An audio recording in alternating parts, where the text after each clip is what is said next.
Subscribe please guys, cause it motivates me to post more for you guys. A small request, please consider subscribing. Who I am. Bye. Twin Trouble. Naruto has been keeping dangerous secrets for years. A long forgotten dream that just won't die, an ally he shouldn't know and a friend no one thought he had are what keep him going. Graduating is the least of his problems. I couldn't help chuckling under my breath at Sasuke's predicament. I had heard the shrieking of his fangirls from outside the academy, and the din was only worse on the inside of the classroom. As far as I could tell, his fangirls had been fighting over who got to sit next to him, and then the Uchiha heir, apparently too distracted to notice the shouting, made the mistake of walking in. Now he was being slowly suffocated from an acute lack of personal space, and I was sitting on my bench mentally laughing at him. The noise level hadn't dropped in the slightest by the time someone slumped on the desk beside me and growled, "Dope. Team," I returned with a good-natured grin. "Escape the rabid fangirls for another day, eh?" Sasuke merely grunted in reply, resting his head on the desk. The fangirls were still bickering amongst themselves, yet to notice that their prize had escaped and was now sitting at the window seat, with the dead last between him and his rabid fan club. Bastard, using me as a shield. Fortunately, Iruka-sensei came in just then, and the fan club was distracted from either a renewed attack on Sasuke or a new attempt on mauling me, as he yelled at them to find seats already, damn it. Once the classroom was in relative order and I could feel the force of about 24 death glares aimed at the back of my head. So they'd finally noticed. Iruka-sensei told us the results of yesterday's written exam, and those who had failed trooped out miserably. In a way I guess it's not fair to kick out the non-bookish ninjas straight away, but when they don't have a clue what the 5 main ninja villages are or what a henge is, then it's probably a good idea to get rid of them before they get themselves killed. I know for a fact some of them were purposely failed because the teachers know they can't handle ninja life yet. But anyway, I had somehow scraped a pass, although Kami knows how, and I was very pleased. The rest of the class and probably a good portion of the rest of the building was alerted to that fact as I jumped onto my desk and hollered, "Hell yeah. Konoha's about to meet its #1 ninja." I would have shouted more if not for Sasuke grabbing a fistful of my shirt and yanking me backwards off the desk, sending me toppling. If I hadn't been ready for it, I would have hit my head on the stair above me and probably got knocked out. Instead I leaped straight to my feet and shouted, "What the hell was that for, team? Chen. You giving me a migraine, dope. Team. Don't call me that. If I'm dead last, then why am I still in the room while other people failed?" I heard Iruka groan quietly as Sasuke and I argued, me at the top of my lungs and Sasuke with quieter retorts, but for me, despite my apparent annoyance, this was fun. Irritating Sasuke was a bit of a hobby. And for Sasuke, I was less of a migraine than his fangirls. So we argued, getting progressively louder by the second, until Iruka yelled, "Knock it off, you two." We stopped shouting at each other, and instead turned our smoldering glares on him, both mentally insisting he started it. Iruka was apparently unimpressed and ignored us as he repeated the explanation of the physical exams he'd given us yesterday, before he got called away. "You will be called outside in pairs to demonstrate your projectile throwing, and then your taijutsu in a short spar. After that you will return to the classroom, quietly, and wait. When your name is called you will go into that room there and demonstrate your ninjutsu ability. Normally this would happen the same day as your written exam, but due to unusual circumstances it was postponed." I grinned. The unusual circumstances had been someone dousing the Hokage monument with a variety of paints, and then leading 3/4 of the village ninja on a wild goose chase all across Konoha, and then some, before vanishing into thin air.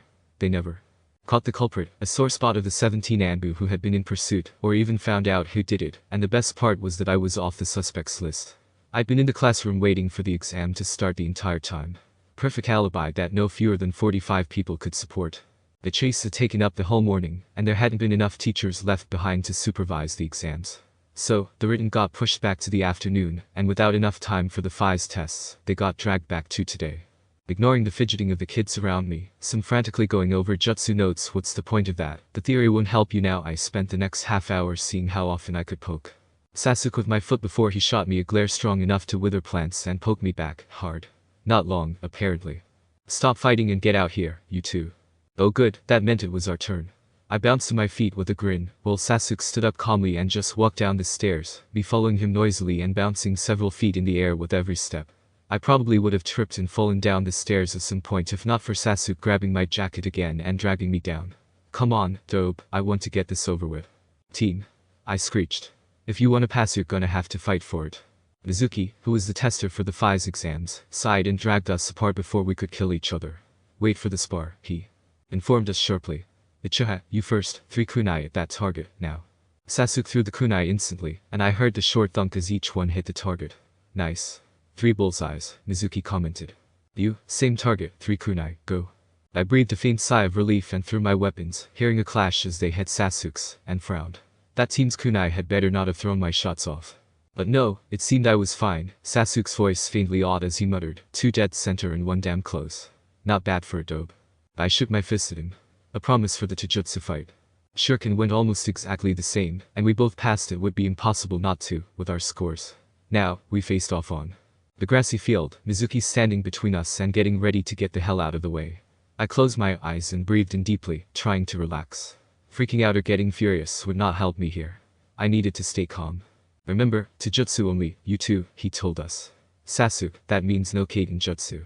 And no explosive tags. No weapons for either of you. Ready. Begin.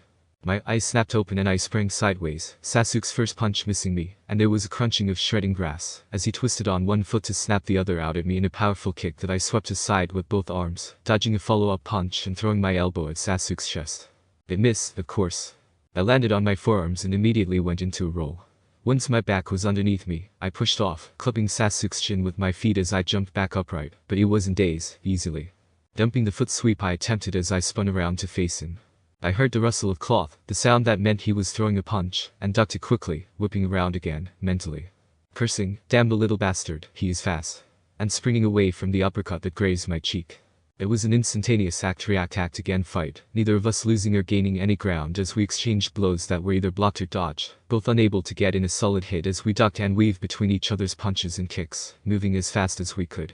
Finally Sasuke surprised me with a kick disguised as a punch that I blocked and twisted my other arm, expecting to get a knee to the stomach, and instead felt the solid impact of his foot against my chest. It was a strong kick, too, all the force of his leg behind it, and I hit the ground with a heavy thud, slamming the back of my head against the dirt. For about half a second I stared blankly straight up at the sky, as I tried to force air back into my aching lungs, before remembering I was in the middle of a spar, and immediately rolled over backwards.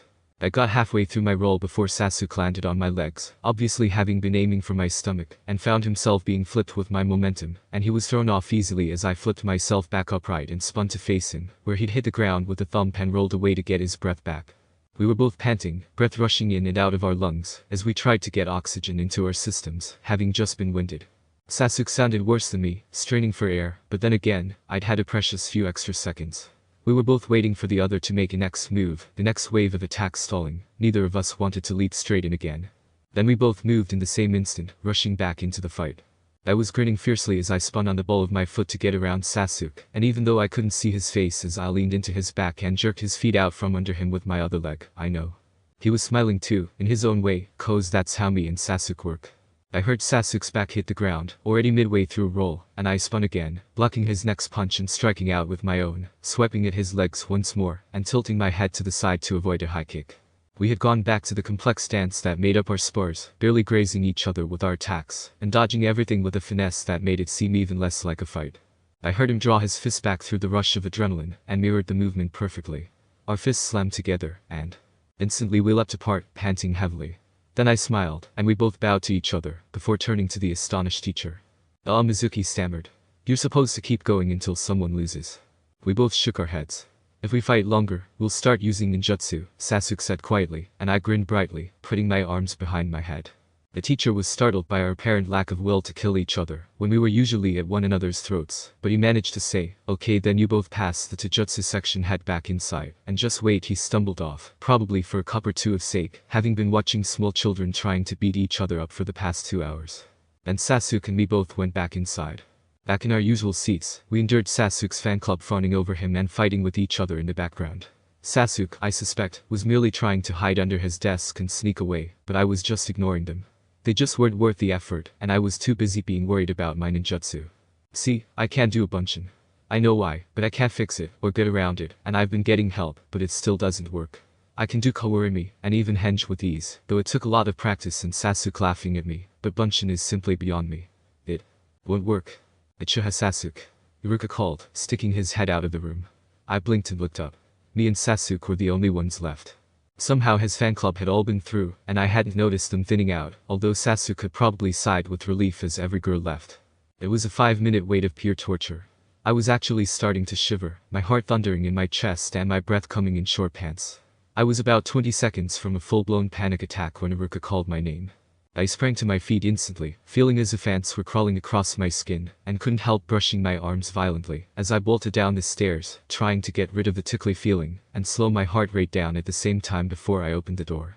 I shut my eyes and took in a deep breath, hearing Iruka sigh faintly with relief. Last one, and the restless shifting of another teacher. Mizuki had probably come in after his sake.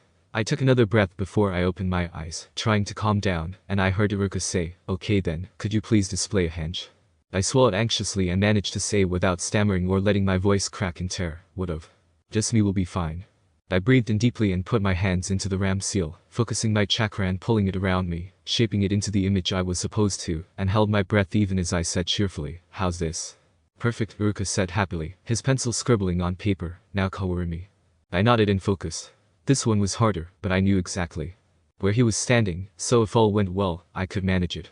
The hand seals flew by on pure instinct. I felt the chakra flush through my system, throwing up a burning tingle of feeling over me, then the sense of pressure and the sense of my heart skipping a beat as my body swapped positions. I heard a yelp from Iruka, and leaned back in my newly gained chair, smirking. He cleared his throat, recovering from the shock of being used as a Kawarimi target, and said, "Very good, Naruto. Just one more. Make 3 bunshin." I swallowed shakily as I stood up. I could do this. I had to do this, no matter how much I sucked at bunshin. I had to pass. Slowly, I brought my trembling hands together into the hand seals, focusing the chakra through my fingertips carefully, focusing intently on the shapes, feeling the chakra flowing out of me, and fighting to get it into the right position, trying as hard as I could to keep control. I felt it flow and solidify, and I squeezed my eyes shut and dropped my hands slowly, not turning around to look, my heart pounding in terror, as if it was trying to break out of my ribcage. Please let it have worked this time, please let me pass." "Naruto," I heard Iruka sigh, and my heart rate doubled. I hadn't thought it was possible. "You fail. I'm sorry." I felt my heart stop and all the breath rushed out of my body. I'd failed. The jutsu hadn't worked. "Come on, Iruka," Mizuki protested. He at least made 2 bunshin this time. I had. I didn't open my eyes, though, not bothering to try to see what horrible mistake I'd made this time. "One looks dead, and the other looks like the Hokage monument did yesterday," Iruka said flatly, sounding disappointed. "I'm sorry, Naruto, but I can't pass you on that." I slowly turned away, towards the second door of the room, where everyone else had already passed through, with their hit I-8s. They had passed, and I had failed. Again. My footsteps were slow, my head turned to the ground as I walked slowly to my tree, the one with the swing hanging off it, listening to the other children babbling to their parents about their day, and how they passed the exam and were genin now. I sank onto the swing, feeling weak and exhausted. I couldn't make a stupid bunshin, and I'd never pass the academy exam. I could never be a ninja. I heard sprinting footsteps and then Sasuke's voice calling, "Dobe, what are you doing over here? Oh no." I heard the shock and sadness in his voice. "Oh, man, I'm sorry, I thought I'd finally managed to pass." I interrupted dully, leaning against the rope of the swing. "Let's face it, Sasuke, I'm never going to pass. I'll never be able to make a passable bunshin. I'll never be a ninja." Sasuke was silent, obviously not knowing how to respond, before he sat down on the grass next to me, trying to offer comfort with his presence. Oddly, it helped, and I sighed faintly, turning my head to the sky, before asking quietly, "Sasuke." "Yeah?" My voice was wistful. "What does the sunset look like?" He took a deep breath. "The sun's just barely touching the horizon now. We got out a little late. It looks a lot bigger than usual, as if it's absorbing all the daylight as it falls. It's a deep yellow, starting to fade into orange, and there are small wisps of clouds stained red and orange across it. The sky around it is orange that deepens to red as it hits the trees at the bottom, and as it rises up it fades into the blue of twilight as it starts to deepen into dusk.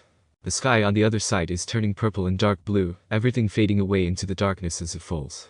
There are some clouds pretty high up, gray and white, and with the sunlight behind them, it looks as if they've been edged in gold. Clouds with golden linings, instead of silver. The sun's halfway gone now. The sky's deepening in color, and the sun is a darker orange. It almost hurts to look at it because it's so bright. The clouds are beginning to fade into the shadows as the light vanishes, and the sky near the sun is starting to grow fainter, blending into the blues of the surrounding air. There's a flock of birds in the distance, outlined by the sunlight, looking for a roosting tree for the night. You can probably hear them calling better than I can. I barely hear anything from that far off. He was right. I could faintly hear their screeches, even at the distance they were. The sun's just falling below the horizon now, and the light's all fading away, leaving behind the grays and blues of dusk and nightfall, as purple and black overtake the sky. The first stars are just starting to appear, pinpricks of silver in a blanket that darkens as you watch. The last of the light is dying, leaving nothing behind but darkness. There was a short pause, before I said quietly, "Thanks, Sasuke." "No problem, Naruto." He sensed that I wanted to be on my own for a while now, and stood up to leave.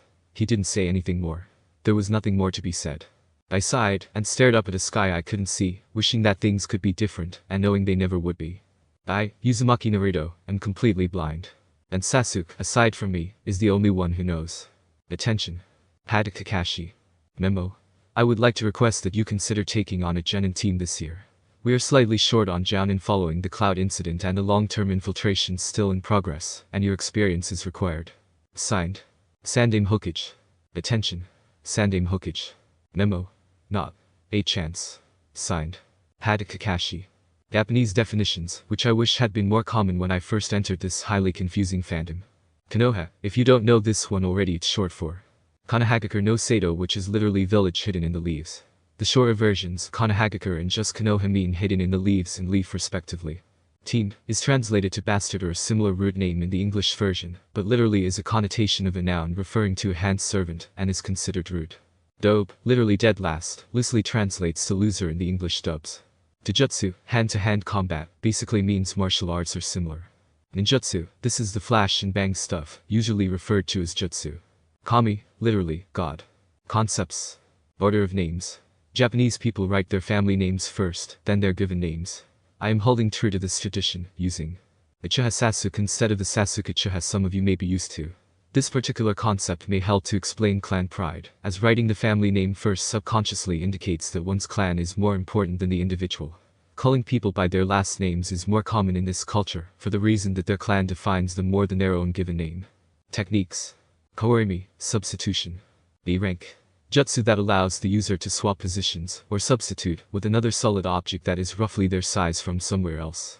The most common depicted is a section of log, but other material like rocks have been used, and it is widely believed that you can swap positions with anything, as long as it is about the same size as the user. All Ninja Academy level and up should know this one. Bunshin, clone. B rank. A low-level clone jutsu that creates illusionary copies of the user. The clones cannot interact with their environment, making them useless for practical work, and it makes them easy to pick out. All Ninja Academy level and up should know this one, and all Genin and up able to defend against it.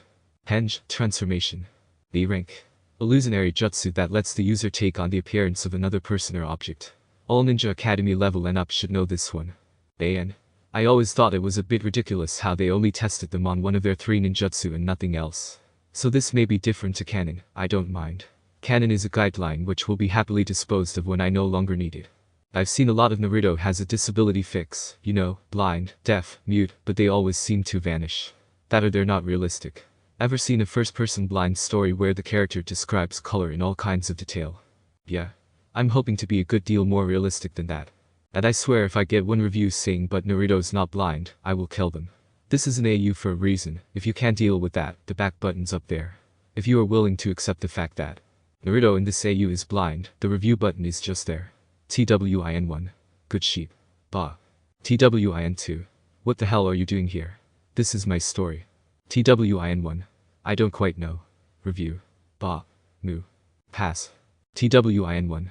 Is inspecting grammar, I'm telling you, it's fine. TWIN2. You can't even spell paid right if you don't actually think about it.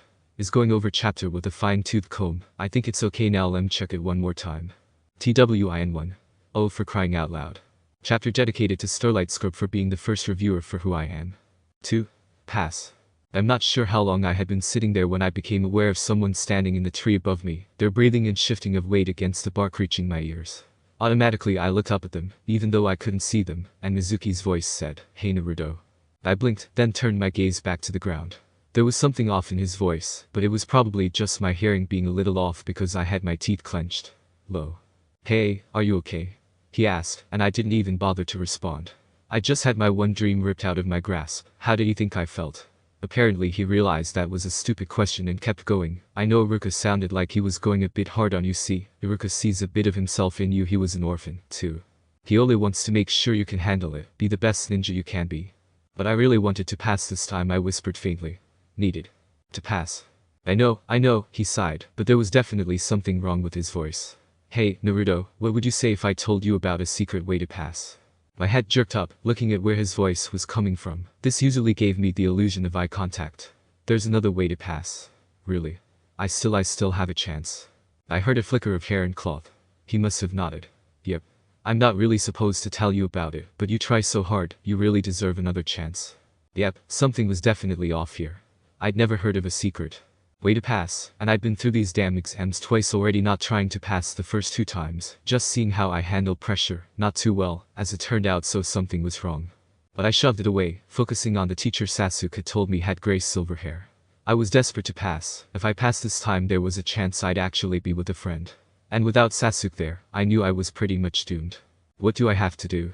I slipped along the wall of the Hokage Tower, easily avoiding the numerous traps that had been set. It was easy for me. I could hear the air shifting around the various tripwires over the corridors, and the breathing of the rare patrolling guards was almost deafening to my sharp hearing. As long as no one snuck up on me, I would be fine. Despite the fact I couldn't see what was going on, wearing what Sasuke had called a walking orange eyesore had made me instinctively stealthy enough to hide from Anbu even in bright orange. Probably a good thing. I heard the Hokage shuffling around in his office, probably doing paperwork, the poor bugger, and shifted up to stand beside the door, listening to his irritable mutters, and frowned, wondering how I was going to get past him. Obviously he was too tired to notice my chakra, so at the very least I was safe for a minute or two. I frowned, thinking, before remembering I had been in that vault a couple of weeks ago talking to the Sandane while he was in there. I had been leaning on some massive scroll and had run my hands over it to check its size, out of curiosity, and it had stuck in my mind as a perfect picture. I wasn't sure exactly why he'd been in there, but I did remember exactly where in the room that big scroll had been, and that it was a little bigger than me. Damn, was I glad I'd taken the time to learn that goddamn Kourimi. I went through the hand seals, careful with my focus, and felt the tingle and then the pressure of switching places with the scroll. I landed soundlessly in the vault, and was pleased to note that I'd been holding myself right for the scroll to fall quietly against a corner, instead of clattering loudly to the floor. Mizuki had told me exactly where the forbidden scroll was kept, and it wasn't hard to find its shelf. I brushed my fingers across the crisp parchment, skimmed dust, hardwood seal, raised grain kanji carved in the front, reading forbidden in the deep engravings and nodding to myself. Yep, this was it. I switched with the large scroll outside and found myself back in the corridor, and made a mental note to warn the old man about that particular security defect. It wouldn't be that hard to sneak in if you knew the basic layout of the scroll vault. Hell, I'd managed it, and I was doing this without having ever seen the vault with my own eyes. It took me a bare 10 minutes to get out of the tower, completely undetected, I might add, and into the forest to practice. I opened the scroll and brushed my fingers over the parchment, sensing where the ink was by faint traces that I was probably the only one who could detect. I almost groaned at the first jutsu. Kage Bunshin. The world hated me, I was sure. But just in case, I read the rest of it, skimming my fingers over the writing, and mentally translating it into words as I went, and raised an eyebrow. This one actually sounded like one I could do. Sure, it wouldn't be easy, and I'd probably need Sasuke to get it exactly right, but it sounded like a version of Bunshin that I might actually be able to do. I put my hands into the cross seal that the scroll had in a sketch, and said, Kage Bunshin. I felt my chakra splitting, and felt the half that wasn't a part of me anymore beginning to swirl, me gently shaping it with only a nudge of my will here and there, instead of the usual uphill fight it was. It was like the chakra actually knew what it was supposed to do. There was a poof as the clone solidified, and I held my breath, wondering if maybe, just this once, I had managed to do it right. Hey! My voice exclaimed, it worked. Huh? I said, confused. The scroll had said the clones would be solid, but it didn't mention talking. Awesome. This ability is gonna be really useful later on. The clone said happily. Better, you managed it first try. Wonder how many of these things you can make at once. I found myself responding to the clone's question with, the scroll said however many my chakra can handle, so I guess I'll just have to experiment. I don't really know how much chakra I have, aside from too damn much. The scroll had also said that this jutsu was highly dangerous, and shouldn't be attempted by anyone lower than Downin, though, so I was kinda skeptical on exactly how accurate it was. The clone puffed out, and I cursed. Well, it hadn't lasted, but not bad for a first attempt. The clones were supposed to hang around until I dismissed them, though, so that it'd have to be fixed. And I definitely wanted to be able to make more than one. Good grief. I'd been talking to myself. I shook the thought off and brought my fingers back into the cross seal, repeating, Kage Bunshin. This time there were 3 puffs as 3 different splits of chakra solidified, and I smiled. This was starting to work. Hey, getting better, boss, one of the clones remarked. 3's good, 3's very good. Hey, are you solid? One of them asked another, and there was an ouch as one of the clones was poked, followed by a poof as it was dispelled. Oops. Yes, until I poked you. I half grinned at the clones remaining, and asked, okay, so I can make 3 clones. 3 clones who injure each other and get dispelled. What now? Work on damage absorption, one of them offered, their voice coming from the left. One poke isn't good, it's supposed to be a good deal higher than that. Something's not going right there. Oh, and I think you're replicating your hearing funny, I'm getting buzzy sounds, and I can't really hear what's going on. That could be a problem, I muttered, but there was a sinking, twisting feeling in my chest. I guess you guys can't see either, huh? There was a ruffling sound of clothes as both clones shook their heads. We're supposed to be identical copies. No new abilities. We should be just as effective as you in battle, except we need the same other senses, and they're not working properly. I sighed. This'll need a bit of work. And the numbers thing, 2, 3 won't be very useful in a fight. Better than none, the clone on the right pointed out. Frowning as I thought, my fingers trailed over the scroll, automatically absorbing the information, before I brightened at the next jutsu. Taju Cage Bunshin. I grinned. This was going to be fun. Over an hour later, I was flat on my back, panting.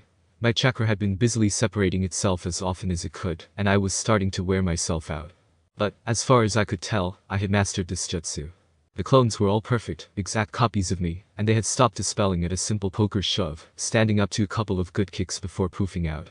My chakra was returning quickly, the remains of the clones returning to me and adding to my supplies, so that I could sit up easily to grin to myself. Naruto. Iruka's voice snapped. What the hell are you doing? Ah, good. Time to test the theory that had been nagging at the back of my mind for most of my practice hour. Hey Iruka. I shouted in return, jumping to my feet and beaming. Did you come to test me? I learned a jutsu, like Mizuki said. Mizuki? Iruka asked, and I knew that I'd been right. Something had been up, and I'd been dragged right into the middle of it. Yeah, Mizuki. He told me all about the secret way to pass, about how you have to borrow the forbidden scroll, and learn a jutsu from it to pass. And I did it, Iruka. I learned one. Mizuki told you that? My sensei asked, obviously trying to wrap his mind around something. Laughter cut off our conversation, and I narrowed sightless eyes at my other sensei, soon-to-be ex-sensei. He was above the ground, standing on a tree branch, I guessed, and he was laughing like the maniac he was. Yes, me, he sneered, and even though I couldn't see him, I could easily imagine the sneering, disgusted expression on his face as he continued, Naruto, you're so gullible, stealing the forbidden scroll like that from me. Honestly, and you want to be a shinobi. You tricked him. Iruka exclaimed, obviously furious. Half the village is looking for an innocent child, because you thought it would be funny to get him in trouble. How immature are you?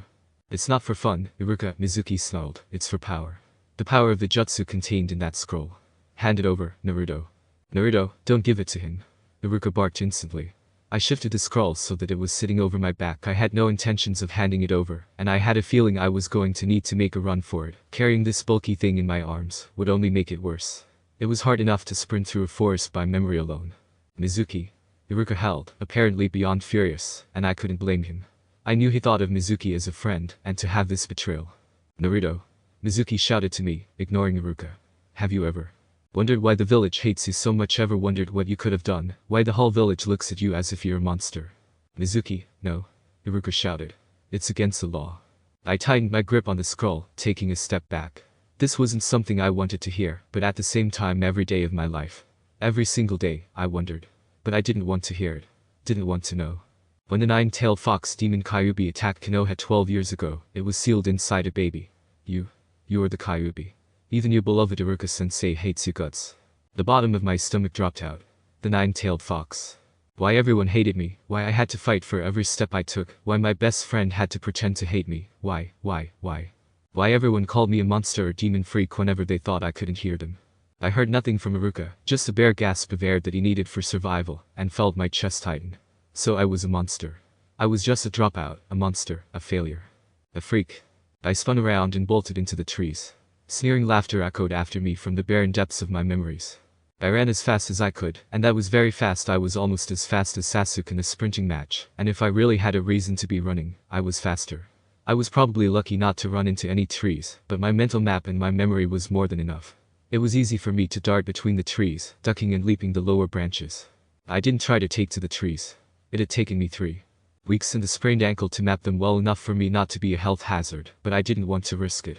The solid ground made for enough of a fast escape route from a world that hated me.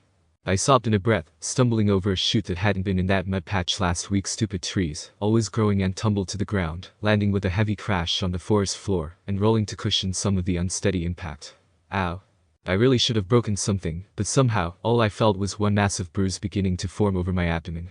I tried to Pushed myself back up, but an unfamiliar whistling sound made me whip my head around like the sound of wind reflecting off a shuriken, but bigger, and the shape was different. There was a tearing sound, and then the sound of squelching mud, but my sharp nose caught the smell of blood, and my eyes whitened. Not mud flesh. Someone had just been injured, and that someone was standing over me. I stared at a place I could hear the panting, and opened my mouth to say something, anything, when I heard Iruka say, "Run for it, Naruto. Don't let Mizuki get the scroll." I drew in a sharp breath, my mind clicking rapidly. Iruka had been hurt, Iruka had stopped the blade, Iruka was hurt, Iruka had protected me. What the crap? This made no sense. So I did the only thing I could, and followed his orders. I ran, again. I couldn't do anything right. I couldn't do a bunchin, I'd gotten Iruka hurt, and I couldn't even escape from one measly chunin. For Kami's sake, I could get away from Anbu. "Naruto, quick, give me the scroll." I heard Iruka shout from further off, and I turned my head towards it, quickly leaping that way. What in the world? There was a thump, and a poof, plus the short burst of chakra that I knew meant a henge was being dropped. Mizuki's voice said, "How did you know I wasn't Iruka?" I was confused. What was he on about? He couldn't see me, I was a tree or two away from him, and whoever had attacked him, and it was a leafy one. I was hidden perfectly from view in the heavy undergrowth. There was another poof, and another chakra flare, and then Iruka's voice said, "Heavy with pain, because I'm Iruka." I guessed that Mizuki, in Iruka henge, had been chasing Iruka, in Naruto henge. And these people were teaching us. Sad. Why are you bothering to protect him? Mizuki spat. He's just a monster, a demon. He's not worth anything, he'll never be any more than a failure. The Kyuubi is nothing more than a monster, one who killed your parents. I swore my heart nearly stopped at that. So Iruka had even more right to hate me than anyone else. That was all I was, wasn't it? A monster, a demon. You're right, Iruka said, panting, his voice thick with what I suspected was blood. I let my head droop. I was nothing. The Kyuubi is a monster. I was worth nothing at all. But Naruto's not like that, Iruka continued. He's not a monster. He's a klutz, and a bit of a clown, but when it really comes down to it, he's a bright, energetic kid. Uzumaki Naruto is not a monster, or a freak. He's a human being. He's hardworking and kind-hearted. He's not the Kyuubi, and he never will be. He's not the one who killed my parents. He's the #1 loudmouth of Konoha, and more. Importantly, my student. And that is why I will protect him. I felt my heart lifting. Iruka said he said I'm not a monster. That I'm worth something. That I'm not nothing. Mizuki snarled. I was thinking of leaving you until later, but now I suppose I'll have to deal with you first. There was a strange clicking noise that I assumed was him getting out one of those funny shuriken-like weapons I'd heard before, and with a burst of hot rage, I bared my teeth. Think again. I sprang out of my hiding place, just in time to deflect the weapon with a burst of chakra from one outstretched hand, and halting in a defending position in front of Iruka, one of the few people on the planet who had ever defended me. If you touch my sensei, I growled, the sound feral with hate, I'll kill you. Mizuki laughed. He laughed, ignoring the killer intent that had to be coming off me in waves. You can't take me down, he sneered. You're nothing. I grinned, moving my hands into a seal that was fast becoming familiar. Taju Kage Bunshin. I roared at the top of my lungs, and I felt my chakra dividing itself as fast as it possibly could, the results exploding into existence all around us. I let my grin widen, baring my teeth. That was definitely the best one so far. Well over 1,000. I inhaled deeply, and heard 1,000 sets of lungs imitating me, as we all bellowed, charge. With 1,000 of me in action, it took a bare 20 seconds to pummel Mizuki into unconsciousness, the constant barrage of furious punches and kicks, not being something any normal human could withstand for more than a few seconds. As the real me kicked him into a tree, the 1,000 clones I'd managed to conjure up dispelled, one by one disappearing from existence. I smiled sheepishly at the spot I could hear Iruka's labored breathing, saying, I guess I overdid it a bit, huh? Iruka coughed. Just a little, I think. Naruto, come here, and close your eyes. I walked over to him slowly, wondering what he would think of me now. I'd just beaten the utter crap out of Mizuki, who had attempted to betray the village, using me as a scapegoat, and... My train of thought was cut off as I felt Iruka pulling off the goggles I sometimes wore, replacing them with warm cloth, and I heard him say, okay, you can open them now. I did open them, making my eyes look up at my forehead, totally pointless, and moved my hand to touch the strip of cloth that had been neatly tied there, and the plate of metal firmly fixed in position. My fingers brushed over the spiraling symbol engraved deeply into the steel, and my eyes whitened instinctively, my mouth dropping open as my mind painted the Konoha leaf resting on my forehead. The hit I ate. Iruka had passed me. I was a ninja. I felt the excitement bubbling up inside me, and I let out an ear-splitting yahoo! And grabbed my sensei around the waist, hugging him tightly. Thank you so much, Iruka-sensei. He laughed. Well, the requirement is 3 bunshin, and you just made at least 1,000 perfect copies of yourself, using a Jounin level jutsu, no less. How could I not pass you, after a performance like that? I laughed myself, feeling like I was going to explode with happiness. I'd made it. I was a ninja, and I'd finally conquered that stupid bunchin. Come on, Naruto, my sensei laughed. I'll treat you to ramen. It's starting to get late, and I know you haven't had dinner. I whooped and bounced alongside him as we started to walk back to the village. Then I paused. Wait, what about Mizuki and the scroll? Well, I hardly think Mizuki's going anywhere, Iruka pointed out. He can stay where he is until the Anbu pick him up.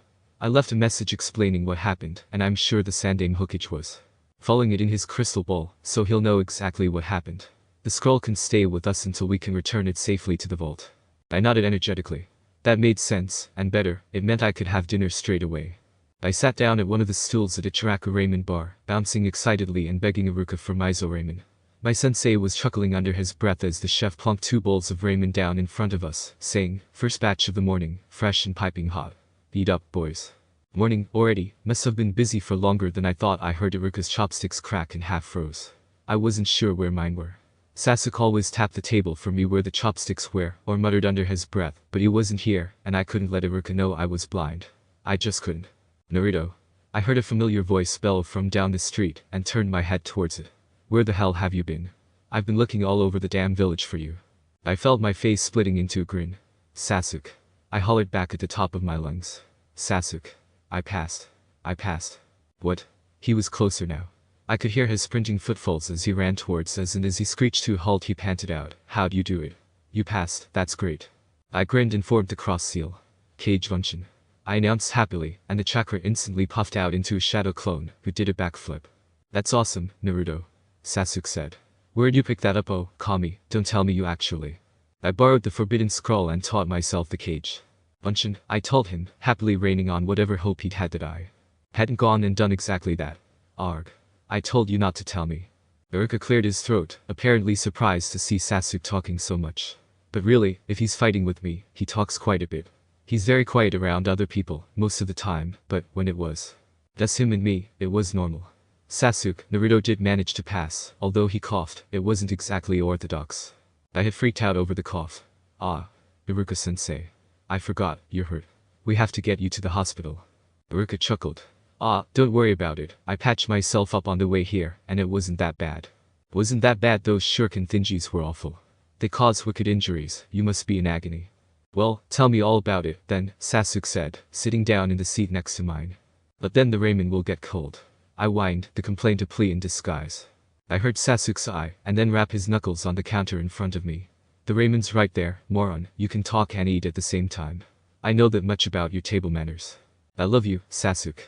I thought as I reached out and grabbed the chopsticks he had just indicated with that tap. In half a second I was gulping down the ramen and babbling the story out to my best friend, waving one arm around for emphasis at the important bits and shoveling noodles into my mouth. And then one of those shuriken things went flying towards Iruka, and it was awesome. I was just like POW, and then it went flying and I said, if you touch my sensei I'll kill you, and those shuriken are nasty. Do you have my sketch pad? Sasuke handed me a rectangular pad and tapped my knuckles with the pencil, which I quickly grabbed and flicked to a blank page, rapidly scribbling on the paper, and sketching out the razors of the projectile weapon, and the slight curve of each blade, the deadly looking weapon feeling right as I checked the slight abrasions the pencil made with my fingers.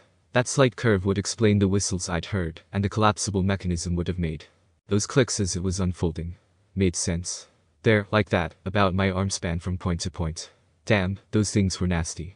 Like a shuriken, but way bigger and a little different, too. I gulped down half of a second bowl of ramen in one go and continued. Then Mizuki said, well, not so much said as laughed that I couldn't touch him or something, and then I used the Taju Cage Bunshin, and then it was pow, pow, kablum, and he was down. There was, like, 1,000 Bunshin. It was awesome, the best one I managed all night. Then Iruka gave me his forehead protector and we came here, and then you showed up, and yes, I know the story from there, you idiot, Sasuke sighed, but there was a hint of a smile in his voice. But that means you passed, right? I turned to Iruka, tensing my face muscles and raising my eyebrows in what Sasuke had nicknamed the puppy dog eyes no jutsu, and my sensei laughed. Well, I'll have to change the results, but since the Bunshin was the only thing holding Naruto back and he can do it beyond perfectly now, I really have no choice but to pass him. Woohoo! I shouted, and Sasuke scowled, growling, "Dope, not so loud. Must the whole village know?" Yes, I declared. In fact, screw the village, I want the whole country to know. I jumped to my feet and opened my mouth, but Sasuke clapped both hands over my face, wrestling me to the ground. Oh, no, you don't. I want to have eardrums when we get our teams. Which means I don't want you blowing them out a few damn hours beforehand. Team. I spat around his hands, wriggling underneath his weight until I got the leverage to kick him off, and then make a break for it, as he made another leap at me. See you later, Iruka-sensei. I shouted as we bolted down the street. Iruka sighed. Those two just a minute ago I could have sworn they were best friends, and now they're trying to kill each other again. Honestly, the way they act sometimes. Attention. Pad Kakashi. Memo. It wasn't a request, Kakashi. You are taking a team. Signed. Sandame Hokage. Attention. Sandame Hokage. Memo. I will agree to consider teaching a Genin team this year, but I would like to request permission to teach the team containing Uchiha Sasuke and Uzumaki Naruto. Signed. Pad Kakashi. P.S. That wasn't a request either. Sensei's brat and Obito's brat are no brats at all. I was bouncing up and down continuously in my seat beside Sasuke later that morning. Sleep. Why would I need such a useless thing? Again acting as a shield from the fangirls, who had yet to notice that the seat they were fighting over was currently occupied. Sasuke was ignoring me, although I had to be irritating him, but as per usual, I was less annoying than the female population of our class.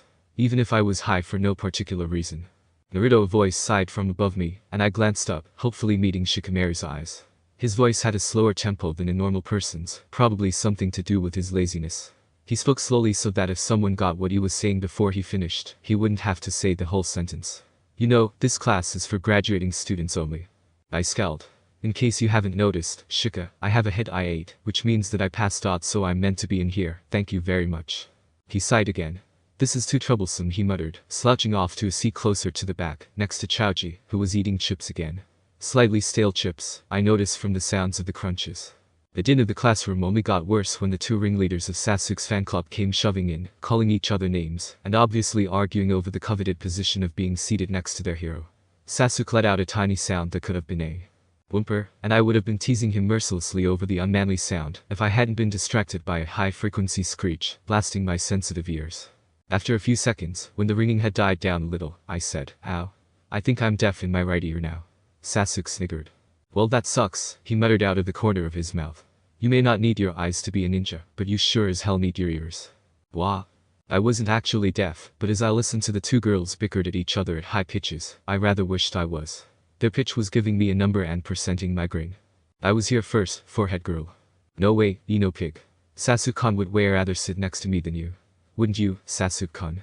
The sickly, vaguely bubbly tone the girl was using made me feel ill, while the high pitch just made my ears hurt. Chen. Sure, take the easy way out, Sasuke. What am I, invisible? I snapped aloud. I'm sitting here, so go somewhere else. The fangirls turned their attention to me, which, while it gave Sasuke a bit of relief, gave me a headache even through the fingers I had the foresight to shove in my ears. I couldn't even understand half of what they were screeching, let alone care. Iruka's voice cut through the white wall of noise that was Sakura and Ino's voices, bellowing, "Sit down and shut up, for commies." Sekai had almost forgotten how loud he could be when he needed to be. Ino snorted and stomped away, a scowl evident in the weight under her footsteps, but to my absolute horror, Sakura squeezed onto the bench beside me. Please don't let her speak, please don't let her speak, please don't let her speak. Sasuke-kun, don't you hope that we could be on the same team? That would be great, wouldn't it? She spoke. I moaned silently and hid my head under my arms. Chen. No, Sasuke, don't encourage her. Listen up. Iruka barked. You are now Genin, which means that you take on Genin duties. And it's not all fun and games anymore. The life of a ninja is full of hardships and trials to endure, pain and difficulty. He actually said a lot more, but I ignored him, tracing the grain of the wood of the desk with my fingertips, until he started to call out the teams, when I blinked myself awake and asked Sasuke, Suo. What did he just say in that long and pointless speech that I didn't listen to?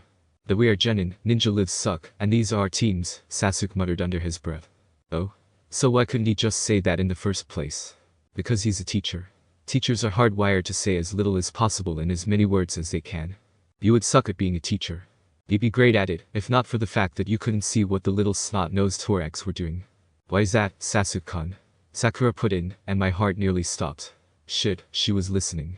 Because he's an absent-minded twat, Sasuke replied, and I breathed a faint sigh of relief before retorting, I am not, Timuo, a bug. I looked over the edge of my desk, tipping my head towards the small insect I could hear scuttling on the floor. My tone was argumentative, but Sasuke knew through my proving of his point that I was thanking him for the quick save. Chen. I rest my case. No problem, Naruto. Team 7. Uzumaki Naruto Ichiha Sasuke. Oh, thank Kami. I felt my shoulder muscles relaxing, and Sasuke brushed my hand reassuringly. And Haruno Sakura. Oh crap. Me and Sasuke both groaned, while Sakura whooped with excitement at being put on Sasuke-kun's team. Thud. I slammed my head on the desk twice more, before Sasuke poked me hard in the shoulder. Knock it off, you don't have that many brain cells to lose. Team, I grumbled.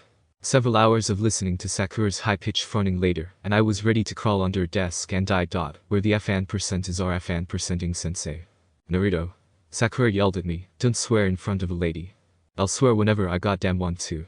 I yelled in her general direction. My ears were ringing, and it was getting harder to tell where she was. And where the FN% is this lady you speak of? I heard her fist moving, but I was wedged between the bench and the desk, and couldn't get low enough in time to dodge, catching her punch in the back of the head. Oh, I complained, having been shoved off the bench and onto the floor. That you heard. Chen. And you call yourself a ninja? Sasuke's voice was mocking, but there was a flicker of concern only I could hear, and I mentally translated, are you okay? A lot of what we say isn't in what's actually said.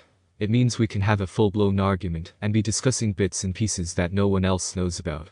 I think it's useful. Sasuke says it's creepy, but I'm pretty sure he's joking. Yes, I do. I shouted back at him. Translation. I'm fine.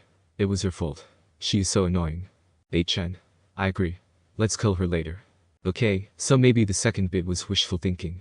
Despite that, my mind was already going through vague half-formed plans of breaking into her house and setting her bed on fire. And how long were we meant to put up with her? I'm bored. I announced to most of the building, and rolled out from under the bench, bouncing down steps that I had long ago taught myself to navigate without falling flat on my face. I grabbed a chalkboard eraser from the bottom of the blackboard and went to the door, opening it a crack and wedging the duster up the top. The next person to open it would get a good bonk on the head. Naruto, what are you doing? Sakura snapped. Your pranks are so stupid. Do you want to get in trouble with our Jounin-sensei? I snorted. If he's good enough to know it's there, we'll get a little knowledge on his abilities. If he can't, he'll learn not to underestimate us just because we're kids. Fair trade. Plus, it's his fault he's late. Naruto. What if there's an emergency, and that's why he's late? By 4 hours. No. The only emergency I accept for that is dead or mortally wounded. Right, Sasuke. You're such an idiot. Translation. Bingo. I heard footsteps echoing down the corridor. Too light and far apart to be children, and the wrong pulse to be Ruka or any of the other teachers. I sat up a little straighter, and Sasuke shifted nearby too. Look at the door, he having noticed me hearing something worth noting. I heard the door open and a single footfall as someone took a step inside, followed by the thump of the eraser hitting something. Sakura yelped, and I hissed to Sasuke quickly under my breath, what happened? What happened? He stepped in and the eraser hit him, right on the head, he hissed back. Nice shot. Yes. My first impression of you three is that you're a waste of my time. His voice had a similar pulse to Shikamaru's, but was a lower baritone, more arrogant and even more bored than lazy. And my first impression of you is that you need an attitude transplant and a wristwatch, I retorted promptly. Good thing first impressions are often wrong, Kakashi-sensei. I got the definite sense that someone was glaring at me. I wonder. Who? Well, meet me up on the roof, our new teacher said boredly, and there was a poof and a flash of chakra stronger than Henge, and closer in timbre to Kawarimi. Sakura gasped, and Sasuke muttered under his breath to me, he just used Shunshin. Show off. I nodded agreement, looking as if I was just nodding to myself for no real reason, and bounced to my feet. Sasuke stood up behind me, and I pretended to stare out the window for a second to let him get in front of me before following tamely. Sakura, closer to the door, went out straight away, and I heard her footsteps immediately take the stairwell towards the roof. Sasuke's hands brushed the edges of the doorway, letting me refix his position in my head, and as we started going up the stairs, he trailed his hand along the banister, the changes in the direction of the noise, letting me know when there was a curve coming up. Ow. I had walked into the doorway just before the roof. Sasuke's hand had missed the other edge of the doorway, and I had misjudged the width of the door without the second reference. Chen, you're so clumsy. Sorry. Team. Don't do it again. Rubbing my head, I moved out onto the roof and walked over to where Sasuke was standing, leaning against the railing he'd brushed with one hand a second ago. Sasuke himself sat down on the stairs about a meter away from my feet, and Sakura was on his other side. Well, now that we're all here, why don't we introduce ourselves? Kakashi drawled. His voice was very bored, and it irritated me. If he was so bored, then why was he here? Your name, likes, dislikes, hobbies, your dream, that sort of thing. Why don't you go first, sensei, to show us how it's done? Sakura suggested. My name is Hada Kakashi. Well, likes and dislikes, I don't feel like telling you those. My dream for the future, never really thought about it. Hobbies, well, I have lots of hobbies. Your turn. Well, that was helpful, I thought, frowning slightly. He gave away a lot more than he let on, and I don't think he meant too secretive. I doesn't like to think about the future, probably lives in the past a bit, better keep an eye out for that his likes and dislikes. I don't think there's something children should be privy to, judging from his amused tone their hobbies man, I think he really does have a lot of hobbies. Wonder what they are. Well, that was helpful. Sakura exclaimed. All we really learned was his name. Apparently she didn't catch that. Okay, you go first, Kakashi said. There was a long pause. Finally Sasuke sighed. Idiot, are you even awake? Shit, he was talking to me. What was the question again? I yelled, then acted like I had remembered. Oh yeah. I like Raymond and my friend, bright colors, Raymond, and music. I don't like silence. I really don't like silence. Oh, and those 3 minutes you have to wait for instant ramen to cook after you put in the hot water. That's not instant. I hate high-pitched noises. They're even worse than silence. And really loud ones, they're bad, too. Hobbies. My favorite hobby is drawing, but I make explosive seals, too. I'm working on shock tags, but so far all they do is light up the living room occasionally. So if I come in with singed eyebrows, you know why. I stopped, expecting Kakashi to prompt the next person, but Sakura said, what about your dream? I was immediately suspicious. Why does she care? Why has she noticed? Why does she give a damn about what my dream was, especially if I didn't want to tell her? Was she planning something? Was I too paranoid for my own good? Probably. I contemplated this internally for a second, then swore mentally. Oh crap, I'm turning into Sasuke. Aw, come on, how would I know what my dreams are? I'm just an idiot, I whined. Ask Sasuke, he's smart. Can I have that in writing? No. Okay, your turn, Kakashi said, and apparently indicated Sakura, as it was her voice I heard next. Well, my likes are the person I like is there followed a little giggle. My hobby's another weird giggle. I got the distinct feeling she was staring at my best friend, and smirked to myself. I was so teasing Sasuke about this later. I plugged my ears to avoid Sakura's high-pitched whine-ness, and spent the rest of her fangirl speech planning out how to piss Sasuke off later, and also my escape route when he took a swing at me. And the last one. Sasuke's turn. I tugged my fingers out of my ears. Sasuke's voice was always quiet and a good low pitch. I don't like much, and I dislike many things. Translation. I like Naruto and tomatoes, and I dislike fangirls and a whole lot of other crap. I don't have any hobbies. Though I'll never admit it, I like to help Naruto with his pranks to piss off people who annoy me. And my dream for the future. His eyes narrowed, I could just tell from his tone. Is it even the score with a certain someone? Mentally I curse. Damn, I thought he'd outgrown the I am an Avenger I must kill Itachi phase, unless he's talking about the oh crap, I told him to leave that alone. I shot a dirty look in what I thought was Sasuke's direction, just in case. Judging from Sakura's failed attempt at hitting me, I think I miss. Well, you're all three individuals, each with your own thoughts and opinions, Kakashi said easily. That's good. Now, tomorrow, we'll begin with a survival exercise. What? But we did survival exercises back in the academy, said Sakura, sounding confused, and I gave a barely noticeable shudder. Those had been hell for someone who couldn't see what the crap he was doing. Thank God for Sasuke. I remember this one time he got put on the opposite team, and I know I totally flunked that one. I fell into a pool of freezing slime that I swear wasn't there a second ago. I tuned back in just in time to hear Kakashi chuckling. What did I miss this time? You see, out of the 27 graduates, only 9 of them will become genin. What? Sakura screamed. I already had my fingers in my ears. If we did pass on the same team I was going to have to talk to her about the shrieking habit. I wasn't surprised by the extra testing I'd heard some Jounin discussing the second genin exam a couple of weeks ago. I don't think I was supposed to overhear it. This was apparently it. They hadn't been joking. I myself was scowling internally. Kakashi's tone had hinted at the fact he thought we'd fail his stupid test. Well, we'd show him. And anyway, he couldn't even dodge an eraser and had shown up 4 hours late. What sort of faith could you put in his words? So I'll see you guys tomorrow at 5 in the morning. Just remember. If you don't want to throw up, don't eat breakfast. He vanished, and I immediately thought, screw the guy who needs a wristwatch. Screw not eating breakfast, I said aloud. He's probably going to show up 4 hours late again, and if we haven't had anything to eat by then we'll be useless in any form of survival exercise. Chen. Good point. But Kakashi-sensei just told us not to eat breakfast. Sakura insisted. And we have to show up on time. That's how it works. Actually, it was only a suggestion, Sasuke put in quietly. And how much stock can we put in this guy's words, anyway? I pointed out. Showed up 4 hours late, underestimated his team, couldn't dodge a simple chalkboard eraser, unless he was just too lazy to get out of the way, which is even worse, underestimated us again, and now he's told us to starve ourselves, and then abandoned us until tomorrow. Sewer, I can respect him. Not. Sakura began lecturing in her high-pitched voice, and I sighed. Damn, this was going to be a headache. I just knew it. Attention. Sandame Hokage. Memo. You have got to be F% ending. Kidding me. Signed. Had Kakashi. Japanese translations. Sandame, literally third, colloquially means third Hokage in this context. Kyuubi, this is generally the colloquial term for the fox demon that attacked Konoha. Its full title is Kyuubi no Kitsune, which translate directly to the nine-tailed fox, whereas Kyuubi just means nine tails. Unless referring to his full title, Kyuubi is the term mostly used.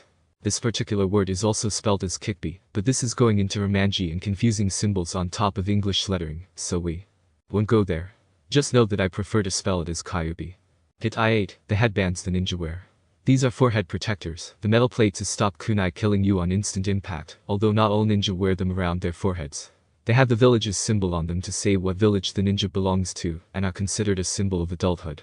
Missing nin usually have a slash through the middle to denote the fact that they have cut all ties with their former village, but an interesting fact is that Mamachi's abuser, an own missing nin, wears an unslashed hit I-8. Techniques. Gauge Bunshin, Shadow Clone. This is a variation of the original Bunshin technique. However, instead of an illusion, it creates a solid, fully functioning copy of the user. They can be dispelled with one or two good hits or by puncturing the skin, but it is almost impossible to tell them apart from the original. The Byakugan can see a perfect copy of the chakra system, and only the Sharingan has the ability to tell them apart. Even then it is said to be extremely difficult. Kage Bunshin uses up a lot of chakra, dividing the user's chakra equally for each clone, said to be the reason it became a forbidden technique. It took enough chakra for people to kill themselves trying it. TWIN1 has speculated. Its forbidden status may also be due to the fact that each clone is a whole new person with a personality and a will to live, the doubtful ethical issues having an effect on the jutsu's status. Only ninja. Down level and up may know this one except, obviously, Naruto. As far as seen in canon, no Chunin know it, and not all Jounin can do it either. Shunsen, Body Flicker. This one is the subject of much debate as to whether it is a speed jutsu or teleportation jutsu, although the general consensus is a speed technique. The user uses their chakra to speed their movements to a level that the naked eye cannot track them, and can move astonishing distances in what seems to be the blink of an eye. However, longer distances or larger changes in altitude use more chakra, which is why the Shunshin isn't used as a long-distance travel technique. It uses too much energy. Technique concepts. Hand seals. This one may seem like a no-brainer to people who know the Naruto verse well, but to those who don't, ninja use hand signs formed with both hands to stimulate and mold their chakra to make their ninjutsu work. The 12 zodiac seals are the ones most commonly referred to, although some techniques use other ones, including one-handed seals. The Kage Bunshin Jutsu uses an unusual seal, first two fingers on each hand crossed in the evil warding sign, colloquially referred to as the cross seal. And pass again. This chapter is dedicated to ILUVROMANCE 909 for leaving the longest review yet for this story. This may not seem like a lot to you, but believe me, I really appreciate reviews that aren't 3 words long. And seriously, if I stuff up anywhere, I'm counting on you and TWIN1 to poke me back in the right direction. Anyone else who read that, what the hell do you think you're doing? The story's a centimeter or two down, and that's supposed to be the interesting bit, you know. 3. And pass again. Kakashi-sensei was late. Again. I've got half a mind to sneak into the records vault to find this guy's file, just to see if he's actually always this late, or if he just doesn't care enough about us to be on time, I muttered to Sasuke, who quietly nodded in agreement. Sakura was dozing nearby. She had been trying to stay awake, but had failed rather miserably. Listening to her breathing cautiously, I asked Sasuke quietly, "What does Kakashi-sensei look like?" Sasuke paused, considering his answer. He's pretty tall, looks even taller with his hairstyle. His hair's silver and it sticks up all over the place. He looks about late 20s, early 30s. He wears a navy blue mask that totally covers the bottom half of his face, and his hit I-8 is tied on at an angle to cover his left eye. He looks kind of disorganized, sort of lazy in his posture. Yeah, he sounds lazy, I commented. And arrogant, that too. HN. Sasuke fell silent. Damn. I didn't complain too loudly though, content to listen to Sakura's breathing in the hope she'd stay asleep forever. Of course, it didn't. And around 7:30 she woke up, fingers and ears, freaked out, realized our sensei still wasn't here, calmed down, and went to her favorite pastime. Talking at Sasuke, who was ignoring her. When she failed to get any response, she went to her second favorite pastime. Staring at Sasuke like a love-struck pigeon. Oh, wait. I couldn't even see what she was doing, and I still knew the expression she was wearing. Sasuke described it as the stupidly hopeful puppy look. Something like 4 goddamn boring hours later, I heard the faint jingle of bells from one of the several trails through the forest, and glanced towards it. Sasuke came out of his broody trance to look over as well, and I could hear footsteps now. Kakashi-sensei's pulse. Finally, our sensei was here. Sensei, you're late. Sakura shouted. I frowned slightly and muttered to Sasuke, mental note, buy earplugs. Am I? Our sensei asked, sounding genuinely surprised, and I decided that he really needed a wristwatch. The bells jingled. Well, you see, I had to help this little old lady with her groceries, and I guess it made me a little late. Sakura snorted disbelievingly, while I raised my eyebrows at Sasuke. I actually couldn't tell if he was lying or not. But anyway, on to survival training. Your task is simple. The bells jingled again, what was up with them? And what kind of ninja war bells, anyway? You must get these bells from me, and you have until noon to do it. He put something down on a piece of wood. A stump, I remembered, was about where he was standing. Ah, that's what the bells were for. Then. Crap, how could I get them if I couldn't even see them? But, sensei, there's only 2 bells, and there's 3 of us, Sakura said, sounding confused, and now I was, too. Only 2 bells. Why is that? He said we had to get the bells. Maybe it's just to make it a wider target than one. So it'll be harder for us to get in each other's way. Ah, that's the catch, Sakura. Only the people who get a bell will be allowed to pass, and the one who fails will be tied to one of those stumps, and will not be allowed to eat lunch, and will have to go back to the academy. Or not. My jaw dropped open in a combination of horror and awe. Horror. Okami, there's no way in the 9 hells I'm going back to the academy and awe. Man, was this guy good. He told us not to eat breakfast, and me and Sasuke had both steadfastly ignored that. Sakura was probably starving, though. He had just effectively turned us against each other, too. Each for his own. Ready? Go. Instantly Sasuke bolted, and I followed him through the trees straight away, listening to Kakashi-sensei behind us. He wasn't following us, which was good. Sasuke wanted to say something, but I couldn't tell what. He paused. The air pressure here felt a bit lighter, and I guess we were in a clearing. Alright, so what was off about that? He asked firmly. I twitched my head at him, my mind flashing frantically. I don't get it. And we don't have time for this. What if he comes after us? There's only so much warning I can give, and his footfalls are pretty distinctive, but he's a jounin and. Calm down, Sasuke interrupted. He's too lazy for that. He'll wait for us to come to him. Now, I'll say it again. What was wrong with that whole thing? I took a breath, trying to calm my mind down. Well, for one thing, genin teams are always in teams of 3. I've never ever heard a team of less than 3 genin training or doing village missions around town. Not 2, not 1. Always 3. Either all 3 of us are gonna pass this, or none of us will. Sasuke nodded, his hair flicking against his face, the sound telling me his head motions. Right. Which means the no bell no pass thing has to be a fake. I pinched the skin next to my eye with 2 fingers, thinking. There's no way in hell us genin can match up to a jounin, I pointed out. Not on our own, anyway. But all together. And we might just stand a chance, Sasuke finished. Come on. Kakashi-sensei's busy reading a book, so we can get to Sakura and get her to help without many problems. Aw, man, do we have to? I mumbled. Following him we were taking a circle around Kakashi-sensei, who as far as I could tell hadn't moved. She gives me such a headache. Deal, dope. We need her if we're gonna pass this. I grumbled under my breath and continued to follow Sasuke, slipping between the passing trees as he brushed them with his fingertips. Kakashi didn't seem to have moved, and Sakura was hiding in the forest overweight. Who the heck was that? Sasuke, there's someone over with Sakura, I said aloud, and Kakashi-sensei hasn't moved at all.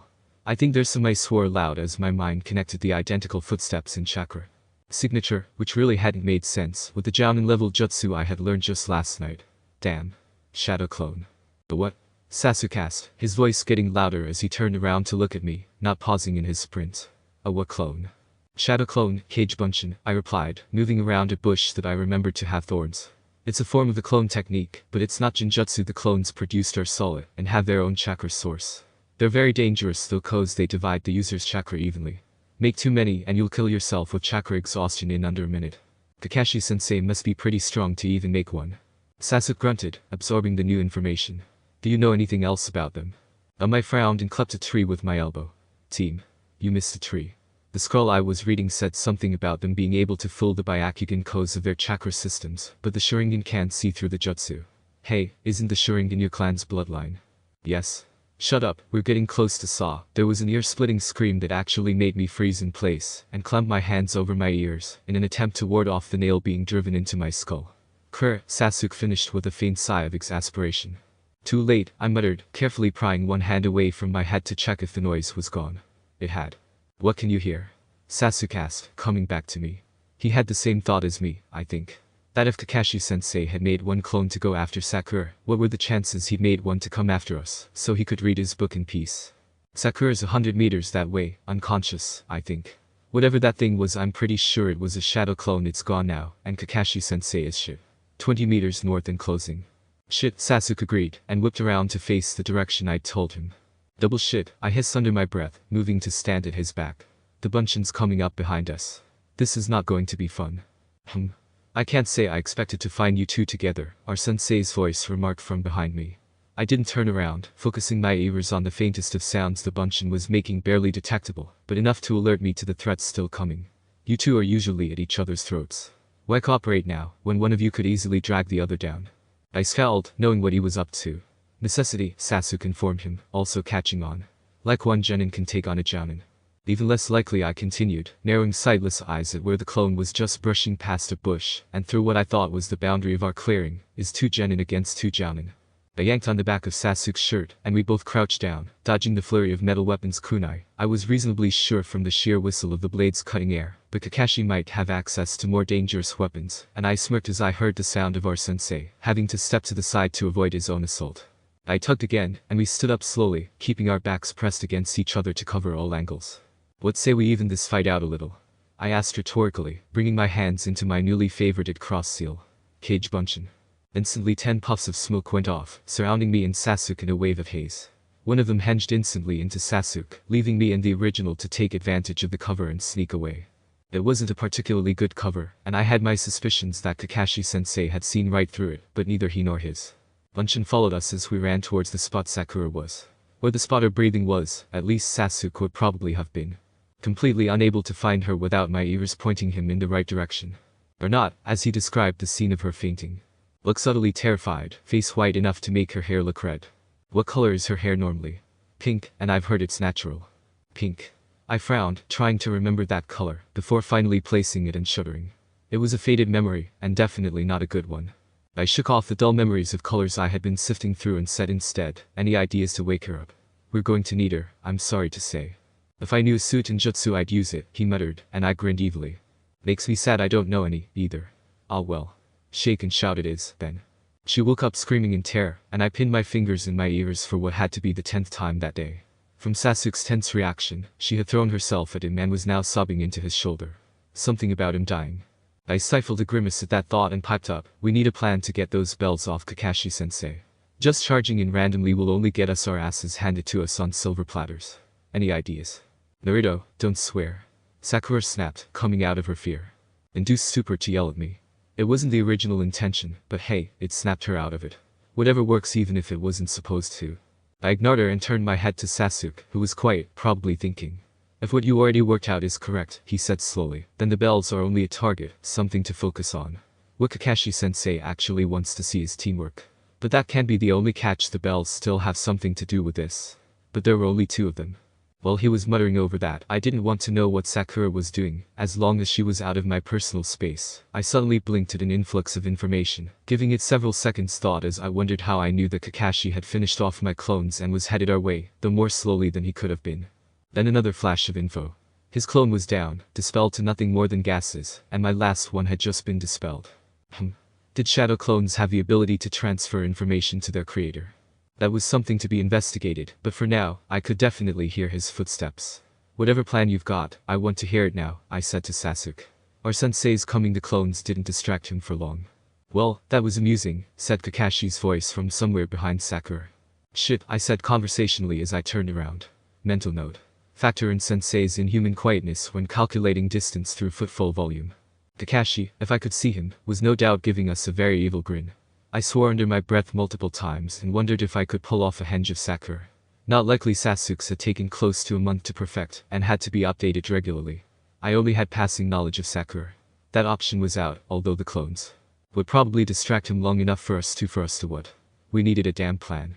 There was a choked yelp as Sasuke was kicked off his feet, and I reacted immediately, catching him to break his fall and dragging him upright again in under a second, while Sakura screamed and, I hoped, ducked. Sasuke wheezed for a second or two, leaning on me while he struggled to breathe. Right. Screw the plan thing, this guy was going down. No one hurt Sasuke and got away with it. Not even his fangirls. I don't know why they think green hair is a bad thing. I don't see any problem with it. Wait. Gage Bunchin, I growled. That would keep him busy for a minute or two. Sasuke, are you alright? What's Sakura doing? I'm fine, he gasped, just winded. Sakura's unconscious. No. Wait, she's waking up. Kakashi's having trouble with your clones. Too many. Holy crap. And I thought one of you was scary. Yeah, now shut up and think we need a plan, pronto. I'm a genin, not a F% handing to Jutsu Master. You're the smart one, remember? We need to get him pinned, or at the very least distracted enough for one of us to grab those bells, Sasuke panted, his breath mostly back. Half left of your bunchin. Distractions, I doubt we'd be able to get him off guard enough. Do you know Jinjutsu? That could work. I snorted, reminding him that I couldn't even detect Jinjutsu. And that was when they actually affected me. Seriously, the eye contact ones don't work, and the others are just effing annoying. Can't make him, can't dispel him, can't even notice them. I all around suck at Jinjutsu. Can you make enough bunchin too? No, there's only so much they can do. They're lightweights anyway. Our conversation was cut short by me suddenly catching a punch to the side of the head, followed up by a kick to the side that sent me flying. Ow. I hate it when that happens. Sasuke was using Kakakyu from the sound of things, and as I tried to stand up and stumbled, the rushing sound of fire eating the air nearby halted as Sasuke grabbed me, holding me upright and probably stopping me from knocking myself out against a tree. The bunchin ran out, huh? I said blearily, making the cross seal. Better fix that. Cage bunchin. Another dozen clones flickered to life and attacked our sensei, and I leaned my pounding head against Sasuke's shoulder. Damn, that punch had hurt. We need a plan, and we need it now. I don't know how long I can keep this up, especially if I get punched like that again. Although the pain was fading again, and I could hear properly. My ears had been ringing slightly, but now I could hear Sakura's breathing and therefore didn't jump when she next spoke. I can use Jinjutsu as a distraction, if you need me to, Sasuke-kun. He turned his head towards her, while I kept mine staring at the rather vicious-sounding fight going on between my clones and my sensei. I winced as one particular set of memories returned. Dang, that had to have hurt. Wait, it did. Another clone was pinned down and then dispatched by kunai as Sasuke's mind whirred and clicked. I could almost hear it going with my ear right next to his head like this. Okay. I've got it now, he said, and if I had touched his face, I knew I'd feel his smirk. The predatory smirk that made you glad he was on your side, if he was. The you are so screwed now smirk. We backed away, leaving my clones to bother Kakashi for a while Sakura set up her Jinjutsu, and we all got into position. I couldn't sense anything happening, but I dismissed it as a you suck at Jinjutsu thing. Then, when Sasuke gave the signal, a tap to the back of my hand, I mass dispelled my remaining clones, there were only 3 left by this stage, then sent up a massive flare of chakra, as I created as many clones as I could. Kakashi-sensei instinctively turned towards the flare, which was what Sasuke had been counting on. In the split second he let down his guard just a fraction, Sakura's mild Jinjutsu took hold, and then I let all heck break loose. At least 100 clones exploded out of the forest, aimed at the thoroughly distracted Kakashi-sensei, and tackled him, weighing him down and frantically grabbing at the bells. Sasuke and the original me joined in the fray, Sasuke shooting a Hasenka that escaped my clones and singed our sensei, and me making a frantic dive for the temptingly jingling bells I could hear, as the man staggered back to his feet. My hand closed around 2 metallic objects, there was a slight pressure, and then a snap as the strings broke, and then I hit the ground rolling. Panting, I sprang to my feet, my fist tight around the bells we had fought so hard for, mildly surprised the Jinjutsu ambush had worked, and mildly disappointed. I'd wanted to test my new shock tags, too. The clones all backed away and then all dispelled at once, and I staggered at the sudden rush, but shook my head to clear it and looked up at the spot. I could hear Kakashi-sensei's slightly elevated breathing. We got the bells, I told him, holding one out to Sasuke, who took it and tapped it with one finger, testing the ring to check if it was genuine. So, who passes, and who fails? Kakashi asked, sounding a blend between somber and cheerful. It was a scary blend. We got the bells, and we used teamwork, Sasuke said firmly. That's the purpose of this test. Testing our teamwork. Not our genin abilities. Those have been tested already now, we're put into teams to test it all out, the idealisms and promises. The bell thing is just to try to split us up, it's all a fake. He threw his bell at Kakashi, and it pinched off his forehead protector. Woo, nice shot. I said, aiming at the spot I'd heard the bell ricochet from, and with a clink I hit it too. Woo. Score for me. True, Kakashi-sensei allowed, but I didn't relax. His voice's tone wasn't something that put me at ease. Not to mention we'd just thrown his test back in his face, rather literally. But who fails? There were only 2 bells, and there were only 2 lunches, and 3 of you. I scowled. Then, one of the memories of my clones filtered through, and a wicked grin took the scowl's place. I don't like that look. Sasuke said quietly, or at least I wouldn't like it if it was aimed at me. I reached into my pocket, where a clone had slipped something before dispelling, and said, "So those bells are basically passes to being genin, right?"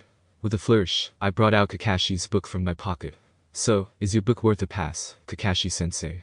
Or shall we just burn it?" Sasuke got enough for one more Gakakyu. I sensed Sasuke grinning as he said, "Burn the book." Okay, you all pass." The man yelled, obviously fearing for the fate of his book. "How the heck did you get that?" "I've been told I have very light fingers." "Why did you get that?" Sasuke sounded confused, but amused, and probably a little relieved. We had, after all, just managed to extort our sensei into passing all three of us. A couple of my clones forgot what they were looking for, so they grabbed whatever they could. "Oh, that reminds me, you might want these back." I fished out a couple of kunai, 3 shuriken, a ring of keys, a couple of scrolls, a pen, a pocket knife, a square mirror, a faded photograph, something that looked like a shopping list, a roll of bandage, and what felt like a spare face mask, throwing them at Kakashi-sensei. "You're a little kleptomaniac," he exclaimed, catching his book and flipping it open immediately. The rest of his stuff was stowed in a random pocket. "Oh no, if I was in klepto mode you'd be lucky to still have your fingers, Kakashi-sensei. You can forget your clothes. And maybe the hair, too." Our sensei cleared his throat, apparently somewhat nervous at that proclamation. "Well, by anyone's standards, you have passed the test," he declared. "Perhaps in an unusual way, but you passed nonetheless. You work together as a team to overcome an opponent with more experience on his side. But remember." His voice took on the quality of someone dispensing invaluable wisdom. And no, that wasn't sarcasm. The sobriety of his voice was clear to all three of us as he said, "Those who disobey the rules are trash, but those who abandon their comrades are worse than trash." Sasuke and I glanced at each other. I couldn't imagine leaving Sasuke behind for anything. He knew everything about me, and I knew everything about him. Without Sasuke, I'd have either given up, gotten found out, or gone completely crazy ages ago. Maybe even gotten myself killed. Without me, God knows what might have happened to Sasuke's mentality. You three worked together as a team, and even twisted the rules to your own gain, to ensure all of you made it through, he continued. You're not just clones churned out of the academy, destined for nothing more than death. You are your own people. Come on. Follow me. Bemused, but silent, we followed our sensei back to the clearing we had first started off in. I smelled bento, probably from the boxed lunches Sasuke reported under his breath sitting near the training stumps. There was clean running water nearby, a small river. I remembered this clearing now. The monument. Kakashi-sensei stopped in front of the polished rock, and I stopped a little way behind Sasuke, Sakura on the other side of him. Engraved in this rock are the names of many great ninja. Some of them even my comrades. I registered my sensei's words, and filed them away, but under my breath I was reciting every name carved into the marble. Suzuki Hana. Higazawa Yomi. Jiroto Kaneu. Sasuke bowed his head respectfully, and my eyes were aimed at the ground as I continued, Ichiha Bido. Kanuritsum. Hanasaki Ginsei. Kurokin Ryu. Mizumi Rin. The list went on and on, anyone else would have had trouble remembering them all. But the names were burned into my memory from the first time I'd sat here, my fingers brushing blindly over the names carved deep into the rock. It had been a pointless exercise, memorizing them all, but I had done it anyway. Takashi Aki. Yumino Kasuke. Yumino Sor. Namikaze Minato. 1. I paused for a deep, steadying breath, and Sakura spoke up. So all of these people were considered great ninja by the village. Yes, I said stolidly. They were greatly respected. They would have died for their village, like so many others. But unlike them they all did. Every name on this rock belongs to someone who was killed in action. This is the key memorial, where all ninja who die in service to their village are remembered. You know all the names, Kakashi noted, and I realized his voice was a little tight. So slight, I was probably the only person who would have noticed, but still there. He was good at hiding it. His teammates were on here, weren't they? Some of them even my comrades. Killed in action, a long time ago. I only nodded in response. For a long time, everyone was silent, the only sound of the wind rushing overhead or the subdued twittering of birds. Finally our sensei spoke again, and all three of us turned our heads towards him. Tomorrow, your life as a ninja begins, he said calmly, his voice back to normal. It is a difficult road that you three have chosen, but based on your performance today I think it's the right way to go. Then abruptly his voice changed from solemn to ear-painingly cheerful. See you guys tomorrow at the Red Bridge at 7:30. Don't be late. He vanished with a distinctive flick of chakra that I recognized as his shunshin, and slowly, I relaxed. We had made it. We passed the stupid test, and now we were genin. Officially. Oh, wow, Sasuke-kun. You were so cool. Sakura shouted from somewhere off to the left. The way you thought up that plan was just fantastic. You're a really good strategist. What am I, invisible? It was me who made you actually start thinking, and then provided the manpower to actually pull it off, I grumbled, internally amused. Be thankful, dope, Sasuke growled, sounding slightly suffocated. At least it's not hugging you. Attention. Sandame Hokage. Training report. Bell test. Jounin instructor. Hada Kakashi. Team. Haruno Sakura, Uchiha Sasuke, Uzumaki Naruto. Statement. Team pass. Shut up, Genma. Notes. Sasuke and Naruto are both very quick-minded able genin. Both seem to have speed on their side, and have the potential to become great one day. Sasuke has extensive Kaiten jutsu knowledge. Expected and is protective of Naruto not so expected. Copy of Academy report requested. His reflexes are very good, and he has strong leadership skills, but may be arrogant, cocky or overbearing. Needs further observation. Sasuke definitely has a vendetta against someone, but I'm not as certain as I was that it's his elder brother Uchiha Itachi. His attitude suggests someone else. Naruto is very good at hiding, even wearing that orange monstrosity he calls clothing. Check his knowledge for concealing jutsu. He was able to utilize and also detect the shadow clone jutsu in use, and was not fooled by my clone. He has very fine-tuned hearing and smell, but he seems to have slow sight reflexes, possibly a mental deficiency, or just short-sighted. He seems to rely on Sasuke a great deal and works very well together with him. They guarded each other's backs during an ambush, and Naruto set up a distraction for them to escape in. He acts slightly standoffish towards Sakura, claims her voice makes his head hurt, may need to get his ears tested for hypersensitivity. Light fingers, as I managed to steal no fewer than 18 items from my person without me noticing, and only 2 of them were the bells. Naruto claimed that his clones forgot what they were looking for, and so grabbed everything they could. When accused of kleptomania, he laughed and stated that if he was in klepto mode, I would be lucky to still have my fingers, let alone clothes and hair. Should probably get that checked, and if not fixed, utilize, as this skill reminds me uncomfortably of Sensei. Naruto acts very defensive of Sasuke, and may know how to make explosive tags, unverified, but probable. Be on guard. Given heritage, it wouldn't surprise me. Sakura acted as predicted from her academy report, seems jumpy in actual combat situation. She displayed her Jinjutsu knowledge during the test, and while it needs a little work, shows promise. She needs some serious training to bring up her physical strength and mental barriers, but does have some potential. Her main flaw is her obsession of Sasuke. Possibly unwise to put her on the same team. Signed. Hada Kakashi. I am aware that other people have likely died since Minato did. However, there has been a time of relative peace, and I need the list to finish there for dramatic purposes, so put up or shut up. 1. All of the names on that list, aside from Uchiha Obito, Namikaze Minato, and Rin, are made up. I am unable to read the writing on the memorial properly, it's too small. I need more close-ups for that. Japanese translations. Ninjutsu, another branch of ninja techniques along with Taijutsu and Ninjutsu, but this one is based on illusionary techniques. Kaiten, literally fire release, a designation for elemental techniques like Sasuke's Kakakyu and Hisenka, specifically fire element. Suiton, literally water release, a designation for water element techniques. D rank. 4. D rank.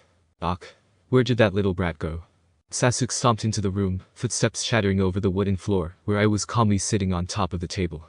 I hadn't done a lot of running around since we got here, owing to the fact that this was new territory to me, and I had no clue where the F% I was, and would probably walk into a wall. However, I was definitely useful for locating the little Torags who were our charges. In the refrigerator, I reported, being able to hear the muffled yelps of its cooled in here. Which Sasuke probably couldn't. My friend froze, no pun intended. How the crap did he get in there? I shrugged unconcernedly. Locked himself in. He's playing hide and seek with the one under the sink. Aha, so that's where that one went. Sasuke locked the cupboard door. What about number 3? Under the bed, playing with dust bunnies. Sakura shouted from the bedroom. Ah. That's what that noise was. Now, where's number 4? Ouch. Sasuke yelped. Too late. Wait, how can 1 and 2 be playing hide and seek if they're both hiding?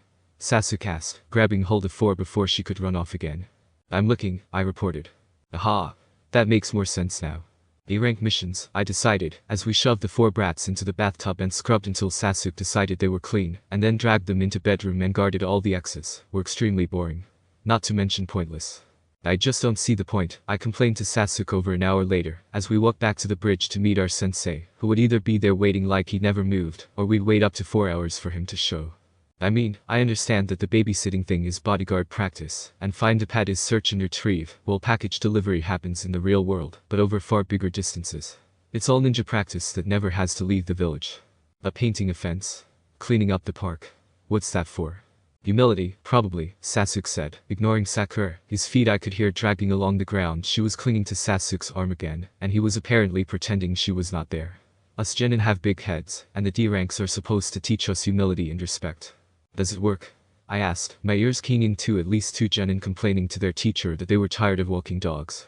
Their voices were unfamiliar, so they were probably in the year above ours, or the year above. Not really. It was a good idea, though. We were getting close to the bridge now, at least I thought we were. I'd never approached it from this angle before. I thought I could hear Kakashi's breathing, but I wasn't sure if it was him or Nobe. Definitely Kakashi. Over the last 2 weeks Jen and I had learned to identify his perverted little giggle when he read the Icha book that Sasuke and I had threatened to burn during our bell test. And my chakra sensing, which was slowly improving. Recognize his familiar warmth easily, though not as easily as my other teammates. Hey sensei, what do we do now?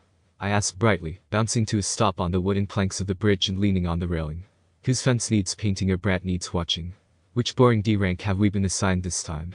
There was the soft flap of his book snapping shut, and I glanced at the spot I estimated his head to be at, widening my eyes in a questioning expression.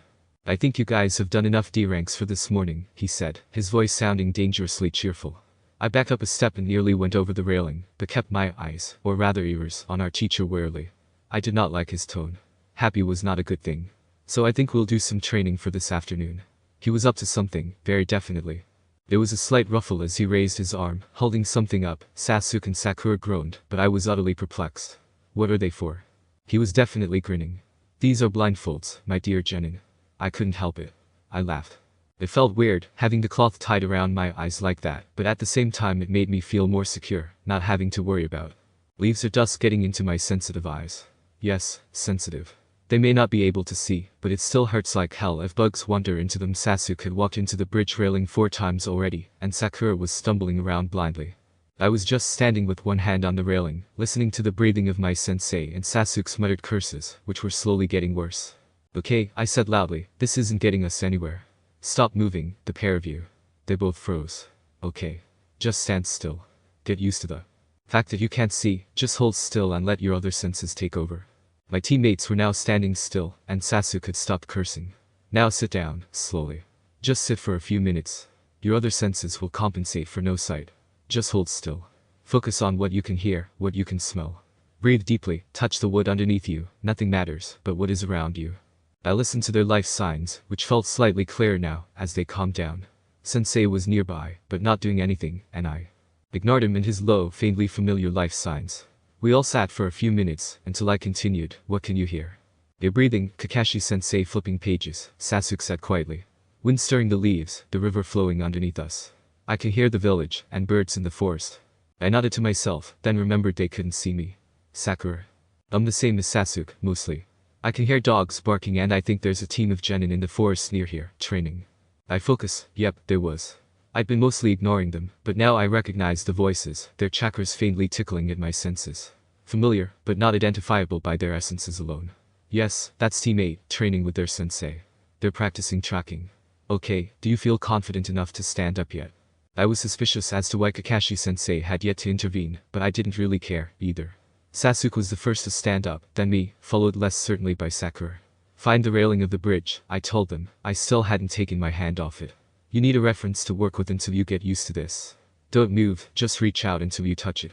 Sakura was now clinging to the railing, and I hoped it wasn't actually splintering under her grip. Sasuke was only just brushing it with one hand, and I simply let my hand rest on top of it. I knew this area like the back of my hand now, so with any luck, I'd be able to get these two through it when they were used to using their eyes. Well, you three seem to be well adjusted, said our sensei brightly, and I cursed eloquently under my breath. I'd forgotten about him. I guess now the real training can start. Both Sasuke and I swore under our breaths. Sakura was innocent of the trouble we were about to get into, asking, what do you mean? Kakashi-sensei. I thought this was training. Damn, we got saddled with an idiot, I muttered under my breath. Oh yes, Sakura, this is training, said Kakashi-sensei, still all too cheerful. But I know a way to make it much more effective, and lots more fun for the three of you. I could feel the blood draining out of my face as he spoke. We are so dead. Our sensei stepped forward, handing something over to Sasuke, who fumbled with it for a second, before running his hands over it, trying to see what it was. What the crap is this for? He asked, and I walked over slowly to tap the back of his hand, asking to hold it. He handed it over, and I ran my fingers across it lightly. Mission scroll, I decided. You better not be expecting us to read that, Sakura said, sounding dangerous. I winced and took a step away from her, just to be on the safe side. No, no, Kakashi-sensei laughed. It's actually a mission report that I want you to deliver to the Hokage Tower. Preferably today. Of course, the blindfolds stay on until you get it there and deliver it properly. This time all three of us swore. Have fun. Oh, and by the way, Sasuke, you can't use your ninjutsu, and Naruto, no shadow clones. No deadly force, either, so no blows aimed to kill, or any lethal weaponry. There's another genin team that has been instructed to steal your scroll, so you may want to watch out for them. What? But he had already used Shunshin to flicker out. We seriously need to rewire his idea of fun, I grumbled. Okay, this isn't gonna be easy, we'll need a plan. I'm going to go for follow the leader, Sasuke said grouchily. You know this village a lot better than I do and can actually walk it blindfolded. Really? I was favoring the track down sensei and kill him plan, I returned. But yeah, okay, a bit more depth is required. Okay. Sasuke paused, thinking. Okay. Here's the plan. You lead me and Sakura through the village, and try to stop us from getting ourselves killed. Listen for our pursuers and warn us if they start to go for us. If that happens, don't split up. Stick together. Sakura, if Naruto yanks on your shirt, he wants you to duck. Do it straight away.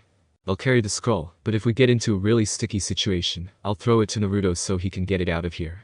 Oh, no, I told him flatly, I'm not going anywhere near Sakura's shirt. She hits me enough as it is. And I'm not leaving you two on your own, blind you'll get yourselves killed in seconds. How about this, then? When we get into trouble, I'll throw the scroll to you, y'all Naruto has the scroll. And then we'll freeze until you come back for us. Yeah, that works. But then Naruto might get hurt. Sakura pointed out, her voice was drifting away. Stop moving, you'll fall into the river, I informed her, and she froze with a squeak of terror. Sakura, Naruto can escape from Anbu. I think it's safe to assume he can outrun a team of genin, if he's managed to get away from 4 Anbu squads. Ah, my finest hour, I said dreamily, and then laughed.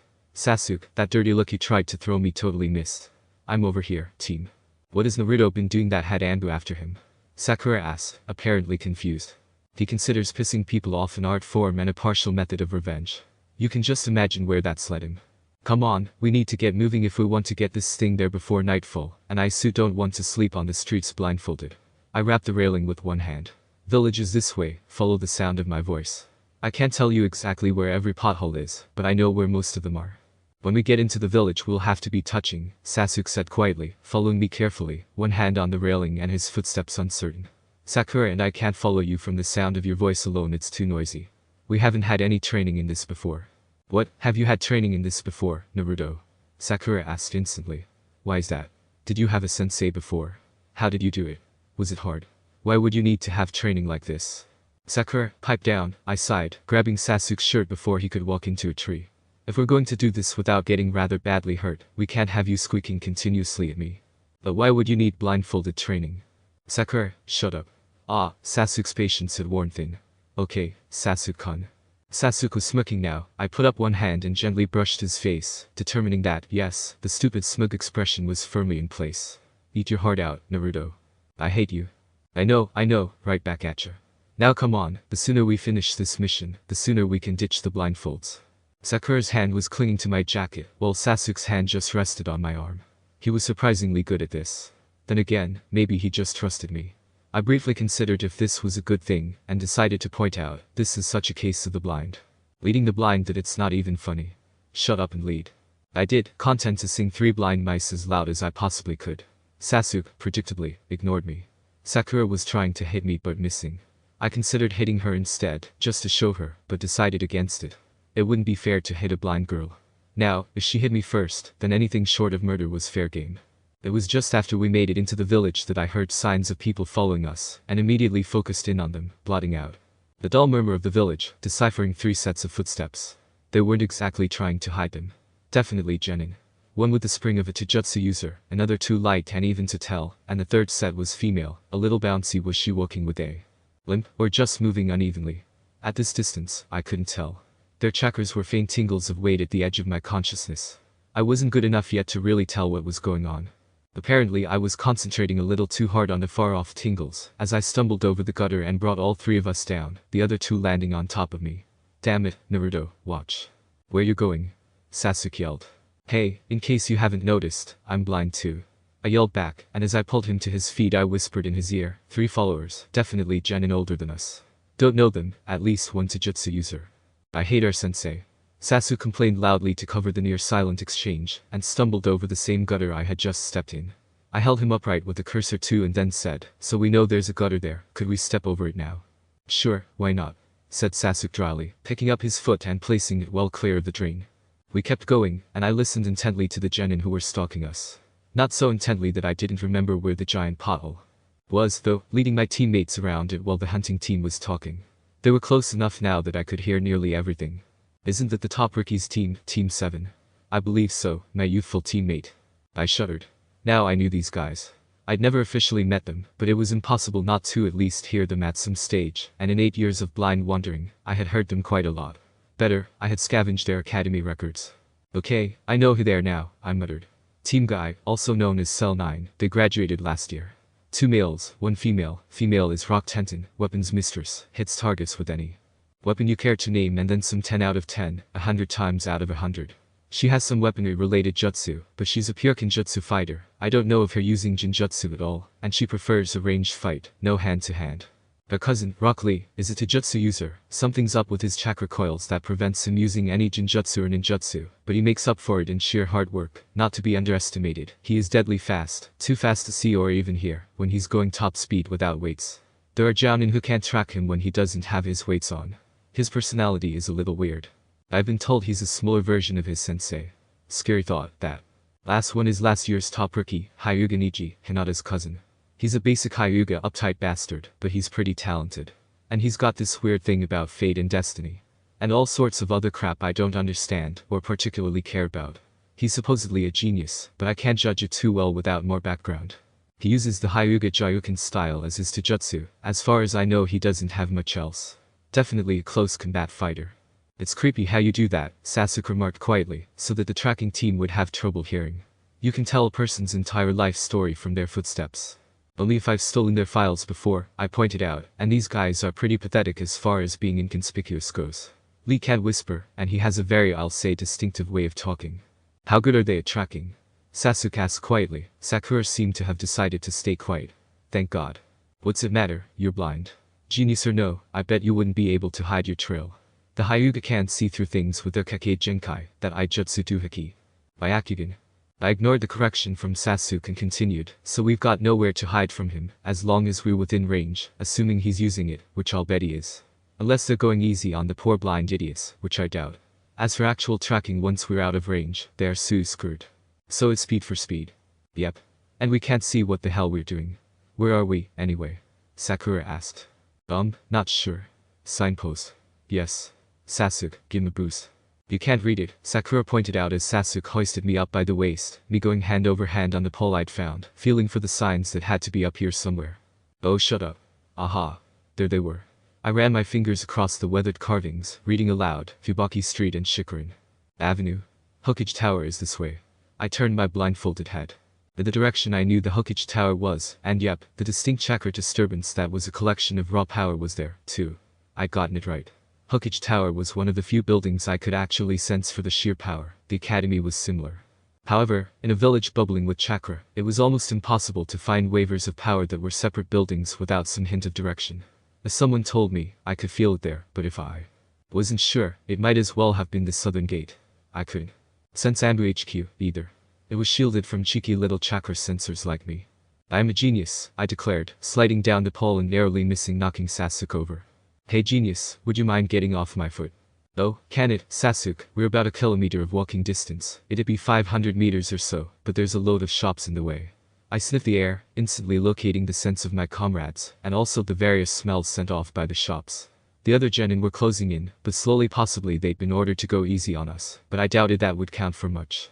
The other genin are closing in there trying for a pincer movement, and they've blocked off the quickest route, I noted, vaguely hearing them conversing, spattered with squawks of static, so probably via headphones. They know Sasuke has the scroll. They're going to try to split us up, and if we get divided we'll be totally helpless. But they must know they have the advantage, Sakura said, sounding uneasy. Wouldn't they be ordered to go easy on us? Yes, said Sasuke flatly, but their pride is worth more. They're not going to be shown up by a trio of rookie genin if they can help it. This is a four-way crossroad, isn't it, Naruto? His voice dropped to almost nothing on the last sentence. Yes, I agreed, nodding automatically. Training myself to give visual aids, when I myself didn't need them, had been difficult, but worth it. I lowered my voice again, giving them the important parts. They've blocked the way we came, the shortest route, and the second shortest, but I know how to get there through the way they couldn't cover.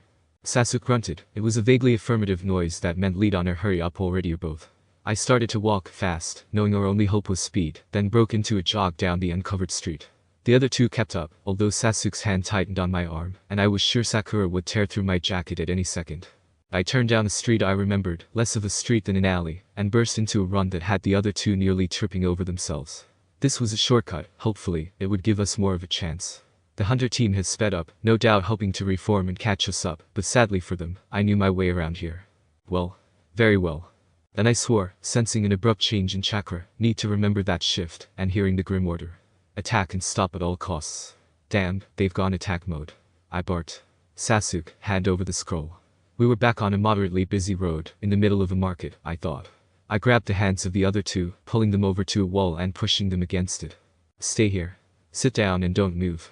I'll come back for you once I've lost the genin, stay alert, and the password is sunflower. But Naruto, surely it's better for Sasuke-kun to hold on to the scroll, Sakura began, and I winced, but Sasuke intervened. Sakura, what was your favorite subject back in the academy? She immediately abandoned her previous train of thought and set to babbling on her academy days. I knew that if I touched his face I would feel the long-suffering expression on Sasuke's face, and promised myself I would make it up to him later. I focused on the genin, who had half paused, and could just barely make out their conversation through the bustle of the rest of the town. What are they doing? It appears they're splitting up in an attempt to confuse us. How unyouthful. Well, that's stupid. It's obvious the Uchiha would have the scroll. He's the only one tough enough to have a chance of hanging on to it. Crap, they're smart. Woo. I bellowed at the top of my lungs, waving the scroll around desperately. I stole the scroll off Sasuke. I am a genius. I am the best. I yelled, and then sprinted off through the streets. Well, that one's an idiot, the Hyuga remarked, and the three of them all set off in pursuit of me. I breathed a sigh of relief, tripping over a crack in the sidewalk as they bypassed my teammates and came straight after me. I kept going, taking a left at my next turn. I knew exactly where I was going. I listened behind me, trying to hear the conversation of Team Guy. Are you sure the blonde kid is blindfolded? He's running so confidently. That was a girl. Yeah. He just ran confidently into a wall. The Hyuga, obviously. Ow. Okay, new wall. I staggered painfully, having just found out I wasn't on the street I thought I was. Damn. Great. Where the crap am I? Sir. What street is this? I asked a passerby I could hear. A female voice returned, South Street. Oops. Sorry ma'am. Thank you, though. I turned around and raced off, hearing the genin team immediately follow. I think they were on the rooftops. 3, 2, 1 one of them said, and then I turned the corner back onto the main road. Are you sure he's blindfolded? The girl of the team demanded. I ran into someone headfirst and cursed, staggering and almost falling. Sorry, sir. I yelled, and then ran off again before the genin could catch up. I could hear the man swearing at me for quite a while, but hey, I was in a hurry. Yes, I'm sure, the Hyuga said dryly. I took off again at a full pulse sprint, racing for the Hokage Tower, making it seem as if I was just trying to run the gauntlet as fast as I could. Tenten, take him out. Aw, crap. They were actually trying to attack me. I put on a burst of speed, but one of the genin, the female I think, sprang down in front of me. I didn't bother dodging and just plowed into her, knocking her over and making a small jump to avoid stepping on her. Sorry, I didn't mean to hit you. I lied over my shoulder at top volume. Right, that brat's going down, Tenten said. Yep, the girl. Unfortunately for them, I had already vanished. Panting, I made my way through the back alleys back to where I'd left Sasuke and Sakura, coming up beside them and then pausing, mentally checking the other genin. They had figured out I wasn't headed for the tower, but had yet to work out where I actually was. Okay, I ditched him, but it's only temporary, I said quietly, making Sakura jump. Ha, she's so twitchy. Sunflower. Get up. If we take the street they had blocked, we'll be there in 2 minutes. Give you any trouble? Sasuke asked, letting me pull him to his feet. They tried to set Tenten on me, but I just trampled her. I think they're trying to set up traps to catch us on our way there. Damn. I hate it. When that happens. You trampled Tenten. Sasuke repeated. Why didn't you just dodge her? She was trying to grab me. And she would have just kept coming. As it is, she wants to kill me. How is this a good thing? Anger may cloud her judgment. If not, it'll give me motivation to run. Oh man, let's just get this over with, Sasuke sighed, stumbling over a pothole. Yes sir. And then we were running. They weren't happy about it, but hey, I was physically dragging them so there wasn't much they could do about it. Get ready, I muttered under my breath, they're gonna ambush us. Get ready to dodge in 3, 2, 1 duck. I yanked them both down, and as a volley of weaponry went overhead, with those water balloons I could hear. I frantically searched my pockets. Damn it, I know I put those stupid things here somewhere. I pulled a round stone from my pocket and tugged a strip of paper from the sheaf I was holding, wrapping it clumsily around the stone where it stuck instantly. I focused a flash of chakra into it and hurled it at the 3 genin who were dropping down on us, preparing a new tag, but not yet throwing it, as I dragged my team back to their feet. There was a flare of chakra as it was released and 3 screams of pain. I glanced around. Did the shock tags actually work? I asked, sounding astonished. Those things had been giving me grief for a month. Kakashi's voice replied, not exactly. Flash tags, not shock tags. Nice big bursts of light, though they're probably just as blind as you 3 are now. Ah, really? I perked up, glancing at my sensei's hiding spot. He was standing on a light pole. Damn, got the light part down, now I just need the ning. Hey, Sasuke, have you seen any spare ning around here? Idiot. Let's finish this mission so you can go finish your damn shock tags. Good plan. Kakashi-sensei, where's the tower? You do realize you're not supposed to ask me that. He sounded amused. How do you even know where I am? Kakashi-sensei, it's time you just admitted that I know everything. If you know everything, then where's the Hokage Tower? Touché. Hey, you there, where's the Hokage Tower? I called to yet another random. Gee, we really seem to be bothering a lot of people today. You're standing right in front of it, came the irritated reply. Oh yeah, I knew that. Let's go, guys. Oh no you don't, came Niji's shout from behind us. We all ducked, and there was the sound of a body hitting the ground. He had tried to tackle us, and apparently missed. We had all afternoon to get used to being blind, and I'd had most of my life. His team had had vaguely 30 seconds. Sorry Niji, I told him, but I guess we're just that much better than you this time. We stepped over him, though I think Sasuke purposely stood on his hand and entered the Hokage Tower. From there, it was a simple matter of handing the scroll over to the Chunin in charge, who seemed bemused to have 3 blindfolded genin troop in and hand over a mission report. Mission accomplished, said our sensei brightly. You can take off your blindfolds now. Oh thank God. Sakura exclaimed, yanking violently at the cloth over her eyes. That was so annoying, wasn't it, Sasuke-kun? Chen, Sasuke grunted as he pulled off his own blindfold. I undid the knot at the back of my head slowly and let the cloth fall into my hands, opening my eyes automatically and expecting to see exactly what I did. Nothing. I felt the smile slowly slide off my face and my spirits dim. Darn it, my eyes have gone all blurry now. The girl exclaimed. She seemed determined to make up for her nervous, petrified quietness on the mission. How about you two? Chen, Sasuke repeated, rubbing violently at his eyes with the backs of his hands. Same, I said quietly, keeping my voice carefully neutral. I wasn't talking about the blur. I was talking about the blackness. They just escaped it, I was still trapped there. My sudden dull, neutral tone got Sasuke's attention. Hey, Naruto, are you alright? He asked, sounding slightly anxious.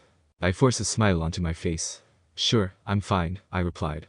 I'm going to head home, though I still need to find the ning for my shock tags. I want to get them finished. I turned away from them and walked out of the tower, ignoring Sasuke shouting after me, Naruto. Hey Naruto. It took me 16 minutes exactly to get back to my empty apartment and let myself in. I sank down onto the floor in my living room, crossing my legs and staring sightlessly at the half-finished tags scattered around me. Carefully raising my hand, I held it about an inch in front of my nose and marveled at the blackness, not even the strange ships of color I had gotten when I closed my eyes, when I was younger. A void of pure black. I wondered what my hands would look like now. Surely they were different than the small, soft things I remembered. I traced the raised right hand with my left, counting calluses, scars and blisters, little changes in the skin's natural makeup. It wouldn't be so bad, I mused, if I didn't remember. If I had been born blind, and had no idea what orange was, or what the clear open sky looked like, or how beautiful an autumn tree could be, because then it would be impossible to miss them. But I hadn't been born blind, I'd been blinded. It didn't sound that different, but it made all the difference in the world. Sasuke thought I was used to it, or I thought he thought I was used to it. It had been 8 years, after all. That's plenty of time to grow accustomed to darkness. Right. Wrong. I could never get used to this. When I had been younger, I sometimes would wake up in the middle of the night, terrified beyond all reckoning by my nightmares, and face only the ocean of nothingness, the empty void that had become my world.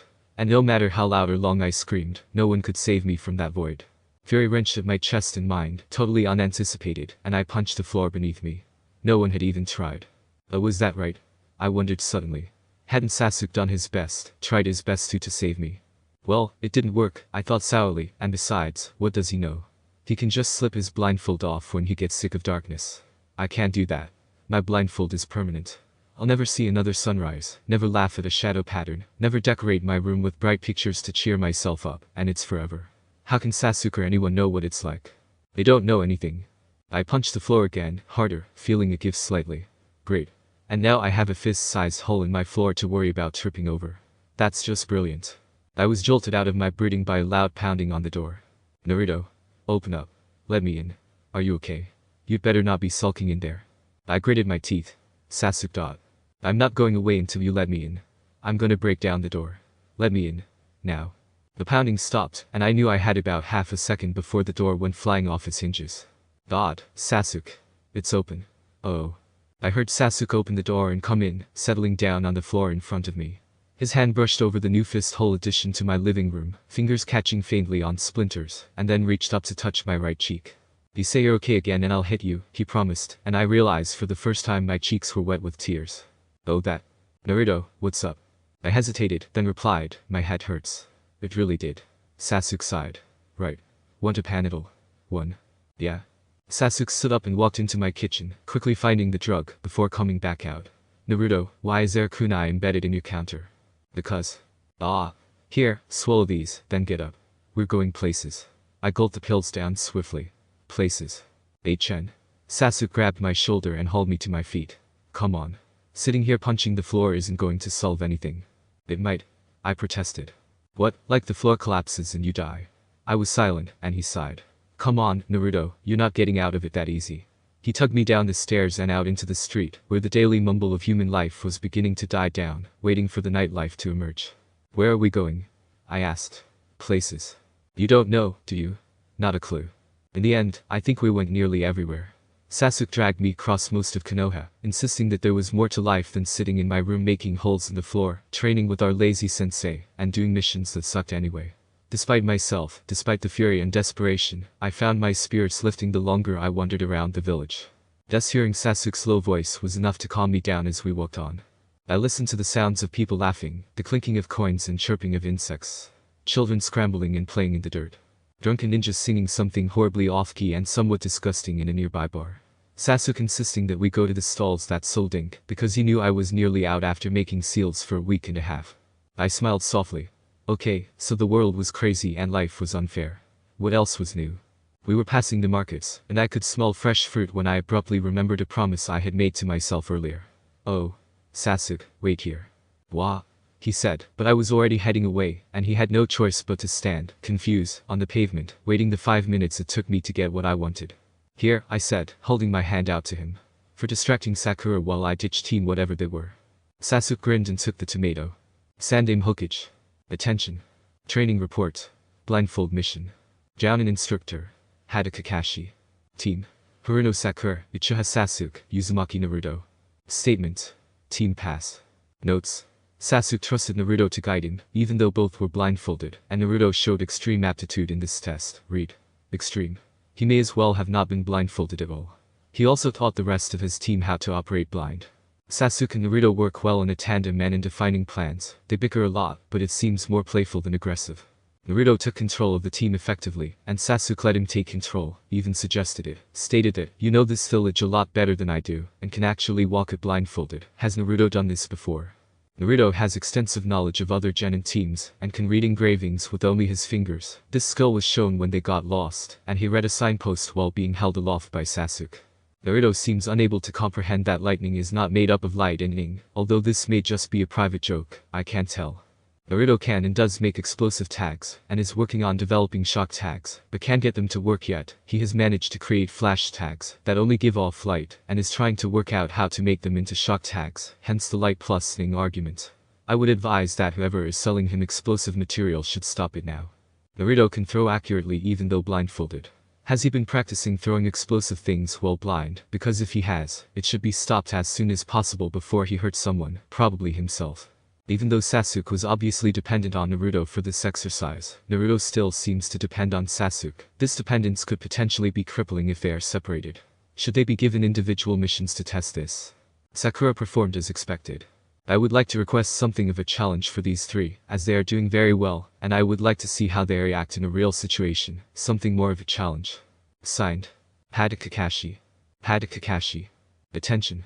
The request regarding the challenge for your students has been noted and granted. They will have access to the next available C-rank mission. Report to the missions desk for more information. Signed. Sandame Hokage Toby. Notes. 1. For those who don't know, Panadol is a painkiller. It's an Australian thing, which is why some of you may not have heard of it. Basically it's aspirin, Panadol, ibuprofen, Tylenol, or whatever pill painkiller is in prescription required in your country. There are a lot of varieties, even here Panadol is the one with the least side effects. But it's not as strong as Panadol, which can make people sensitive to some of the medicine really sick. Japanese translations. Kakei Jinkai. This is literally a bloodline limit, a special ability of some type that is passed down from person to person in a family line, created by particular combinations of genes. Kakei Jinkai are prized in Konoha, but hated in other villages such as Kiri. Kakei Jinkai are set apart from other special talents and abilities by the fact that the Sharingan, the bloodline limit of each Uchiha clan, cannot copy the ability because the necessary genetics to make it work are missing. Kakei Jinkai. Byakugan. The all-seeing eye of the Hyuga clan. This is a taijutsu, and gives the user a version of X-ray vision that has sparked many fan-based pervert jokes. The user can see through walls and a person's skin to see their chakra coils and tenketsu, and it is on this ability that the Hyuga clan taijutsu-style Jyoken is built. Concepts. Scrolls.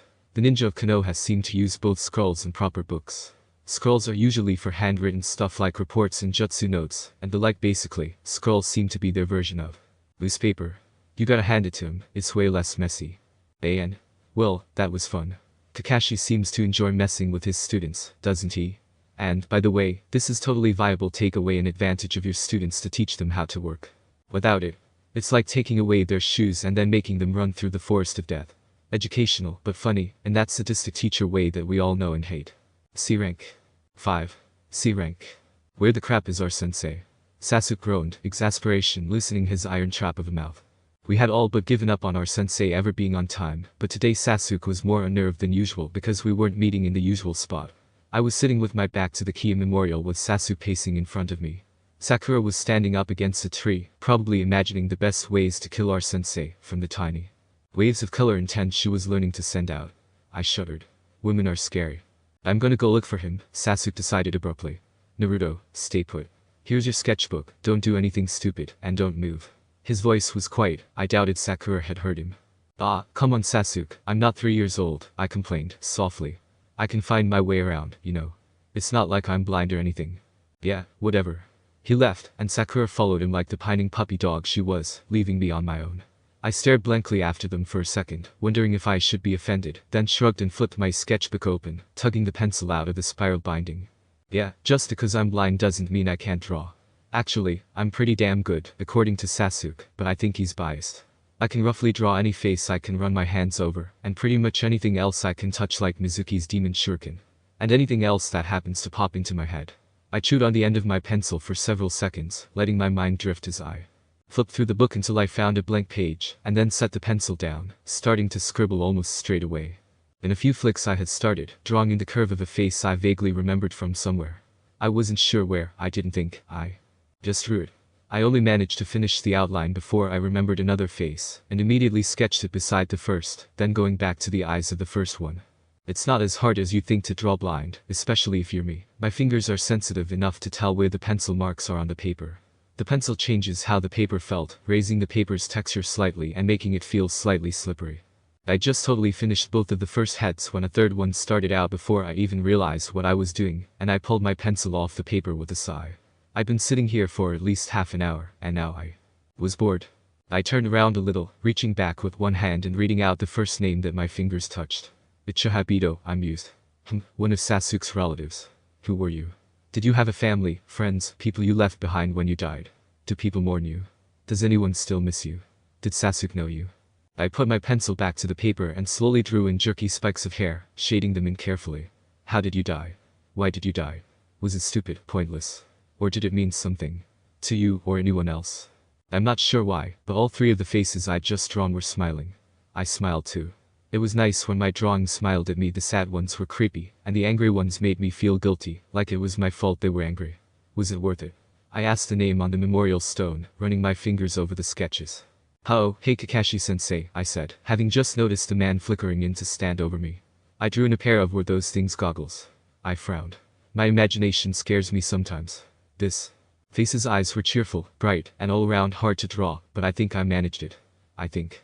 The goggles were shoved up to the top of his head, half over his forehead protector. Hey, all three of these guys had forehead protectors. All Konohan, too. Hey, Naruto, my sensei said, sounding faintly strangled. Oh, did Sasuke and Sakura find you? They sounded pretty mad when they left. No, that's not right. I erased the smirk my hand had been trying to draw and replaced it with a proper grin. That's better. Stupid drawings. May I see? He asked, and I shrugged and handed the book over. He seemed kind of stiff today. Did he have arthritis or something? Or was he just excited over something? I like these ones, I told him, tapping the page. They're all smiling, and that makes me happy. The bored ones make me bored, and the smirky ones put me on edge. It's weird, I never know how they're going to turn out until I've already drawn them. It's like their faces just appear in my head, and then I have to draw them like that, and I can't change them, they have to be drawn like that.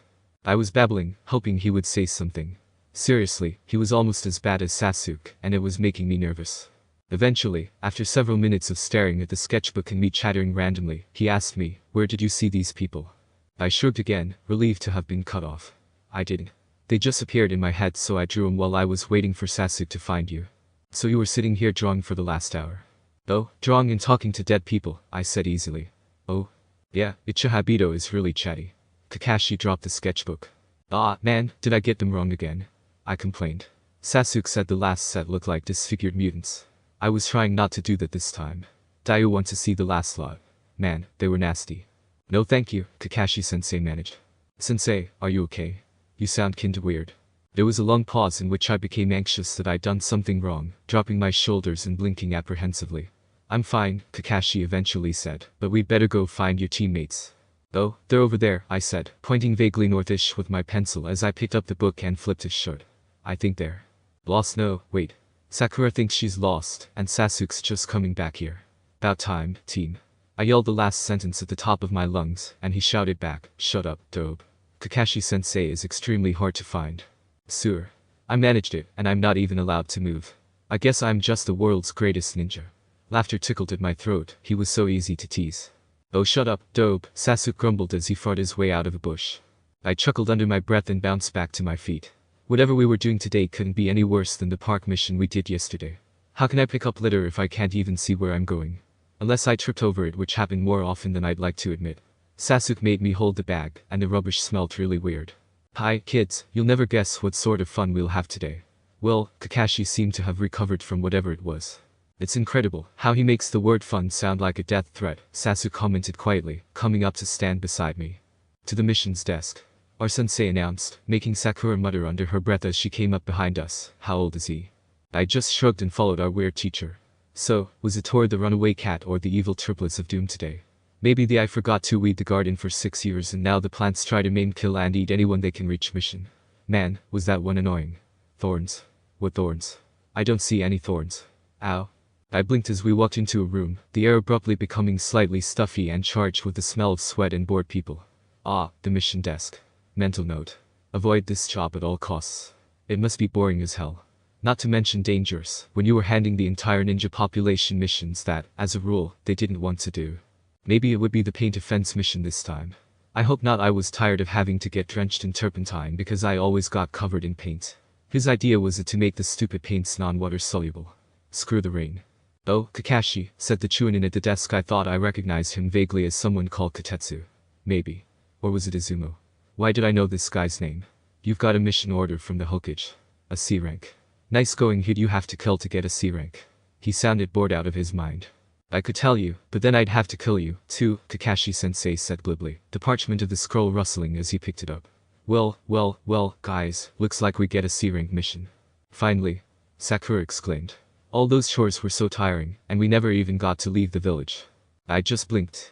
Oh great. More stuff for me to trip over. Sasuke brushed the back of my hand and whispered, "We'll be fine." The parchment crackled as Kakashi unrolled our mission, apparently reading it over, as he didn't say anything aloud. Then he handed it to Sasuke, who handed it to me straight away and read it over my shoulder, while I brushed my fingers over the kanji and hiragana, carefully reading the smooth tracks of ink. Mission rank. C. Mission type. Escort mission client. Tazuna. Mission description. Protect Tazuna on the way back to his home, the land of waves, and then for as long as it takes for him to complete the bridge he is building. I ran my fingers over the paper again, double-checking I hadn't missed anything, before handing the scroll back to our teacher. Sakura had been reading it from near Sasuke's elbow. Not a whole lot to go on, Sasuke muttered under his breath into my ear, and I shrugged slightly. Not meant to. It's just a C rank, not an A. Hey, why do you do that thing with your fingers? Sakura asked as Kakashi tucked the scroll into his pouch. Running them over the paper like that. Ah, so I don't lose my place, I said quickly. Ahaha, I have trouble reading in a straight line. I laughed sheepishly, rubbing the back of my head with one hand. Sakura snorted. You are such an idiot. Send in the client, Katetsu Izumo said to someone, and I heard the door begin to slide open, glancing at it automatically. My eyes widened and my shoulders dropped at the overpowering smell of sake, and I took a half step back, trying to hide behind Sasuke. He touched my shoulder questioningly and I choked out, smell of alcohol strong enough to kill small insects. I pinned my nose closed and instead listened to staggering footsteps that paused as soon as they entered the door. What, so I'm being guarded by a bunch of snot-nosed brats? Came the harsh voice that I assumed belonging to our client, followed by a sharp increase in the smell of alcohol. Great, a drunk. And you can't tell me the short one with the idiotic look on his face is a ninja. I sighed irritably. I knew I was the shortest, and I hadn't seen my own face in years, so for all I knew I did look stupid. In the shinobi world you shouldn't judge by looks alone, I growled. Don't dismiss us until you've seen us in action. I heard Kakashi breathe a faint sigh of relief, no doubt glad I hadn't attacked the client. The bridge builder just snorted, unimpressed, although I could sense the Chunin, Izumo, or was it Katetsu, mentally raising an eyebrow. I sighed again, a little more quietly, and asked Kakashi-sensei, when are we leaving, and how long is this mission going to take? Kakashi drawled. This mission should take us about a week, so make sure you take enough supplies. We'll leave from the main gate of Konoha at say midday today. Don't be late. Then he vanished. I snorted. Now taking bets on how many hours late Kakashi-sensei will be. I'm not getting there till 1, Sasuke commented dryly. Kakashi's log. Team was given C-rank mission, they weren't as excited as I thought they might be. Naruto seemed more nervous, and he's been somewhat subdued for the last couple of days. Sasuke appeared. Worried, and overall Sakura seemed the most pleased. When reading the scroll, Naruto ran his fingers over the parchment. When questioned he said that he had trouble reading in a straight line, but I have a feeling he's covering for something else. Earlier in the day I found Naruto waiting at the memorial, he was drawing in his sketchbook. It was a sketch of 3 faces perfect copies of Sensei, Rin and Obito. When I asked him where he saw them, he didn't know. Midday came and went. 1 o'clock came and went. Sasuke came but had to stay. He wanted to go, but sadly, we were stuck waiting for our lazy-ass sensei. He was really bored, but I had 2 new sketchbooks and my old one, too, so I made him sit still for a few minutes while I drew him. 2 o'clock came and went. When Kakashi finally showed up, Tazuna trailing behind him, I sensed him falter slightly when we came within eyeshot, and I glanced up at him, wondering if something was happening that I wasn't aware of. Sakura was leaning against the village wall, probably dead bored, and Sasuke was sitting cross-legged, one hand holding his head from drooping. I only knew that because I had decided to do a full sketch instead of just his face and checked his whole posture when Sakura wasn't looking. Hey, Kakashi-sensei, I said cheerfully, waving my pencil in the air.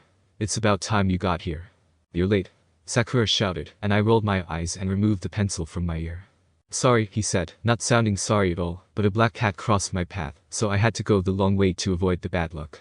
Are you a mouse, Kakashi-sensei? I asked interestedly, and that gave the lazy bastard pause.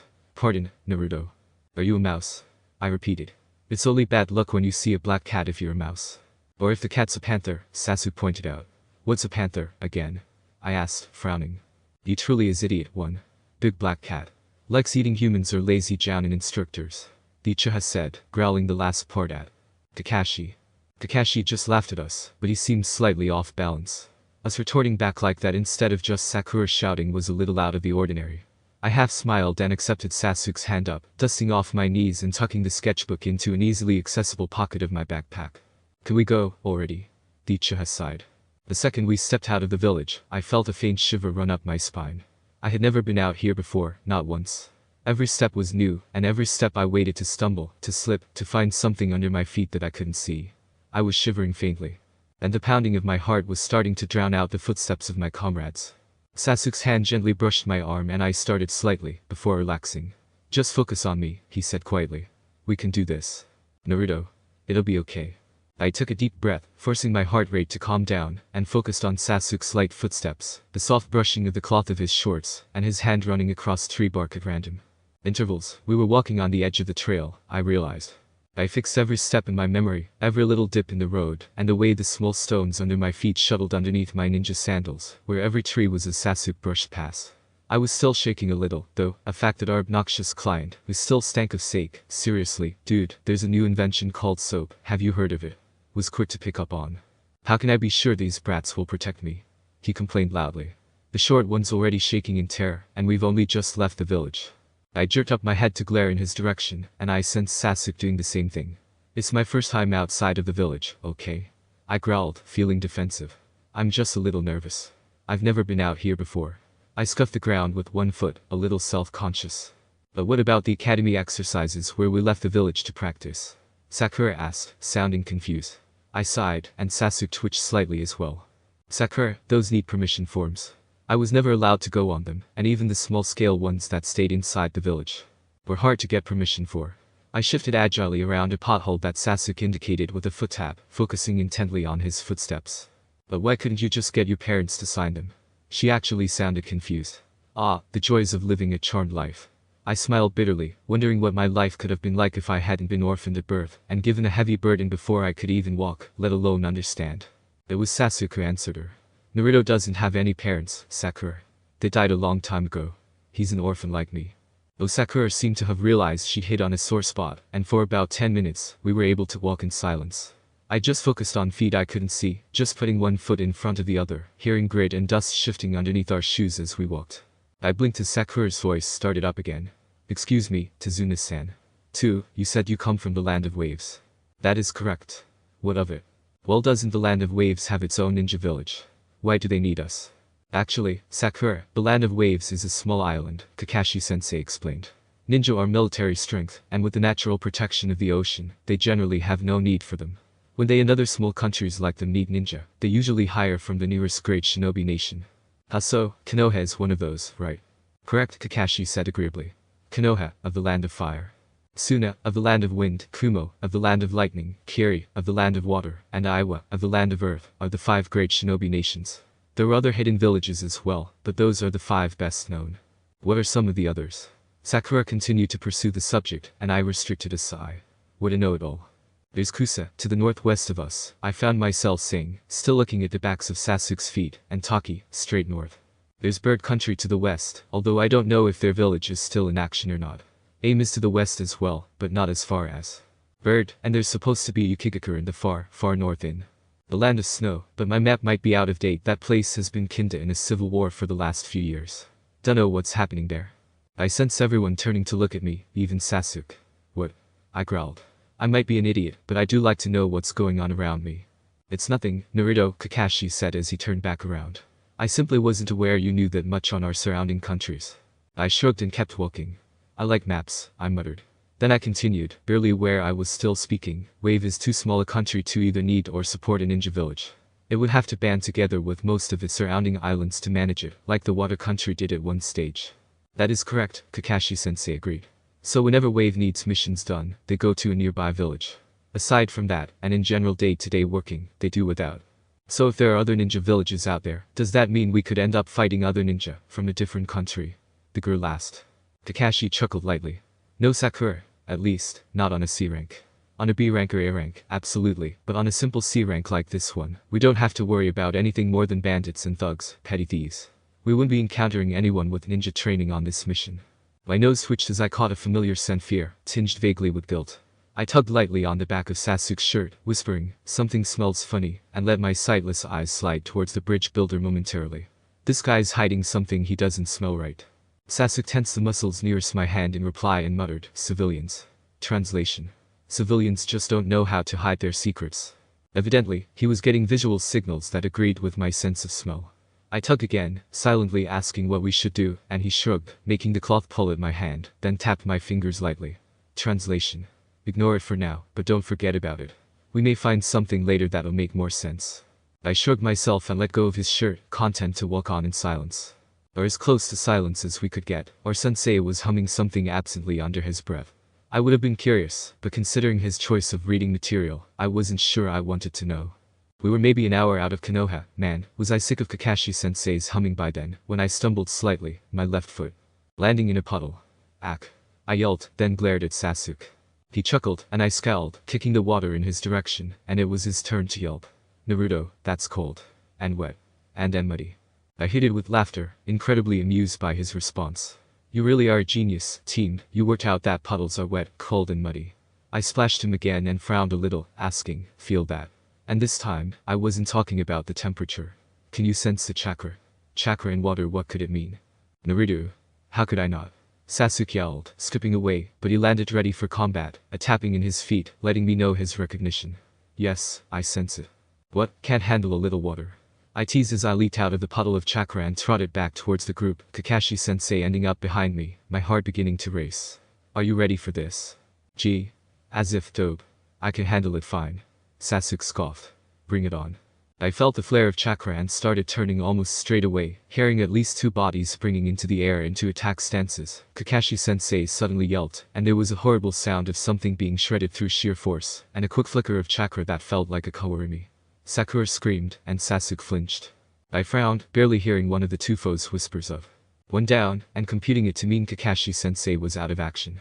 Then they were moving again, two vague flickers on the edge of my consciousness, outlined by blurs of chakra and sound a weapon. Was it wire? No, too bulky for that, whistling between them, and I drew two kunai, my heart pounding and adrenaline rushing, as I frantically tried to track the pair.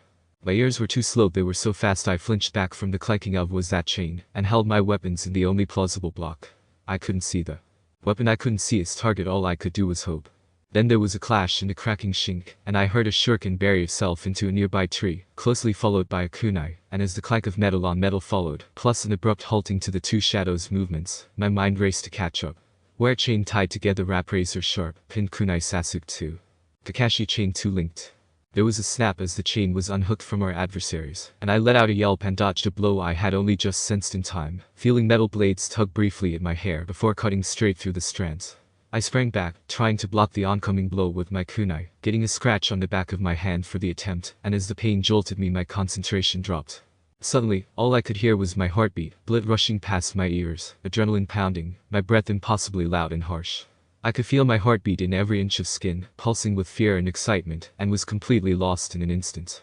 I couldn't hear Sasuke, I couldn't hear Kakashi, I couldn't hear my opponent swing, everything was gone. I was trapped in a dark void, there was nothing here, I was trapped, there was nothing. I wheezed as a foot, a fist, a knife pressure, nothing, everything. Pain force I hadn't known was coming, slammed me just below the ribcage, forcing all of the air out of my lungs, and sending me flying. My back connected with the rough bark of a tree, and the sheer force snapped my head back, cracking it against the trunk with a painful smack. I couldn't do anything more than let my body crumple forwards, barely dragging a knee up in time to stop me doing a faceplant into the dirt, and as I vaguely sensed my opponent rushing me, I waited until the last second, before letting myself collapse sideways in a desperate attempt to dodge him. Crumpled in the dust, I barely comprehended Kakashi-sensei throwing his already captive foe at mine, knocking them both over, and then grabbing the pair of them. The danger over, Sasuke was at my side in an instant, gently brushing his fingers across my arms and face, asking near frantically, Naruto, are you okay? You didn't get knocked out, did you, or were you cut? Are you okay? Come on, speak to me. Mock, I mumbled weakly, but my head is killing me. Wah, I didn't need to expand on the blurry half-question, as my best friend whispered rapidly, so that no one but me could hear him. Two attackers ripped Kakashi-sensei apart with a chain weapon at the start, then headed for you. You were trying to block them, but you were positioned wrong. I pinned the chain to a tree, the two of them undid it, and while one attacked you the other went straight for the client. Sakura and I distracted him, then Kakashi turned up again. I think he used a kawarimi and grabbed him, bowled your guy over with him, and now he's interrogating them. I nodded, then put up my hand, letting Sasuke pull me to my feet. So, the demon brothers will enlist, huh? Our sensei said, and I turned my head towards his voice instinctively. Why would you two? Will life shouldn't be attacking a genin team? Surely you're not stupid enough to pick a fight with a jounin. Sasuke and I walked over, stopping a healthy distance from our sensei and his captives. Ah, Naruto, I'm sorry for not intervening sooner. I didn't mean for you to get hurt, but I wasn't expecting you to freeze up like that. Ouch, I said sarcastically, even though that had actually stung. My head was rapidly clearing as I healed up, and thinking was no longer a painful chore. This is my first actual combat, sensei, give me a break. What about our belt test? The jounin reminded me, prodding at one of the two demon brothers. That doesn't count, Sasuke piped up, unexpectedly in Kakashi's slight twitch of the foot, scraping the ground. Yeah, I agreed firmly. You wouldn't actually try to kill us no matter what you say, Kakashi-sensei, you're too lazy, and I'll bet there's too much paperwork involved. I derived no small amount of sadistic pleasure in the unmistakable shudder that elicited, and Sasuke's fingers touched my bicep lightly, letting me know that he was amused as well. Naruto, you're bleeding. Sakura yelled slightly. Huh? Well, fancy that. I touched my fingers to the gash on the back of my hand. I'm bleeding. How odd. Note the sarcasm. Naruto, you are aware that these Chunin like to coat their weapons in poisons. Kakashi-sensei told me. We're going to have to get that treated, and soon. Gee, I grumbled. All this fuss over one cut. I considered briefly, then sighed and slashed it open with the kunai I still had in my palm. Rolling my eyes at the girls and the civilians' yelps. It didn't hurt that much, it had missed all the major nerve clusters. There, it can bleed out now. Can we get a move on? Sasuke silently passed me a bandage. In a minute, Kakashi said, sounding very much like a parent attempting to shoo off their children so they could do something useful for a change. One of his two captives was now speaking, and I listened vaguely, while wrapping gauze around my hand. Seriously, it wasn't that bad. Fuzzball would deal with it in about 10 minutes flat. I probably wouldn't even notice the poison. How did you read our movements? Kakashi-sensei snorted. Please. In a dry area, where it hasn't rained for weeks, there isn't going to be a puddle. Naruto stepped in it, it's not like it was difficult to notice. I grinned sheepishly. They were hiding in the puddle, I think. Sasuke breathed into my ear. Explains the chakra saturation. I nodded slightly. If you knew they were there, then why let yourself get killed and let the brats fight? Tazuna groused. I wanted to know if they had finally gone off the deep end and attacked Konoha ninja, or if they were after you, Kakashi-sensei explained, his voice all too cheerful. Which, Tazuna-san, they were. One of them went straight for you, and so did the other, although he had to get through Naruto first. But, it stands to obvious reason that you were their target. And we didn't know that there were shinobi after you. Sasuke nodded, his knuckles brushing my shoulder to let me know he was agreeing. This mission just went up in difficulty, it's a B rank assignment. We're operating outside our mission parameters. Kakashi said flatly. We should go back to Konoha, we were only hired to protect you from thieves, not ninja. I tugged on Sasuke's shirt again. What the crap does parameters mean? I'll explain in a minute, he growled, sounding irritated, only I heard the amused exasperation in his voice. Of course I wouldn't know what that word meant. We should head back, Sakura agreed quickly. We're not ready for a mission like this, and Naruto's already hurt. We should go back. I scowled. It's not that bad, damn it. And we've already started the mission. We've already said we'll do this. I'm not about to back out now. What kind of ninja would we be if we quit at the first sign of trouble? Sasuke let that vaguely ominous question hang over their heads for a few seconds before saying, he has a point. We handled ourselves well enough against the Chunin, and no one was badly hurt. And even if things get bad, Kakashi's a Jounin. He can handle whatever. We genin can't. There was a pause of several seconds, Kakashi apparently absorbing our words, before Tazuna spoke up again, filling the air with saturated breath. I covered my nose. I have a confession to make about the mission. It's most likely, yes, rated above the C-rank mission. As it turns out, there's a pretty dangerous guy after my head, and I guess he decided that sending ninja after me was the best course of action. I tugged lightly on Sasuke's shirt. Why would they bother sending ninja after this guy? Sure, he's a grouchy old coot, but that's no reason to kill him. Sasuke tugged back, sharply. Just listen, they're still talking. Who is this dangerous guy who's after you? Kakashi asked, getting to the point in his usual blunt way. Tazuna paused, hesitating, the fierce smile rising and mingling with the sake, before he sighed. You probably heard of him before. The wealthy shipping magnate, a man named Gatu. What? Gatu is after you? Kakashi asked, sounding shocked. I frowned, his name had come up a lot in some of my research ventures into the Anbu vaults. What was that file on again from the Gatu company? He said be among the world's most wealthy people. I think he's third from the top, I said aloud, then flinched as they all turned to me. I really needed to watch my mouth. Something like that. Tazuna sounded slightly impatient, but at the same time, very tired. Officially, he runs a large shipping company, a very successful company, too. But secretly he sells drugs and other illegal items, using ninja, thugs and gang members to take over businesses, drug rings and even small countries. He is a very nasty man. The old man shook his head slightly, dirty-sounding hair flopping against his face. About a year ago he set his sights on the land of waves. Through money and violence he quickly took control of our shipping industry, and Gatu now has a complete monopoly on all the business traffic in the country. The bridge I'm building is seen as threatening to this man, as it would undermine his control, so he wants to get rid of me before it's finished. This bridge is our only hope, the last light on our horizon. If I die, that light goes out, and Wave's hope is lost forever. So those Kiri missing nin, they were hired by Gatu. Sasuke asked. Kiri. I didn't know these guys were from Mist. I guess they were, but I wasn't sure. Thank you, Sasuke, that could have been embarrassing. Tazuna didn't answer him, but Kakashi spoke out instead, and I turned my head in his direction as he said, what I don't understand is, if you knew ninja would be after you, why did you hide that fact when you hired us? Good question. Thanks to Gatu and his shipping company, Wave is incredibly poor. Even our feudal lord has basically no money. We've got nothing but dirt left. We were barely able to scrape together enough for a C-rank mission, let alone a more expensive B-rank. Well, the old man continued. I guess it was wrong to lie to you, so you have every right to turn back. If you quit the mission now I will be definitely killed, but don't worry about it. He grinned. If I die my cute 10-year-old grandson will just cry for a few days, nothing too bad, oh yeah, and my daughter will live a sad life hating the Leaf Village forever, but it won't be your fault. No, not at all. I rolled my eyes, and Sasuke stifled a snort. But Kakashi seemed to have slumped at the sound of Tazuna's speech. Well, the Jounin murmured, I guess we have no choice. We'll protect you at least until we get back to your country. It figures you'd be a sucker for sob stories, Kakashi-sensei, I sighed. This just got a whole lot more difficult, didn't it? Kakashi's log. I had a feeling this wasn't going to be as easy as we first thought. Turns out the bridge builder, Tazuna, lied to us about the mission difficulty. His country has been taken over by Gatu of Gatu. Shipping, and his bridge is threatening to break his control. Obviously, the man doesn't want that, so we've got ninja attacking us now. First encounter was with two Miss Chun and the Demon Brothers, Mizu and Gozu, I believe their names are. It was Naruto who first noticed the puddle they were using as a Jinjutsu cover, although I'm not certain if he actually sensed it or was just playing around. Either he nor Sasuke seemed surprised when they got attacked a few seconds later, though. The genin handled themselves fairly well in the ensuing fight, although Naruto froze up a little, and managed to score himself a cut or two, and a possible mild concussion. Sasuke defended him fairly well against a pair of Kirinin, and no one was badly injured. The nin's target was, obviously, our client, but he was unharmed in the skirmish. Naruto was the only one who was hurt at all. In spite of the obvious trouble this would be, both of the boys refused to turn back when told the mission was out of their expertise, even Naruto, who had been acting incredibly nervy since the start of the mission. Note.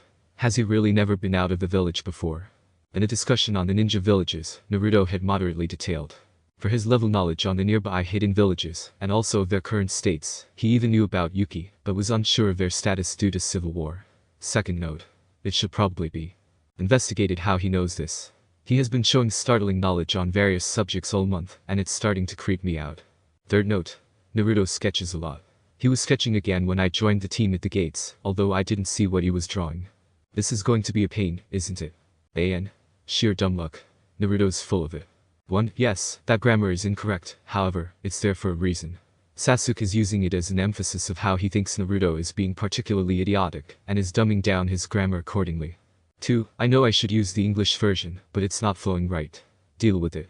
I use Kakashi-sensei and Sasuke-kan too, don't I? Regarding the Demon Brothers of the Mist, I know the phrase I used was not the direct translation, but it strikes me as something Kakashi would say. Please don't review to inform me I got it wrong. Things have already changed from the original timeline. I'm not going to follow the dialogue if I think I could improve it. Oh, and the word magnate, which is not to be confused with the metal called manganate, as I did when first reading this word in grade 8. It means tycoon or mogul, someone who has a large amount of control in a particular area. If you know what Su Tycoon is, you're on the right track. Japanese concepts. Village titles. I use both English, Mist, and Japanese, Kiri, for the names of the villages. They are interchangeable in my mind and will be treated as such in this story. The English and Japanese name of each village are indicated below. Leaf Leaves Konoha Miss Kiri. Sansuna. Stone Rock Iwa Cloud Kumo. Snowyuki Waterfall Taki. Saunoto Grass Kusare name. To all of these names, add Gakyur to get hidden in the, such as Kurigakure, hidden in the mist, and Gakyur no Sato to get village hidden in the, such as Konohagakure no Sato, village hidden in the leaves. As I warned you previously, all names are interchangeable and will get used at some point. I apologize for any confusion, but some forms of the noun work better in places than others, and I like to keep my options open. If there's confusion, let me know, and I'll do my best to clarify. S rank. WTF. 6. S rank. WTF. I was bored. Bored. Damn, you didn't come much boarder than this. And boarder isn't even a word. But I was so bored I didn't care. I shouldn't be bored, I realize. I should be terrified out of my wits, anxious, nervy, twitchy, anxious. I already said that one. But I was none of them. I was bored. There was seriously only so long I could keep going, focusing on Sasuke's feet, before my mind started to get sidetracked. And now, I was bored. Have I mentioned that I was bored? I could hear water lapping at the edges of rocks like an eager puppy out of the toilet, but it was still faint. We were a good way off yet. I sighed mentally, and tilted my head back, stretching my neck. To an observer I was staring at the sky, and I wondered wistfully what shade of blue the sky was today, what shapes the clouds moved in, how the trees moved in the breeze. All things I'd never appreciated when I could still see, and meant the world to me now that I couldn't. My chest had started to ache again, and I let my gaze fall back to ground silently. What color was the grass here? Green, the thick green of Konoha summers, yellow of dry dead things, or a color I didn't know, hadn't understood when I was too young to understand. The pressure on my chest was tightening painfully, and I took a harsh breath and forced my thoughts to blank out, refocusing to my ears instead of far-off memories and dusty corners of my imagination. The waves were louder now, rushing across sand and stones and dashing themselves to pieces against the rocks of the shore. I could smell the sharp tang of salt and the duller undertone of leather, muffled by human sweat and general presence. The sound of the ocean was almost deafening, coupled with creaking wood. Wind gusting, the coarse squawk of a seabird I froze. The waves were rushing violently past my ears, their noise impossibly loud. I couldn't hear anything but the ocean as it crashed, fighting its own currents and whipped into a frenzy by the rushing winds. Water exploding so close, tearing itself apart, filling my ears with sound and my mouth with salt and drowning my mind. Sasuke. I raised my voice, the sound cracking slightly with anxiety as I realized I could hardly even hear my own voice. Sasuke. A hand brushed my arm, but I didn't jerk with surprise, relaxing at the touch. I recognized Sasuke's skin. I turned my head in his direction and forced my mind to focus on his pattern, remembering his voice, his smell, everything about him that was ingrained into my memory. Naruto, are you alright? His voice swam into my consciousness and I relaxed further, relieved. I could hear him again. The sound of the ocean was fading, and the overwhelming salty smell had gone back to being a vague scent and taste at the edge of my mind. Are you okay? Naruto, what's wrong? Sorry, I managed to say quietly. The ocean is so loud it overpowered me for a minute. Sasuke, I couldn't hear anything, it was like there was nothing there. I couldn't hear you or any of the others at all. It's okay, he said quietly, calmly, and I relaxed even further, because even if it wasn't, Sasuke would make it alright. Just stay close to me, and it'll be okay. Sorry, I should have realized how loud it was. I blinked and shook my head. No, it was my fault, I muttered. I got distracted. Sasuke rubbed my arm with his knuckles, then took hold of my wrist, gently tugging me back towards the others. I'd gotten a little turned around in my panic attack. It's okay, he repeated. It's okay. Kakashi was no doubt giving me a funny look as Sasuke led me back to the group, but I didn't care. I was still shaking slightly, the lingering fear of the void tugging at the edges of my mind and threatening to pull me under again, and I flinched as Sasuke made to let go of my arm. He steadied his grip, catching the winds, and rubbed my skin with his thumb. It's okay, he said again. I'm right here. I'm not going anywhere. I nodded unsteadily, trying to keep my breathing even and focusing on Sasuke's own breathing, and the faint pulse I could hear and feel through his hand. Still shivering slightly, I looked down at a path I couldn't see and gritted my teeth, refusing to make a sound and ignoring Sakura's questions. Kakashi soon decided that I wasn't going to be helpful in answering some of his WTF questions, and simply started us walking again. I trotted tamely on Sasuke's heels, staying close enough that I could feel his body heat, even though he hadn't let go of my hand yet. Letting the familiarity slowly calm me down. Then we got to the boat. Oh hell no. Well, at least I wasn't bored anymore. I let one hand trail through the icy cold water of the lake, water slapping against the side of the boat, sounding loud, but still muffled by the fog Sasuke said was blurring out the whole area. Cold liquid skimmed my fingers, my other hand clinging nervously to Sasuke's sleeve, as the boat slid almost silently through the water. I was still shivering slightly, but it was hidden in my outsized clothes, and only Sasuke knew how unnerved I still was. Not needing the visual signals other people did to tell moods or feelings, I tended not to make them unless I actually thought about it. Hence, it was often hard for other people to tell what I felt at any particular time. At least, that's what Sasuke said. There was a sharp intake of breath from my right, and I glanced at Sasuke questioningly, pricking my ears for any danger, but there was nothing but the ripples of the water and the sound of the pull. Moving the boat. No more breathing sources than there should be. I mentally shrugged and was about to dismiss it altogether when Sakura gasped and hissed, "Wow, it's huge. That is incredible." "What is?" I asked blankly, then ducked, letting Sakura's fist swish harmlessly overhead. "I was just asking, sheesh. No need to hit me." Sakura sniffed irritably. "The bridge, you idiot." "Oh, so that's what that thing is." Something up ahead of us had almost entirely blocked off what little airflow there was. I had been wondering what it was. I dodged another blow for my comment, hiding a smile. So predictable. Although it was probably a good thing she put enough power behind her punches for me to not want to get hit. The air deadened around me and I went still, listening to a sudden slew of echoing water ripples, made nervous by the sudden confusing void. Sasuke breathed into my ear, "We're going through a tunnel and arch under a bridge or something. No worries." I let out a breath I hadn't known I was holding, as the breeze stirred slightly against my skin again, 30 blank seconds later, and the echoes vanished as the tunnel opened out onto open water. Wood tapped wood as the prow of the boat bumped against a wooden jetty, and I heard our oarsman say quietly, "This is it for me, I'm not risking Gatu's wrath any more than I already have. Good luck, Tazuna." Sasuke stood up carefully, putting his feet firmly on the jetty, and making the wood clatter slightly under his sandals. I followed. Immediately, not letting go of his sleeve, and was unspeakably relieved to feel wood under my feet, and not empty air of freezing water. I felt a little nauseous. To my confusion, had I upset myself enough to make myself ill? Kakashi-sensei and Sakura exited the small craft quickly, and the man helped Azuna step out as well. There was a soft splash as the boat pulled away from the shore, and I listened to the sound of the oarsman's fading breathing and heart rate until it disappeared altogether. We were in the land of waves, enemy territory. If it hadn't been serious before, this mission was definitely serious by now.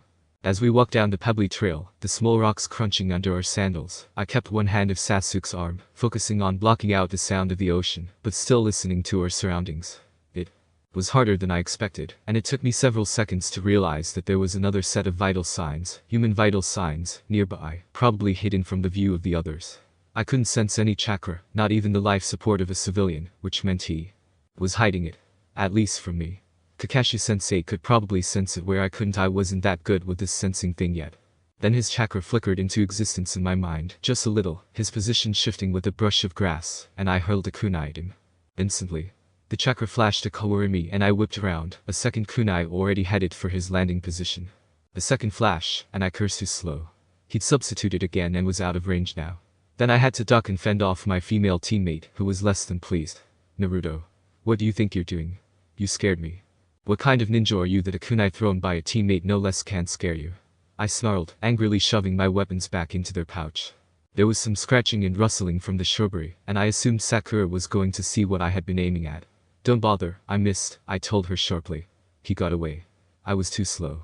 Damn, Kawarimi was annoying. Useful as hell, but annoying when used against you. Naruto. Sakura shouted, making me sigh. What now? You nearly hit this poor rabbit. I frowned in confusion.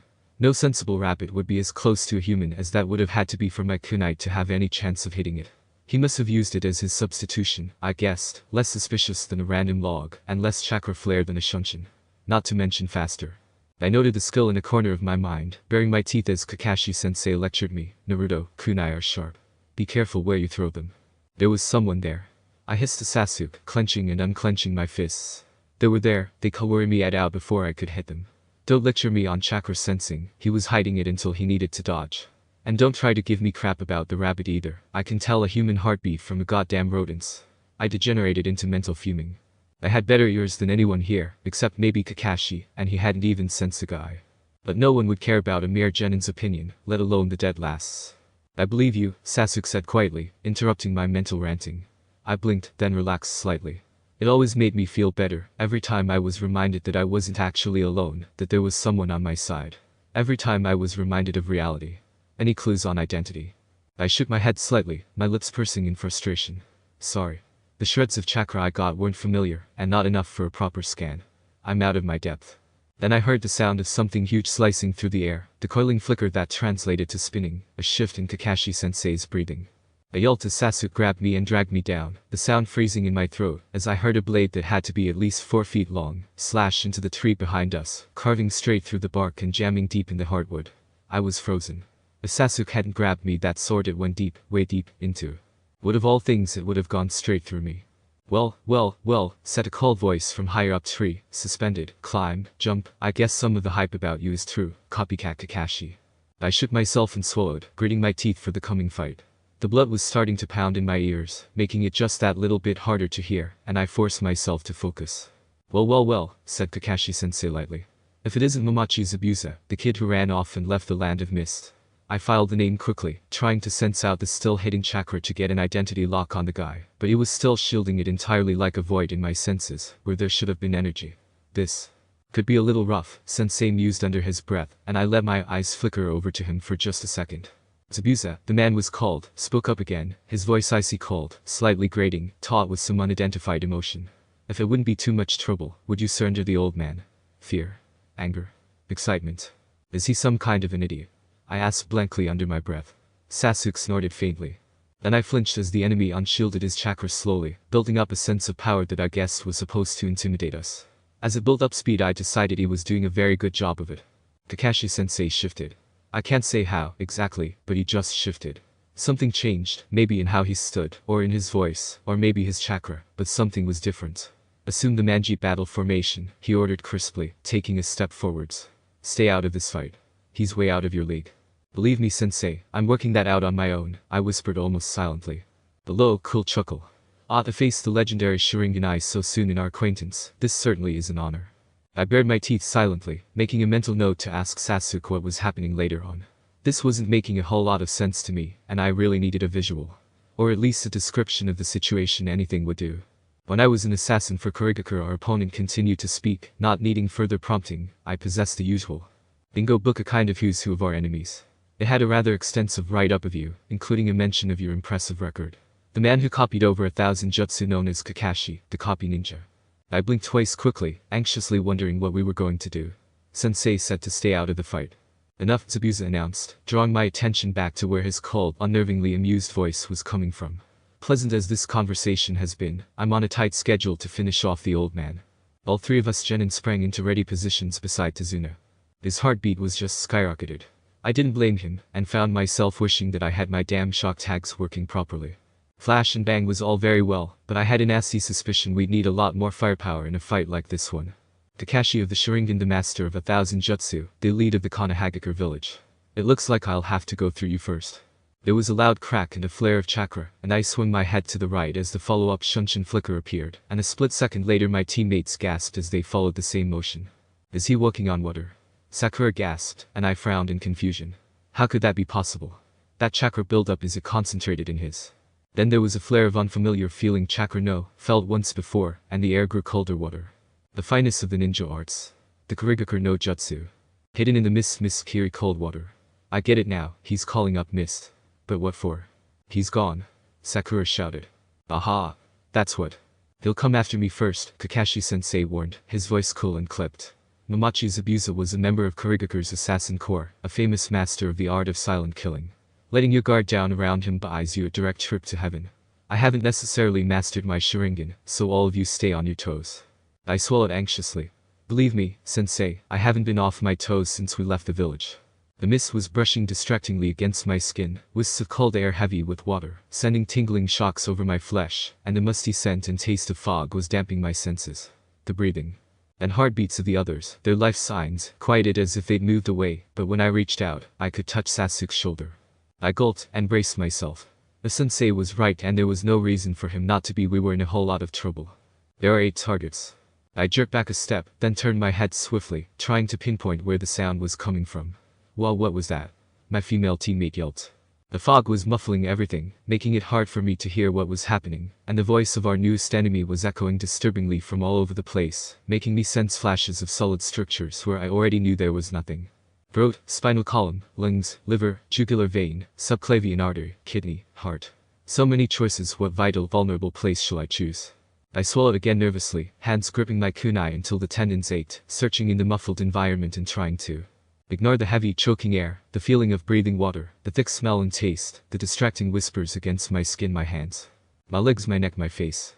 Color intent was flooding the air, but I ignored it, the bloodlust constantly leaking from my mindscape, rising against the challenge. I wasn't phased. I'm used to Kai, and was more interested in pinpointing the Kiri bastard.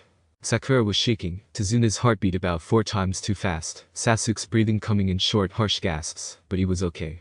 Color intent didn't bother him as much as it used to. Kakashi-sensei's breathing was normal if blurred by distance, but where was his heartbeat? Don't worry, guys, his voice called out, thin and tinny through the mist. Even if he gets me, I'll still protect you. No matter what, I will never let my comrades die. That's all well and good, but it's very hard to protect someone when you're dead, sensei, I thought grimly. Chakra flared, and I felt my eyes whiten slightly as Zabuza materialized directly behind me. Game over. Another chakra flash, this one from sensei, and suddenly I was being thrown away in an abrupt flash of energy that left me reeling and a splatter of water, but no one had landed near the water, and why could I still not hear sensei's heartbeat? That flicker. Sensei behind you. I bellowed, pushing myself onto one knee. Splash. I heard a sword swinging and Sakura screamed, promptly followed by another splash, then flicker. Don't move. Sensei was fast, very fast to be able to flicker like that, but before water clone. Felt right, like normal Bunshin, with a Kiri tinge, a bit of water jutsu and cage Bunshin mixed in. Game over. He'd substituted Sunshine Bunshin in there somewhere. I hadn't quite sensed through the mist, that I now realize was faintly imbued with chakra, enough to mess with my senses. Explains the tingles. The water. The fight was over so quickly. Zabuza started to chuckle darkly, and I pulled myself all the way to my feet, suddenly edgy. You think it's over? I edged towards where I hoped Sasuke was. I don't anymore, you lunatic. You just don't get it. It'll take more to beat me than just copying me like a monkey. I don't know, it seems to be working fairly well thus far. The assassin laughed again. But you good, I'll give you that. In those few precious seconds, you copied my water clone technique. Water clone, I guessed right. And by making your clone say the same sappy shit you'd say yourself, you made sure it had my full attention. Well, you used the Kurigakure technique of hiding in the mist, observing me. Too bad for you. My breath caught in my throat, another chakra flicker. I am not that easy to fool. I heard the keen whistle of Zabuza's massive blade cutting the air, a brushing swish as it missed Kaka-sensei by a millimeter, crack, a clattering crunch, then a heavy thump, and sensei was moving, fast. And as my mind rapidly connected the violent sequence, I knew it wasn't under his own volition. There was a loud painful splash, and my head jerked automatically in its direction, noting Zabuza's disdainful snort with some anxiety. I couldn't hear sensei's breathing. Was at the distance? Was he still underwater, knocked out, drowning? A splash, and an audible gasp had broken the surface, and I flinched as Zabuza flickered away to stand over Kakashi-sensei. This just got very bad. Gullible fool. Suitin. Suro no Jutsu. A massive rippling splash made me scowl furiously, both nervous of the water's sound, and of the fact that I couldn't see what was going on. Zabuza laughed, the sound sending chills down my spine as I stared anxiously in the adult's direction, wondering what the hell was going on. This prison is inescapable. You're trapped. Shit. Your running around makes it difficult for me to do what I'm paid for, Zabuza said flippantly, talking more to Kakashi-sensei than us, I think. I'll finish you later, after I've dealt with the others. I swallowed and went stiff, resisting any and all instinct to panic. Sakura was shaking slightly and Sasuke was tense. Our client behind us was trembling like a leaf. Gee. Civilians. Zabuza's chakra flickered slightly, the essence that I was starting to recognize as a water clone jutsu attracting my attention with the rushing of water. The Kirinin, he is Kiri, right? Started to speak again, or at least it was his voice, but it was the water clone talking. Little ninja one-ups trying so hard, even wearing a leaf hit I ate. But a true ninja is one who has crossed and recrossed the barrier between the lands of the living and the dead. I frowned slightly. What did that mean, exactly? That a ninja was the deliverer of souls to the death god. I'd heard that before, but this didn't seem to quite fit it. More like a ninja had to brave danger and stand on death's doorstep to have true strength. Low, growling laughter rang in my mind, and I wondered grimly where that would leave me. A headband doesn't make you a ninja. You need skills good enough to rate a listing in my bingo book before you deserve to be called a ninja. We don't call your kind ninja. We call them. He flickered out and I yelped, swinging up my arms to block, and almost not getting there in time, as chakra flared panickedly through my coils. The clone's foot slammed powerfully against my forearms, and I was flung backwards with the force, rolling over and over dizzyingly through the dust, my headband clattering on the floor nearby, one end wrapped loosely round my wrist. Rats. My teammates were shouting surprise, fear, loud sharp fear as I scrambled to my feet, gasping for the air that had been forced out of my lungs. This was very bad. I let my eyes flicker uselessly over the battlefield as my mind put all the broken pieces together. Sensei, captured. Zabuza, the boiling chakra in my senses, etched with nothingness. Mizubunshin, a glint of fluid chakra. The curve of the lake lapping the shore. My teammates. The civilian. Sasuke. A slow smile worked its way onto my face as I tied my hit I ate firmly around my head again. If we could get this to work, if I wasn't overestimating my skill, we would survive this. Sasuke, I spoke up, palming a couple of sheets of paper. I think I've got something. I quickly muttered an abbreviated explanation and slipped him the bundle, already beginning to shift and move surreptitiously to the side, inhaling slowly and focusing. Eyes, what are you doing? Kakashi-sensei shouted, his words slightly muffled like he was underwater. This was over as soon as I got caught. Get Tazuna out of here. You three can't face up to Zabuza. Theoretically, 3 genin can take down a Jounin, Sasuke said determinedly. There was a clink kunai and a rustle of dirt as he shifted his heels for better grip, getting ready. You don't understand. Kakashi thundered, and I fought not to jerk and attract attention. Slow, steady and natural, drawing myself inward. I was a part of a shifting wind, fading from existence. Zabuza is a Kiri ninja. They're nothing like what you fought before. Run for it. There was a hitch in Sasuke's muffled breathing as I slid a few more feet away through the heavy tingling mist. Mistia, wasn't there something whacked out about Kiri's training system? Those who break the rules are trash, those who abandon their comrades are worse than trash, Sasuke quoted, his voice becoming tinny and wavering as I moved silently, inconspicuously round the shore, as the distance between us increased. Hypocrite. We're not leaving you behind. I nearly flinched again as an irregular, jerking noise wound its way through the foggy air to my ears. Zabuza was laughing. I took a slow breath, only releasing the whisper of air when the wind stirred around me, the sound masked by the faint breeze. Laughter was bad. You guys will never grow up, he sneered, and I scowled at the threat. going to keep on playing ninja. I warn you now that when I was your age, my hands were already dyed red with the blood of the dead. I sensed the Mizu bunch and fluid curve chakra move and then clack clack crash whoosh, and the chakra folded in on itself and slid away, reassembling a few meters away from Sasuke, a few meters closer to me. Get out of here. Kakashi's voice was thin and barely there, and there was soft cold freezing water lapping my toes, but I didn't react, didn't flinch, not entirely there. Nothing here, don't look here, I'm not here, nothing here. His voice took on the quality of a storyteller, in spite of the situation long ago, in the Mist Village, known as the Bloody Mist. There was a final obstacle to be overcome on your path to being a ninja. You even know about the graduation exam. That exam like our bunchin'. No, it was worse than that, can't remember, why does sensei know? Village secrets. Information S class, I'm forgetting something, I know I am, but just wait, just listen, hang on just a few more steps. What exam? Sakura chirped, her voice so far away and faltering. The final exam, it was a fight to the death between the students, Zabuza answered. If I hadn't already been so deep I would have gasped, the information mixing with what I could remember and slotting in like a missing puzzle piece.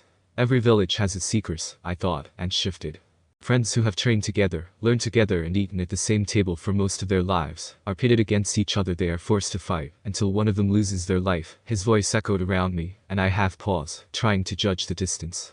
These are friends who had helped each other, shared their hopes and dreams, and their very lives. That's horrible, Sakura murmured, as if from very far away. 10 years ago, the graduation exam of Kurigakure was forced to change. Kakashi-sensei spoke now. This change occurred after the previous year when a demon appeared. I blinked.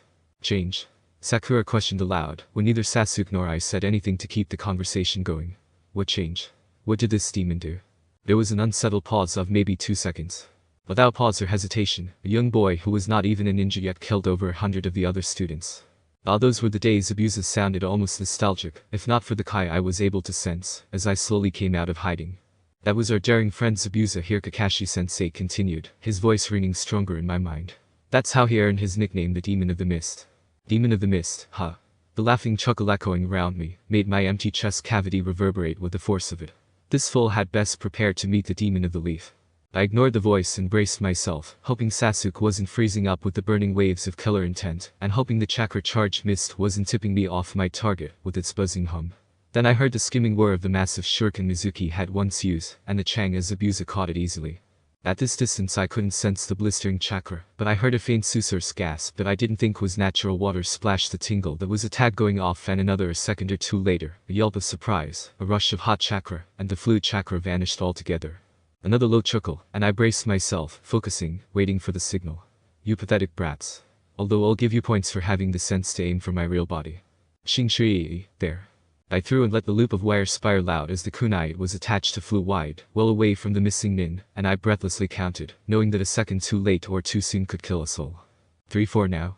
The huff of the miniature fireballs running interference, the tiniest of charges spurting from my fingers, the kunai dropped, and there it was, the resistance, the swiping swing, and I pulled.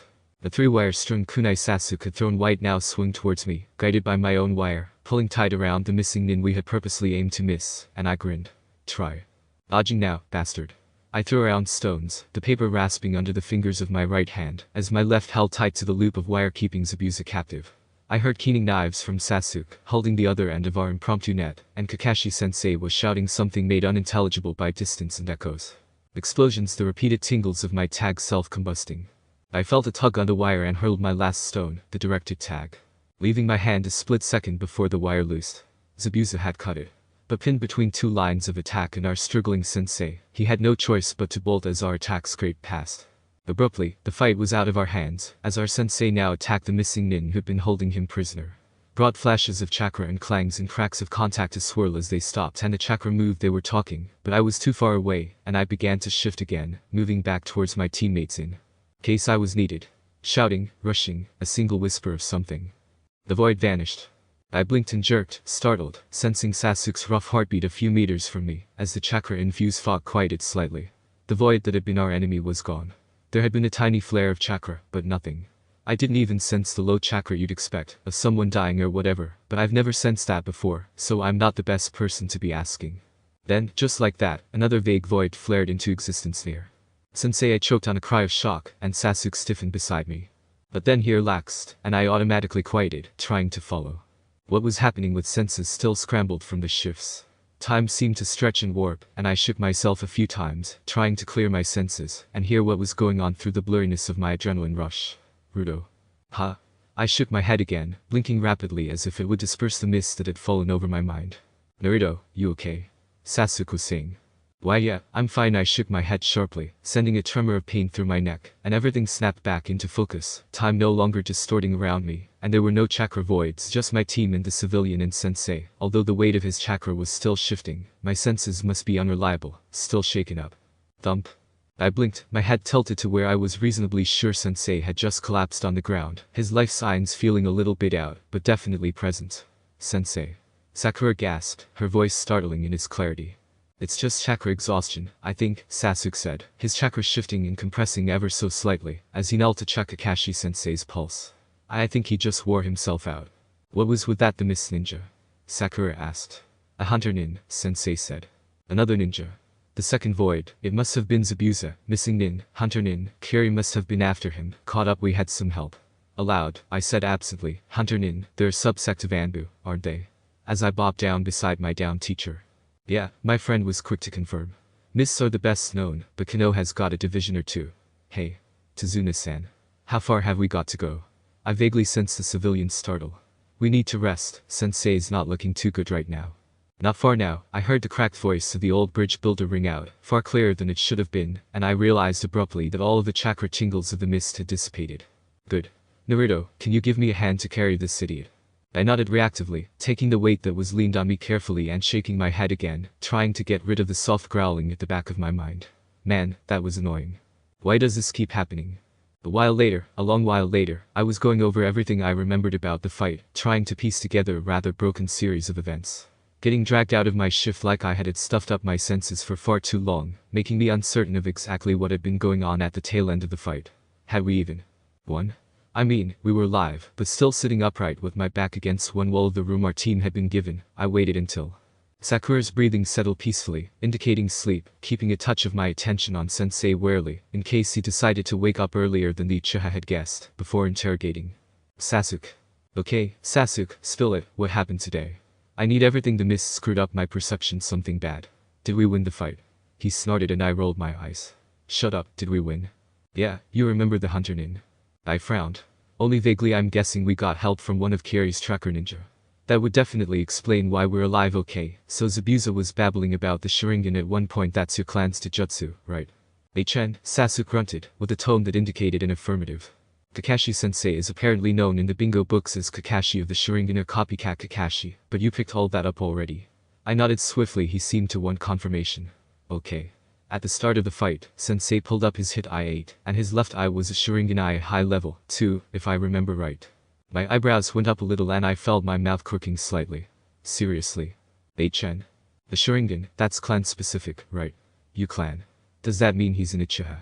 My mind was whirling and clicking with thoughts, reeling them off almost faster than I could keep track of, and I zeroed in on Sasuke's reply. Gee, I don't know. I don't think so. Wrong name, Hataki. Why would it only be in one eye but not the other anyway? I blinked, then bit the side of my cheek lightly and thought. Was there a scar or something in or over that eye, or even the other one, to indicate previous injury? Like a cut or something? Yeah, big scar over his left eye. Sasuke sounded vaguely surprised. You think maybe he probably got his original eye slashed out by that injury, I explained, and the Sharingan was donated by someone else, a teammate, a friend, or something. I don't know exactly why that would happen, but man, I really need to track down Sensei's files. And if his other eye had been hurt, it could have damaged the Sharingan. Sasuke guessed, and I nodded rapidly. Exactly. Either one could have been possible. Ninja life isn't risk-free. Sasuke sighed, a rough gust of air. Speaking of which, should we set up a guard for the night? Maybe we took down Zabuza, but there might be others out there. I nodded grimly. Sounds like a plan. I'll take first watch. I'm not as tired as you are yet. I ignored the faint laughter only I could hear. Hey. Sensei's up. I'm severely wounded. Naruto, do you really feel the need to shout at me? I beamed, thrilled that our main source of information security protection was awake at last. I'm not shouting at you, Sensei, I'm shouting for you. Guys. He's awake. I feel hungover, Kakashi-sensei mumbled, almost silently. Well, that's what you get for using up all your chakra, I informed him cheerfully, hearing Sasuke's faint footsteps tapping the stairs and with 3 for Fiviscup automatically skipping the creaky one as Sakura came up behind him. Sensei. You're awake. Sakura cried as she swung the door open. I wondered if I should be offended at her lack of trust in my observational skills, but decided it wasn't worth the effort. I was so worried. I mean, chakra exhaustion's really serious. If that hunter nin hadn't come along, we might not have made it. There was a pregnant, unexpected pause, and our teacher's mood seemed to darken as he shifted to sit up, a significant change in the air that made me look at him anxiously. Kakashi-sensei. What's wrong? The hunter nin, of course. Had he figured out whatever was bothering him? It didn't sound like good news, whatever it was. The shinobi hunters who manage corpse disposals are supposed to destroy the bodies of those they kill at once, right on the spot. Sakura was unmoved by this piece of information. So what? I couldn't say I was particularly impressed either, but I did agree with sensei. Something was ringing wrong about the whole situation.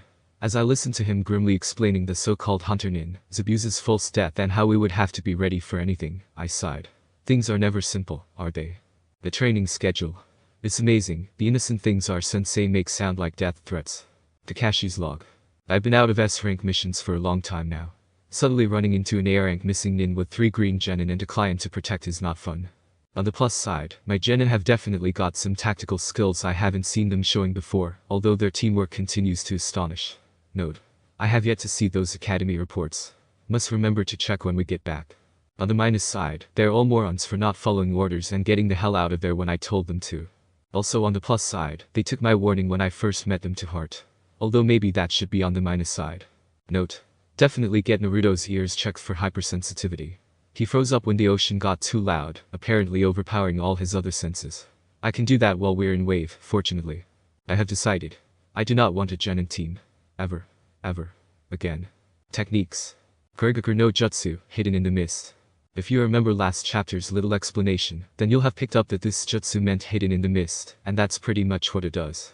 The user focuses their chakra and disperses it through the air, using it to condense water into a thick, heavy mist that makes it impossible to see things. In the anime and manga, hearing is the sense most relied on when using this technique, but mist and fog can cause sounds to echo a little out of whack. Kakashi uses scent to track his opponents through it.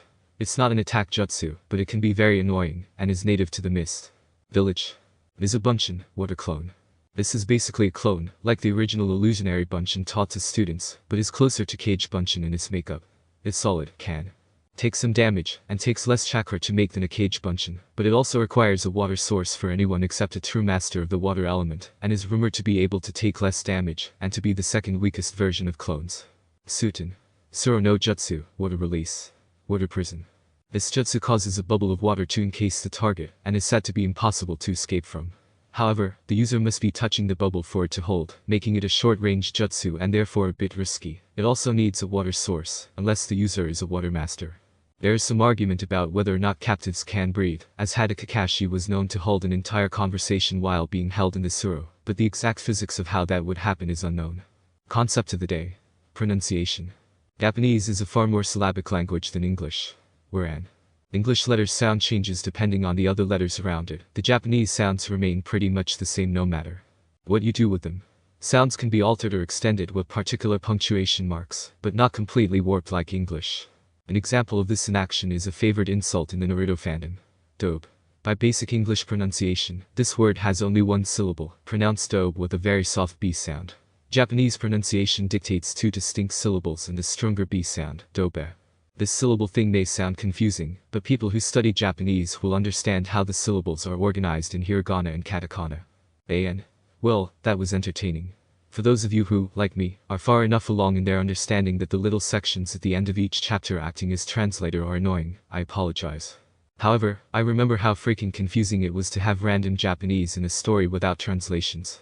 For a story like Who I Am that only uses tidbits for effect, this isn't as much of a problem, as I don't use most of the Japanese vocabulary that I could, for the fact that it's confusing, and if someone's reading this, it's because they are an English speaker, and 4 out of 7 schools don't offer Japanese as a load.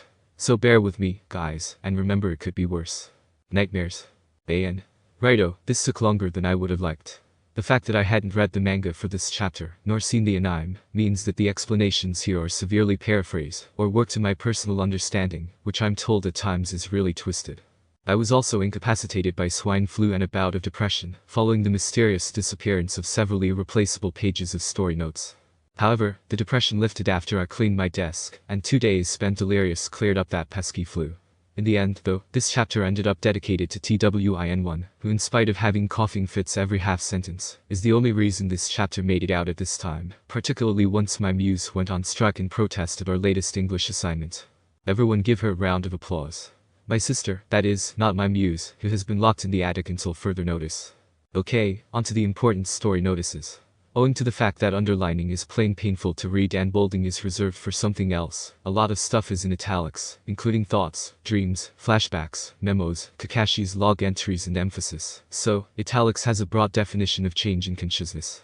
Please use your best reasoning to determine which it is. It ought to be relatively clear as memos and Kakashi's logs are marked as such, and thoughts and dreams are generally pretty obvious. However, I flatly refuse to blatantly mark flashbacks and dream sequences. That's just dumb. And if you have any good taste whatsoever, painful to read. So, if it's a bit confusing, I'm sorry. But I'm not switching to underline. It hurts my eyes, and my head, and chemistry gives me enough headaches as it is. 7.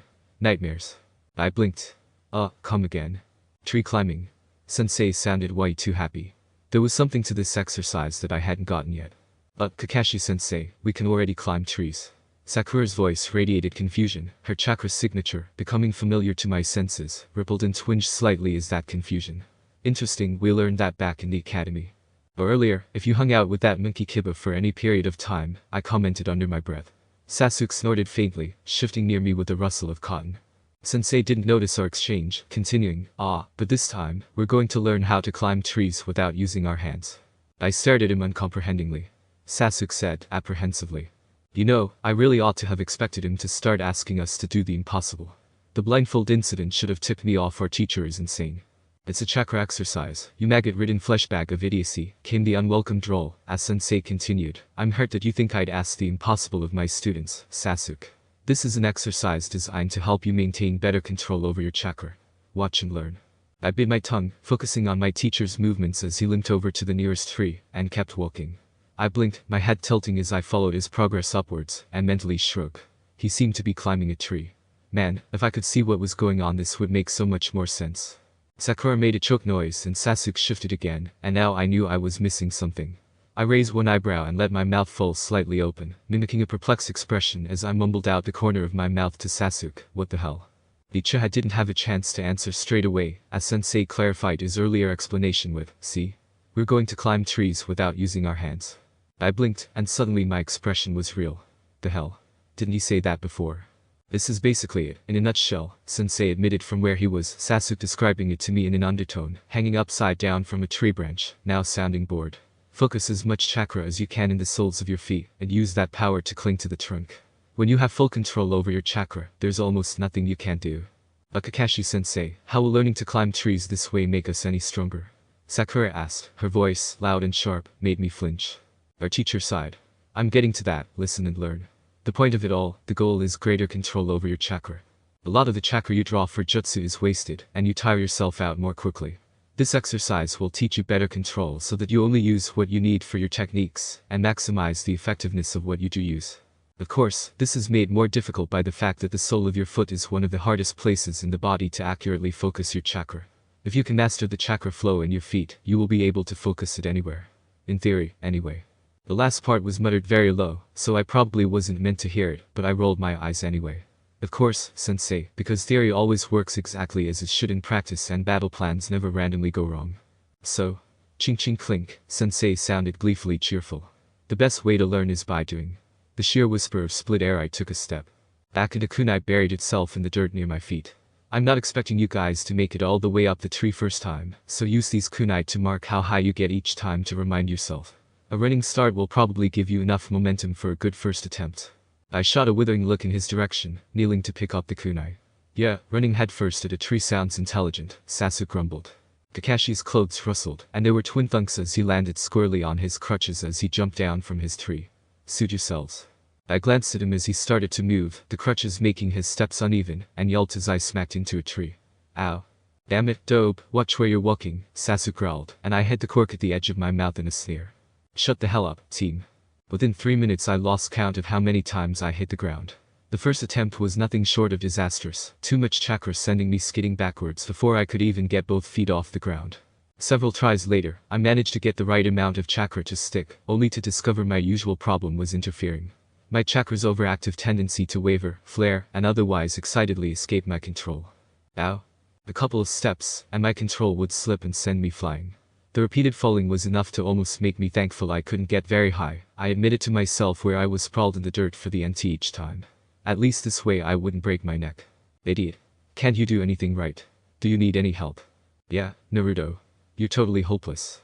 Sasuke's hidden concern I could deal with, but Sakura's obvious barbs were stupidly hurtful. I mean, I didn't even care what she thought. Shut up, the both of you, I snarled, dragging myself upright and shaking dirt out of my hair. Okay. Deep breath, and let's try this again. I drew my hands together in the ram seal first 2 straight left over right and pulled. Whispering fire boiled up, fizzing eagerly under my skin. Deep breath, and focused it in the feet. My shoes were starting to warm as I closed my eyes, and carefully placed my foot on the tree. It stuck fast, and I stepped and kept walking, not faltering at the 2-step mark as I had been for the past half hour. The flicker of surprise was my undoing. An extra flash of chakra, I wobbled and slipped, with a yelp realizing that I was probably high enough to hurt myself this time. I slammed the kunai sensei had given me into the bark and stuck fast. From about 2 meters below my dangling feet, Kakashi sensei asked wonderingly, Naruto, are you afraid of heights? Both hands clinging to the kunai's handle, I peered downwards, trying to get my bearings enough to jump without breaking an ankle. It's not heights I'm afraid of, sensei, it's the ground. Sasuke sighed and thunked to the ground. Hang on, dope, I'll come get you. You're pathetic, but I'll come get you anyway. I saved him the trouble by falling out of the tree. 3 days later, I was making little headway with the stupid exercise, and my patience was rapidly waning. I was eyeing the tree disdainfully, trying to get my flickering chakra to quiet down, so that I could take another shot at this, but I wasn't yet at the state of exhaustion where that was possible. Naruto, could I talk to you for a minute? I jumped in spite of myself. Why? Sensei had managed to creep up on me. He was damn quiet at the best of times, and I was distracted anyway. Kakashi sensei. Yes. What's wrong? Something of his clothing shifted a shrug, a shift of weight. Nothing's wrong, Naruto. I just wanted to try something with you, see if I could figure something out. Okay? I tried uncertainly, confused and edgy. What had I done wrong this time? Okay. I need you to sit down and close your eyes. I shrugged and plunked down on the grass, shutting eyes that didn't work anyway and awaiting further instruction. Tell me what you can hear. Identify it if you can, and describe it if you can't. Biting my lip, I started to listen, opening my mind to the sounds I had been stubbornly ignoring all day long. There's a breeze right now, stirring the trees. Sasuke is practicing tree walking. No, he's falling out of his tree and using language that would get him thrown out of most bars. Ouch. Where is he? Kakashi sensei asked, and I pulled an odd face. How the hell should I know what way I'm facing? He's that way. Though, I added, pointing a little to the left. About 30-40 meters away. Not much by way of animal life. Most of it fled the noisy children. Although there's a pair of birds smallish, probably about the size of a pigeon, maybe 150 meters that away. I pointed behind me. Minari just slammed his bedroom door again, and the breeze is picking up. I think that funny hissing sound, I think that's the grass. I think that skittering sound about 100 meters that way might be a mouse. Pretty dumb mouse, that's a cat over there, and there's a flight of maybe a dozen birds going over. I glanced up, forgetting that my eyes were closed. Peace, I think. And there's an owl maybe 50 feet from Sasuke that might be thinking about moving. Can you hear the ocean? Sensei, I said patiently, maybe you don't know this, but Wave is an island. That means it's a small landmass that's totally surrounded by water. That means the ocean is everywhere. It's a little faint that way, I might just be getting echoes from there and there, but I know it's about 300 meters that way. Oh, and Tsunami'll call us in for dinner soon. Right on cue, the young woman called, her voice made slightly tinny by distance. It's dinner time. Come and get it. I grinned and bounced to my feet, looking forward to food after wading through an annoying exercise, and then dealing with my sensei turning weird on me again, but Kakashi sensei asked me one last question before I could escape. How did you know she would be calling us in? Uncomfortably, I smiled. I heard her setting the table, I responded, and ran for the house. Kakashi's log. Sakura's control is above average, even for a kunoichi, possibly look into some ijutsu or genjutsu training for her in future. Her stamina, however, is atrocious. I had a word to her about dieting, but I don't think it got through. Darn hard-headed Jen, and I am now remembering why I didn't want to do this in this first place. Sasuke did about as well as predicted and is now improving steadily. However, he doesn't seem to be concentrating as well as he should. He appears to keep half an eye on Naruto most of the time. How long has this gone on for, and why? Needs further investigation. It makes no sense. He usually treats Naruto with utter contempt. He keeps pausing to tell Naruto off for not doing better. Naruto didn't appear to care much, either ignoring him or swearing at him. I may need to discourage this behavior based on their temperaments, it could get violent. Naruto is still particularly wary of this exercise, although his lack of aptitude perhaps proves it to be a justified wariness. Note. Is he actually afraid of heights? He's been rather jumpy since we left Konoha, and it seems to be getting worse. He snapped at his teammates earlier, although admittedly they were asking for it. He did seem to calm down a little as he practiced, but his chakra control is appalling. He fell and knocked himself out earlier. I also tested his hearing this afternoon, and I was right. He's hypersensitive too. As far as I can tell, all sound he can hear almost everything within a 300-meter radius, on a relatively calm day, down to plates clanking in an indoor kitchen at least a quarter of a kilometer away, and a mouse at several hundred feet. I don't think he knows this is unusual. He kept giving me funny looks while I was testing him. At this level of sensitivity, I wouldn't consider it strange for particular sounds to cause him pain or to be overly distracting, but I haven't noted anything aside from the ocean to cause him to reek. Ink splashed over the page, and I winced, dodging back from the splatter. Oops. Sorry, sensei, I hope that wasn't important, but anyway. Did I pass? Pass. My teacher sounded bemused. Naruto, it's not a test it's exactly possible to fail. Did I pass? I repeated, tapping my plate. He sighed heavily. Yeah, you pass, your ears are hypersensitive, now go away. What test? Sasuke asked, his words slightly jumbled by whatever he had stuffed in his mouth at the time. I blinked at him, absently twirling my chopsticks in my hand, and then dropping one of them. Damn. Sensei went a bit weird earlier when I was training, said he was testing me for something. What does hypersensitive mean? Gee. Idiot. Sasuke's fingers drummed rapidly against the table. It means your hearing is generally far sharper than normal, and you're overly aware of sounds most of us never pay attention to. Some sounds that are normal to us would be painful to you. I think pitch has something to do with it as well, but I'm not exactly an expert in this area. Wow, Sasuke. I didn't know any of that. That's amazing. I flinched and clapped my hands over my ears, wishing briefly that I'd had the sense to sit further away from my squeal-prone fangirl of a teammate. Ah, Sakura, maybe you should tone it down a little, Sensei commented, his voice dampened by my protective hands. What? Why? What's wrong, Sensei? It was a testament to her observation skills, or lack thereof, I growled mentally, that Sakura didn't notice her teammate trying to escape her increasingly strident voice. Sasuke's feet tapped mine under the table as he shifted down the bench away from her. Make that teammate S. I think your voice is hurting him, Kakashi-sensei was explaining, and I cringed, waiting for her to swat me and tell me off, at top volume, for being melodramatic.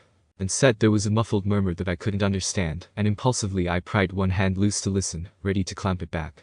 Down at any second when she started shouting. I was surprised to hear a soft whisper. Does my voice actually hurt? Warily, I nodded, still ready to duck at a second's notice. Not all the time, I amended, after a moment's thought. Just when you get excited or loud your voice changes, and that hurts. Sakura let out a squeak, and began to babble frantically. Oh, I'm sorry, really. I didn't know I really hurt you. Oh, man, I'm sorry. I'm so sorry. She was getting gradually more and more high-pitched, and I winced. It's Sakura, it's fine, just don't shriek, or raise your voice. Just normal talking is fine. My female teammate was near hysterical with apologies to my total bemusement, but Sensei eventually managed to get her to calm down. Tsunami's kid, Inari, I think his name was, suddenly slammed one fist down on the table, understandably getting everyone's attention. I don't know why you're bothering, he snarled, but I'd heard scarier. Academy students. If you stand up to Gatu, you'll only get yourselves killed. No one survives defying him. I tipped my head curiously at Sasuke, who audibly shrugged, before voicing the idle question, so you don't think we can do it? You think we should just forget the mission and go home? The kid made a noise that was a weird cross between a sneer and a choke that I'd never heard before. Better than ending up dead. I leaned back slightly, already losing interest in the argument, and nearly ruined my dignity by falling off my chair. You're pretty cynical for a kid, Sasuke observed, tapping my shin lightly under the table. And a faint tinge of disdainful amusement translated. Nearly as bad as you thought. I surreptitiously stuck out my tongue at Ichiha as Sakura commented, yeah, Sasuke-kun's right. Don't you believe in heroes, Inari? Another choking sound, although I recognized it this time hot thick, can't breathe the kid was struggling with tears. Heroes don't exist. The brat snapped. They're just ordinary people and they die like everybody else, like you will unless you give up. He bolted up the stairs, the seventh one still creaked and slammed the door. As an awkward tense silence descended on the room, I heard sandaled feet clapping against the wood upstairs. Tsunami let out a ragged sigh. I'm sorry about Inari. The conversation died even before I silently escaped outside. I'd only get an hour or so before Sasuke dragged me back in, but that would still be an hour of undisturbed training that I sorely needed. A low, growling chuckle echoed. I frowned. mostly undisturbed. Kakashi-sensei sighed behind me, and I heard the soft squidge, barely audible even through the still open door, as he started writing again. Why wasn't this in his medical file? If he had been properly tested, this would be in there, and it's definitely serious enough for someone to have noticed. May need further investigation. 1 2 3 crack thump. 1 2 3 4 5 crack thump. Ow, I grumbled as I rolled with my momentum and stood up. I am getting way too good at that. Dew had soaked eagerly into my jacket from its contact with the grass, and I shrugged it off to heap at the base of a tree. Sneaking out early for some pre-dawn training had been difficult, and was almost guaranteed to land me in trouble, but was depressingly necessary. My chakra control was terrible. It would take me ages to get this, and I'd need to spend every spare moment I had practicing. 1 2 3 4 5 6 7 8 crack thud. 1 2 thud. 1 2 3 4 bang thud. Stupid chakra. I lay flat on my back for several seconds, gasping and wondering if I was just doing it wrong. That had happened before I'd get the wrong idea on how a jutsu was done, and stubbornly forge ahead until someone figured it out and corrected me, or I got the damn thing to work my way. The bizarre noises Sasuke made when he figured out why it took me so long to learn henge. But I was pretty sure I was on the right track this time. The right track just happened to be a dead end. A faint whisper made me frown and lift my head off the ground. Was that breathing I could hear? I might have passed it off as a random animal, except for the fact that anything with sense had run away from the racket I was making, so it was either something really hungry, which was bad, or human, which might be even worse. Is there? I said calmly as I stood up and glanced around reflexively, not letting my voice quiver with the thought of who might be out there. Sasuke would only sigh at my dawn training, but I didn't know the rest of my team well enough to guarantee their reactions. The lack of response made my stomach twitch nervously, and I took a couple of deep breaths. Alright then, if you're going to be difficult. The chakra I reached for came much more clearly than usual. I sensed the slow dullness of trees, grassy ripples, and the quick beat of a flitting bird, with the sharp clarity of the corners of a page, unlike the usual hazy mess. I don't know why I was exhausted. This should be downright impossible to manage at all, but since I could feel out that chakra source now, I wasn't going to pay common sense any attention whatsoever. It's awfully early to be out, a feminine soft quite curious female about my age, maybe friendly voice remarked from the human chakra source. I didn't think anyone else would be around. I blinked slightly at the unfamiliar voice, settling my weight back on my heels. I thought the same thing. Guess we were both wrong. She laughed softly, a light chuckle, not quite a giggle, as she knelt nearby. Her chakra wasn't hidden, like I had first assumed, just so quiet, almost passive, that until I pinpointed her voice, it blended into the background. Or maybe I was just tired. Who knew? Are you a ninja? She asked curiously, her clothing shifting with faint rustles. She was probably looking at the destruction my chakra had been baking on the nearby trees. Aha! I said cheerfully, tapping the metal plate of my hit I ate with one finger. Very faint sound of slipping hair, her head tipping. Is that why you're awake, with the sun barely up? Yeah, I laughed sheepishly, brushing hair away from my face. I'm pretty much the only one out here this early, 'cause I need to practice. Out of my team, my chakra control. Wait, you do know what chakra is, right? I remembered to ask. Not all civilians knew. But I heard her nod quickly, and grinned as I continued. Well, my chakra control is kind of pathetic, really, so I need to train a hell of a lot more to keep up with the others. It sounds difficult, the girl said softly. I shrugged. That's life, I responded quietly, glancing away. If you have to fight for every step, then so be it. That's an admirable streak of determination, the girl commented. Was she fiddling with the grass? I heard her fingers pluck something up, the plant's roots tearing through the damp ground. If you don't mind me asking, what keeps you fighting so strong? It was my turn to tip my head to the side, this time in confusion. What do you mean? Do you have any precious people? She asked dreamily. Who do you fight for? I blinked. Precious people. The people who you fight for, she replied. The people who are your reason for fighting, even when it looks like there's no point. Slowly, I frowned. Well, duh, Sasuke and Ida. Wait, not that last one, but definitely Sasuke, and well, I always fought for him before, too, right? Does that mean he counts? Nai-san would have counted before. I squashed the thought and nodded at the girl, trying to smile but probably failing, the memories she'd inadvertently dredged up making it harder than usual. Yeah, I do, I whispered. Naruto. Hey, Naruto, where the hell are you? I couldn't help the grin as I tossed over my shoulder, coming. Sasuke. Before turning back to the girl. It was nice meeting you. Maybe we'll see each other again someday. She giggled again. It was nice meeting you, too, Naruto. I wish you luck in your training. It wasn't until I'd caught up to Sasuke and was halfway back to the house for breakfast that I realized I'd forgotten to ask her name. I was terrified. I'd been afraid many times, many more than I could clearly remember, but I had never been so scared as I was right now. A foot brushed past me and I scrambled away from it with a choked back yelp, cracking my head against a wall I hadn't known was there. I knelt in the center of the shrieking noise with frightened tears coursing down my face, hands clinging to my throbbing head, and as something else rushed past me, I bit back a scream and ran, barely thinking to hope whatever few shreds of luck I had would keep me from running headfirst into a fence. Something grazed my arm and I stumbled, my balance long gone. I was so dizzy falling to the ground with a thump, feeling cold hard sidewalk under my cheek. I was gasping, every breath like a blast of cold against my throat, my head still burned fiercely, and I didn't think it was from the knock I'd gotten when I found that wall. My chest ached, and I dragged in another breath, shuddering with the effort as hot water wet my cheeks. I don't understand. Ice cold pain and dread hot fear. I felt a glimmer of something gasped shot to my feet and bolted again, the sharp edge of something catching my arm, but I didn't care. I just ran, tears streaming down my face as my chest twisted painfully. It hurt and my head hurt, and I was so scared and hurt and confused and I didn't have anywhere to go. Stumbling to a halt, I sank to my knees and curled up in a ball, chill wind whispering over my skin, as I huddled miserably with my back to something uncaringly hard and quietly sobbed. Who are you? I jerked back in shock and fear, not knowing someone had come close, so close to where I was huddled against something that felt like a tree. At least, that's what I thought it was. I gulped and did my best to glare at where the voice had come from, but if nothing else, the voice was small and young like mine, so its owner couldn't be very much bigger than me. If he tried to grab me, I'd beat the stuffing out of him. And why are you here? I swallowed reflexively, dashing my sleeve over my eyes. He or she didn't sound upset, just curious. Where am I? The Uchiha compound, the other child replied matter-of-factly. The Uchiha compound. Wow, how had I managed that? The other child, at least I hoped it was a child, stayed silent, apparently waiting for an answer. I had never gotten a good response by telling someone my name, so I avoided that question, consciously or not. I have never remembered. I don't know. I was running, and I just ended up here. Maybe it was disinterest, maybe some form of childish intuition, but he didn't ask me what I was running from. He just sat there and stared at me, at least that's what I assumed he was doing. It's what I'd have done in his place. I sat still, struggling not to start crying again. I wasn't sure how long we'd been quiet for before my companion said, sounding a little hesitant, "My mom made cookies this morning. Do you want some?" I looked up, startled at being offered food, although my stomach growled hopefully.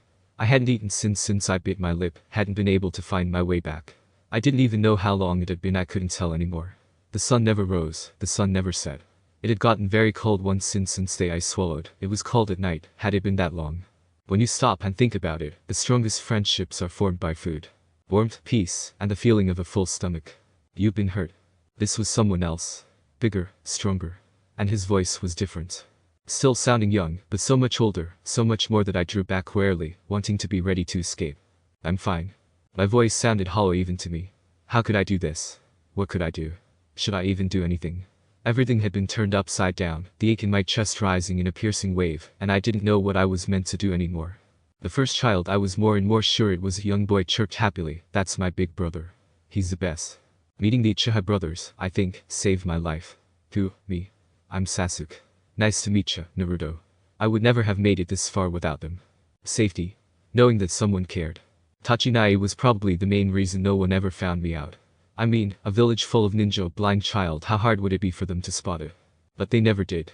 The door slid open abruptly, and I jumped, almost falling off Sasuke's mattress, only to be gently pressed down to the floor by a broad hand, guided under the bed by Tachinai. Tachinai, what's... Be still. A faint creak as he sat on the bed. I flattened myself against the floor without question and went silent. Itachi. I went stiff, frozen with horror. We hadn't known Fugaku was home. Itachi, where are? Itachi shifted, the bed creaked as his weight moved a little more overhead of me. Itachi, I had not finished. Sasuke interrupted with a peal of laughter and some violent squirming. Tachinai was tickling him. Aniki, stop it. Itachi. Fugaku sounded, what was the word? Frustrated. Yes, father. That seemed to be Tachinai's favorite sentence whenever he had to talk to his dad. Itachi, I meant what I said before, Fugaku said warningly, and Itachi shifted slightly above me in the slight pause. Sasuke is not to play with him, do you understand me? I comprehend your words, father, I heard Tachinai say neutrally, and frowned internally. What did that one mean? Tachinai always used real big words when he talked to his dad. Good. The door slid open again. Mark my words, Itachi, that boy will prove dangerous. And then the door slid shut. I couldn't hear Fugaku's footsteps, I never could, but I assumed he was moving away. I heard Tachinai murmur to Sasuke, oh my. A blind 4-year-old. Whatever shall we do if we meet him in a dark alley? Sasuke giggled, and I let out a relieved breath of laughter, Itachi chuckling softly along. For a long time, they were the sole reason I kept breathing. Again. I bit my lip, staring intently into the blackness that would never go away, and the sudden chank made a flinch judder through me, before I quickly hurled my weapon in the direction of the sound. There was no replying sound, and I scowled, crossing my arms and ducking my head to hide my miserable expression. I was never gonna get this. Again. Chank.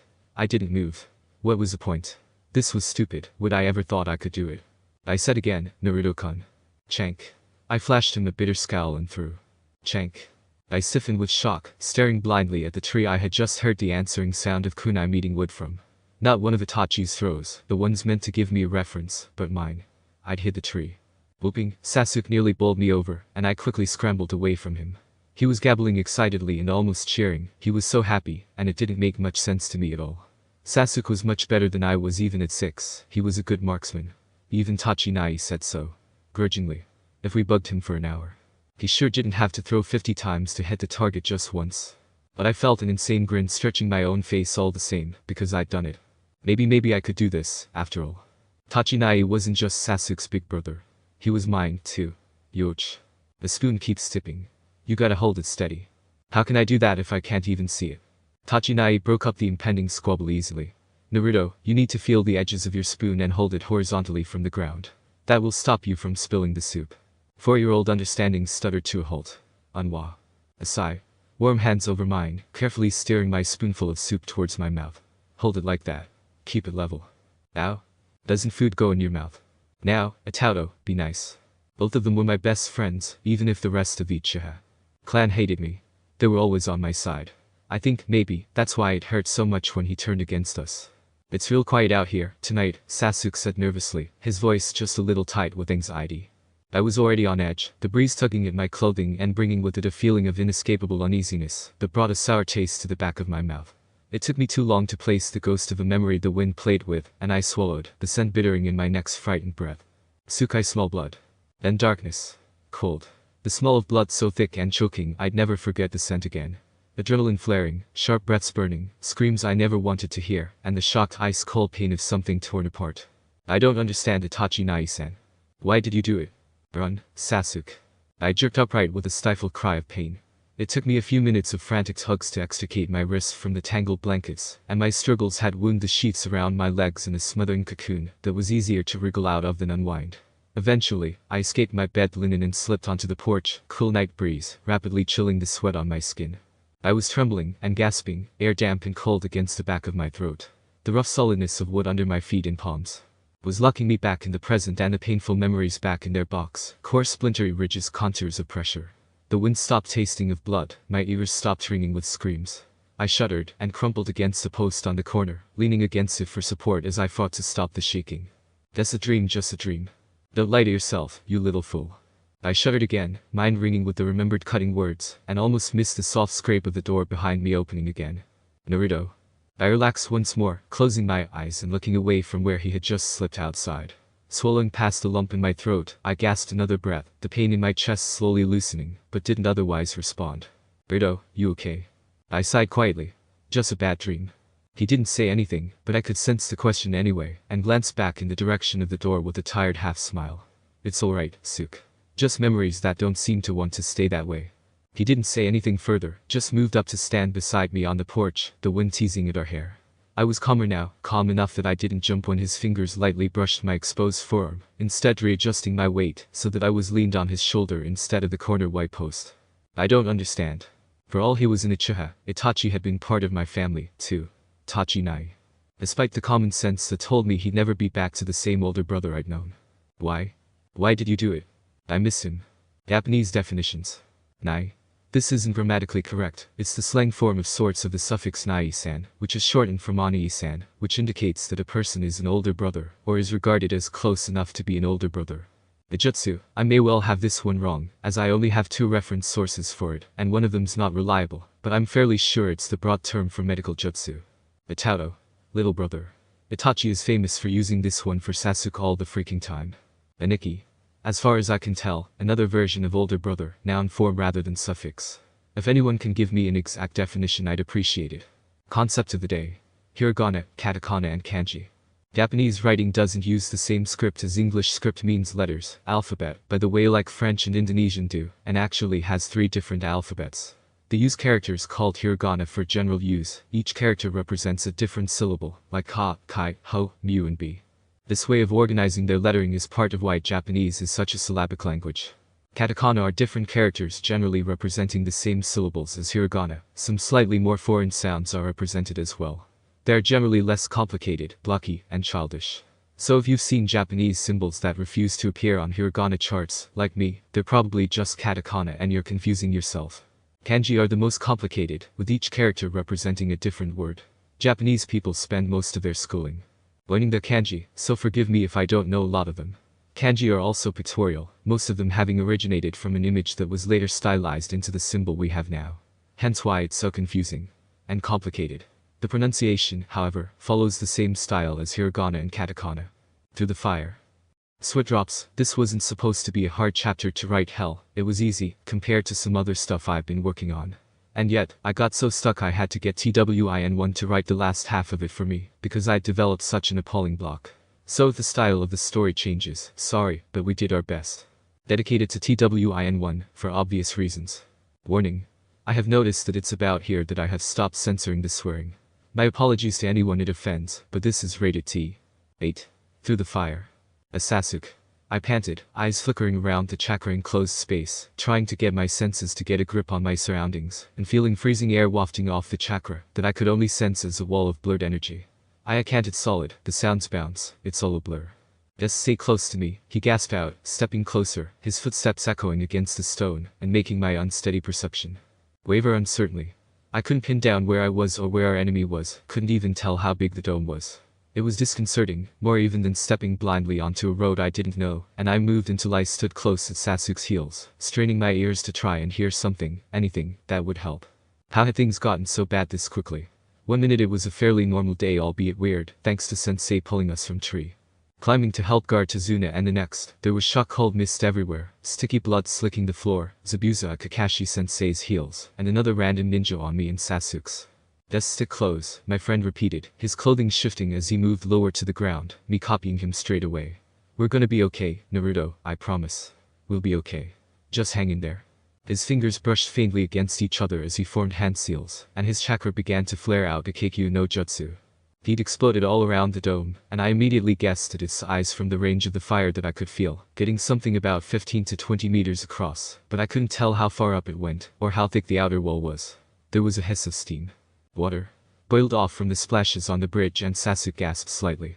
That wouldn't work, said a vaguely feminine voice, kind of familiar, actually, but I had more important things to worry about. These mirrors won't melt under that kind of firepower. What? I whispered, frowning as my mind connected everything I had heard. Melt his water mirrors ice, that explains the cold. Or suffice, Sasuke tried to melt them, but they were they.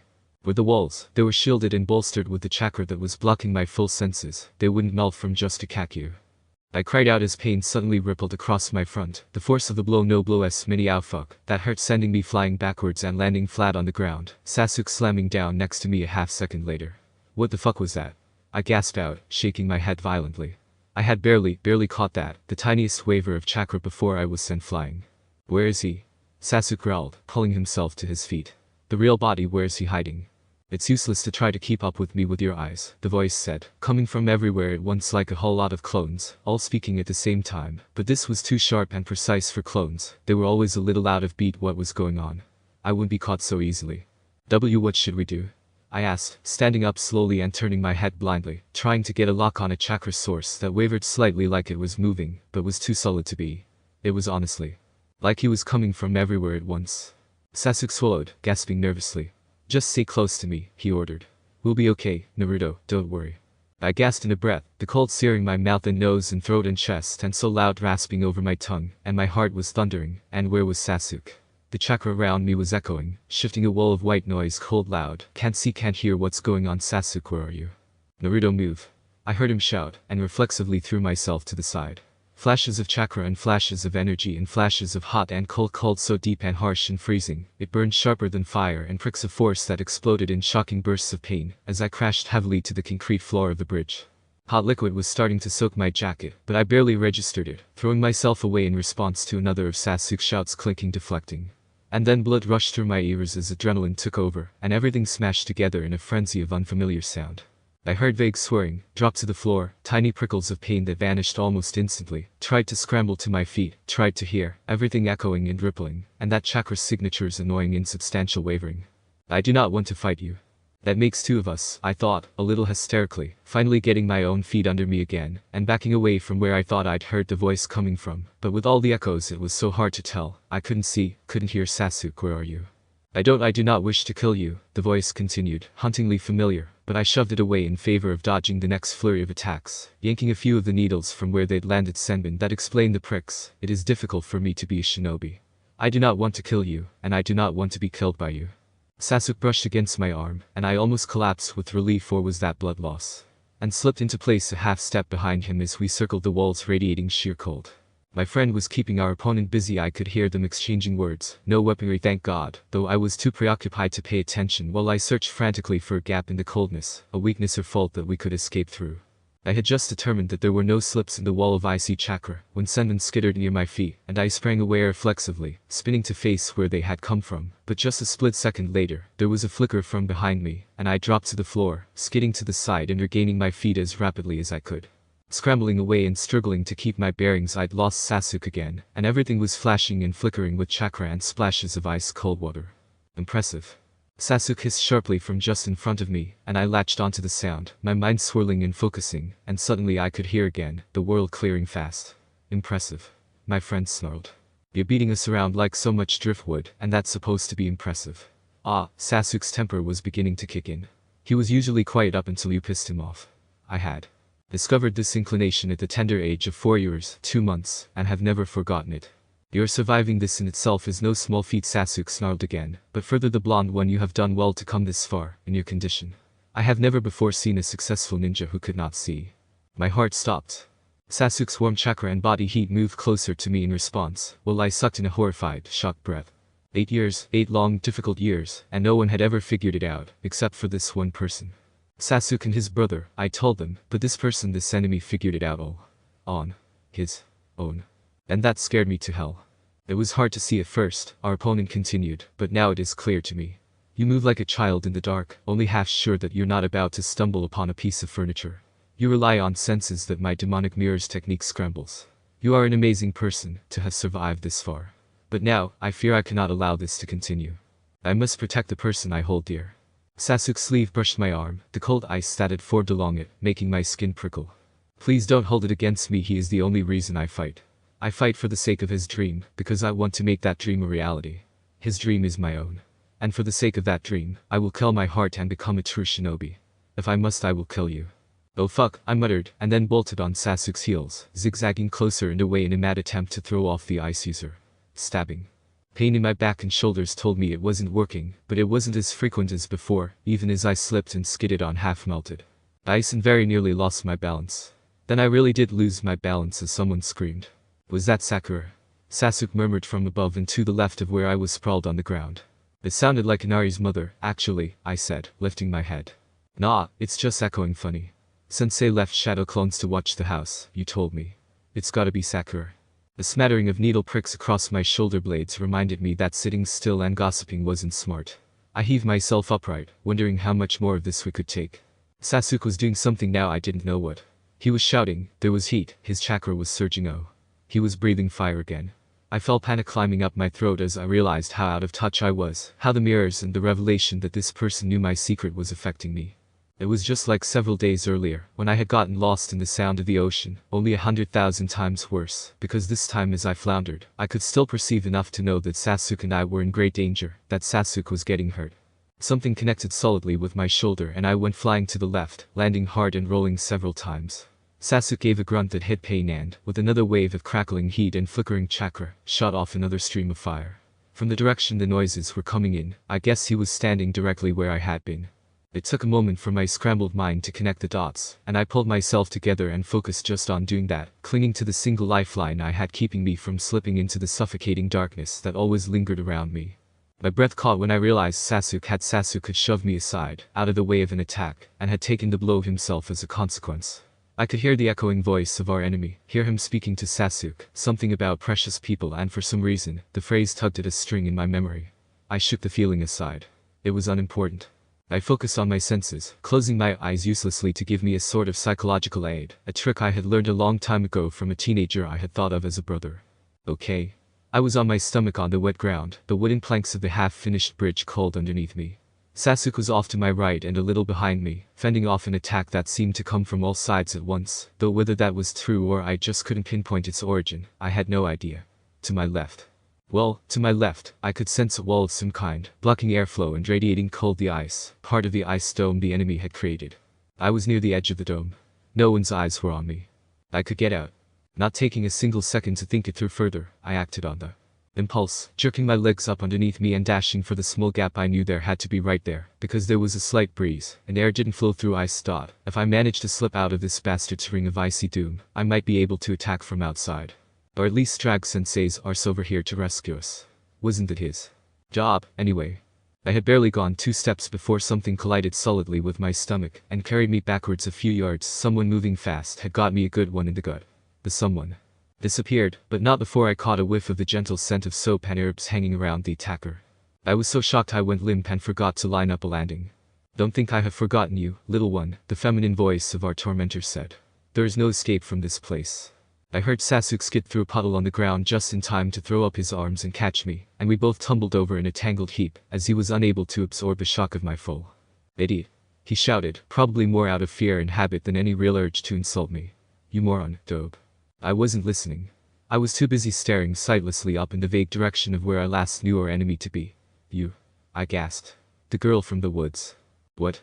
Sasuke hissed sharply. Oh, yeah, I hadn't told him about her. Whoops, but the girl just chuckled. Was it just me, or did she sound sad? I'm male, little one, he said gently. But yes, I met you in the woods. My name is Haku. How did you recognize me? You smell, I grumbled, shoving Sasuke's arm off my midriff and clambering to my feet. What the hell is your deal? You seemed nice enough then. There was a long pause, before Haku answered softly. I am sorry, he said, his words heavy in the frigid air. I must end this now. My precious person is in danger. Forgive me. Sasuke gave a wordless shout. I was once again shoved aside. Air whizzed as if something was slicing through it, like a kunai only much smaller, slicker, faster. Several quiet think noises, of something sharp and slim striking flesh with a deadly accuracy. Sasuke's breath exploded from him in a surprise whoosh, leaving his lungs empty, and I strained to hear the gasp inwards that would refill them, only to panic when I couldn't. There was a much heavier thump, and my mind pieced together that Sasuke had collapsed. And then my world ended. Where Sasuke had been only a moment ago, there was nothing, just void, no heart thumping noisily in his chest, no breaths that he had learned to quiet for me, when I complained of his breathing keeping me up at nights, no movement I could hear. I could smell blood faintly through the mist, and felt my own heart stop, the darkness swirling around me, fire moving in my gut in response to my waning control. I stumbled a few steps and sank down on my knees with a low moan, for now forgetting that I was in a battle, for now forgetting that I was probably an inch from death myself, forgetting that Sensei and Sakura were still out there. Nothing else mattered right then. I buried my hands in Sasuke's shirt, fumbling a little as I underestimated where he was lying, feeling desperately for any sign of life. There was nothing. He was gone. With a whimper, I buried my face in his chest, vaguely aware of something thin and long pricking me at various spots. And maybe. Had he been killed by a fucking needle? Haku was speaking. Is this the first time you have lost a comrade in battle? He asked gently. He probably said more, but I didn't hear it. There was a roaring in my ears, drowning him out. The pain in my chest, the knowledge that I'd lost my only link to the world too hard to accept, and I swam backwards, using the darkness as a blanket now to hide under, swathing myself in it. Sasuke hadn't just been my best friend, my brother. He'd been my eyes, my hope and my crutch. How was I going to keep limping on without him? In the back of my mind, further than I could retreat, I felt an angry presence pushing forward, and I turned into it blindly, fiery energy licking my face and hands, wanting it all, wanting the pain to just stop. The raging fire swirled and danced and spun tightly around me, and the fury of the barely controlled storm shielded the silence. Kyuubi. I can't Kyuubi, don't. Let me handle this, little human. Then the feeling of an immense vehement inferno rushed through my very blood as I lost control. I have no idea what happened next. All I knew was a rush of fire, fire that burned but at the same time felt good, fire that drained away the anger, that filled me up, and like a drug consumed me. It took away the ache in my chest, distracted me from it. When I next became aware, I was sitting on the bridge, the wind whistling around me, tugging at my hair. Not in the ice dome, then. Something was sticking to my skin, something liquid but viscous and tangy with a coppery smell hanging about it. It took me a moment to place the smell, and a wave of nausea flooded me when I realized that it was blood soaking my shirt through and drenching my arms, my chest, even dripping down my face from my hair. As far as I could tell, I was sitting in a pool of the stuff, but I wasn't injured at all, and Sasuke hadn't been hurt like this. As I thought the name of my best friend, my gut clenched horribly. Sasuke. Blindly, I began to cast about, trying to find some landmark, some indicator of where I was. I had to find him. I was on the bridge still, I was sure of that.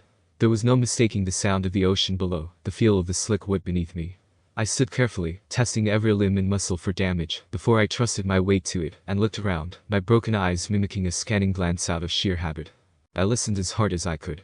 No echoing whispers, no women screaming, no insults being thrown.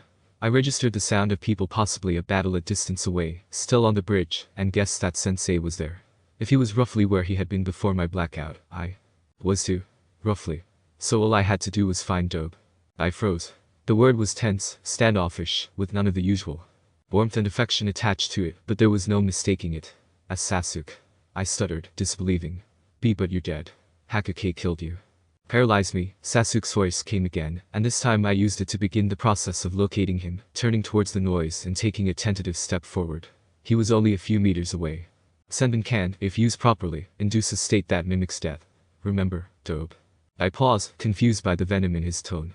What's wrong? I asked, bewildered. When he next spoke, I could tell from his tone that if I was close enough, if I touched his face, I would find a right twist on his lips. You don't know, do you? He said. You can't remember the last 5-10 minutes, can you?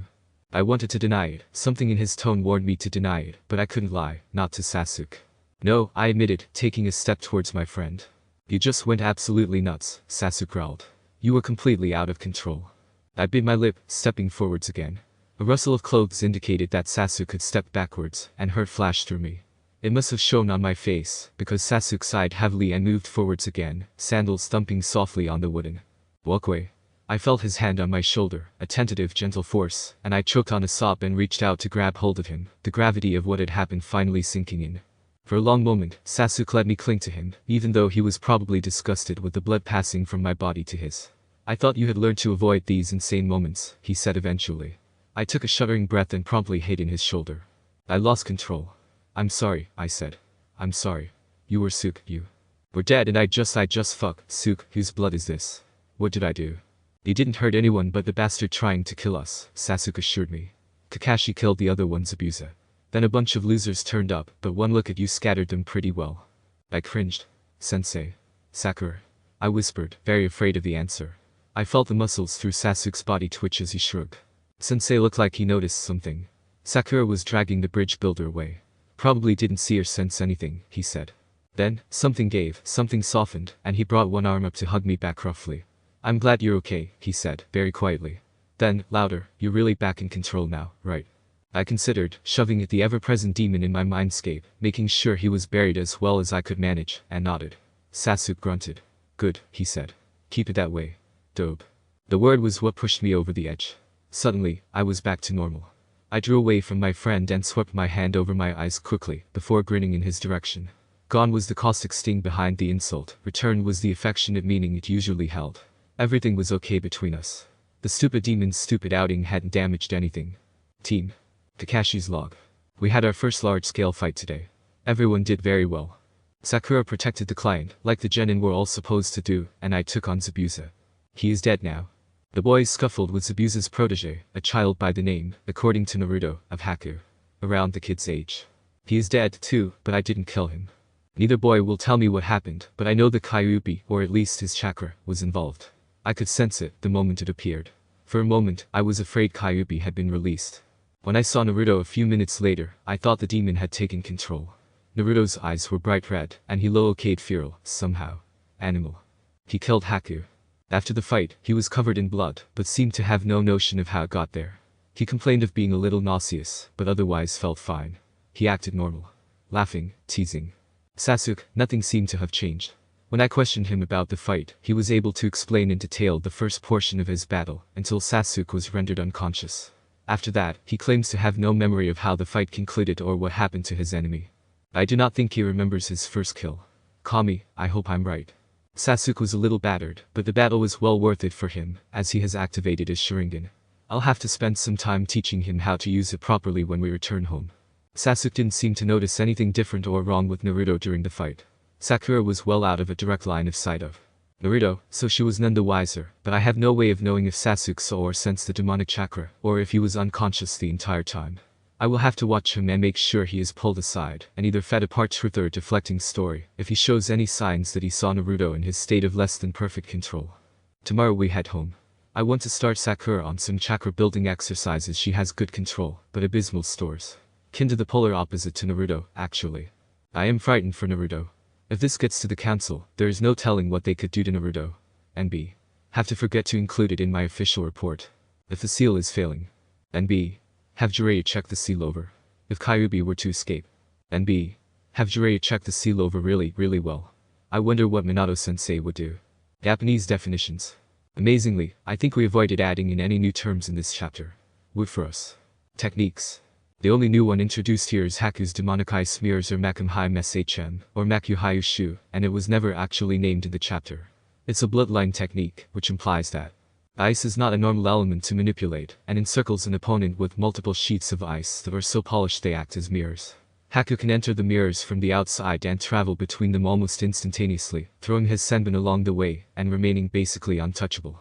The mirrors are made of ice, but are imbued with enough chakra to be highly resistant to fire techniques. Canon. Anyone who has issues with exactly how I've mangled canon and why I've missed stuff, don't bother flaming. Go back, reread the chapter and apply some common sense. I did explain everything. I just left a lot of it up to imagination because, as I warned you much earlier, canon bores me. And is probably the reason this chapter took so long. Hugs for TWIN1. Separation. AN. Well, the way it wasn't too bad this time, right? I have a request for anyone who actually bothers to read the author's notes. If, while you are reading, you spot a spelling error or typo in my work, would someone please inform me? I was just rereading chapter 7, no, you really don't want to know why, and I found a couple of extremely embarrassing errors that I should have spotted before, and was not happy to find in the final draft. Finished at approximately 3 in the morning, so forgive me if there's an error or two. Dedicated to ILUVROMANCE 909, and if you guys visit her profile, you'll see why.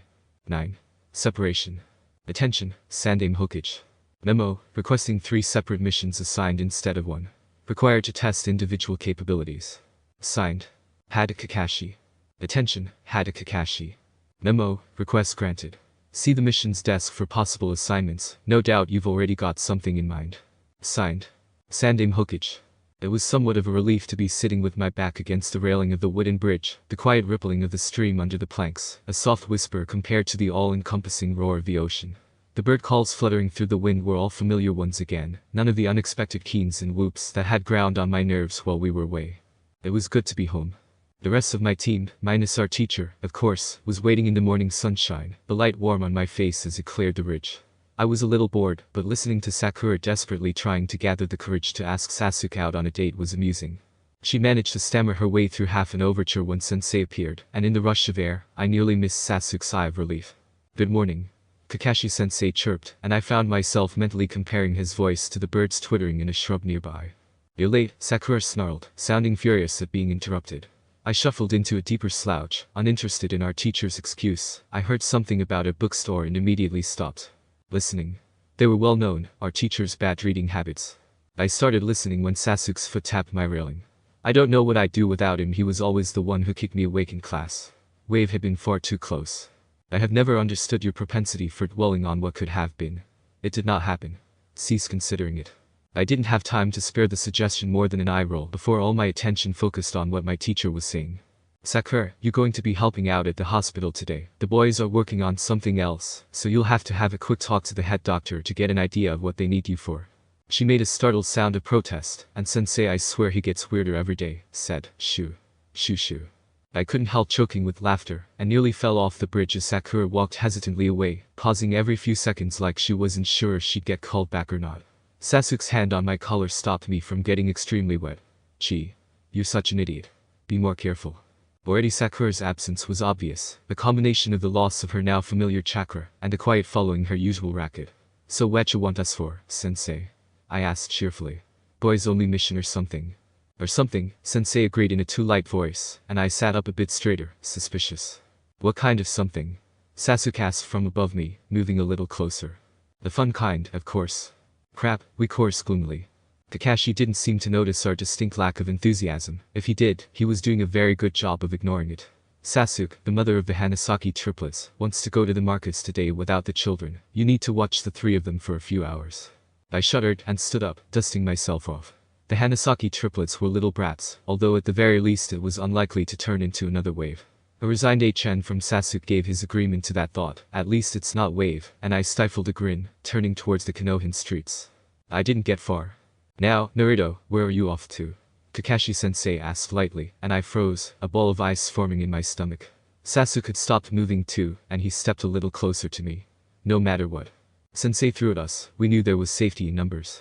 Sensei shifted, and there was the dry rustle of paper on paper. Naruto, you need to run messages to a few people. He passed me a handful of envelopes, 3 of which I promptly dropped, still not fully comprehending what he was asking of us. But Sensei, I said slowly, collecting the envelopes that had escaped. He ignored me entirely. Well, you both have your assignments. Hop to it. He was splitting us up. Come on, no time to waste, he urged, clapping a hand on my shoulder, and making me flinch as he pushed me away from my friend. Your messages are getting cold, Sasuke's charges are escaping. I twisted around in his grip instantly, trying to check on the Uchiha, and was shoved firmly in the back, making me stumble and nearly drop the letters again. Come on, Naruto, get moving, he said sternly. I glared in his direction before breaking into a trot. The sooner I started, the sooner I'd finish. My heart was thundering in my ears, blood pulsing disturbingly in the fingers clenched around the paper notes, and I realized dimly that I was shaking a split second before I tripped over the curb. Okay, I need to calm down, I thought, gasping for air. Sasuke might be stuck on his own with the triplets of doom, but I have got absolutely no reason to panic. Oh, what the hell am I doing? Who the hell are these letters for, anyway? Damn Sensei, he's probably trying to save on postage. It took me several seconds, and more than one pass of my sensitive fingers, to decipher Kakashi-sensei's calligraphy. Mito guy. Isn't that Anya, Squad 9's teacher? I remember now. I shuddered again, and then sighed. The easiest way to find him would be to listen. Like I told my team on that weird blindfolded mission, Rock Lee was bad, his teacher was worse. Tracking him down was far from hard, although as I fumbled through the trees, I know this area, damn it. I felt a stabbing pain developing in my head, spreading from my eardrums. For heaven's sake, why is he so noisy? He was running Squad 9 through a series of numbered drills. I had no idea what set drills entailed, but currently they were running laps as their teacher gave a speech on hard work and the flames of youth. I revised my opinion of Kakashi-sensei slightly. He was weird, but at least not clinically so like this nutcase. Mito-sensei. I called to get his attention, only to cringe and cover my ears as he turned towards me. Good morning, young shinobi, you are one of my eternal rival Kakashi's students, are you not? How may I help you this fine morning? My eyes were watering, despite my attempt at protection. A driving ache rang straight through my ears, and drove twin spikes of pain through either side of my head. It took me a few seconds to swallow the agonized whine in the back of my throat to choke out, Please, Mito-sensei, not so loud, it hurts. I tried for an apologetic grin. My apologies, young genin. I was relieved to hear a normal volume of voice from him, and cautiously pried my hands from my ears, swiping surreptitiously at my eyes. I am most sorry that my voice was causing you pain, he continued seriously. Such behavior is most unyouthful. My headache was fading already, and I managed a better imitation of a smile this time. It's okay, sir. It's just me. Sensei says my hearing's hypersensitive, so loud noises really hurt. I would still apologize for causing you pain. It was not my intention. Now, for what do you require my assistance? I sighed quietly, so many big words, and explained, Sensei has me running messages, and your name was the first one I could read. I held out a paper envelope, the paper almost sleek against my fingers in a way envelopes usually weren't. Handmade or just good quality. Thank you, young shinobi, Guy said seriously as he took the letter, and I relaxed minutely, putting both hands back on my little pile. I can see you have other duties to complete, so I will keep you no longer, young shinobi. Good luck on your quest for my eternal rival Kakashi. He'd started getting a bit loud at the end, making me thankful I'd been backing away the whole time. I bobbed my head in a quick bow, trying for respectful, before escaping back into the forest, the sound of Guy's shouting starting up again as he encouraged his genin. Okay, one down. That wasn't so bad. I could do this. I could do this. Ow, I grumbled, rubbing my cheek from where I had just walked into a tree. Okay, next envelope, what the hell does this say?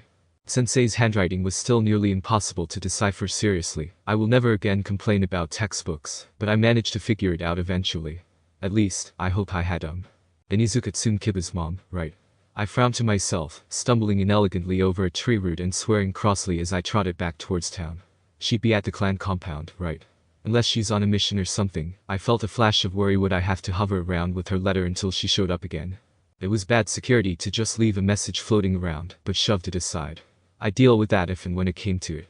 Even outside the high stone and chain-link walls, it was all too easy to smell that this was distinctly dog territory, and it made the hair on the back of my neck prickle. The weight at the back of my mind shifted and flickered, but didn't come forward. The noise inside of the dogs barking was near about deafening. The Inizuka and me have never really gotten along. I totally blamed the furball. It was fairly easy to get someone's attention with the dogs going mad. It was fairly obvious there was someone at the gates, and only a little harder to convince the grumpy-sounding Chunin I got hold of that I'd only give the message to Tsume herself. The matriarch of the Inizuka clan wasn't as bad as some people seem to think. A little rough around the edges, sure, but that was the whole clan in a nutshell. She didn't like me much, I knew, but she didn't actively dislike me either. The message was met with a grunt and a gruff. Now scram, already. The dogs were giving me a headache, so I was all too happy to scram. The next name I managed to translate was one I only knew vaguely. Hagin Katetsu. I think he's usually on desk duty or something. What's his buddy's name? Izumo. Maybe he'll be at the mission desk. He wasn't, but the Chunin who was organizing the forms for what sounded like a potential B-rank mission told me the pair was on duty at the south gate again, which at least meant I had no trouble finding them. From there, Katetsu was an easy question away, and I was down a third envelope. Tell Kakashi I think he's a bastard for sending a genin around with these messages, Katetsu said breezily, handing me a slip of smooth scrap paper as I turned to go back into the village. Great. Delegate it to Messenger Bird. That's a great way to feel needed. Next translatable name on the list is Asuma-sensei, from Squad 10. Okay, I know for sure that they're in village somewhere, because if they weren't, Sakura would have complained about Ino's team getting to leave the village for a mission before us this morning, instead of trying to ask Sasuke out. Ha, sucks to be him. Which training ground does Team 10 use? I couldn't remember, but then again, my team tended to bounce around whatever was available anyway. Unless Asuma-sensei was much more organized than Kakashi-sensei, the same thing was probably happening for them. I eventually tracked them down pretty much next to the academy. I hadn't even known there was a training ground that close. The difference between Shikamaru's team and Gai's, or even my own, for that matter, was a marked decrease in noise levels. Chaoji was munching on an ever-present bag of chips and doing something with his chakra that I couldn't describe, while Ino was lounging against a nearby tree. I had no idea what she was doing.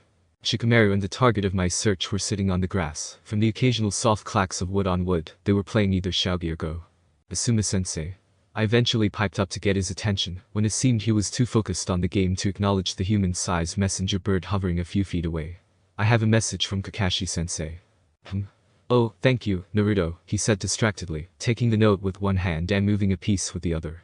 Shikamaru just paused for a few seconds, thinking out his next move, and then clack at another piece into place. Asuma grumbled something under his breath, and the paper rustled. I envy you, Shikamaru, I commented, waiting for the return message Asuma-sensei was scratching out with a pen. Your team is so much quieter than mine.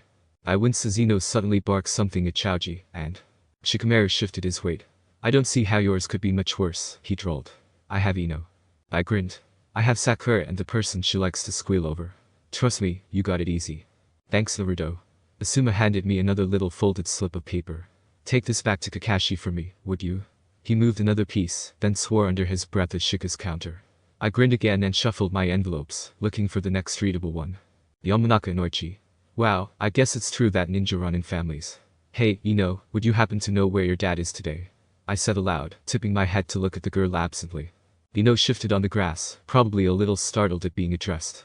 He's either at Shikamaru's or at work, she replied eventually. Okay, where's work? I press. This time of day he probably wouldn't be at Shika's house yet. If he wasn't at work, then I knew where the Nara house was. Ino shrugged. The T&I department. I don't know where it is, though. Oh, that's okay, I know. I nodded cheerfully and ran off, wanting to just get this stupid mission over with. What, exactly, is in these notes, that they're being sent to torture and intelligence? Suddenly I'm a little worried. Finding T&I was, like I told Ino, quite easy. Okay, so it would be hard to find for most people, but, well actually, I have no idea why I know where it is. It's sure as hell not a place I frequent. Waitachi Naya used to get sent here a lot. Me and Sasuke followed him at least once against explicit orders, of course, but he must have known we were there. Arg. This thinking is making my head hurt. Where the hell is the door? Getting in was a whole other story. I had to stand through 3 pat-downs, a chakra check, and 2 intentions checks. Mind you, the receptionist sounded nearly as bored and annoyed as I did, which made me feel a little more vindicated in being pissed off by the procedure. Plus, the receptionist, no doubt eager to be rid of the annoying Jenin who wasn't even a threat, was all too happy to point me towards Ino's dad, who was working through a pile of reports. When I knocked, "Messenger," I explained, trying not to sound too exasperated. He mumbled something in response as he read Kakashi-sensei's letter, writing furiously with the hand not holding the paper in his mind clearly on something else. "Thanks" was mumbled distractedly, and I scarpered, make a silent vow to never get conned into a desk job. They looked like utter hell. Even the mission desk had to be better than that. I checked the envelopes I still held, the paper slightly crumpled from being clutched for so long. Okay, and this next one is Shiranui Jirima. Man, sensei's handwriting is really bad. Wait, no, I think it's Genma. Who the hell is that? I couldn't recall ever meeting or hearing of someone by the name, but since I still wasn't entirely sure whether or not I was reading it right, I decided to just skip it and flip the envelope to the back of the considerably diminished pile. There were only 2 other messages, and I eyed one of them with considerable trepidation. I didn't know much about Yuhi Kurenai, except that she was a Jinjutsu master, one of the newer Jounin, and the 3rd Jounin sensei for this year. Hey, wasn't that Niji dude's cousin in this team? However, Hinata was infinitely less annoying than Niji or Sakura, come to think of it, and the wild card Kiba was apparently having a staring contest with Shino's sunglasses. Hey. That's just what I picked up from Kurenai telling Hinata not to worry, that Kiba wasn't actually going to attack him, and that Shino was probably asleep. It wasn't like I had any visual cues to help. Yuhi-sensei? I asked, feeling oddly shy. She moved, the kind of loose grace in her chakra that caught my attention briefly. Yes, Naruto. Has Kakashi forgotten about the messenger bird system again? She added kindly. I grinned sheepishly in response and dropped my eyes. Jinjutsu users tended to be a lot more observant than their counterparts, and offered her the letter, then waited in semi-awkward silence as she made an odd noise, or maybe it was Hinata squeaking like that, and quickly penned a reply. Would you mind taking this back to Kakashi for me? She asked, not actually handing me the paper until I nodded. Man. Women are weird. All the other people just shoved their replies at me and ordered me to take him back. Kiba and Shino hadn't moved the whole time I was there, and I had the sneaking suspicion that Hinata had been on the verge of fainting. Again. Seriously, she must be anemic or something happens all the time. In spite of all this, I came away with the odd feeling that Squad 8 was the most normal of our year. The only other envelope I had happily proclaimed Ibiki in Sensei's appalling calligraphy, and I groaned. Wonderful. Back to T and I guess. This time the receptionist took one look at me and my pathetic handful of envelopes and waved me through, mumbling something uncomplimentary under his breath. I couldn't help but roll my eyes, wondering if they had any other form of checking who people are other than that first check, because otherwise that guy just let a potential security risk into a place that handles a lot of dangerous prisoners and intelligence. Okay, Ibiki, I really hope he's not on shift at the moment, I mumbled, shuddering at the thought of the smell of the lower sections. Not that I'd ever been down there, but I'd been around enough people who worked there to know the smell that clung to them had to be 100 times worse. The too familiar weight in the back of my mind perked up a little at the remembered stench of terror and pain, and I shoved it back with an eye roll. It took me nearly 10 minutes to track down the head of T&I, and a further 20 to actually find the office he was, apparently, doing paperwork in. I heard very little ink or pen scratching when I went in, as opposed to Inoichi. Message from Kakashi-sensei, I announced in a bored tone, all too happy to hand over the second-to-last note on my pile, leaving me. But the one I either didn't know or couldn't read. As Ibiki pocketed his note with a rustle of paper and cloth, I had a flash of inspiration, fingering the unintelligible note. Since I'm down here, would you happen to know who Shiranui Genma is? I asked hopefully, and got a grunt that could have constituted either surprise or derision. Yeah, I know him. Oh yes. But not where he is, he was quick to add. Some of my elation must have shown a bit too clearly. Sorry, kid. He sounded more amused than sorry, and I left the creepy HQ for the second time that day, with no idea where to find him, but at least fairly sure that Genma existed. I spent hours trekking over the village looking for Genma, but everyone I asked either ignored me, didn't know who he was, or didn't know where he was. Honestly, Ibiki had been the most helpful, and when the head of torture is being the most helpful, you know there's something up. My head ached, and I had no idea why the furball wasn't fixing whatever the hell the problem was, which only made me grumpier. Eventually, I gave up on ever finding this Genma character and stormed back to the little red bridge, intending to just throw the damn letter in the stream if Sensei wasn't there. Fortunately for village security, my teacher was leaning against the railings lazily, and I heard him shift, probably to look at me, as I got closer, and I scowled at him. How did you go, Naruto? Who the hell is Genma? I snapped by way of reply, my temper made worse by the unmitigated thudding of my head. I've been all over the damn village and I can't find the guy, so if it's really that important, take the damn letter to him yourself. For all I know, you just made him up to annoy me. Hey, said another voice, belonging to the other person I had sensed on the bridge. His chakra was vaguely familiar, but clearly not someone's I actually knew, so I had ignored him up until now. Kakashi-sensei was grinning. I just knew it. Naruto, I'd like you to meet an old friend of mine, Shiranui Genma. Be nice to him, he just got in from a mission. Genma, this is Naruto, one of my genin. He's been delivering messages today. Speaking of, I grumbled, thrusting the last envelope at this Genma dude. Take the damn thing. And you get these. I turned and shoved. The return messages I had picked up at my teacher, who started to go through them leisurely. Uo, what did you get? Genma asked, his voice laughing. Note from Asuma, note from Kotetsu, challenge from Guy, paper bomb Naruto. How did that get in there? I didn't remember Guy giving me anything to take back.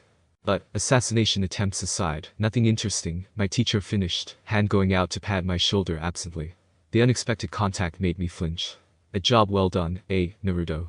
You're the first one finished, too. I stared at him flatly, too tired to make an effort to hide the blankness in my eyes with a smile. Can I go home yet? Kakashi's log. Sakura did well at the hospital. Separated from Sasuke and other influences from her age group, she did better than I'd expected. This kind of arrangement could be beneficial for her. It certainly would be wise to get her some medical training. The people I've spoken with have confirmed she has potential for it.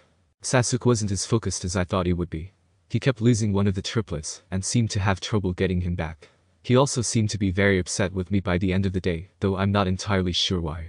Naruto did alright with messages, see attached replies. Ibiki was zero help, told me to do my own job and let him do his, but he was in an appalling mood by the end of it. It seems he had trouble with my handwriting. He was also a bit scratched up, and horribly jumpy. Something in the way he looked at Genma and me. No? That can't be right. I can't believe it. I won't believe it. Maybe. Japanese concepts. Plurals. The correct English way to create a plural changes depending on the word and the context it's being used in, but the general way is to add an s or s, except in special cases like oxen and geese. When using Romaji to write out Japanese words as we so often do for fanfiction, a lot of people follow the s or s rules, but this isn't strictly correct grammatically speaking. No s should be added, or any change made to it at all. It's like sheep and sheep, or fish and fish. Japanese words used in the context mentioned above can act as both their singular and plural forms. And if anyone tries to tell me that fishes is the plural form of fish, I will sick my graduate year grammar teacher on you. This is a teacher who had a stroke and came out of hospital a few days later to mark spelling tests. Be afraid. Be very afraid. A test of subtlety. Okay, I was going to make you guys wait for this one, but someone convinced me otherwise. You were probably expecting another 3 months, weren't you? This chapter is dedicated to Starfire CHAN 521, for your, flame. It made me laugh. Thank you very very much. 10. A test of subtlety. Ah. Naruto, what happened to you? Sakura screamed. Naruto, you're on fire again, said Sasuke, sounding bored. I thought I could smell smoke. I grumbled. I've been searching for the damn fire all the way here. Where the heck is it? Left sleeve. I started beating it out immediately. Thank you. Stupid shock tag backfired on me halfway through and blew up a lamp. Scared the crap out of the neighbor's cat. You do look slightly charred, Sasuke agreed, obviously amused. I thought you had the shock tags working. I do, actually. The paper I was using was contaminated, I explained. I'm not sure what the problem was, but it didn't feel quite right. Last time I ignored my gut screaming danger. Danger. Abort and run for life. I swear, it's a health hazard, ignoring your instincts. I was working on one of my poison tags last night, maybe that had something to do with it. Sasuke snorted faintly. Whatever you like, Naruto. But you were going to work on your flip some more while we're waiting for Kakashi-sensei to show, remember? Oh yeah, I stretched carefully, before springing into a backflip, landing on my hands, and pushing off again to land on my feet. Sasuke grunted noncommittally. No, you still off-center. Geez, can't you do anything right? Team, I grumbled, this is harder than it looks. You're still pushing too hard with your right hand and leg, it's turning you a little, the Uchiha reported, sounding smug and nonchalant to anyone's ears, but mine. My ears heard the patience and encouragement he was communicating. No one seemed to have deciphered our private language. Sasuke-kun is right, Naruto, Sakura added. You really need to practice. Yeah, well, I'm right-handed, I muttered under my breath, trying the maneuver again, and stumbling slightly at an unknown terrain change. Stupid rocks. Today, with Sasuke helping me, I was trying to work on a particular style of backflip that I had been having trouble with. Apparently most ninja couldn't see what they were doing with this flip anyway, but they, unlike me, could see vaguely where the ground was. I had landed on my head more times than I cared to count in the past week. On the plus side, I was starting to learn the sort of passive reflection of chakra that was the ground that would have helped when I was learning tree climbing. The poofing sound and a sliver of chakra shaped into a shunshin signal caught me off guard halfway through another flip, and I curled up a little and went into a side roll so as not to crack my head against the ground. I had discovered that already to be not fun. "You're late," Sakura yelled at our teacher, who was probably reading his stupid book again. "You know, I'm starting to think he's always late," I said, very sarcastically, propping myself up on my elbows where I was lying on my stomach. "Yes, I've noticed that too," Sasuke agreed, also sarcastic. "Maybe it's not just a one-time thing." It does seem to be a bit of a habit, doesn't it?" "I think so, seeing as he's never been known to be on time before." "Well, not since he was an Anbu, anyway," I mused, before realizing I shouldn't know that. Oh damn. Hey, where had I picked that tidbit up from, anyway? I hadn't had the time to steal Kakashi's files yet, eh? Not a mystery I could be bothered to solve. Kakashi-sensei seemed happier than usual today. "You're all dismissed for the day," he said cheerfully, and left. I stared at the last spot I'd heard his voice, mouth twitching. He kept us waiting for that. "You know, the hunt-down sensei and kill him plan is looking better every day," Sasuke muttered under his breath. "I vote we break into his apartment and set his bookcase on fire." Sasuke chuckled tiredly. Both of us were ignoring Sakura, who was yelling at a teacher who wasn't present. We didn't try to interrupt her. The mission to Wave had taught us some respect for female moodiness. "We can't do that, Naruto, he's a jounin and our teacher. Plus there's probably something to do with morality in there." "Oh, by the way," our sensei said brightly, reappearing suddenly and nearly giving all three of us coronaries, "I need to talk to you three. Tomorrow, so meet me at the Red Bridge at 5 a.m., bright and early. Don't be late." Then he was gone again. There was a pause. "I'll bring the matches," Sasuke growled. All three of us chuckled slightly at that notion. "Well, what should we do now?" Sasuke asked, then automatically cringed as he recognized what he had said. Fortunately, he was saved from a fangirl attack by a scream about a block away from us. Before we even realized what was going on, all three of us were sprinting. As we shot down the street, Sasuke muttered, "Two unfamiliar ninjas Suna from their hit I-8s. One's holding a kid by a scarf, 8 years old give or take, one ninja in black male, mummy-like contraption strapped to his back. Second one is female, blonde-haired, looks bored, looks dangerous." I nodded my thanks, matching the three voices and chakra essences I could hear and sense to the descriptions, noting a fourth further off, before declaring, loudly, "Hey, what do you think you're doing?" The three kids dashing down the street hadn't gotten their attention, that had. Well, the male sneered, "What do we have here? More Konohan brats." The girl young woman, more like sighed. "Kankuro, we're not here to make trouble. Put the brat down and let's go. You know Gar won't be pleased if you cause a fuss." But Tamari, he ran into me. "And Gar's not even here yet."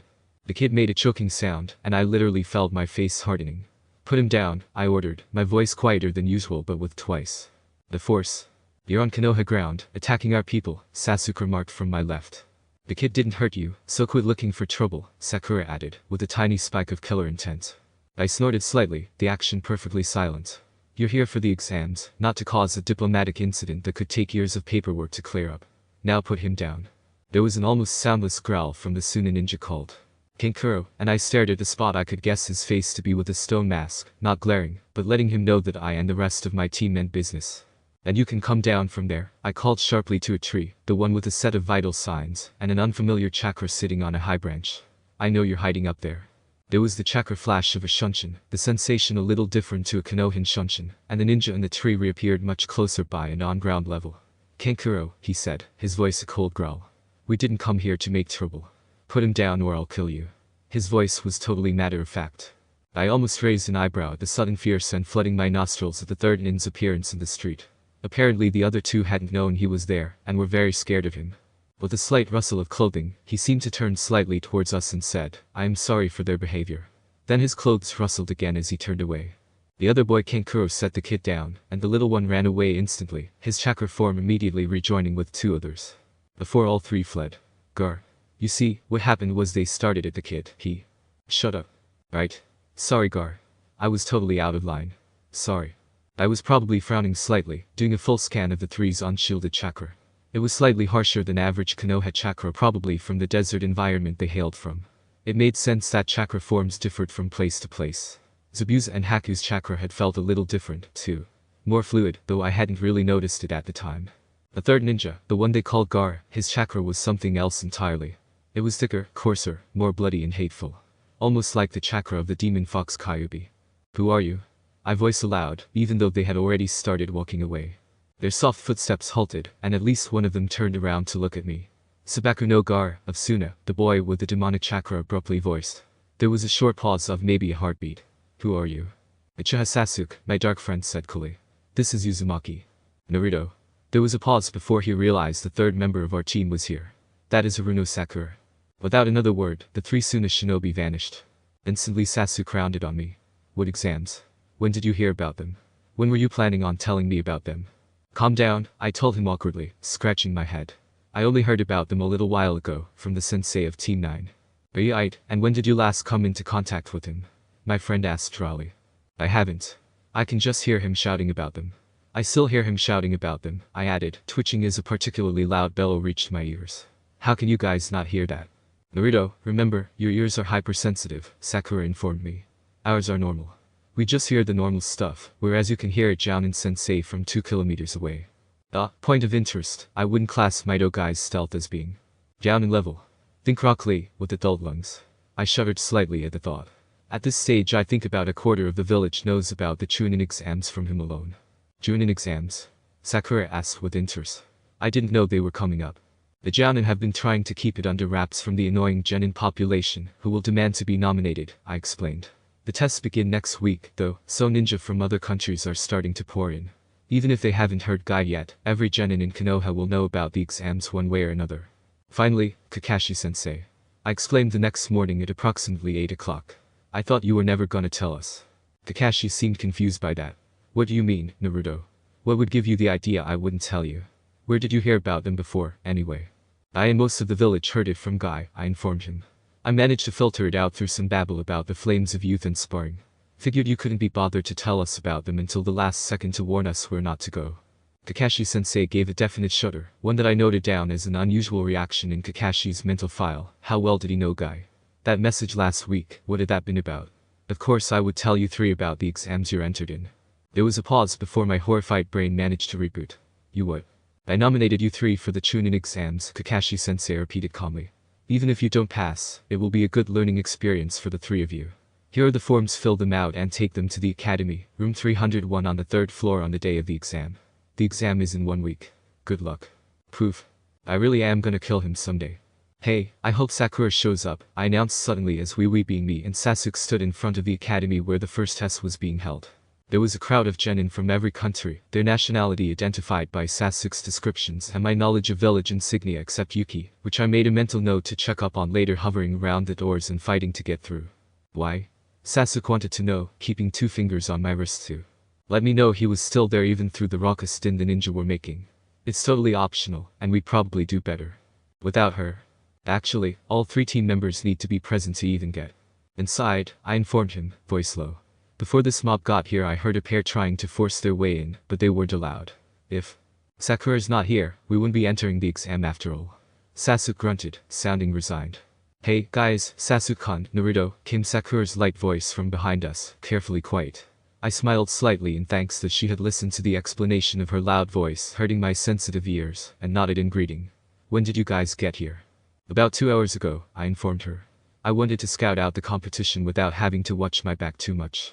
There's a lot of talent here, and a lot of no-hopers, too.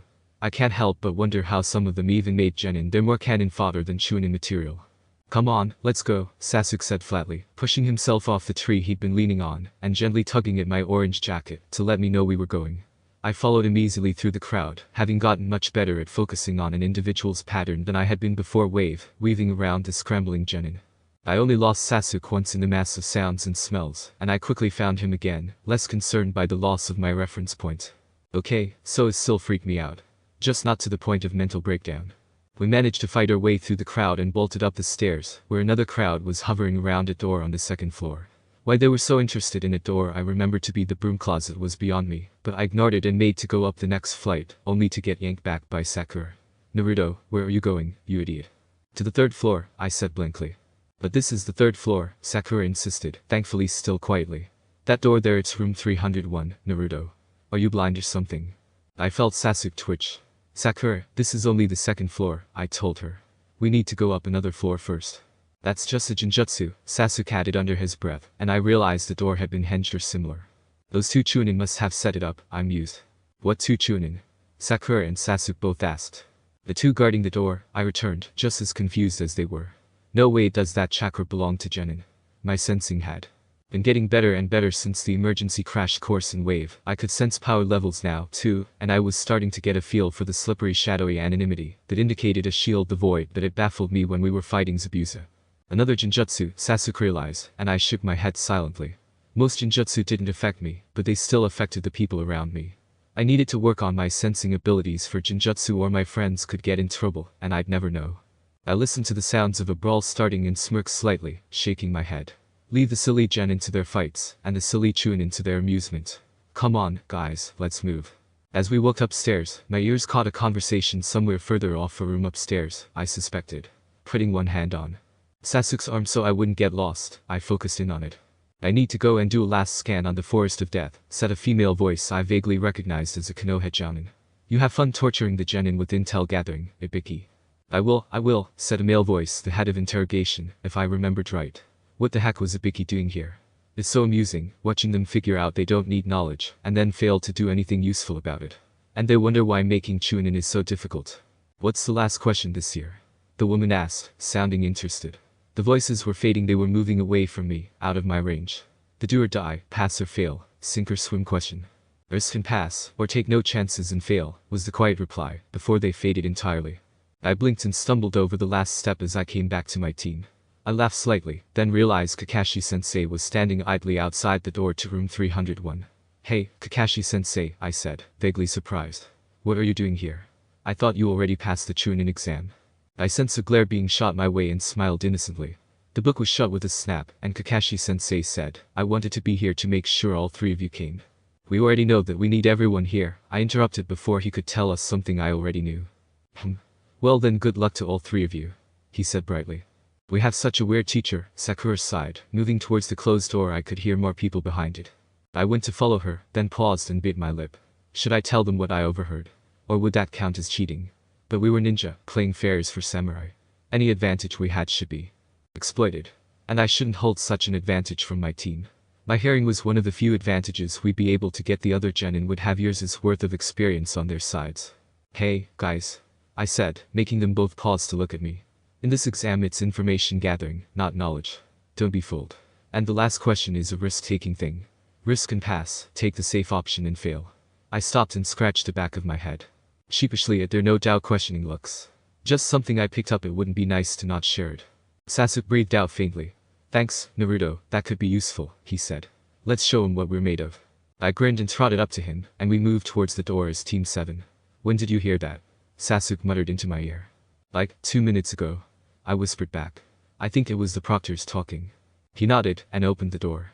The sudden flare of color intent was rather impressive for a bunch of genin, and I raised both eyebrows. Wow, hostile much. Hey, you made it. Came the boisterous shout from somewhere to our right, and I smelled the unmistakable odor of kiba and Akamaru, plus the rest of their team. I grinned at them, and then dodged to the side to avoid a flying body. Sasuke-kun. Ino shouted as she latched onto her crush. Did you miss me? It must have been so horrible, being stuck with forehead girl on your team. Ino pig, get off Sasuke-kun. Sakura shot back. It's touching me, Sasuke whimpered. You wuss, I muttered at him. How troublesome. Hi, Shikamaru, I said, ignoring the shouting match that had broken out behind me, and Sasuke yelping that he was going to be torn in two if they didn't let him go. Oh, for Kami's sake, Sasuke, are you a ninja or not? Do Kawarimi. He did very promptly, leaving the two fangirls to drop the tree branch he had substituted with and continue arguing. So, Shika, how's life? Hey, Naruto, I haven't seen you in ages. Kiba shouted, right next to my ear. I winced, and listened half-heartedly to his happy boasting, not really caring once the volume dropped a little. It was nice to know he hadn't even noticed me delivering a message to his teacher. Hey, it looks like the whole Rookie 9 is here this year. Team 7, Team 8, and Team 10. Damn. Went up again. I made a show of glancing around as I matched the 6 other chakra patterns and sensed to my memory before nodding. It looks that way. Wonder how long it'll last. Hey, are you saying we're not gonna make it through this? Would you Rookie's mind putting a lid on it? I whipped around and fought the urge to snarl at the newcomer. I'd sensed his chakra around the village, but I didn't know him personally. Everyone's on edge, and you guys are making such a racket that some tempers are bound to go off. You're the Rookie 9, aren't you? I'd advise you keep your heads down and not make trouble for yourselves. And who are you, anyway? Kiba asked loudly. Me? "Oh, I'm Yakushi Kabuto," came the easy reply. Kabuto had a friendly voice, but there was something in it that I really didn't like. I've spent most of my life listening to people talking and understanding more from what they didn't say or how they said it. A lot of people talk to me in false kind voices, so I've picked up exactly how to tell what their real intentions are. I read voices better than most people read faces, and I didn't like how Kabuto spoke. Sure, it was friendly enough, open, light-hearted, but there was a sarcastic tinge to it. A taunting smugness that just screamed at my instincts that something was wrong. The condescending tone in his sheepish chuckle as he admitted to failing the exam 7 times. 7, that's sad. I passed the Genin exam on my 3.5 go, so how bad must he be? I narrowed my eyes slightly, backing away a little, before turning around altogether and walking away. Sasuke followed me instantly, and Sakura came after us too, while the other 6 rookies stayed, not noticing our departure to the other side of the room. I don't like Kabuto, I told them flat out once we were out of hearing range. There's something wrong in his voice, his attitude. Stay away from him and his teammates, and don't trust them. Leaf or no, Kabuto is not on our side for this exam. I had no idea how right I was. I just thought he was plotting an ambush, an easy pass for his team later on. I think it was after this that I started to get really paranoid.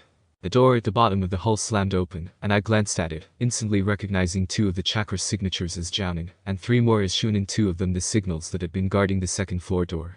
"Shut up, you miserable tadpoles," shouted the voice I had previously identified as the head of interrogation, and I grinned, knowing this exam was going to be funny as hell. Anyone not in a chair in 4 seconds is disqualified and their team with them. There was a flurry of activity as everyone scrambled for seats, me, Sasuke and Sakura, instantly springing for the bench nearest us. Once all was quiet and one unlucky team was chazzed out for being too slow, complaining the whole way, the man at the front shouted, "My name is Morino Ibiki, and I am your proctor for the first part of this Shunin exam. My word is law, so if I say you're disqualified at any point, get low ST. This is going to be a written exam." He actually laughed at the groans of despair and or horror. "Yes, a written exam, you miserable worms. Come down here and hand over your entry forms in exchange for a number at your exam. Sit where the number indicates, and then shut the hell up." I stood up calmly and walked down to the front, where people were already lining up to get their papers and numbers. Following Sasuke, I stood patiently on the end of the line, swapped my registration for an exam and a pencil, and then read my number, brushing my fingers over the engraved wooden button. Having brushed my hand over several desks as I walked down, I understood the numbering system in the room, hazarded a guess as to my position, walked over and checked it. Bingo. I'm so cool. I sat down and scanned the room's chakra essences, finding Sasuke 2 rows behind me and Sakura closer to the front. The rest of the Uki-9 was scattered around, along with plenty of unfamiliar chakras as well. Most of them felt extremely nervous. When did I develop the ability to sense emotion through chakra? That was a new one.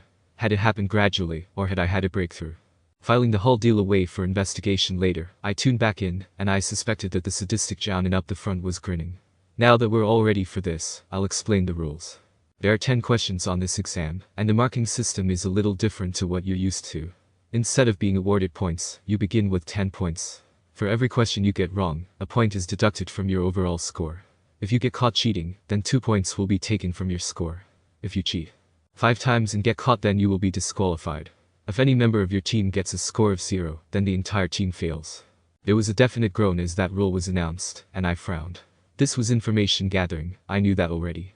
So we were supposed to cheat, and cheating badly would cost us. But if the questions were hard enough to force us to cheat, and they'd have to be, or the whole test would be pointless, then chances were only very intelligent or high-level people could answer them.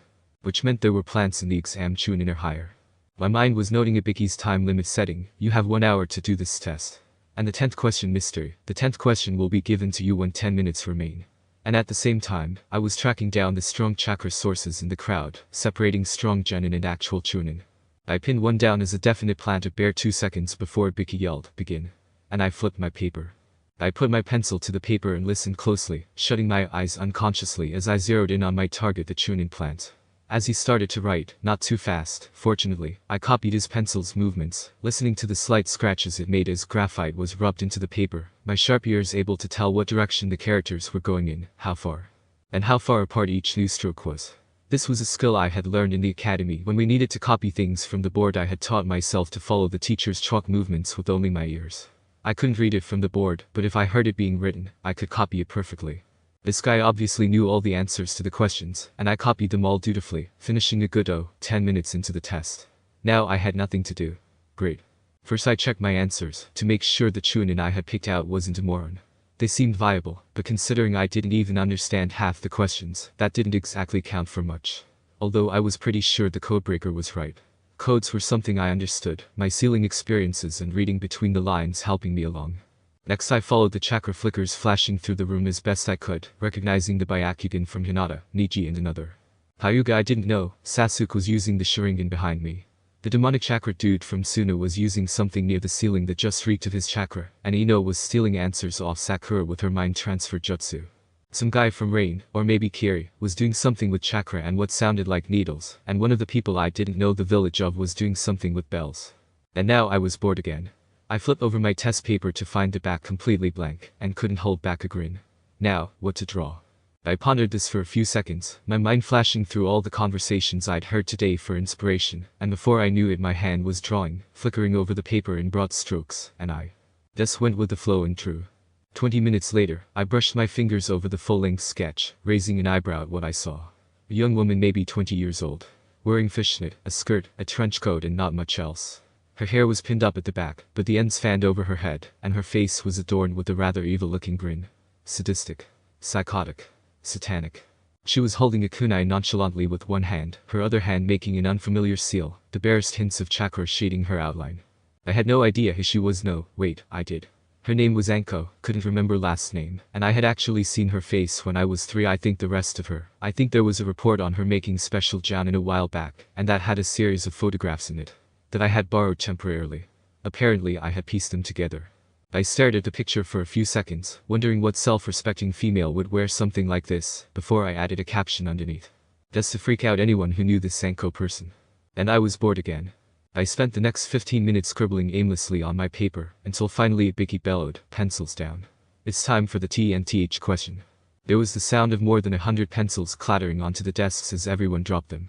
No one dared to make a sound as Ibiki started to speak again.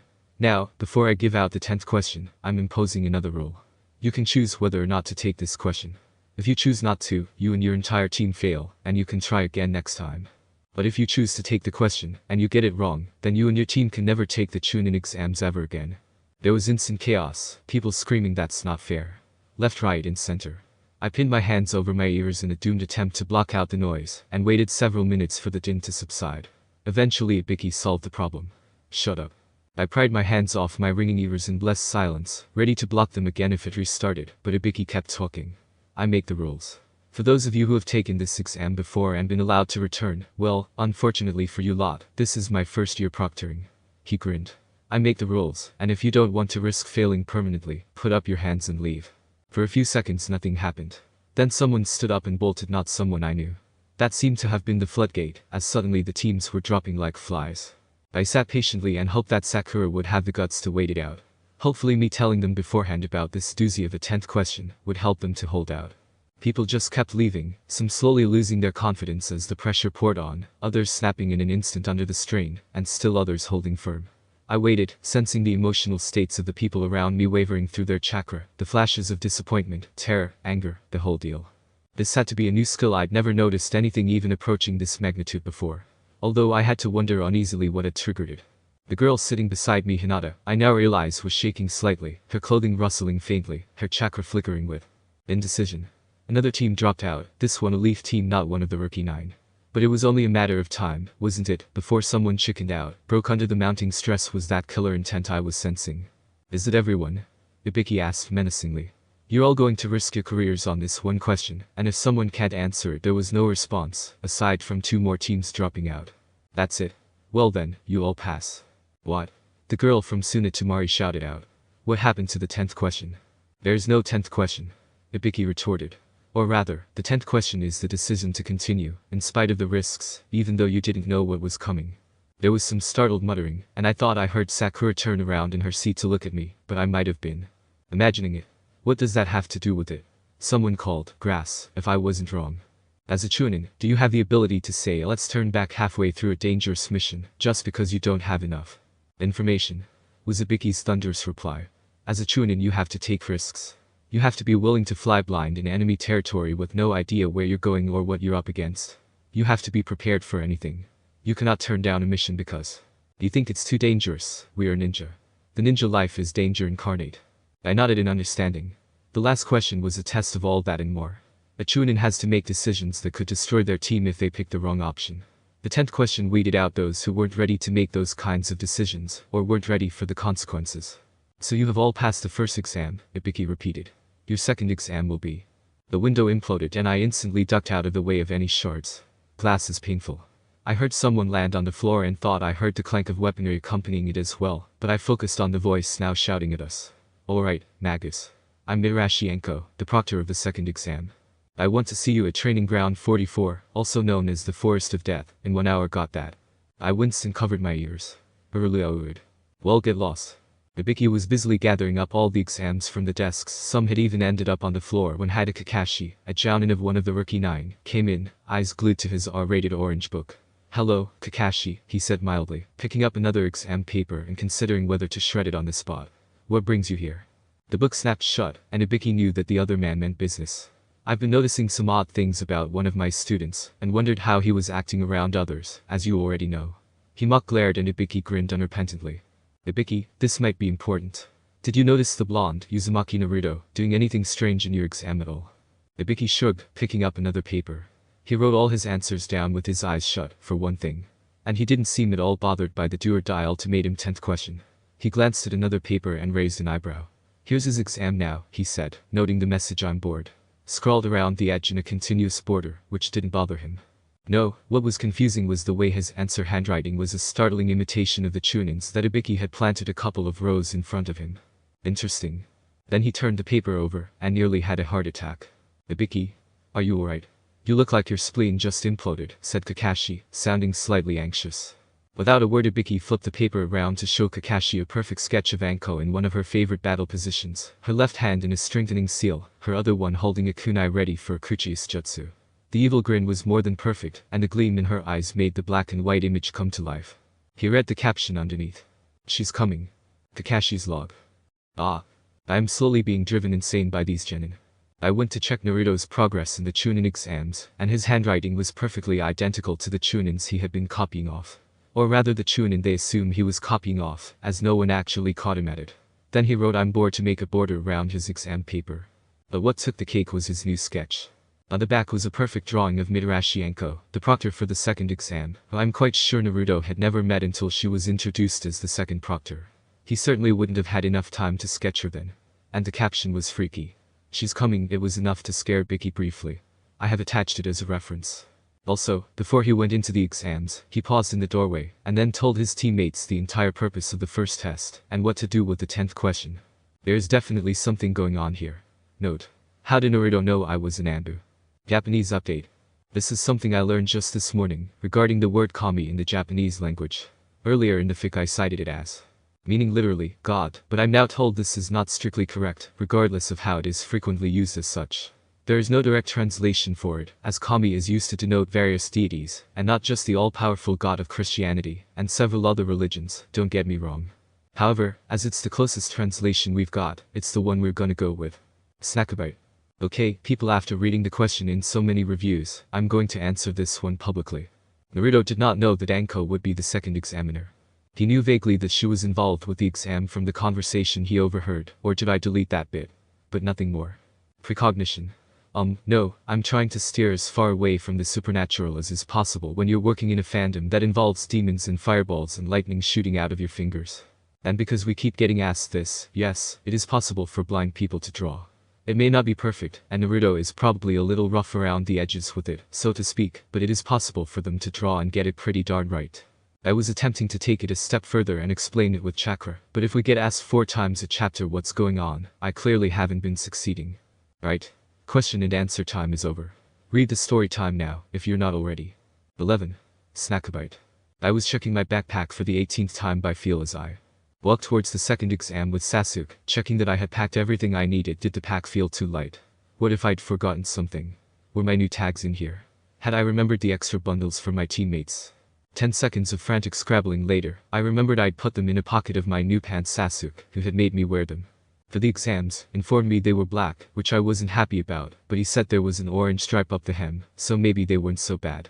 Hey, Sasuke, I said to get his attention, pulling out 3 bundles of rectangular paper sheafs with ink seals carefully drawn on them, held together with bands of colored paper, and gently tossing them to him. Here. What are these for? He asked as he opened a Velcro pocket to tuck them away. They're my latest tags. Red band is explosive tags, my own variety, yellow band is shock tags, and white band is flash tags. He made a sound of acknowledgement as we kept walking. Having any luck with the what are you calling them? Freeze tags. I shook my head. They're difficult. Ice isn't a normal element, so I've been having trouble finding seals. That kid, Haku, said that his element was a byproduct of Eikeke Genkai. I trailed off, frowning, before starting to grin maniacally.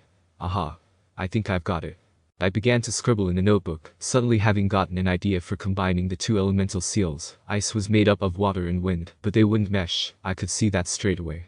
I would have to modify them enough to work together, but not so much that they would cease to be what they were. I was still scribbling wildly when we stopped at the edge of the Forest of Death, a good distance from the other waiting Gen and Sasuke knew I worked better with quiet, and we still needed to be close enough that we'd know when the exam started. I finished reworking the water release seal I had hopes I could use and started to fiddle with the next one, barely noticing when Sakura came up to us until she actually said hello. Oh? Sakura. I have some tag seals for you, I said, tugging the bundles out of my pocket and separating the ones for Sakura from the test ones I was planning to use in the exam, with the enemy ninja as guinea pigs. Red is explosive, white is flash, yellow is shock. Wrap them around a kunai or apply to a surface and put in a bit of chakra. These ones have 10-second timers. I'm still trying to get the remote fuses to work. And I don't trust the impact fuses either. What are those purple ones for? She asked, stowing her own tags in her backpack. What color stripe?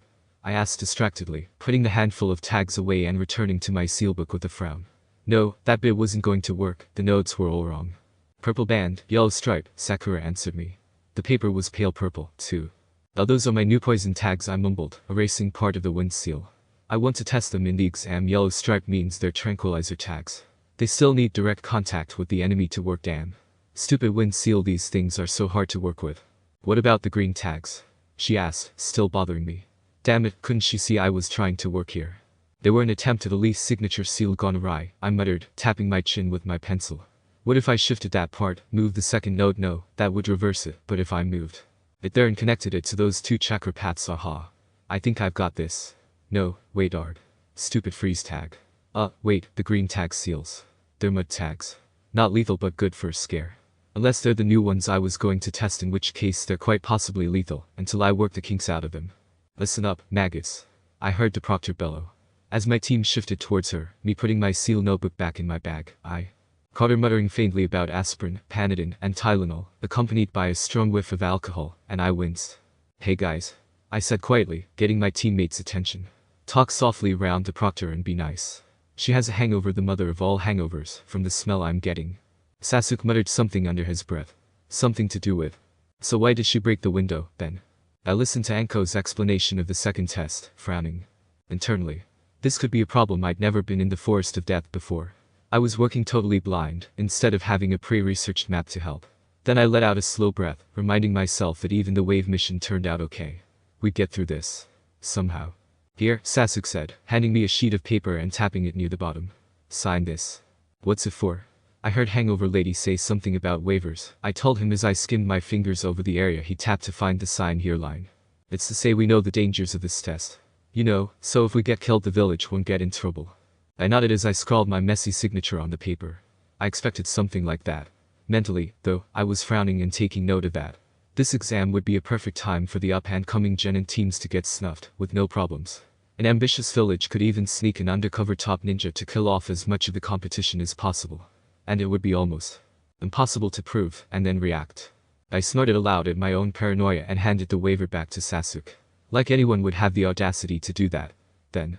Again, everyone would assume no one would have the audacity to paint the Hokage monument or electrify the staff room coffee maker. I was scanning the chakra signatures of the crowd, trying to sense anyone who was off-key, and taking note that that guard guy was sending out waves of his murderous aura, when I heard the faint rustle and then the skim of metal cutting the air, and I instantly ducked out of the way, tipping my head aside and spinning on my heel to face whoever had thrown the kunai at me. Now that I think about it, I reacted very calmly, considering. I think I'm getting too used to getting randomly ambushed. Yo, brat, pay attention or you might lose your head. The proctor taunted. I didn't respond except to straighten up and narrow my eyes at her, tilting my head slightly. She was unlikely to actually kill me, too much paperwork, so she was just trying to psych me out. A tiny trickle of blood ran down my cheek, but I wasn't bothered. The cut wasn't serious. I had barely felt it at all anyway. Gee, she snorted. Then I went stiff as someone came up behind me, edging away, closer to Sasuke, before focusing my every sense on the suppressed chakra essence. It was just wrong. The man reeked of snake and poison, since I had hated for years, and I felt my lip curling for a second before I forcibly blanked out my expression. This signature felt kind of like Kakashi-sensei's, or Old Man Hokage's, sort of solid, heavy, and how old is this guy? He can't be under 30 but muffled around the edges, so that if someone who wasn't as good as me sensed it, all they would feel was genin level chakra. But I was better. I'd had practice. And after wave I sensed a shadow, devoid of so much more chakra behind it, lurking in wait. It was a creepy feeling. This signature meant trouble. You dropped your kunai, a snake-like voice hissed, and I recoiled away from the reek of venom, as the proctor said, "Ah, thanks. Now if you'd like to stop leaking killing intent, grasp brat, before I take it as a threat." Her voice was mild, but there was a hidden threat of pain in it. Killer intent. I had barely noticed it, although there was quite a bit, considering we hadn't even started yet. "Ah, sorry," the now identified Grassnin hissed. "I suppose the smell of blood got me a little excited." "Shut up and get to your gates," Anko ordered, and I followed my teammates to the gate that they had apparently chosen, while I was sensing out the competition. "You guys ready?" Sasuke asked, more to me than Sakura. I nodded cheerfully, taking a deep breath to steady myself, and fingering the tag bundles in my pocket, while Sakura assured him that she was as ready as she was going to get. Whee! The whistle blew, and I heard the gates in front of us creak open. We took off running. We stuck to the ground for a few minutes, Sasuke's hand brushing the trees and my teammates' footsteps guiding me through the forest. For quite a while we just ran, getting some distance, until Sasuke paused and tapped my hand to signal we needed to talk. I quickly the area, finding no one, and then scanned it again more slowly, even checking underground and sensing nothing more than wildlife. I eventually nodded. "Okay, we're clear, but keep it quiet." "Thanks," Sasuke said softly. "We need a password, so that if we get split up we won't be welcoming enemies into our party by mistake. Something easy to remember but hard to guess." "Maybe the password should be individual, to make it harder to infiltrate," Sakura suggested. I frowned suddenly and held up 2 fingers, a signal for silence. I hoped they'd recognize there. No, there, a flicker, not quite right there. I focused in on the spot, not too concerned, but wary nonetheless. Someone trying to spy the chakra shielding was only high gen and low chunin, no real issue, but his vitals had given him away. Not a threat, just some random from aim, I think. "We shouldn't stay in one place for too long," I said aloud, gently testing my senses to check if his teammates were in range. I didn't think so. Sasuke got my hint and we started to run again, flitting between the trees and quickly leaving the rain in behind. He couldn't keep up with us and stay hidden. When we stopped again I checked the area, then started to speak quietly. "Okay guys, I'm going to warn you now. Look out for that team from grass, and stay the hell away from them. There's something very wrong about them and I don't want us to be the ones to find out what it is. Second team not to go near is the sand team. That Gar guy, there's something not right about his chakra. He could probably kill any one of us in an instant, and again, I'd rather not find out. His teammates are pretty dangerous, too, but nothing on his level. All the other teams are fair game, but keep an eye out for those two. I'll give you any warning I can, but I don't know what kind of stealth they have.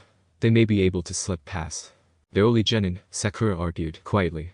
"They can't be that good, you can sense jounin easily, even when they're hiding their chakra." I shook my head flatly. "The grass team, at least one of them is so far above genin level it's not funny," I said grimly. "I sense out his chakra, it's suppressed, very well, but I've been doing this long enough to sort of shadow sense what they're hiding." I swallowed and fell silent, until Sasuke asked, "What power level would you guess?"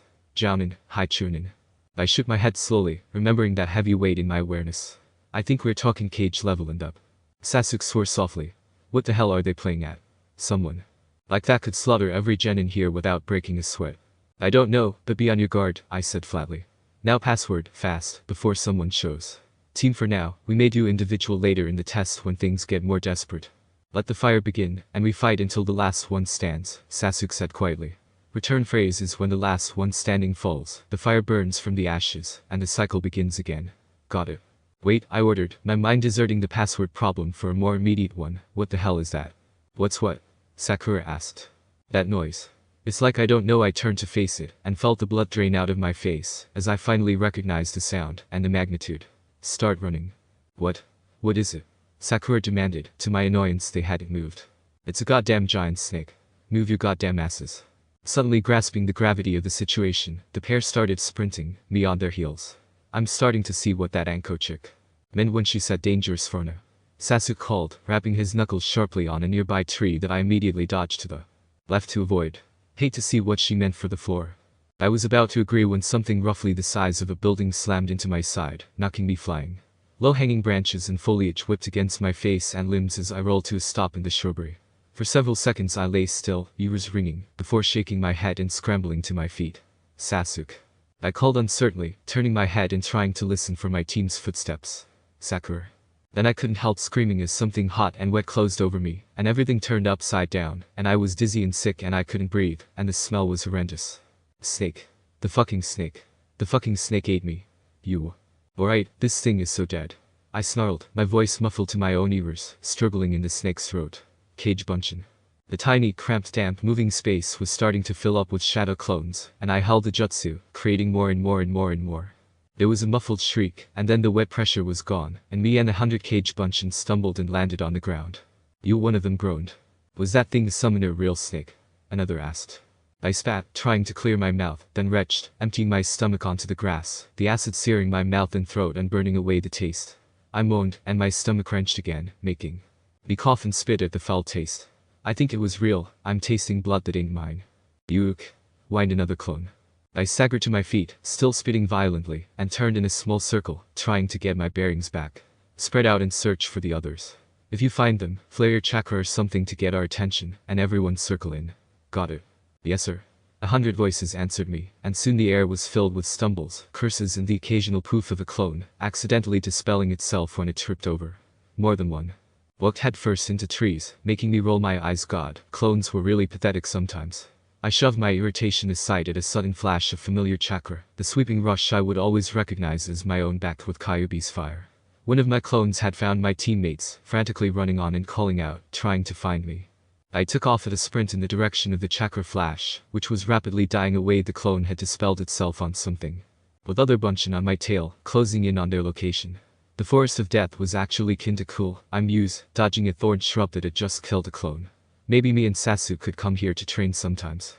I half paused as I came close enough to begin to hear speech, confused by what my senses were registering. Don't tell me that snake was poisonous or something, none of it made sense. It sounded like me talking, but it wasn't one of my clones. Hell, it wasn't even my chakra. That made no sense. Henge. Illusion. Jinjutsu. Aha. That was it, someone henged as me. At least I had recognized it as an illusion this time. I clearly heard my own voice reciting the password I only half remembered, and I slowed up a little out of uncertainty. Launching myself straight in there was, flatly, not a good idea. The chakra I was sensing wasn't the same as that Reinin's. I couldn't tell, it was warped slightly by the henge, and I was still too far off. I had to get closer. Sasuke, it seemed, wasn't fooled by the henge or the perfect password, as the next thing I heard from him was a harsh, "How many fingers am I holding up?" The confused answer of 5 was not the one he was looking for, and he attacked instantly. I swore under my breath as they started to move off again, leaving behind the Rain Ninja as they continued to search for me. Morons. They find me a whole lot faster if they stood still and let me catch up to them. I brushed rather violently against a tree that I hadn't known was there and stumbled with a curse, swiping at my stinging arm. Stupid bark, stupid bush, stupid thorns, stupid forest, stupid team. I couldn't go any slower, not if I ever wanted to catch up, but she's what I wouldn't give for a map right now. Then a pulse of color intent and venomous chakra flushed through the forest, and I nearly choked in horror at the sensations rushing through me, stumbling slightly before running on. My sensitivity to killer intent was dulled naturally, thanks to the furball constantly projecting it from the back of my head, but this was fresh, pure, unsealed, unmuffled murder. Someone was going to die. I just hoped to Kami it wasn't Sasuke or Sakura. My clones were attempting to follow the noises and were systematically dispelling themselves, crashing into trees, shrubs and large tigers. With a growl of idiots I took off in what I thought was the vague direction of my teammates, though I was probably just randomly making the feeling of it's this way up, as I knew I was completely lost, and promptly smashed into a tree myself. I followed them on ground level with a curse, rubbing my sore cheek. No way could I do tree jumping in an unmapped area. I'd kill myself in 4 seconds flat. I just wished they'd slow down. I was already bruised up from all the trees I couldn't see, and it was a miracle I'd missed as many as I had. I had to catch up to them. And suddenly, I could hear them talking again, hear Sasuke's harsh warning, hear Sakura's panting, hear the softer breathing of the nin who was facing them, sense his shadowed, suppressed dangerous chakra. Hear his sneering, friendly voice with the evil so badly hidden. I sprinted up the nearest tree, gripping with both hands and feet, and then springing from all fours, from an animalistic stance of the snake essence, teeth bared and a feral scream of rage ripping out of my throat. How dare he hurt my teammates? I smelt the blood, smelt the fear, smelt the rage and terror and pain as I lashed out at the snake, barely missing and accidentally knocking a scroll from his fingers that had the faint sign of one of those scrolls Anko had been handing out. There were twin flickers of relief from my teammate's chakra, and one of annoyance from the snake's. "It seems you survived," he hissed, and I pinned the irritation in his voice with a smirk. "Sorry to disappoint you, but you'll find it extremely hard to kill me," I snarled, springing towards my teammates, and hoping I wasn't about to miss the branch and hit the floor. To my relief there was solid wood under my feet, and I stood back up on 2 legs as I held out the scroll I'd snatched and said, "Hey, is this important?" Naruto Sasuke began calmly, "I love you. That's the earth scroll we need." "Really?" I turned my head to look at the scroll I was holding. "Wow, I'm good." Color intent flared from the snake, making all 3 of us wince, and I said sweetly, "Aw, does the snakey not like being ignored? Well, too bad, bub." I tucked the scroll into an inside pocket of my jacket to make it harder to steal back. "Oh, that sounded weird," Sakura snorted shakily. Especially coming from him, Sasuke agreed with a chi that translated to laughter. Then we all dodged as a volley of shuriken came our way. I felt Sasuke's chakra fluctuate as he formed a Kakakyu, and followed up his movements with a hail of kunai, tagging 3 of them with my own brand of explosives. Apparently Sasuke noticed the strips of paper, as he immediately dodged back, ready to dive for cover. I may need to work on the camouflage of those tags. Boom. There was a massive explosion, and I could hear the tree creaking ominously, as the snake's chakra hurriedly split itself into several copies. I'd never sensed the jutsu before, but it had the taste of the Doton, so dirt clones, if I had to guess. In a rush of adrenaline and terror it was impossible to track him, and I was already in trouble. I knew I had no idea where I was, where the branches were. All I could do was track Sasuke's movements as he sprang from branch to branch and attacked the clones sporadically, adding in an explosive tagged kunai whenever I could pin down a clone with my hearing. Sakura was throwing shuriken, I think, and trying to weave a jinjutsu, but even I could have told her that it was a wasted effort. This guy was way out of our league. We needed to get out of here and fast. "Sasuke," I bellowed, wrapping a tag around another kunai, this one a test tag. He ran for it straight away, landing near Sakura, and as the blade shot towards the grass snin, I took out a pair of mud clones that had been sneaking up on my teammates. Boom. Okay, that was not the intended effect, but I need to remember that formula, I decided, ears still ringing.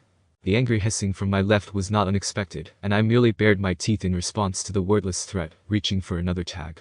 Sasuke and Sakura suddenly let out choked cries of horror, and I sprang back instantly, backing against a tree trunk before looking at them and calling anxiously, "What's wrong?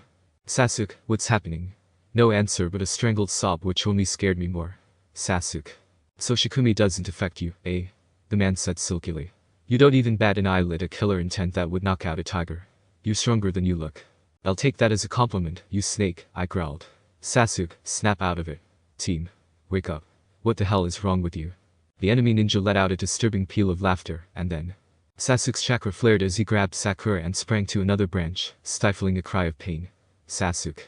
I'm fine, dope, it's just a scratch." His sharp gasping reply was music to my ears, and I relaxed, relieved. Then I let the anger build up inside, needing the furious power for the growing confrontation. This guy was so dead. Sasuke strung wires across the trees. I could hear the wind itself being cut and slashed by the razor edges of the metal threads. I grinned viciously. I could feel the heavy, choking, burning chakra of the Kyuubi surfacing, felt it start to sear my coils, burn my skin, and I waited no longer, letting go of my anger and lashing out. Instantly the grass nin bolted out of reach, brushing one of Sasuke's tripwires, and having close to 1,000 volts shot through him in a burst of raw chakra. I grinned again. The shock tags had been worth the long hours and repeatedly exploded living room. He landed, breathing heavily, and I heard Sasuke's quick breathing a few meters above and to my right. My heartbeat thundered in my ears, but I could still hear clearly enough for the snake's words to reach my mind. "Well, this is a problem that needs to be fixed." And suddenly there was an insane amount of pressure on my stomach, and I recoiled sharply with a rising cry, as fire was dragged through my chakra coils in a spiraling explosion of pain. I fell to my knees, digging one hand into the branch, and driving splinters into my fingers as I crouched, doubled over with pain, but the slivers of wood meant nothing in the face of the agony shredding its way through my veins. I clamped down on my scream, forcing it all inwards, pulling my mind under control in time to hear Sasuke shout, "Naruto." Trembling, I pulled my feet back underneath me and stood up unsteadily. I'm okay. Alive if there ever was one. But the pain was starting to fade, and through the roaring in my ears that was slowly dying down, I could hear Sasuke frantically fighting the snake guy, trying to drive him back with his Katen jutsu, and swiftly losing ground himself. "Boy, team!" I bellowed, and hurled a thick chunk of bark at our opponent. Stupid, yes. But Sasuke saw the streaks of blue ink against the white tag wrapped around it, and covered his eyes. Instantly as he leaped backwards, letting me follow it up with the red ink tag, as the grass nin snatched the bark chip out of the air easily. I grinned as I felt the first fuse give way. I actually felt the light blasting my skin, making it tingle slightly with the force of it, and felt extremely pleased with how those amplifying seals had worked out. I wasn't sure how they'd do with the flash tags, so I'd made my teams without them, in case they had the random side effect of making the whole thing explode in your hands. I can deal with that chakra shields while I'm working, and Kyuubi's oh so pleasant influence, but in the battlefield, that wasn't so okay. The snake's howl of pain made the hazard well worth it. "Sasuke, back off," I hollered, and half a second later, the green-inked high-powered explosive tag went off, and this time, the tree definitely collapsed. The green-inked tags aren't perfect yet, but man, they pack one hell of a punch. I leaped over to my team, staggering more than I'd have liked on impact, and gasped out, "What the hell happened? I told you guys to steer clear of this team, this guy in particular." I put a hand to my stomach with a wince. There was angry red-hot chakra roiling from where it had been suppressed, and it hurt like anything, my muscles still shaking slightly from the shock of having it dragged away. And it was fading fast, blackening in my awareness, but I didn't have the time or concentration to deal with it, my teammates, and the snake at the same time. Team and enemy took priority. "Naruto, how many fingers am I holding up?" Sasuke panted, sounding worn out. I siphoned. "What the hell? I'm not that much of an idiot, Sasuke. This is so not the time. And you call me a moron." He breathed a sigh of relief and said, "I guess the Sakura, it's the real one this time." Then, to me again, "What the hell happened to you? You covered in blood. Are you hurt? How'd you find us again?" I sensed the snake's chakra flickering back to life alarmingly and reacted instantly, shoving both my teammates away as he pounced, a long blade singing through the air. Crap. He had his sword. Various swear words. Various bad swear words. I threw a handful of shuriken at him, making him bounce back to stick to a nearby tree trunk, painfully aware of my fast dwindling supply. I had a lot more in a summoning scroll in my backpack, somewhat inaccessible in the middle of a life-or-death fight. Sasuke had set off one of his wires with a Kyuuden in an attempt to burn him, even slightly, and Sakura was pitching in with a Jinjutsu that, while not fully affecting him, would probably pull him a little off balance. Then I sucked in a breath as his chakra suddenly appeared in front of me, and I heard the blade swinging. I leaned back, twisting away from the razor's sharp edge I could hear cutting the air. It barely skimmed my shoulder. I couldn't lean back far enough. The line of burning pain slashed across my sightless eyes, and I barely had time to register the blood running down my face before I was kicked violently backwards, landing hard against a tree. All the breath was forced out of my lungs, and I could hardly sense myself slumping on the branch, hardly hear Sakura and Sasuke both screaming my name. All of my attention focused on the explosion of pain centered just behind my forehead, lightning blasts of pain building up against my grip on consciousness, and I was barely holding on when Sasuke screamed. It wasn't a yelp of pain or shock, or a shout of fear. It was a scream of utter agony. I forced my mind to focus in on his chakra, which was flickering fiercely, the snakes backing away from him. There was something of flux, a violent change on his neck, the corner of his left collarbone shoulder. My friend had half collapsed, kneeling on the branch, still screaming as loudly as he could, but I could hardly hear it, because someone else was screaming. Was Sakura hurt? Had the snake gotten her, too? No, I was screaming. As soon as I registered it, I choked it back, clamping down on the sound, and suddenly everything around me was that much clearer. I could hear the snake freak steady hissing again, hear Sakura's frantic attempts to calm Sasuke down, hear my best friend's screams with an all-new clarity. I snarled furiously and leapt forwards, my mind focusing on just one thought. Making the snake hurt him as much as he'd hurt Sasuke, making him scream like Sasuke was screaming. He wasn't expecting me to recover so fast, and so failed to react in time to fend me off properly, receiving several heavy blows before he threw me away. I very nearly missed the branch, dragging myself onto it with muscles that were shaking with badly suppressed rage, and got ready to spring again, ready to attack. I was pulled up short by Sakura's cry and instantly reeled back, dumping back to my team and abandoning the snake in an instant. I staggered on landing and actually went down on my knees, feeling excruciatingly dizzy. Blood loss, I thought dazedly. It was hard to focus on the fact that if the snake nin came back we'd be very dead, and I didn't even remember him leaving, and Sasuke was still screaming, and my head hurt like fire. Sasuke's scream suddenly cut out and his chakra dropped, making me flinch, but I soon recognized that he had passed out, presumably from the pain, which left me in charge. Greed. "Sakura, can you carry Sasuke?" I gasped out, getting one foot underneath me and trying to stand. At her affirmative noise, can you carry him and support me? I'm too dizzy to jump straight. You need to take us to a spot to recover. We can't stay here, we made a whole lot of noise, and there's blood everywhere, there will be teams all over us in minutes. I'll try, she stammered, sounding terrified. And she didn't try to say anything else. Okay, so this chapter ended up getting split in two because it was so dang long, 12,000 words, at one point, before it was even finished. And yet again, sheer dumb luck. Naruto has no end to his stores, it seems. I'm going to get a lot of what the hells for this, I know, and if it's worth anything, guys, I'm sorry for depriving you of the amusement of the eventual discovery. However, my muse pulled some strings I wasn't aware I had, and then ganged up with my twin's muse, and things kind of went downhill from there. Apologies. Hope you guys don't kill me for this, winces. In other news, who I am is currently on 578 alerts lists. If this chapter gets 578 reviews, even shrieks of rage or incoherent wailing, I will update tomorrow. White light. TWIN2. Why is it that whenever you promise an update, the internet crashes? Stupid decade-old modem. Okay, I guess it's officially tomorrow. Now, I didn't get 578 reviews for the chapter I never expected to, and only made that comment as a joke. I didn't expect so many people to take it seriously, and I especially didn't expect to get more than 30% of my stated 578 reviews. That's 197 reviews for one chapter. Wow. Now, the real reason I'm updating is because although I didn't get the total amount of reviews I set, I wanted to put this up now. When TWIN1 went to check her email, where your reviews are sent, the expression on her face and her choking on her coke until dad rushed in all ready to do CPR was so worth the sleepless night I had writing this. I love you guys. Lol. You, as a collective, managed to make me laugh until my sides ached. Also, this chapter is dedicated to reviewer Anonymous 1 to 10 for her 10 reviews, and quite possibly a few more. You were probably the most compelling factor in this update, so this one's for you. TWIN1 actually broke down in tears and begged me to finish this chapter, what with all the death threats and tearful pleading in her inbox. TWIN1. Why is everyone yelling at me? TWIN2. On the other hand, I'm not too happy with this chapter.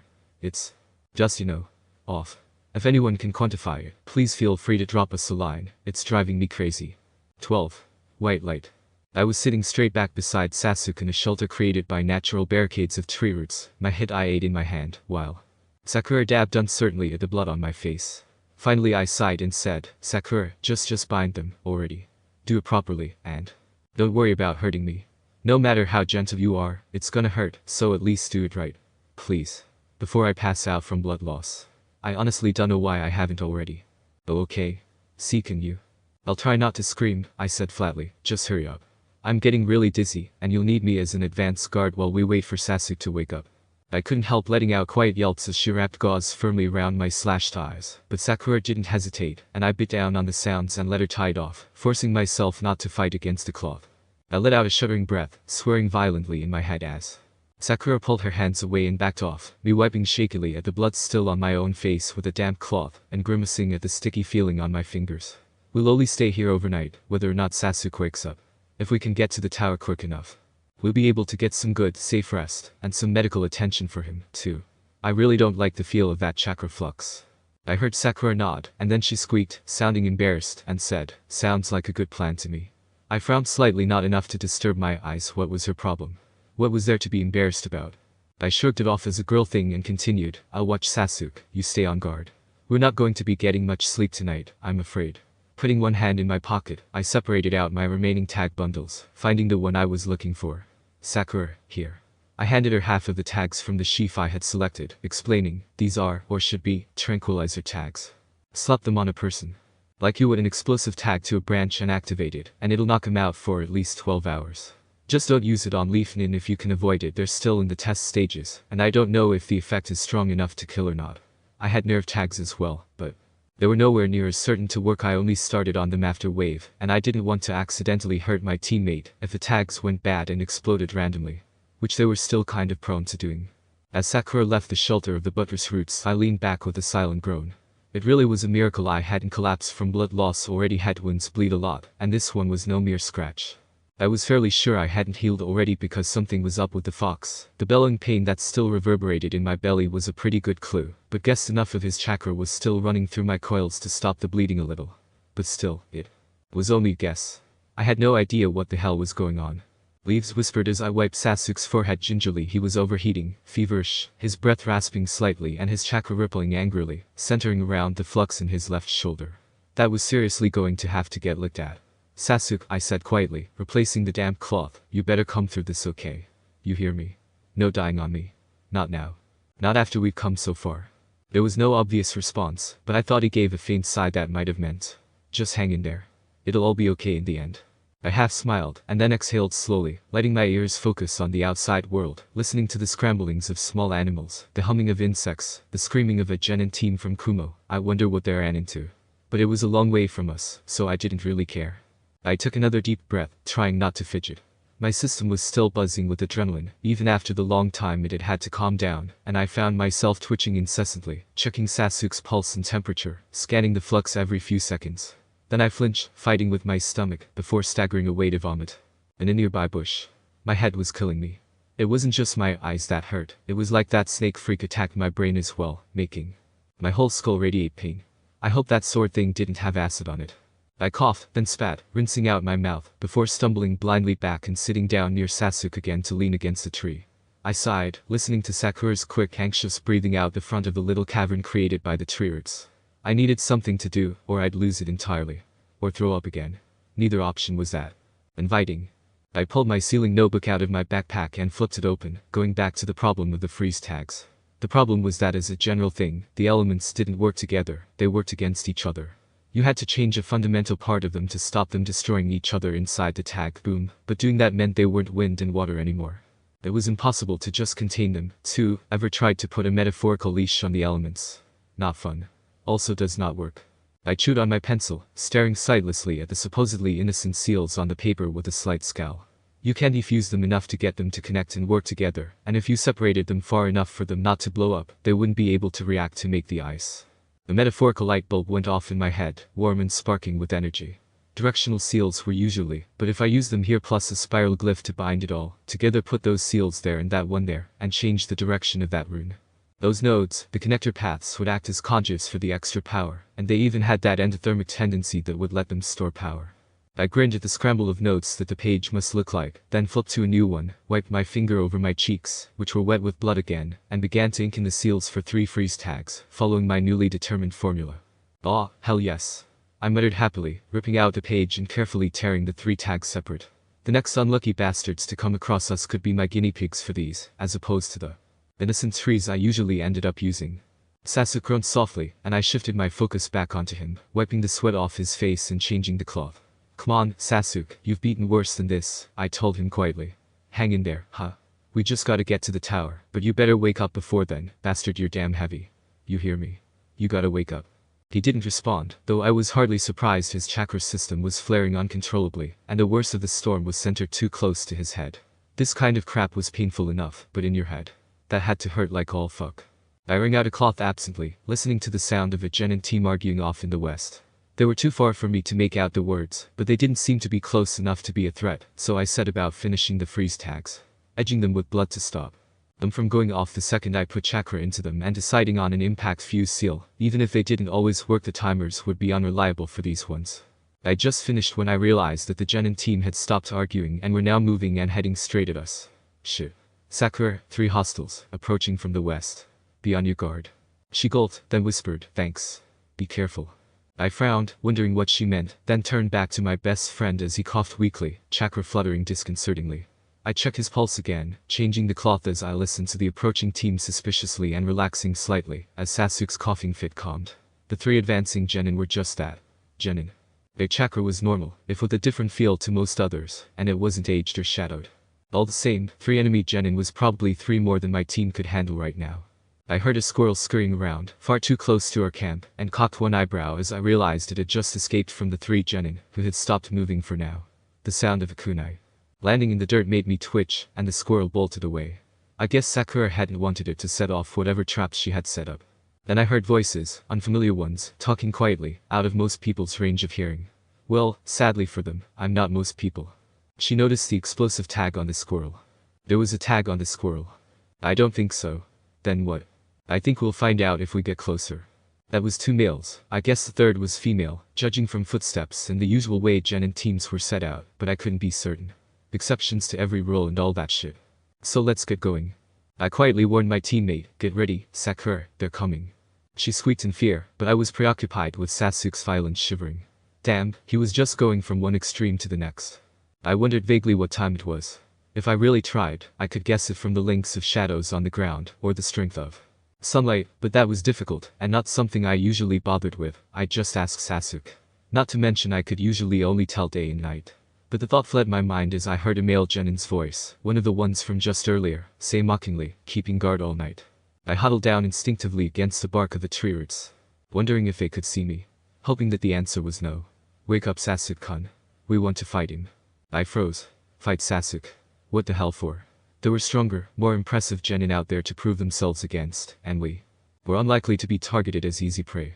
Okay, so we were rookies. I paid only vague attention to Sakura's sharp voice demanding various answers, preferring to mull over my own questions, and put a comforting hand on Sasuke's shoulder when he shuddered, his chakra flashing tiredly.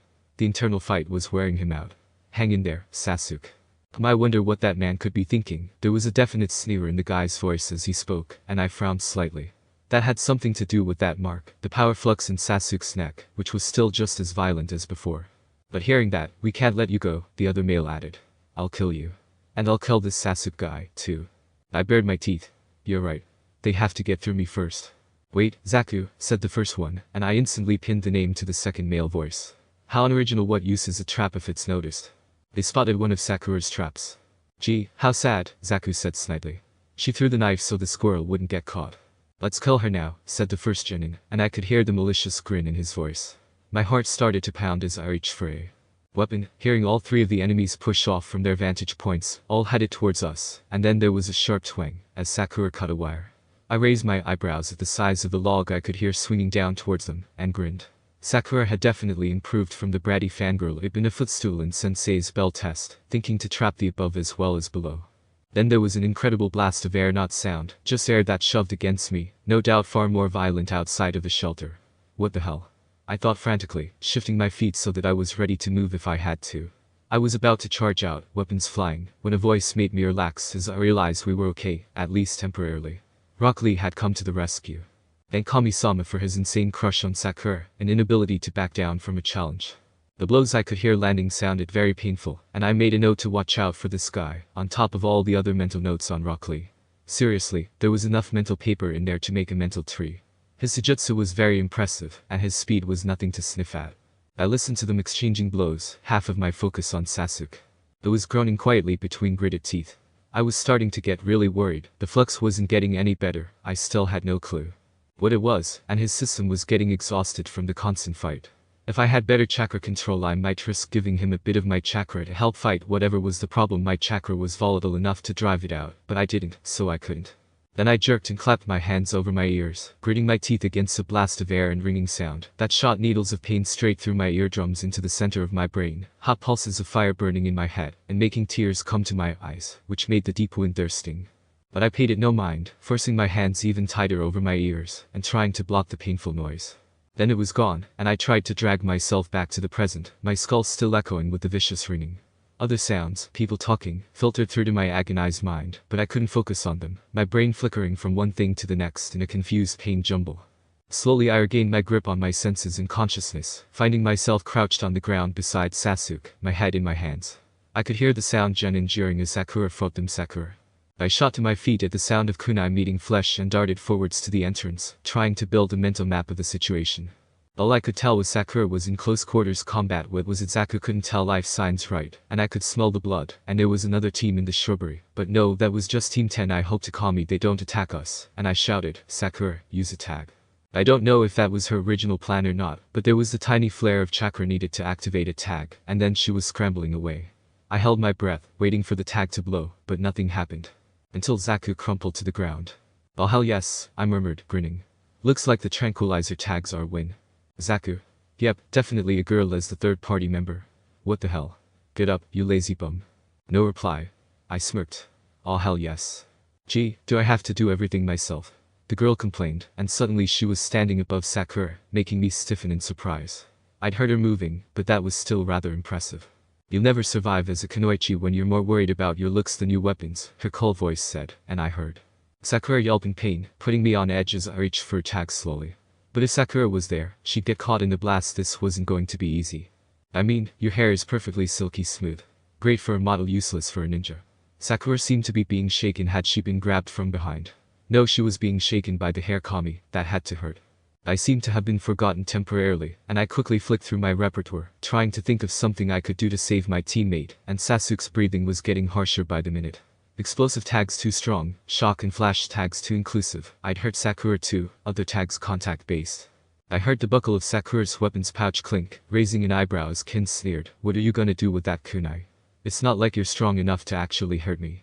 And Sakura's quiet reply, "It's not for you." And the sound of a kunai slashing through hundreds of threads reached my ears. Sakura's feet were suddenly moving again, and my mind computed that she had cut her hair to escape, that there were now 2 free targets. Let's see what these new freeze tags can do. In an instant I had hurled 2 kunai unerringly at the remaining genin, and there was a yelp of shock that was cut off with a nod. Crack through the air, not like bone snapping, something different. The second tag just exploded in a blizzard of freezing air on contact, making both me and its target the male genin curse. Damn. What was wrong with that one? Although that was a cool wrong. The only thing better than a tag doing exactly what it was supposed to was a tag exploding in a whole new way. I think that it was that node, did I? I think I must have, if it reacted like that. The wind seal must have fed through one of those endothermic nodes too many times, overridden the diverter, and built up a circular path, or even just enough power that would probably do the trick. You little brat. The girl snarled, and I glanced in her direction, wondering what had happened with the tag aimed at her. She was breathing heavily and I thought shaking slightly. What happened there? I asked Sakura, pointing at the girl Kin, I think was her name, who only cursed at me. You froze her feet to the ground, Sakura said, sounding odd. Awesome. That had been the intended effect for these ones. I have finally gotten it to work. Now, what shall I do with these idiots? What about Sasuke-kun? Sakura asked, and I shrugged carelessly. He was behind me, and I could hear everything for ages. He was fine where he was for a minute or two. Aloud I said, Sasuke's just going to have to take care of his own unconscious ass for a while. Is Lee okay? He's out cold, and he's pretty beat up, that air thing, his eardrums. Mess with his balance, I muttered, nodding. Yeah, I felt it. Bastards. I don't think it was strong enough for his ears to go entirely, though. He should be fine with a little recovery time. I decided then and there that I hated Sound Ninja. Their whole attack theme seemed incredibly unfair to me. I shook my head, trying to dispel the ringing. And it wasn't just this fight since we'd come to the forest, it had been explosion after loud clash after screaming genin with no end in sight. In the midst of a battle, I had managed to dismiss the noise, but it irritated me in hindsight. And my head hurt. And I was dizzy. That creep, next time I met him I'd cut his eyes out, see how he liked it grumble. If I could find him again, that was. His voice and creepy snake scent were ingrained in my memory, but I realized that I didn't have a name to match with the markers. I'd asked Sasuke when he woke his ass up. My eyes were still bleeding sluggishly, and I wondered idly if the euphoric I don't give a damn had something to do with that, as I swiveled my head in a sick parody of looking around. Give the stuck-up Hyuga and that tree nightmares, seeing me with blood dripping down my cheeks and bandages tied around my eyes. But so far at least he hadn't attacked us, and as long as it stayed that way, I wouldn't have to deal with him. Instead I focused on the annoying Sound Gen and the 2 who were still conscious, Number 3 probably wasn't getting up for a while. The girl was struggling, yelping occasionally as she tried to get free. If she'd had access to ranged weapons she'd probably have proved it already, so no danger there. It was the last one who could be dangerous if he wanted to. But with a little luck and a lot of bravado, I might be able to scare him off. Slowly, I let my head tilt to the side, and grinned. 2 down, 1 to go, I said conversationally. Would a level 2 explosive tag be overkill, Sakura? Maybe, she said uncertainly. Damn it, Sakura, you're supposed to be a genius. Catch on already. Aw, you never let me have any fun, I whined anyway. You've seen them. It wouldn't cause that much of a mess. At this point Sasuke would have said something sarcastic along the lines of, is that the level 2 that exploded the giant snake all over your clothing, or the level 2 that desiccated a square kilometer of heavy jungle?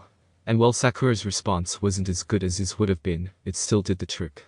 Naruto, I've seen your apartment. Your idea of mess does not tally with mine. Well, as far as I knew, she'd never actually seen my apartment, so apparently she'd gotten the picture. Finally. I pouted, crossing my arms and looking as put out as I could manage. What if they wouldn't go away? Then can I?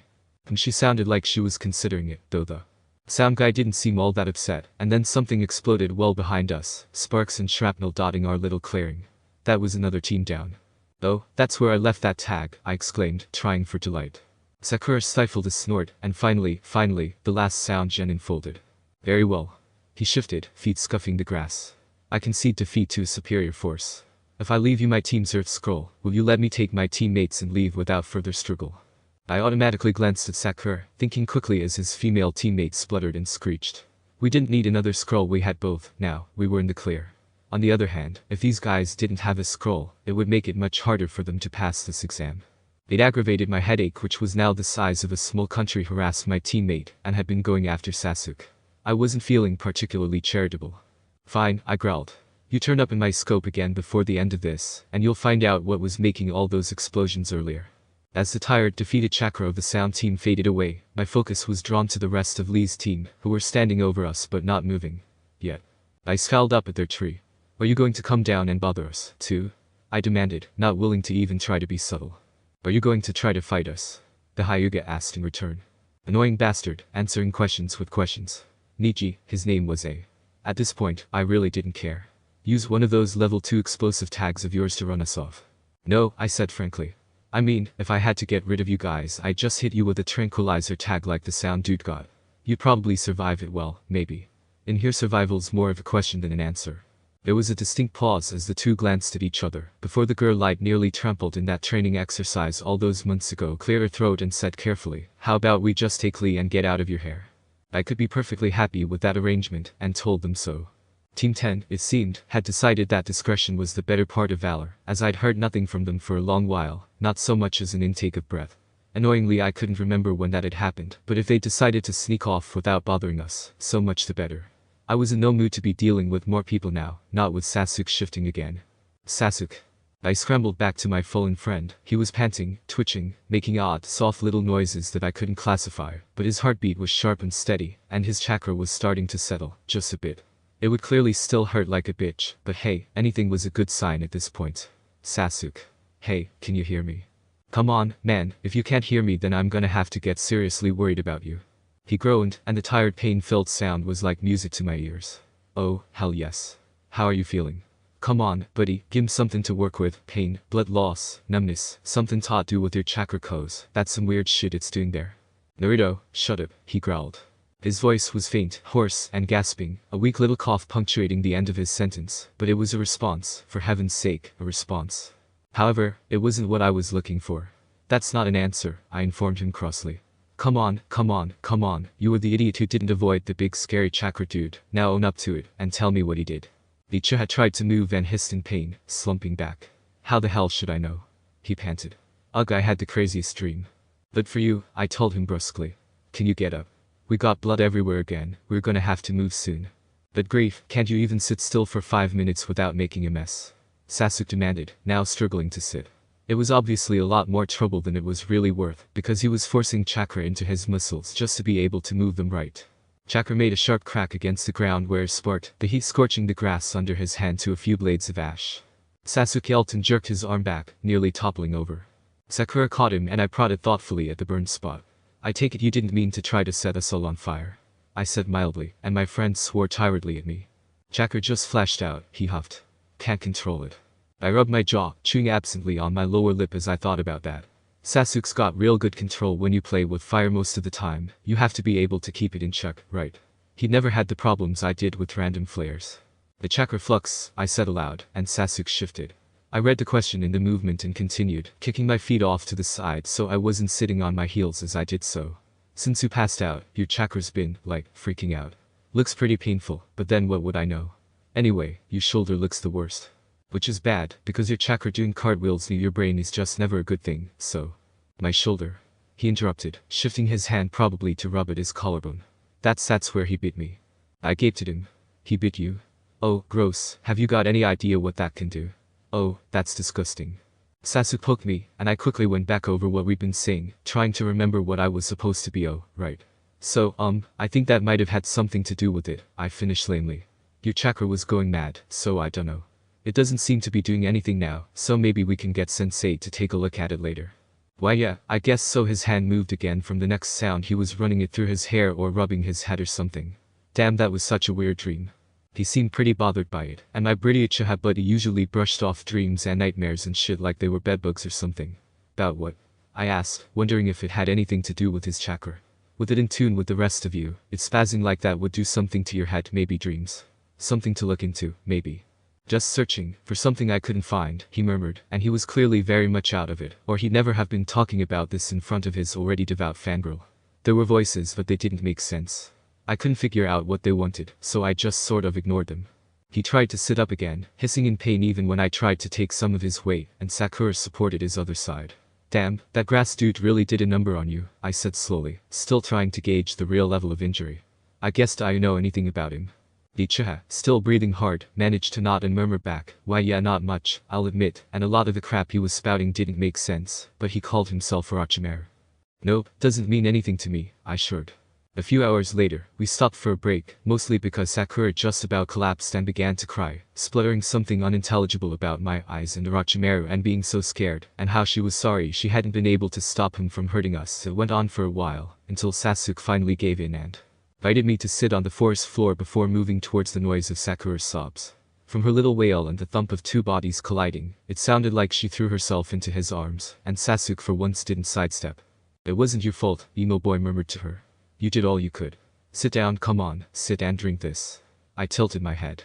Interested. Was he giving her a drug to calm her down, or one to sedate her? I hoped it was the former, because I didn't think I could stand unaided anymore, and there was a weird and worrying tingling starting in my extremities. Sasuke, of course, was pretending to be fine, but I could tell he was shaken up as well. We needed all three of us awake to get out of here. Still, after a few minutes quiet sobbing, Sakura slumped over with an audible rustle of clothing, and I listened as Sasuke lowered her unconscious body to lay on the ground, and moved back to sit beside me. Now was as good a time as any for a short break. 2 days in, and we have 2 people out of 3 crippled already, he commented grimly, breaking the silence that had gripped our tiny camp, you know, aside from the leaves and Jenin screaming from afar. Huh? I glanced up from my boredom and stress-induced, and thus completely failed and pointless, attempts to replicate that explosive freeze formula I'd used on the sound Jenin. This stupid curse seal makes it dangerous for me to use chakra, and you're blinded, and this time there's no way to hide it. There was a pause as I considered this. You sure? Yes. Sakura knows. Lee and his team know. Team 10 know, scratch that, Shikamaru knows. The rest of his team maybe not, unless he tells them. You're not healing as fast as usual, there's absolutely no way for you to say I'm not blind. I grimace, biting my lip. Shit. Sasuke didn't reply loud, just shuffled closer and hugged me roughly round the shoulders. I sighed tiredly and went limp, leaning heavily against him, feeling exhausted and miserable. What are we gonna do, Sasuke? I don't wanna go, but they won't let me be a ninja if I'm blind. That was the whole point of hiding it. I knew they'd never let me. I knew. I buried my face in his shoulder, eyes stinging viciously at the thought of being forced to quit being a ninja. I wouldn't be able to. Taking my life as a ninja meant so much to me, and always had, even before I graduated. And Sasuke would be out on missions more and more often, and I'd be left without my best friend. Sasuke awkwardly patted my head as I shuddered, trying not to sob, and said, "It's not over until it's over, Naruto. Don't give up now. Show them that you're meant to be a ninja, that it's in your heart and soul, and you can't give it up." Why bother? I whispered, bloody tears leaking from my broken eyes. Why bother? They'll just drag me off, saying I'm a health hazard, a danger to my team, and you know what? They'd be right. Sasuke sighed, and I knew he was rolling his eyes. Smack. Ow? I cringed, putting one hand to the back of my head. Snap out of it. I stared at him, confused, and he continued, "You're better than this, Naruto, you can and you will be better. Now get up, it's time to go." I stood up slowly, listening to Sasuke checking his bag and waking Sakura, and smiled. "Don't give up. I guess it's only fair." "How are you feeling?" Sakura asked timidly, and I grinned, masking my earlier despair all too easily. "Been better, but hey, I'm conscious." Sasuke walked over, brushing my arm to be sure he had my attention. "Can you carry your own pack or do you want me to? You lost a lot of blood." I turned my head to him, offended. "What kind of prissy sap do you take me for?" I picked up my backpack and strapped it down. Properly, checking that I could reach my ceiling scrolls more easily this time. I had refilled my pouch, but it never hurt to be cautious. If we ran into Orochi Freaker Gar, I didn't want to think about it. "Naruto, put your hand on my arm," Sasuke instructed me, pulling me from my worries, and making me glare instead. "Sasuke, I'm not a little kid who's gonna wander off." "I know," he said patiently. Then, very faintly, so faintly only I would be able to hear him, "But you're not supposed to be able to do this." I bit my lip, realizing the truth in his words. I wasn't supposed to have been blind for so long that this felt like being treated like I was 4 years old again. No one else knew. No one else could know. So I sighed harshly and put one hand on the soft cloth of his arm guard. letting my hand tighten around it a little like I was nervous. I'm going to start moving, he said, and took a step that I automatically followed, and we started off towards the tower. We wouldn't be doing tree climbing, you'll only hurt yourself that way.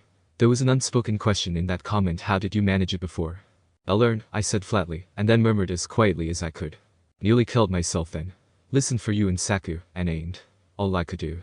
Sasuke nodded, then said, after a few minutes of silent travel, you're doing good, look out for that rock. I half paused, and felt around with my foot to find the offending stone before stepping over it. Sakura was silent beside us, probably didn't know what to say, how to handle this. My head was pounding, but I didn't say anything, it wasn't too distracting, and there wasn't much I could do about it, either. Maybe I should think about modifying the tranquilizer tags into instant painkillers. Then I twitched and whipped around, a handful of shuriken already flying at the chakra source hiding in the trees, and as it dodged aside with the speed of someone far above Genin, I stiffened and threw more. The chakra was slightly shielded. Maybe Jounin level only 1, were his team hanging around. He deflected one of my weapons. Using a kunai I smelled snake. The smell invaded my nose, the same as the bastard who cut my face in half, the one who'd done that to Sasuke. He'd made Sakura cry. The wave of fear reserved for the one who'd made my eyes useless accessories in the first place, rose up in an unprecedented wave. My tired, confused mind overlapped with nightmares, old memories locked away long ago that still stalked my footsteps, and through it all was the snakes, the smell of them, there, here, now, him. My heart leaped up into my throat and stuck, making breathing hard, and Sasuke was saying something, but it was too late, I was gone. They were here, I could hear them, feel them, smell snake, and just like that, I bolted. I only got a few paces before a rude underfoot snagged my ankle and sent me sprawling, my head smashing against a tree. I'd have run. Into 2 steps later anyway. I screamed aloud as the rough bark smashed into my temple and dragged across my face, across my eyes, jostling Sakura's bandage, sending fire flooding through my body, rippling in agonizing waves from my eyes. And oh god, there was blood, but I had to go, I had to leave, I couldn't stay Nataganot again it. Naruto. Sasuke. My panicking mind latched onto the voice and I stopped flailing, letting him disentangle me from the tree and its low-hanging branches, and pull me into a tight hug. It's okay, Naruto, you need to calm down, he murmured. It's okay. You're safe. I shook my head, unable to tell him how not safe we were, but I was getting dizzy and feeling the ground tilt precariously under me, so I just clung tighter and whimpered when he loosed his hug and instead pulled me to my feet. Holy hell, Naruto, what happened to you? A voice exclaimed, and I instantly pinned the false friendliness as Kabuto. How does he know my name? I don't understand. He smells the Keznik snake. No, not quite, almost snake. Are you okay? That looks nasty. I'm a medic nin, let me take a look at that. At lost, I growled straight away, pretending I couldn't hear the half sob in my voice. Lifting a hand cautiously, I gingerly touched my cheeks, where I could feel moisture, and brought newly slicked fingers to my mouth. The coppery tang of my blood flooded my mouth and I gagged, then whimpered a little to think how much blood I had to be losing, and tightened my grip on Sasuke. No more running off on my own and reopening barely closed wounds. Naruto, if he's a medic nin, maybe you should. Sakura tried. No. Get lost. Naruto, let me help you, that must hurt. Kabuto pleaded. Stay away from my eyes, you creep. I said get lost. I think you should leave, Kabuto, said Sasuke firmly, his right hand on his weapons pouch. I almost collapsed with relief that Sasuke was on my side. What else is new? And finally, my panic began to abate a little. I didn't relax until Kabuto's signature had backed away from us hurriedly, and was too faint and far off to really sense. Then I breathed a heavy sigh of relief and put one hand to my head. Thanks, Sasuke. No problem. I don't see why you had to be so rude, Sakura said stiffly, and I tilted my head in her direction just slightly, wondering how she could manage to scold me now of all times, for that of all things. Have you forgotten what I told you at the start? I asked brokenly. We can't trust Kabuto. His deception skills would put Jounin to shame. I think he may actually be a Jounin, judging from his speed and chakra, I added as an afterthought. But he's a Konoha nin, Sakura argued. Sasuke turned his head to look at me. I think. He isn't, is he? I shook my head slowly, not wanting to aggravate the headache. My chin and jaw were wet and dripping onto my shoulders, I realized dimly, but pushed the thought aside before it could panic me. No. He reeks of snakes like that guy from Grass. I don't trust him, and I wouldn't let him near me on a good day, let alone now. We can't trust anyone out here, Sasuke put in. Our only option is to head for the tower. It's all we can do. By the time we made it to the large structure in the center of the forest, my head was thudding painfully in time with my heartbeat, and I was starting to stumble, my feet not quite following where I wanted them to go. I felt exhausted, leaning on Sasuke heavily, and I felt dizzy and light-headed at the same time as my blood being made of lead. Hang in there, Naruto, we've made it to the tower, Sasuke said, and I frowned in confusion. Tower? We were heading for the tower, that's right, why was that? What do these hangings say? Sakura mused, and I thought dully, what hangings? Would the wind stop? Are we inside? Heaven and earth, mind and body. Forget the riddle. My friend said sharply, and I vaguely felt someone tapping my face. Are they trying to get me to wake up? Why is that? I am awake, Naruto. Come on, don't die on me now. I'm not gonna die on you, team. Should we open the scrolls? Sakura asked anxiously. I mean, Enko said not to until we got to the tower, and, well, we're here. At this stage I don't really care, Sasuke declared, and tugged gently at my jacket to get at my scroll. That's right, there was a rustling of paper. I guess they had opened the scrolls, and there was a rush of smoky warm air. Yo? Kakashi-sensei's lackadaisical greeting roused me from my blood-loss-induced stupor, and I pulled my head off Sasuke's shoulder to smile weakly at him. Hi, sensei. We made it. Naruto. He choked out, sounding horrified. What the hell happened? Orochi freak happened, I mumbled tiredly. Bastard nearly killed us, and of course the other genin thought a rookie team was easy prey. Stupid lazy bastards. Kakashi put one hand on my shoulder, and I twitched at the unexpected contact. His other hand gently gripping my opposite elbow, he shifted my weight off Sasuke and then carefully lowered me to the floor, letting me sit down. To my relief, I wasn't sure how long I could stand up on my own. Sasuke, what happened? Naruto, I'm going to take off the bandages to have a look, Kakashi said calmly. His hand started to unwrap the gauze binding my eyes, keeping one hand on my shoulder. We were being followed when we first entered the forest, and after we threw them off, Naruto got separated from us when a giant snake came after us, my best friend explained. A couple of genin tried to infiltrate, but we had a password, and it didn't work. Then this snaky guy calling himself Orochimaru, I thought I heard Kakashi-sensei inhale sharply at the name, but I might have been imagining it, comes out of nowhere, and starts babbling about power and skill, and goes to eat his scroll. Naruto jumped out of the trees and grabbed the scroll, and then we started to fight him. I don't really remember much of the fight. Naruto, I'm going to clean some of the blood away to get a better look at this, okay? Our sensei told me calmly, and I just nodded blearily as Sasuke continued. But Orochi freak went to cut Naruto in half, and he dodged it, but wasn't quite fast enough, and the sword slashed his eyes instead. I got knocked out soon after that, so I don't know how you guys drove him off. He left, I said flatly, wincing slightly as Kakashi-sensei wiped semi-congealed blood away from the gash over my eyes that had finally stopped actively bleeding, now just oozing sulkily. I guess he got what he came for, or maybe he just got bored. Ow. Kakashi was now dabbing at my eyes with a cold cloth, and I whimpered as the disinfectant began to sting, shuddering and going stiff as my head began to hurt again, gritting my teeth weakly. Sakura, could you go down the hall and take the first door on the left, and ask for a medic, please? Kakashi asked, then shook my shoulder gently, saying, come on, Naruto, stay with me. But sensei, I'm tired, I mumbled. I didn't sleep last night or the night before, and that's totally unfair, and I'm sleepy and cold. It's cold. I heard shouting and made a face internally. I was too tired to deal with the others being irrationally loud. Was I being shaken? I couldn't really feel it. I couldn't feel my hands or feet, couldn't feel where I was touching the floor, sensing things as if I was 100 miles away. Sasuke was shouting, wake up. Go away, team, I want to sleep, and Kakashi saying loudly, Naruto, stay with me now, squeeze my hand if you can hear me. Why would I need to squeeze his hand? I didn't even know I was holding it, but I tightened the muscles in my hand anyway, my fingers stiff and unresponsive, numb, heavy, unfeeling. I heard an unfamiliar voice say something faintly about adrenaline and painkillers before all the sounds faded away, leaving me in a blissful painless void.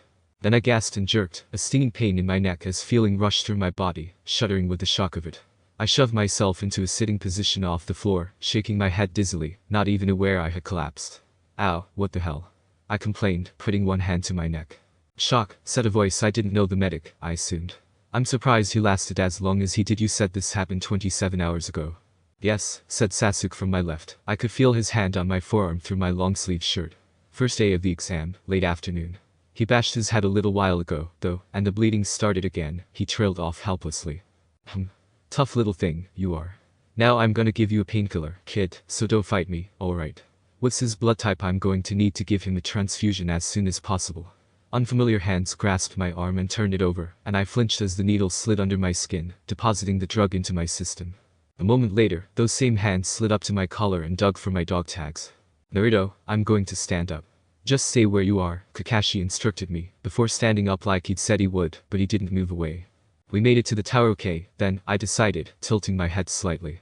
So you managed not to lose the scrolls, team. Sasuke sighed and patted my arm. No, Dobe, we didn't lose them. You, however, lost a lot of blood. Sorry about that. I grinned sheepishly, then looked up at our sensei and said, so, Kakashi-sensei, what do we do now? All three of you are going to go to the hospital to get checked and fixed up, Kakashi replied calmly, and I frowned slightly in confusion. Not that, sensei, I meant for the Chunin exams. What comes next? Kakashi sighed sadly. Naruto, Team 7 won't be continuing. You'll have to be disqualified. What? I howled, thrashing on the floor as the medic yelped. Why? We're allowed to get medical help once we get here. We brought both the scrolls, none of us died. Why would we be disqualified? Because, Naruto, one of the requirements is that none of you are incapacitated, unconscious or otherwise unable to fight when you reach the tower, Kakashi explained patiently. You can't fight, so your team cannot continue. What? I can still fight. I shouted indignantly, struggling to sit up and ignoring the medic's protests. So I had a little fainting thing a moment ago. I'm okay. Honest. Naruto, I smacked Sasuke on the back of the head, and he yelped. Ow. Then, purely reflexively, he punched me in the shoulder in retaliation. Ow. I whined. Kakashi sighed heavily in exasperation, and I grinned. I'm fine, Kaka-sensei. I can still fight. We can keep going easy. Naruto, you can't, our sensei said firmly, and I bared my teeth, chakra starting to flare up angrily. I can, Kakashi-sensei. I snapped, and Sasuke sighed faintly from beside me, but didn't try to interrupt. I'm not helpless. I might not be at my best right now, but I can still put up a damn good fight. We can pass the second exam. The medic cleared his throat and made us all turn our heads towards him, me cocking my head slightly. Excuse me, Haddock-san, but your genin is correct. He may not be able to fight particularly well, but he can hold a kunai and stand up, so technically he's not disabled or incapable of fighting. They're allowed to continue. Technically. There was a long pause, with a steady rise in color intent that was aimed at the medic. I couldn't help grinning. Kakashi-sensei glaring was always interesting, provided it wasn't me he was glaring at. Oh yeah. I love technicalities. I cheered, albeit in a much more subdued manner than my norm. Naruto, maybe this isn't a good idea, Sakura tried. Sasuke snorted. Don't bother. His mind's made up. No point in arguing with him now, he's too stubborn. I stuck my tongue out at him, and the medic seemed to reach the end of his, justifiably. Limited patience. You may discuss this later, he said urgently. Nothing will happen until the exam finishes in a few days, and right now I need this genin in the hospital wing. Girl, you run ahead and tell them to have 2 liters of B-positive blood ready and waiting. Haddock, Uchiha, help me get him up. Naruto, you need to stay still now, okay? You've lost a lot of blood, so we have to stop the bleeding and give you some more. It's going to be okay, but you need to stay awake. Talk to me. I felt hands lifting me, but didn't even compute the indignity of it, falling away from the conscious world. And so, with the excessive damage to the cornea and aqueous humor, not to mention the wounds to the ear eyes, it is unlikely that. Look, could you just cut the doctor jargon and speak to me in Japanese like a normal person? I asked impatiently. It was roughly a day later, and I was being discharged from intensive care. Yeah. Now, if I could just understand what the good doctor was telling me, I don't speak medical lingo. The doctor sighed, sounding annoyed, and Sasuke stifled a snort from beside me, making me grin. I meant, Uzumaki-san, that your eyes are so damaged it's not medically possible that you'll ever be able to see again. You were permanently blinded. There was a long pause as I waited for the doctor to continue, but that seemed to have been the ultimatum. Suo, I said slowly. What about the other injuries? Any broken bones I should know about and can't remember? Hit my head one too many times. Burns, sprains, all that crap. The doctor sighed again, more irritably this time, and papers flipped. Minor concussion. Minor to moderate blunt force trauma. Various contusions and deep tissue trauma. Various small to medium cuts. Slight strain in left wrist, presumably from falling on it. Severe gash to the head, causing extreme damage to the eyes. Moderate to major blood loss. Shock. That about covers it. Really? That's it. I was mildly surprised. Nothing broken. That's new. Well, there's a stress fracture or 2 in your skull, but nothing worth mentioning. Great. I said cheerfully, pushing myself off the bed. A couple of days rest and I'll be ready for whatever this exam has left to throw at us. The doctor patted my shoulder in a way I think he meant to be comforting. Alright, you can go now. Uchiha-san, your room is on this floor, room 137. Take a left from here, a right down the corridor, and it's halfway down the hallway. Take Uzumaki-san there and get some sleep, okay? I need to speak with your teacher. Sasuke led me down the hallway silently, holding my wrist gently, and I couldn't help shifting my head, so that I would appear to be looking at things as we went. It was habit now, ingrained from years of practice. But even though I could vaguely sense out the area from our echoing footsteps, I asked, what's this place look like, anyway? Stone walls, metal doors, Sasuke replied. Floor seems to be stone, but I could be wrong. Fairly well lit, electric lights and so on. There are metal numbers nailed to the walls beside each door, I guess they're the room numbers. We just passed 100, must be nearly there. I nodded my thanks, and paused a few minutes later as Sasuke pulled himself to a stop. There was the sound of a door opening, and then I heard Sakura yelp slightly. She hadn't taken long to be checked over, and so had apparently been sent ahead. Oh. Sasuke-kun, Naruto. What did the doctor say? I scratched my head. There was a whole lot of medical jargon, but I somehow avoided breaking any bones. Couple of stress fractures, blood loss, cuts, bruises and so on, but hey. No bones. That's good news. There was a pause, and Sasuke muttered, I believe she meant what he said about your eyes, dope. Oh yeah. Heat rushed to my cheeks and I rubbed the back of my head sheepishly. Well, what do you want me to tell her? I seriously didn't get all the medical crap. Sasuke sighed. Okay. Just sit on the bed, head left to the wall and follow it. I'll tell her, you're too dense to do it gently. I ran my hand along the wall until I ran into the bed, sitting down on it with a sigh of relief as Sasuke said quietly, the doctor told us the outlook was very bad. There was a poison on the sword, it's a miracle it didn't kill him, and the damage done was extensive. Sakura Naruto was blinded. And it's permanent. There's nothing anyone can do. The girl gasped slightly, but I was starting to feel really sleepy, must have been the painkillers. I let my mind slip away. Kakashi's log. Sensei, I'm sorry. I'm a failure as a teacher. I know you'll never forgive me for everything I've done, but I'm sorry, and I always will be. Further up, Naruto used Japanese as his descriptive word for his language. This is because, well, he is currently speaking English. For all technical purposes, anyway, the true language of the Naruto fandom is, in fact, Japanese. Writing him saying English there was too painful to even contemplate. If I was fluent, I'd write this in Japanese, but I'm not, so I won't. If I ever get good enough I might try it just for the laughs. Nujutsu, since I forgot to put them in last time. Shikumi no Jutsu, death foreseeing technique, which is a bit of a mouthful. An interesting jutsu that uses a combination of genjutsu and pure killer intent to show the opponent their own, usually quite violent, death, causing paralysis. Understandably most people, even ninja, are a bit unnerved by this, and put off their game by the technique. Why didn't it affect Naruto, to stave off most of the questions? Most genjutsu require eye contact, and killer intent doesn't bother him as much as it does most people. The whole jutsu probably just went clean over his head. Zenkyuha, decapitating airwave. This one's not named in the chapter, but one of the sound genin used it. Naruto described it as a blast of ringing sound, which is actually fairly accurate. The user, Zaku, if anyone cares, here has mechanical implants in his arms that can manipulate sound waves and air pressure to create supersonic blasts of air, which can and does mess with the vibrations of the inner ear, and completely destroy your balance. But clone, I cannot find the Japanese for this, and don't trust my translator at the moment. Pretty much what it sounds like, a clone made of earth instead of water, shadows or illusion. Easier to make than Mizu Bunshin, since there's dirt everywhere, takes less chakra than a Kage Bunshin, and of about mid-strength. Can be difficult to dispel. Some fan facts says Orochimaru can make them reform when they're destroyed, but I'm still skeptical about that.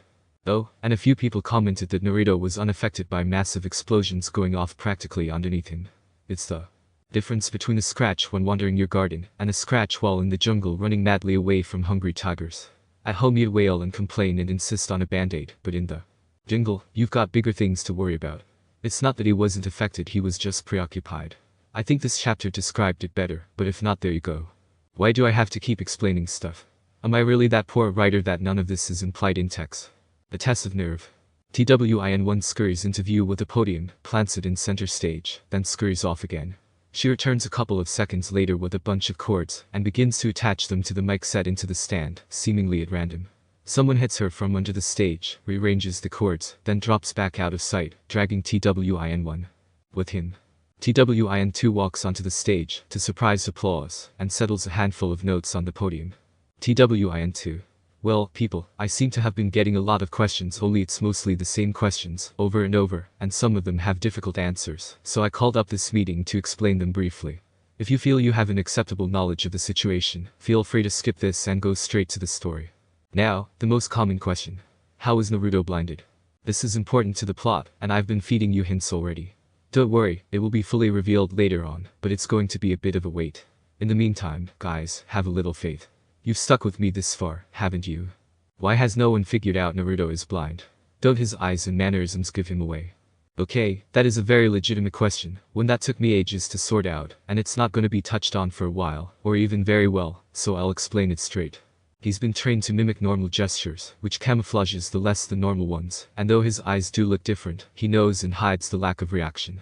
Ye for Itachi. In canon, Naruto usually smiles with his eyes closed. I was pulling from that. And yes, I know using canon as a basis for this seems like a bad idea, and also from the fact that people see what they expect to see. Plus, Naruto's not on his own, Sasuke helps, and Itachi made him practice, so he's got a little bit of an edge. And for the record, Kakashi has noticed something's wrong, he's just drawing the wrong conclusions. Because of Naruto's obvious independence, he rules out the blind theory straight away, and goes looking in the wrong places. Will Naruto ever regain his sight? How? Look, can we just shove all plot-related questions off to Mulder in a corner? I'm working on it, damn it. Those who are worried about Super Naruto, too competent, etc., please remember he's got Sasuke covering his tracks and a lucky streak the size of Tsunade's just in the opposite direction. Those of you complaining about Naruto's incompetence, he's blind. Oh, and one last thing before I go, why did Naruto not tell, and continues to not tell, anyone about his blindness? He's 12. Thank you. Have a nice chapter. TWIN 2 bows and leaves the stage. TWIN 1 struggles with the guy under the stage for a moment.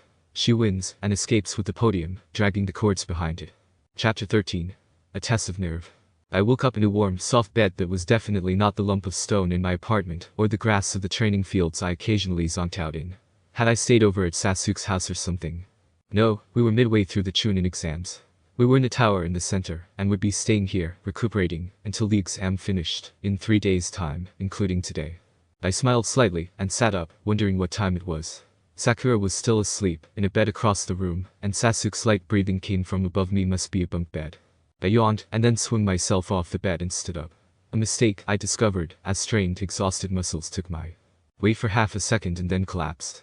I winced as I crumpled to the floor heavily, narrowly missing a new head injury, my limbs stiff from the violent exertions of the last few days. Now, most people would expect to be rather stiff and sore, but not me. The Kyuubi generally doesn't tolerate any form of injury, which meant whatever Orochi freak had done to my system was serious. You okay? Sasuke's voice made me twitch, and with a rustle of paper, I realized he'd been reading. Yeah, I slowly stood up and backed onto the bed carefully, falling onto it with a soft thump. Just stiff. There was a frown projected through a slight elevation in his faintly quicker breathing. What about? Orochi freak did something funny to me, and now the furball's gone quiet. I can't touch his chakra, he hasn't even growled in days, the killer intent has vanished, hell, even I think Snake Guy may have put another seal on. Sure felt like one, damn, those things hurt. Sasuke was quiet for a moment, before he asked, so what are you going to do? I shrugged. Rest for the day, get ready for part 3, make some more poison tags, work on the freeze tags, track down that formula for the leaf explosion cause that was a cool bang when it went off. Oh, and find a few scrolls on making smoke distractions. I've got a few ideas on making my own. Sasuke gave a long-suffering sigh. I meant the seal, you idiot. I laughed a little at his exasperated elaboration, but quieted quickly. I can't do anything about it on my own. This thing has messed up my system, made my chakra go weird.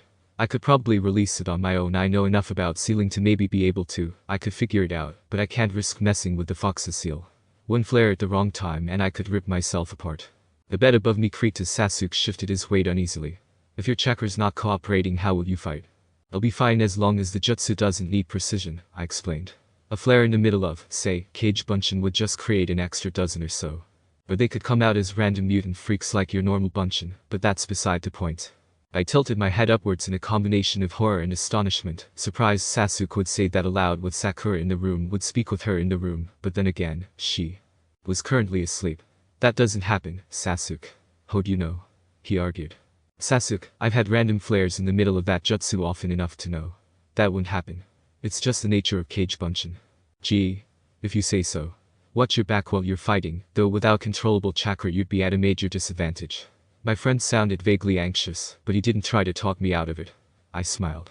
Sasuke was the best friend you could ask for, once you chip your way through the walls of ice that guarded his heart. I'd gotten lucky. I was already through before he could pull those walls up. Don't worry. I'll be careful. Are you just saying that to make me feel better, or do you actually mean that you'll be careful? I sighed faintly, smiling just a little, and repeated, don't worry. I never go back on my word. Sasuke breathed out in relief, and then pushed himself off the top bunk, landing lightly beside my bed and touching my arm. Come on, then. I'll take you to the library to look for your scrolls. There's a library in here. I raised an eyebrow at the thought. Yeah. Sasuke put my hand on his arm and started to move, the door sliding open and then closing again with a faint screech as we began to walk down the corridors. Apparently some jounin like to train here, so there's a small library in the tower, although I was warned not to expect much and to expect it to be a mess. I shrugged, instead beginning to refocus my dulled, tired senses. letting the faint tickle of foreign chakras pinpoint a dozen or so other people, maybe half of them vaguely familiar. Another door hissed open, the sound sharp to my concentrated mind, the metal slipping to the left, the lock not quite catching properly, and I then sneezed, hit with the heavy thick scent of dust, and something else I so did not want to identify. I coughed slightly, hearing Sasuke grasping beside me and covered my mouth with my arm. Kami, when did they last dust in here? I choked out. Sasuke wheezed and spluttered, obviously not enjoying having his airways blocked with cloying particles of dust as he gasped out. Wait here, I'll see if I can dig up some trap scrolls. Team. I grumbled, but he was already gone, and I leaned against the wall for support, while I listened to him shuffling through the dusty room, papers rustling sporadically as he went through whatever shelves there were. I sneezed twice more, and I could hear Sasuke muttering murder under his breath, in between hacking coughs. About 10 minutes later a pair of dirty-feeling scrolls was shoved into my hand, and my friend gasped, "Let's go, already." Just a little while later, I sat on my bed, running my fingers over the first scroll, reading the ink text and scowling whenever the dust got too thick to sense the ink through it. I had a cloth beside me that was being used to wipe the paper clean whenever that happened, but it was still annoying. Sasuke had gone back to reading his book, still coughing under his breath every now and then. "Hey, Naruto, when Sakura wakes up you'll have to put the scrolls away." At my indignant noise of complaint Sasuke continued, "Dope, blind people can't read. I personally have no idea how you manage to learn to do it. Ink sensing is kind of hard, I admitted, but then I'll be bored. Would you rather be bored or found out?" That harsh comment made me shut up, and I went back to reading on the production of smoke bombs with a scowl. The trouble with those was that the smoke was usually traceable. You couldn't use them in assassinations, or you could give away your supplier, and then get it tracked back to you. Plus, you yourself could get directly tracked if you were sloppy. The smoke clung to hair and clothing, a dangerous scent trail for a decent tracker to follow. My frown melted away as I thought, reading the scrolls slowly. I'd never had it happen to me, but I dreaded an Anbu team tracking down a missing nin that way. If there were hunter teams good enough to do that, then smoke bombs were only good for low-level missions. What you really needed was untraceable smoke. I frowned crossly. But that wasn't possible. Smoke bombs were obvious distractions. They were basically made to be traced. Sakura stirred, and I shot a scowl at the bed above me, before tucking the 2 scrolls we had borrowed into my bag, and leaning against the wall, wishing I could at least look through my ceiling notebook. I wanted to double-check what had made that one freeze tag go Blizzard style. At the moment all I had was guesswork. I was going to be so bored. Bang. Smack. Crash. "Dog breaths here," Sasuke announced as he turned a page, somewhat unnecessarily. "I noticed," I grumbled, as I sat up from the floor, where I'd tumbled in fright at the minor catastrophe happening just outside the door. "Oi, dog breath, go take a shower. You reek more than usual, and that's really saying something." "Naruto, you made it after all," Kiba shouted, ignoring the shower quip. "Ha, but we got here before you. Guess we're the better team this time around." "Yes, well, we ran into a spot of trouble," Sasuke said darkly, snapping his book shut. He knew he wouldn't be getting much reading in after this. "Haha. We holy hell, Naruto, what happened to you?" Kiba sounded horrified. I was thoroughly confused. "I fell off the bed when you ran into the door, moron." "Not that. I meant, you know." His clothes flapped. He was obviously making some violent gesture that I couldn't see. I glanced up at Sasuke for clarification, and he sighed. "Your eyes, dope." "Oh, that." I grinned sheepishly. "Yeah, there was this nutjob called Orochimaru in the forest. He came after us and tried to cut me in half. I didn't dodge him quite fast enough, and he got my eyes instead of my harder neck. Kind of a pain. He took me and team out, and we barely got away. Stupid bastard, it hurt too." "Geez, that's too bad," Kiba muttered. A heavy warmth clambered onto my lap, and as Akamaru sniffed my face I wrinkled my nose in protest. "You, serious dog breath. Worse than Kiba's." "Oi." I grinned, then yelped and shoved the puppy away. "You. Akamaru, you can't lick the blood off my face. That's just gross. Dog slobber. You." "Has it started bleeding again?" "I'll get the medic," Sasuke said instantly. "God Sasuke, don't." I snapped. I was joking, sheesh. "Leave the medic in peace, he's seen me enough already. Which reminds me, I have to take you to get your bandages changed later." "Hey, Shino and Hinata are coming," I said as I sensed out their chakra approaching. "It's about time, man, they're so slow. You better not be trying to get out of seeing the medic, dope." "Wah. Excuse me. Can't a girl get some sleep around here?" "Hey guys, finally. What are you doing in here, Kiba?" "Good morning to you too, Saku." Hey, are you Liz?" "Shut up." I bellowed at the top of my lungs, and there was instant blessed silence. I could track where people were, hear Hinata's rapid heartbeat, sense Sasuke moving over to me, a silent question in his footsteps. "Sorry, just not so loud, okay?" My head still hurts. I was surprised to find that it still did. I leaned backwards, wincing as my head made contact with the edge of the bed, suddenly feeling tired out all over again. Sasuke's hand rested on my shoulder gently. Hey, maybe you should lie down. I scowled in his direction, lifting my head off the metal bed from. Oh, what? I only just got up. Not to sleep, Naruto. Just lie down for a while on the bed. You can stay awake and talk or whatever, but I really think you should lie down.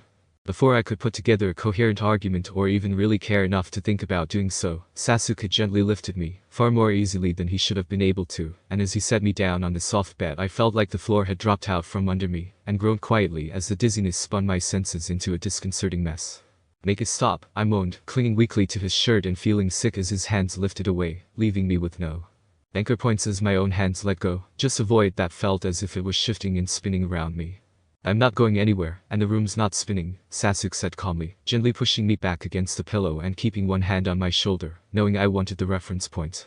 It feels like it is, I grumbled, but the world was steadying. I didn't feel quite as dizzy. How are you feeling this morning? Sakura asked, a little nervously, from her bed. Gee, I grunted irritably, annoyed by my weakness. Been better, that's for sure. A warm dead weight dropped onto my stomach, and I winced, before patting the small dog absently. That's right, team. It's here. How did you guys go in that exam, anyway? We got an easy tea time of it, Hinata stammered out, and I mentally locked her position next to the tickling, buzzing chakra source that was Shino. Wow, I never noticed that about his chakra before. Yeah. When did you guys get in? Sakura asked. We were the second team in, Kiba explained. Got off easy, a team of loser rained in attacked us, but we overpowered them and nicked their scroll. After that it was child's play to make it to the tower. We didn't have to fight much at all. Lucky you, I mumbled, starting to feel sleepy, only to yelp and jerk away slightly, as Sasuke yanked a blanket up to my chest. What the hell, team? I can still put myself to bed. Sheesh. What am I, completely retarded? Don't answer that, Sasuke. I lay back again, muttering curses under my breath and curling up under the nice warm blanket, although I wouldn't tell Sasuke that. What's wrong with him? Hinata asked softly. He looks so pale and the dizzy spell. Nothing's wrong, I grumbled. Just tired. Really tired. I felt ready to drop off at any second, and my breathing was starting to slow, but I clung to consciousness, listening to the continued conversation. You guys may have gotten it easy, but we sure didn't, Sasuke said grimly, but quietly. We got separated early on, and after getting banged up a bit we rejoined, only to get attacked by a ninja who was way out of our league. We guessed daring plus. Teammate all. Inhaled sharply, quick startled hisses of air. We, being a team who'd encountered A-rank ninja before, would be more likely to be able to tell than some of the other teams. We barely got away, and we were all badly hurt. I got knocked out, and Naruto he huffed wordlessly. Well, you can see the bandage. On our way here we got ambushed again, and if Team 9 hadn't found us, we would probably have been killed. Sasuke took a shuddering breath and continued, by the time we made it here, Naruto was definitely in the worst condition. He'd lost a lot of blood, and was very low on energy, going into shock, other assorted injuries, not to mention the blade he was cut with was poisoned, which didn't help matters. The medics did what they could, but he's still very weak from blood loss, hence the paleness and dizziness. There was a long pause, probably partially from shock. It was rare for Sasuke to speak for so long at one time. I half smiled absently. His eyes? Shino asked, speaking for the first time since his team had arrived. There was another pause, and I sighed faintly. Why was that such a hard question to answer every time? He was blinded, Sasuke said quietly. The sword, it was poisoned, there was too much damage. The medics can't do anything. He was permanently blinded. There's nothing anyone can do. Talk about defeatist, I thought sleepily. Even if he is right. Hinata squeaked, sounding horrified and appalled. But what about he can doesn't mean can't but. The voices faded away and I sank into sleep. I was dragged from my nice warm quiet sleep by a loud scream. God.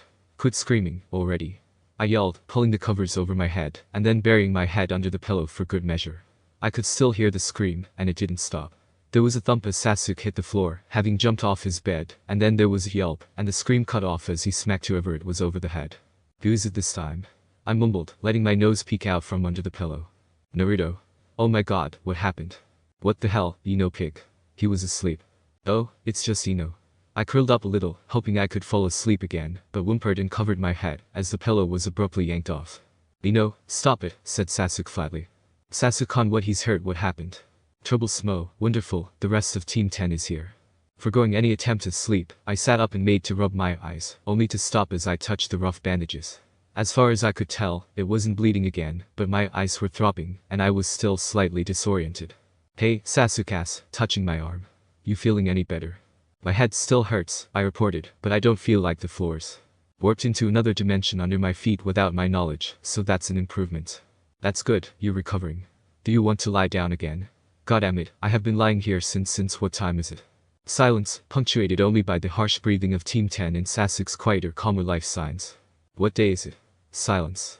Oh, for fuck's sake, what month is it? Naruto, calm down, it's still July, my friend said quickly. It's the 4th day of the exam, late afternoon. Right. Thank you. Now what was my point? Oh, yeah, I've been lying down for too long. I'm bored. Seriously, Shika, how do you do this all day? Troublesome. I rolled my eyes, laughing, only to wince and put one hand to my forehead, as the action made my eyeballs burn with pain. Ow. Mental note, don't do that again. What's wrong? Sasuke asked instantly, and I scowled in annoyance, both at his hovering and my own stupidity in forgetting about my injury. I'm fine, I just tried to roll my eyes. Bad idea. Ino sniffed. So, forehead girl, when did your team come in? What did you do to your hair? That's an awful trim. And why is Naruto wearing a blindfold? I snorted and stood up. I'm sick of listening to this explanation. I'm out of here. I darted out the door before anyone could regain enough mental composure to stop me. Naruto. I heard Sasuke shout, and half grinned as I touched the wall and turned to run down the hallway. I'd let Sasuke explain the situation, but in the meantime, I was hungry. I sniffed at the air, managing to catch a whiff of sushi, and moved in that direction, belatedly remembering the medic telling Sasuke there was a mess hall downstairs as I stumbled down the first step. It only took me a second to figure out how deep the steps were, and then I was skipping down them happily towards the food smell. I hit the bottom sooner than expected, and the recoil pitched me forward onto my knees. Oops, I grinned, standing up and feeling for the wall, trotting down the corridor and keeping my hand against the metal, following the straight corridor. Within a few minutes the wall fell away from my hand with the quick jar that usually indicated the edge of a doorway, and the food smell tripled in strength. Aha. Hello, mess hall. The moral. Always follow your nose. I was happily chewing through a handful of onigiri when a hand landed on my shoulder, and I stiffened briefly and glanced up with a smile, saying through a mouthful of rice, "Hi, Kakashi-sensei." "Hi, Naruto," he said, sounding vaguely amused. "Where's Sasuke?" "Oh, he's upstairs," I replied, losing interest as I figured he just needed to ask my friends something. Team 10 came in to bother us. And I got bored and hungry, so I came down here to get some food. They being Ino were asking too many questions, so I left Sasuke to explain on his own. "Haha, sucks to be him. So you came down here on your own?" he asked calmly. Yeah, I said, vaguely confused. And I was coordinated enough to only walk into 2 walls, 1 door, and to fall down the stairs only once. And it was off the bottom step anyway. He sighed in response, and I found myself being steered over to the side of the room. "There's a bench here, take a seat, Naruto." I shrugged, tapped the bench with my shin to be sure of exactly how far away it was, and then sat down, taking another bite of rice. Kakashi-sensei sat down beside me quietly, and for several seconds there was silence between us, just the clatters from around the mess hall, and me chewing contentedly. I swallowed my last mouthful and listened impassively to the vague echoes of Ino screeching loudly from upstairs. "No, sensei." "Yes, Naruto." Why? I frowned slowly. Why is everyone making such a big deal out of this? I mean, it's not like I'm dead. I don't mind half as much as everyone else. I mean, Ino screamed. Sakura screamed. You nearly swore. Kiba kind of flipped, but not really. Out of everyone he probably had the best reaction, except Sasuke or Shino. But they're ice cubes, so they don't count. Hinata nearly fainted. I mean, what's all the fuss? It's just one more injury. There was a short silence before my sensei sighed a little. "Naruto, I understand what you're going through." I tilted my head to look up at him silently, confused. "When I was 13, I lost my left eye in a fight. Readjusting was difficult." He let out a bark of dark laughter. "Obviously you got it worse than I did. But I didn't want to think about it. I avoided it for a long time, blocked it out, focused on other things. It was hard to think about, especially after he trailed off, and I noted the unfinished sentence with interest. Maybe it was time to finally get around to reading Sensei's file. But I got used to it, and I accepted it," Kakashi continued. "Your friends are just worried about you. Even if you're avoiding it, you were badly hurt." It was a bit of a shock realizing that they and their friends could get hurt, possibly even killed. I blew a lock of hair off my face. "I know. But they don't have to treat me like I'm totally helpless. I mean, it's like I can't do anything for myself anymore. It's annoying. It's like I'm useless." My voice went quiet at the end and I slumped back onto the bench. Weakly. "They're worried," Kakashi said quietly. "They don't want you to get hurt any worse, and they're scared you'll end up doing yourself even more damage. They just don't want you to get hurt." I shrugged, not entirely appeased. "I'm still not helpless." Kakashi chuckled sadly. "I understand, Naruto. Now what say we go back upstairs? Sasuke is probably wondering where you've gotten to." Gee, I grumbled, but I stood up anyway, licking my fingers to make sure I hadn't missed any of the rice. Kakashi-sensei gave a long-suffering sigh. Come here. Wah. I went still as Sensei began to brush gently at my face, getting rid of sticky rice grains I hadn't even known were there. Dusting off the front of my shirt as well with obvious, silent amusement. I pouted at him. So I'm a messy eater. Kakashi just sighed and took hold of my wrist. Let's just head back upstairs, okay? I managed not to walk into the doorway, and Kakashi-sensei told me when we came up to the stairs, so I didn't end up tripping over those. At the top, I was expecting another step, and stumbled, but not too much. It looked like I just tripped slightly, tripping over air itself like I was infamous for. Sorry, Naruto, I should have warned you about that. Ha. Kaka-sensei, I trip over everything. Telling me it's there is probably not going to help. Kakashi only sighed again and led me back to the room Team 7 was staying in. Hey Sasuke. I said cheerfully as I was steered inside. Ino was sitting on Sakura's bed, doing something with a kunai, and Shikamaru was leaning against the wall. I was surprised he wasn't sprawled on the floor, the lazy bum. There's food downstairs, if anyone wants it. Hey. Sasuke grabbed me almost instantly and dragged me over to my bed. You moron, are you trying to kill yourself? He growled, shoving me down and only tightening his grip when I complained. No, just lie down. You're tired and hurt, and if you pass out from blood loss again I will be very upset. Okay, geez. I yelled, lying back on the pillows again. Calm down, Sasuke, OCD much. He just sighed and slumped down beside the bed. Thanks for bringing him back, Kakashi-sensei, Sakura said quietly. What am I, a lost puppy? I snarled, sitting up only to jerk back down as Sasuke made to cuff my ear. Okay, I'll go to sleep. Idiot, he grumbled, but I could tell he'd actually been worried as he pulled the blanket over me again.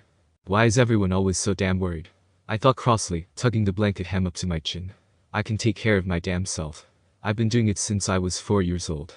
And now it's like I'm back at that age where everything had to be done for me because I was too young and stupid to do anything. Like I'm too useless to do anything on my own. My silent fuming was interrupted by Kakashi saying quietly, how are you guys all holding up? Sakura answered first. I am fine. Ino followed straight after. No worries at all. Troublesome, which translated to a situation normal from Shika. Munch said everything you needed to know about Chaoji. I grinned slightly, sleepily. Sasuke. Kakashi-sensei prompted gently. For several seconds my friend didn't answer, before he said quietly, I'm okay as long as Naruto is okay. I flinched awake at a vague flicker of chakra, reaching for a weapon instinctively and tracking my teammates. They were both in the room, Sasuke near my bed, Sakura on her own. As I recognized our sensei's chakra I relaxed, tracking my memories back and trying to work out when I had fallen asleep. I wasn't even sure what day it was now, let alone what time. I was starting to pull myself up when my breath caught in my throat and I coughed, almost falling flat back on the bed and catching myself on my elbow instead. Sasuke's voice caught my attention almost instantly. You're awake. Nothing escapes this boy, I grumbled in between coughs, gasping for breath as I forced the choking feeling in my chest away and inhaled deeply. Hey sensei. I managed to call with some volume as Kakashi opened the door, grinning at him energetically. Good morning, Naruto, he returned politely. Did you sleep well? I shrugged. I dunno. I was unconscious. What day is it? Last day of the exams, Sasuke told me. Niji's team, the Hyuga, remember him? Came in about 10 o'clock last night after you fell asleep. The rest of the teams have until midday to make it here before they're disqualified. Really? Who's in? I asked, finding myself interested. I was starting to recover from the blood loss problem, I decided. Well, there's our team, teams 8 and 10, all the rookies made it, huh? Didn't notice that before, Sasuke mused, before shaking himself quickly. Niji, Tenten and Lee. That Sand team was the first one in. Another Leaf team showed up about 3 AM, that Kabuto guy you didn't like, his team. The 3 Odo ninja who ambushed us turned up about 20 minutes ago, and none of the others have been sighted yet. 7 teams, I mused. That's still a fairly big pool. What if the other teams show up? Sakura ventured, and I immediately shook my head. No way. I can account for the death or incapacitation of at least 9 other teams, and I know of 3 scrolls that were destroyed. Did you know they give off flares of energy when you set them on fire? I added, frowning a little. Anyway, that means there's a top of 12 teams that can make it. No, wait, 11. Maybe 10.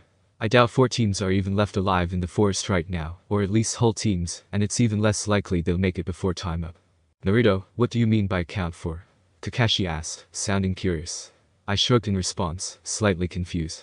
Heard them dying at various intervals in the forest. Most of them forgot about the man-eating plants Anko-san warned us about, and there were a couple of incidents involving tigers. There was definitely one with the wolves. I heard someone falling in the river, Sasuke offered. I'm pretty sure no one but us was chased by the giant snakes, though, I nodded, agreeing with Sasuke's river thought. Hey, about what time is it? 7:30, Sakura replied, piping up nervously from her bed. I mused quietly to myself. I wonder what else these guys have in store for us. I tried to listen to the explanation, I really did, but I kept getting distracted. The rising bloodlust from that guard guy caught my attention every time it shifted, and nervous movements scattered around the open room made my mind try to log everyone's positions on a mental map, and their chakras had started to feel familiar, scarily fast. So that it was actual chakra recognition that let me pinpoint Hinata and Shino and Kiba instead of their voices. And the random interspersions of coughing fits meant that my attention had plenty of chances to wander. It was actually kind of odd how hard it was to concentrate, although Sasuke was unconcerned. This kind of blood loss will affect you for a while, he said quietly as we stood in our positions. Just do your best to focus, and trust your instincts while you recover. The way he said it made me smirk a little. Like there was no question I'd be fine. He was right, of course, but after listening to all of the rest of the doom and gloom rookies, a bit of sunshine was good. Even if it came from the Ice Prince himself. I nodded, then shook my head as the proctor, I think someone introduced him as Hade, coughed again and asked if anyone wanted to forfeit. Only the snake Ikushi Kabuto did, and I muttered to Sasuke in a low voice, well, that makes 8 times failed, huh?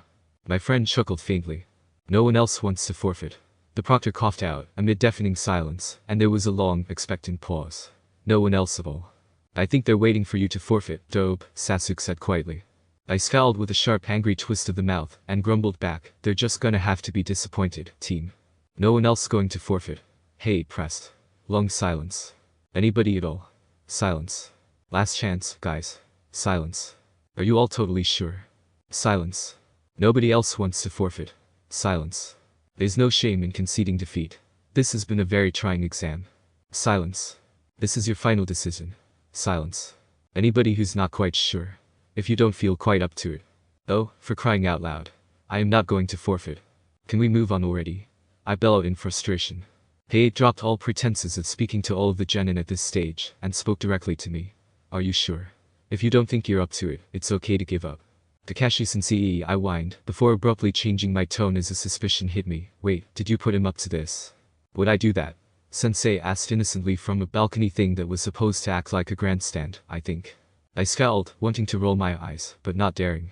Once had been enough of a warning. Look, I'm not giving up, so can we just move on? Please.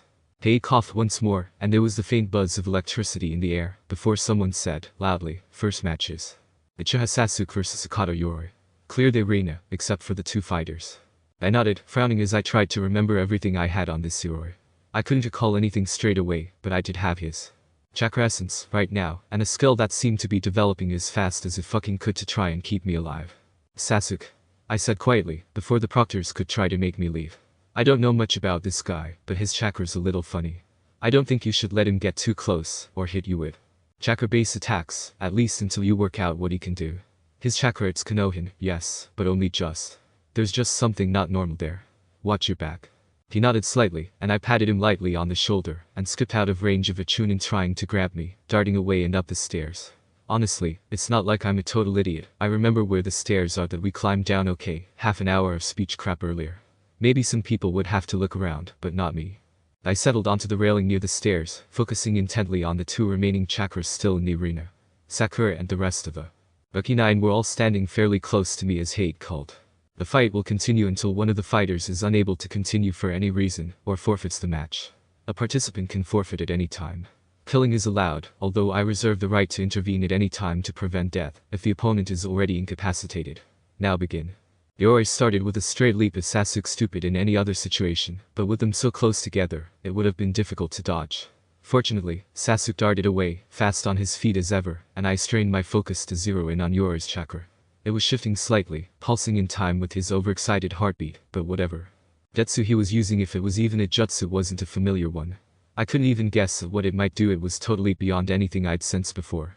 I couldn't help the triumphant grin as Sasuke sprang all over the arena as he dodged Yoroi's every attack. He was a quick little bastard, sometimes. His opponent was getting more and more frustrated as he chased my friend around, and it was obvious that whatever tactic he was going for wasn't working.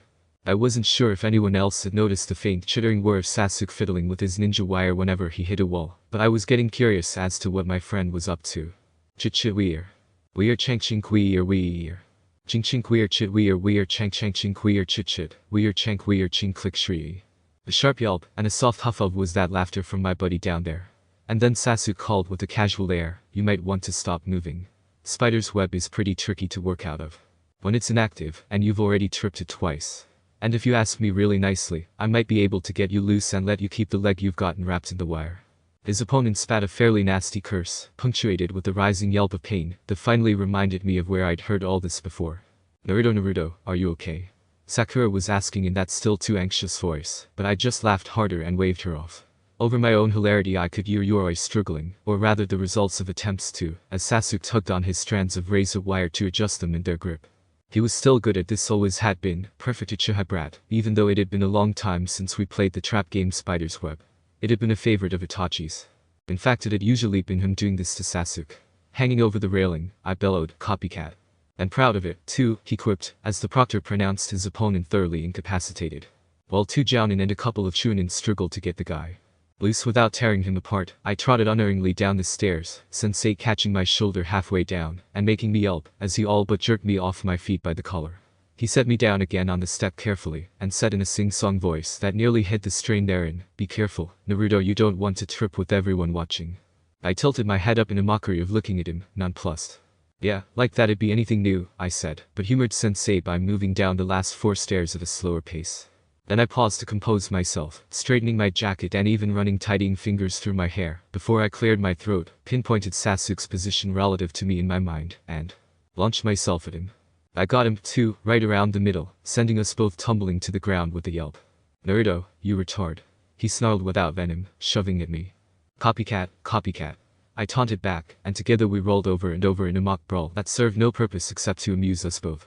One half roll later and our odd pilgrimage of the broken floor was stopped as my back hit a pair of shins. Curious as to who wouldn't step out of the way of 2 brawling genin, I pushed out my chakra to try and guess who it was. The comforting feel of Sensei's startlingly dense chakra greeted me, muted as he shielded the most of it out of what I guessed was habit, that our Sensei was more paranoid than me, and that was saying something, and made a token protest, as the man wrenched Sasuke and me apart. "Okay, that's enough. Naruto, you shouldn't push yourself too hard, especially with your own fight coming up. Sasuke, we've wasted enough time. I need to take you now, before that curse contaminates you even more." I stiffened in surprise and twisted in Kakashi-sensei's grip when he found out about what Orochi Freak did to Sasuke.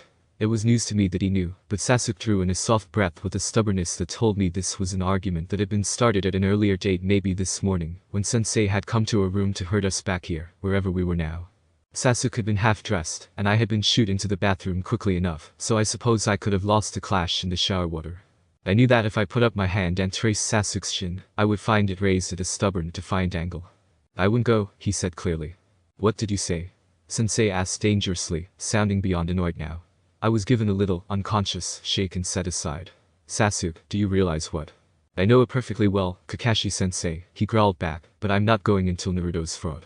I'm not leaving until then. Don't even try to force me otherwise."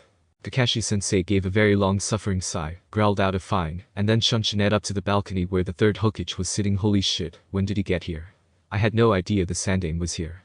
Wait, he was talking earlier, wasn't he? Sasuke and I made it to the stairs before the electric buzz ran through me again, and I tipped my head up and around, searching blindly for the source. A faint computerized ping sounded, and then the proctor called, "Next match is between Inuzuka Kiba and Uzumaki Naruto." I grinned, delighted, and clapped Sasuke on his back just below his armpit. I missed the shoulder. "Sounds like I'm up, team," I said cheerfully. "Yeah. Good luck, dope," he said gruffly, patting my shoulder in return. "Be careful." I waved him off, unconcerned as I jogged back to the middle of the arena. "Scram, you. I got a match to win." Kiba had vaulted over the railing and now stood, shifting nervously from foot to foot, as Hate reiterated the same rules as before. Was it my imagination, or did he put more emphasis on the "you can forfeit at any time" rule? And said in a low voice, "Listen, Naruto, no hard feelings. I don't want to hurt you." I regarded him coolly, ignoring the faint throb still tugging at my head. "Don't you dare go easy on me, Kiba. Begin." My opponent was still hesitating slightly, and I took advantage of that split second, darting forwards in a zigzag, and dodging Kiba's surprise counter. He got me hard in the stomach with his next shot, though, and I dropped to the floor, making him freeze for the moment I needed to knock his feet out from under him. I followed the force of my spin to throw him away from me with a second striking kick, and on the third spin, I hurled 2 shuriken after the still flying dog user. I had little hope they'd hit him, but the quick succession of attacks would keep him off balance, hopefully long enough for me to get at my tag pocket. I had worked out what went wrong with the freeze tag in the Forest of Death. I'd gotten the glyph order wrong. The tag had exploded and then the elements combined, in the midst of the blast, causing the blizzard-style reaction instead of a solid block of ice. They were an option, but only just. I didn't want to really hurt Kiba, so the volatile shock, explosive and failed leaf tags were out. Ditto for the tranquilizer tags. I was really starting to suspect the drug they simulated was fatal, and the nerve tags no. Let's not go there. Kiba sprang at me and my planning time was over. I blocked 3 punches, let a 4th graze my shoulder, and was totally unprepared for the foot that drove into the base of my chest, making me crumple backwards as I fought to breathe again. I rolled away from a fresh blow and scrambled to my knees, still gasping for air, and hit the deck again in time to avoid a weapon. Not sure, only to spring up again in Kiba's face, and the dog user nearly missed a retaliatory elbow in the gut. We backed away from each other, both panting, and I forced in a deep breath, waiting for the Onizuka to make the next move. The biting word shuriken announced Kiba's unwillingness to get into close contact again, and I bared my teeth in a grin. Time to get busy. I dodged the metal weapons by just falling backwards, at the same time reaching into my pockets for the things I'd need to pull this off. I felt oddly calm, now that I had a plan. I was the only one in this arena aside from Kiba. No one else to worry about getting hit by one of my blows, or tripping over them when I was trying to dodge. I was calm and collected. I could do this. Okay. First things first. I let a careful burst of chakra stream from my fingers, and as I leaped back to my feet I let fly, sending a handful of stones skimming towards Kiba, counting silently in my head. 2-1. There was no explosion, one of several reasons I considered these seals fails, but there was a sound like a large amount of mud had dust splattered the arena. Funny. That's exactly what had happened. I didn't waste time laughing at Kiba's outraged bellowing, the startled shouts of the spectators fading to the back of my awareness. I was halfway through Cage Bunshin when the tag went off. Now I was half surrounded by a wavering sea of familiar chakra oops, chakra flare, and we spread out in the sea of mud, which would hopefully confuse Kiba's sense of smell. The thick swamp scent was certainly bothering me, and I don't have a specialized sense of smell like the Onizukas. The dog user snarled and spun around, feet slipping and splattering in the heavy mud, no doubt trying to identify which of the clones was actually me. I mentally wished him luck. Apparently even Sasuke, having known me for years and with his Sharingan, had trouble telling if it was a shadow clone or me he was fighting. Anyone else was pretty much stuffed except for the guess and check method. Or guess and poke, that works too.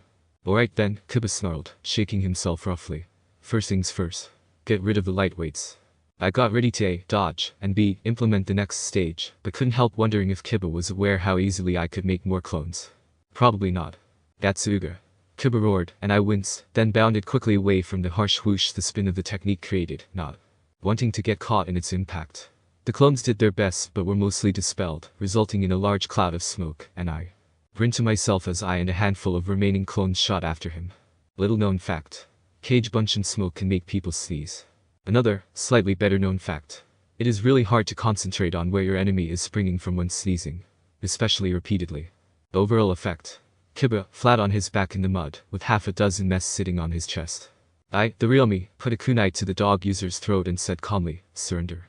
There was a stunned, shocked silence, and as my mind let itself relax and return to focusing generally on the outside world, instead of the close-knit concentration on a single opponent, I quickly found Sasuke and Sakura, both close to the top of where I remembered the stairs to be. Sensei was moving towards them rapidly, and now I could sense the proctor, Hade, hovering at the edge of the arena.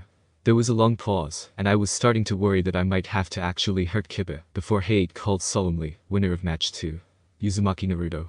I breathed a sigh of relief and my clones all dispelled as I got off the Onizuka's ribs. I held out a hand to the muddy dog user, saying calmly, good fight, Kiba. He could have taken the loss badly.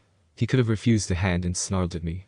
He instead just took the offered hand and stood up, shaking himself off a little, and I heard Akamaru yelp from inside his jacket, suddenly remembering the puppy had refused to come out since they got here. I didn't know why. Is Akamaru okay? I asked, suddenly a bit worried. I didn't hurt him while I was sitting on you, did I? Kiba paused, sizing me up, before I sensed his mood lightening considerably. He's okay, you were placed so you didn't have your weight on him, he explained. Good fight, Naruto.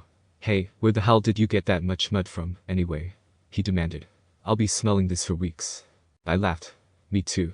Our friendly chat was interrupted by my sensei suddenly appearing nearby and saying cheerfully, hey, Naruto, could you come with me? For a minute. He put his hand on my shoulder and forcibly steered me off the arena and towards the stairs. I frowned, trying and failing to wriggle free. You better not be taking me to the hospital, Kakashi-sensei, I warned him, and suddenly found myself held slightly off the ground by the back of my jacket as he went up the stairs. Hey. No, Naruto, I just need to do something with Sasuke, and he won't go anywhere without you, Sensei explained.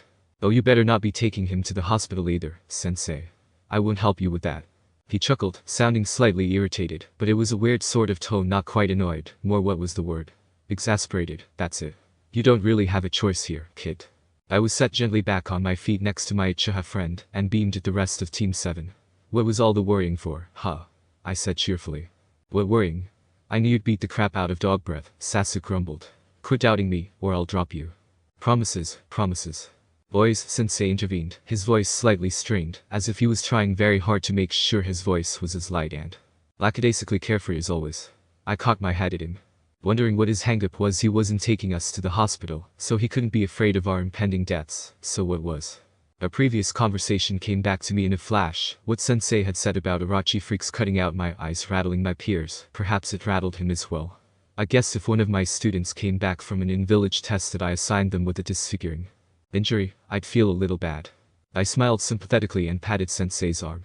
He hesitated a beat, and I got the feeling he was looking at me funnily. Let's go.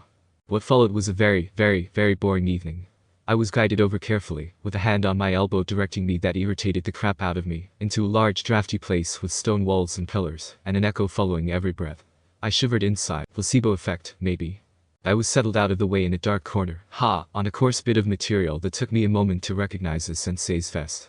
Naruto, we're going to just be over there, Sensei said softly to me, his hand on my head as he stood in front of me. Whatever you hear.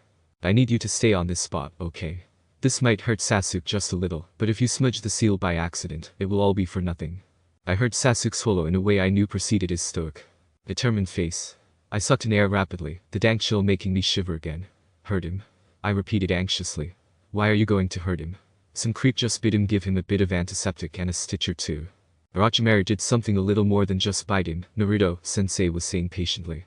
I need to seal away the damage, or it will spread through Sasuke's whole body. It's like if someone stabs you with a kunai, if you want to recover you must pull the blade out even if it hurts when you do. Okay. I hesitated, wishing for the nth time I could see what was going on, could glean some clue from visual aids. Sasuke rustled as he shifted, his sandals sliding along stone. It's okay, Naruto, he muttered. I chewed my lip doubtfully, but nodded. I'll stay here, I promise. And there was another long pause, in which I grew very bored once more. From the sound of it, Sensei had Sasuke strip down to his boxers and sit in the middle of a clearing. The sharp smell of blood reached me a moment later, and I realized Sensei was bleeding himself to ink the seal in his own powerful chakra-infused sanguine fluid. I itched to see the seal, and wondered if Sensei would consent to teaching me how to draw it later. It would be cool to have some real instruction in my seals, rather than the hit-and-miss method, which often resulted in unplanned explosions. Finally, all noise stilled, and I perked up, sensing that something was about to happen. That's it, Sensei declared. He raised his voice a bit, presumably to call back to me. His clothes rustled like he was turning in my direction.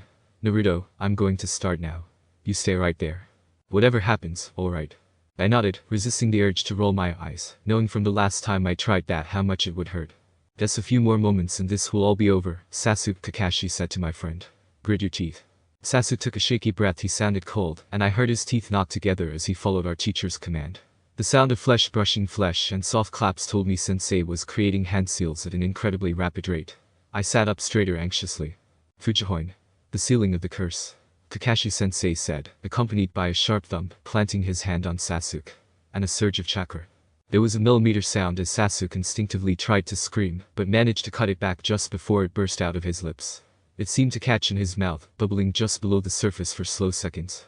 It still wasn't over when his resolve cracked and he cried out, low and hoarse. Sensei was unrelenting, his chakra a steady stream as he forced his seal to brand to Sasuke's shoulder. I whimpered, but remembered my promise and stayed put. Still, I resolved to kick Kakashi-sensei's shins hard when this was over. It seemed like forever, but it was probably only 10 seconds later that the chakra stopped, and Sasuke let out a low moan before collapsing forwards. I think he managed to catch himself on his hands, arms propping him up, and I listened to his labored, irregular breathing. With concern, chewing my lip. Said Kakashi, clothing rustling as he wiped off his hands. Even if that curse reawakens, my seals should keep it contained. But you have to remember, Sasuke, the foundation of the spell's power is in the strength of your will. You have to want it to work, or it won't. If you doubt your own power to resist the curse, the seal will crumble. understand. Sasuke made a noise that could have been a yes, sensei, or could have been a death rattle, and his arms gave out. I winced at the sound of his bare torso impacting the stone floor, and wondered if he was unconscious. He'd have to be. He's exhausted, Kakashi said before I could ask. Nothing to worry about. He'll be fine. I nearly collapsed myself from relief, and felt the tension melt out of me. I had no doubt that Sasuke would be able to keep the seal in place. He was going to be okay. We were going to be okay. Then, a shiver that had nothing to do with the temperature passed over me, and I felt a terribly familiar chakra. The moment I identified it, though, the owner was already speaking up. Well. So you've mastered sealing too, have you? Kakashi. The sound of sliding footsteps informed me that the speaker was approaching Kakashi and Sasuke. Looks like you're all grown up. Pardon my rudeness, Kakashi, but I have no use for you. I'm here for the Uchiha boy behind you. Ice flooded me, and I moved before I realized it. In an instant, I was standing in front of Sensei, a kunai in each hand and a toothy snarl on my face. Naruto. Kakashi said in choked surprise. Orochimaru sniffed. Oh, it's you, is it? He said distastefully. You're quite resilient, aren't you? Turning up in the most irritating places. You caused me quite a few annoyances, little one. Get used to it, I sneered. I'm gonna stand between you and Sasuke as long as you want him, you pedo bastard. There was a furious burst of noise that sounded kinda like a raspberry, and the snake spat disdainfully at me, detergent of a child. I have no interest in your teammate's weak body. His Kake Genkai is far more valuable to my goals. Sensei sucked in air through his mask, the sound a dull whoosh. The Sharingan. He hissed. You want to steal his eyes. I twitched in horror at the thought of Sasuke. His vision meant so much, being plunged into the darkness that was my universe. I tightened my grip on my kunai determinedly. Bloody your eyes, this freak wasn't touching my friend. Then, a large warm hand grabbed my shoulder and jerked me backwards in a circular movement, sending me crashing to the ground behind Kakashi. His chakra surged, and an odd twittering filled the air. Don't you dare come near my students. Sensei hissed. You will not damage them anymore, Orochimaru. The snake-smelling freak clucked his tongue. Now, that's not very nice, he said in a baby voice. You're not averse to sharing, are you? What if I just have one eye? Hypocritical of you to say no, isn't it? Kakashi-sensei actually flinched at that. The movement conveyed through sound and fluttering chakra, and I wondered what on earth the Orochi freak was talking about. After a moment, Sensei drew himself up and spat two words that I'd never heard him say before. Fuck you. Orochimaru chuckled. Always so fractious, Kakashi, he crooned. It's all moot, in any case. That pathetic little party trick you've put on Sasuke won't hold more than a day, and then he'll come to me all on his own. So long. Footsteps echoed and grew quieter, and I realized that the bastard had just walked away. There was a pause before Sensei's hand was on my back, guiding me to sit up. Come on, Naruto, he said, a wobble in his voice that I don't think I was supposed to hear. Now. It's time for the hospital. I didn't argue, choosing to meekly follow as he scooped Sasuke into his arms and took my wrist to lead me. Kakashi's log. How horrifying. Somehow, things have gotten worse.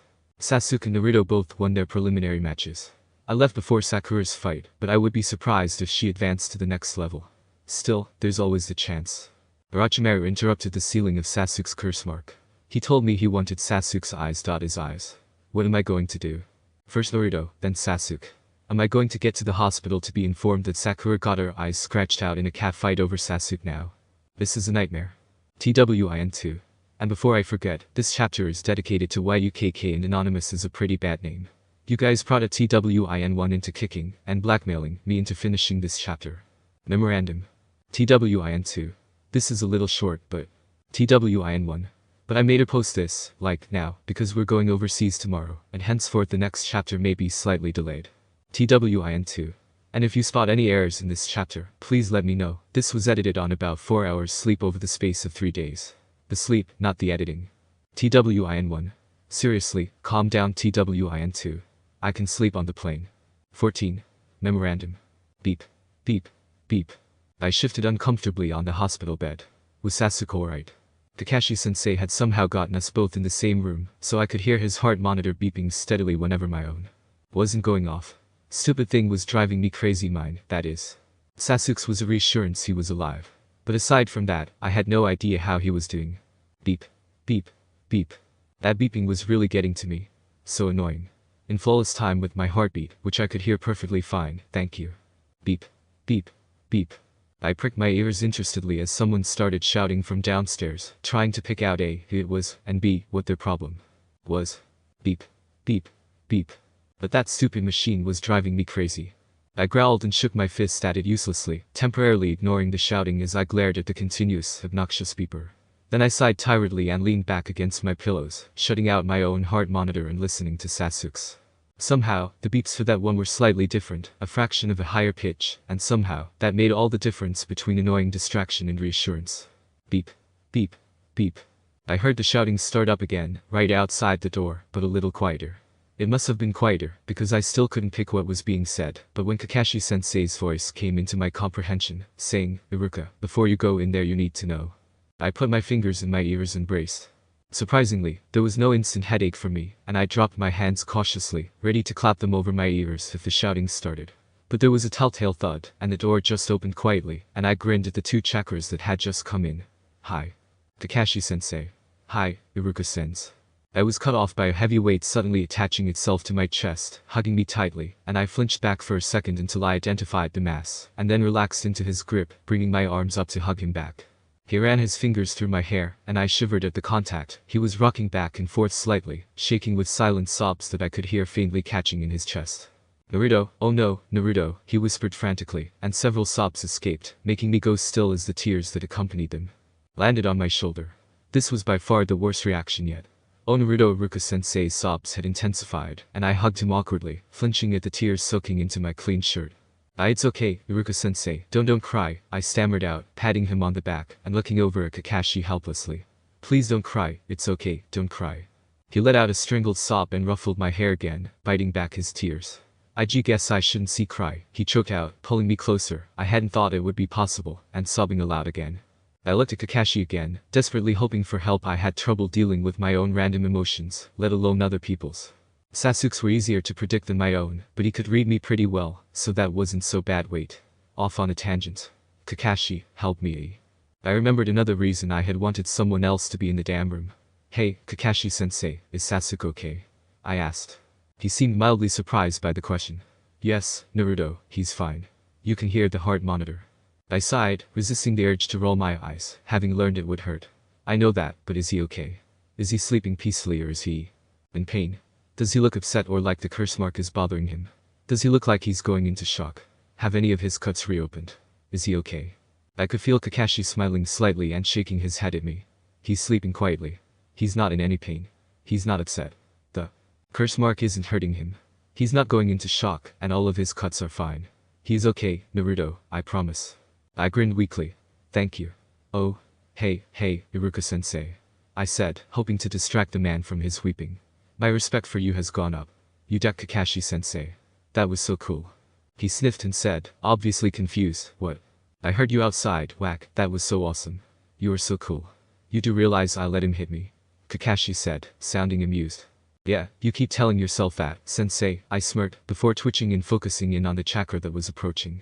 "Hey, the doc's coming back. I hate hospitals. That reminds me, when can I get out of here, sensei?" Kakashi was saved from having to answer by the doctor arriving. "Hello, Haddock-san, Yumino-san," he said politely. "Now, Uzumaki, how are you feeling?" I shrugged uncomfortably, fidgeting. "Meh. Kinda bored. And I can't feel my feet, but I've been sitting on them for the last half hour, so it's not unexpected. Maybe I shouldn't sit on them." I shifted, pulling my feet out, and winced as the pins and needles sensation started up, burning tingles running through my deadened muscles. Kami, I hated that feeling. Wait, I'd been talking to the doctor. Really bored. I hate sitting around for so long. It was bad enough for the written exam thing. "Oh, that reminds me, Kakashi-sensei, when's the third exam?" "I think it's in a month," but I was kinda distracted at the time, so I didn't hear everything that was said. I grinned sheepishly as my Jounin-sensei sighed. "There's a month in which the finalists recover from the previous exams and train, yes." The doctor interrupted, apparently not happy with some aspect of the conversation. "Now then, I'm going to take off your bandages so we can clean that cut, okay? Just hold still. I promise it won't hurt." "Says you," I grumbled, but I didn't try to fight him when cool hands brushed against my head, and the gauze started to come loose. Dry, cool air brushed at my face, and I flinched at the doctor touching the skin near the butterfly clips holding the edges of the gash together. Even though the clips didn't hurt anymore where they had bitten into the skin, they had hurt enough originally to make me touchy about them. I couldn't help the instinctive wince as the cold cloth came into contact with my skin, and as the doctor very gently began to dab at the slash, I went very still and stiff, waiting for the pain to kick in as the disinfectant started working, and the cloth aggravated the diced up nerves. But, nothing. The doctor must have noticed my surprise, as he began to explain while cleaning the cut so gently I could barely feel it. For such a delicate area, we prefer to use painless disinfectants. There's enough sensitive damage here already without adding something like hydrogen peroxide to the mix. What the heck is hydrogen peroxide? I frowned mentally. Wasn't that hair dye?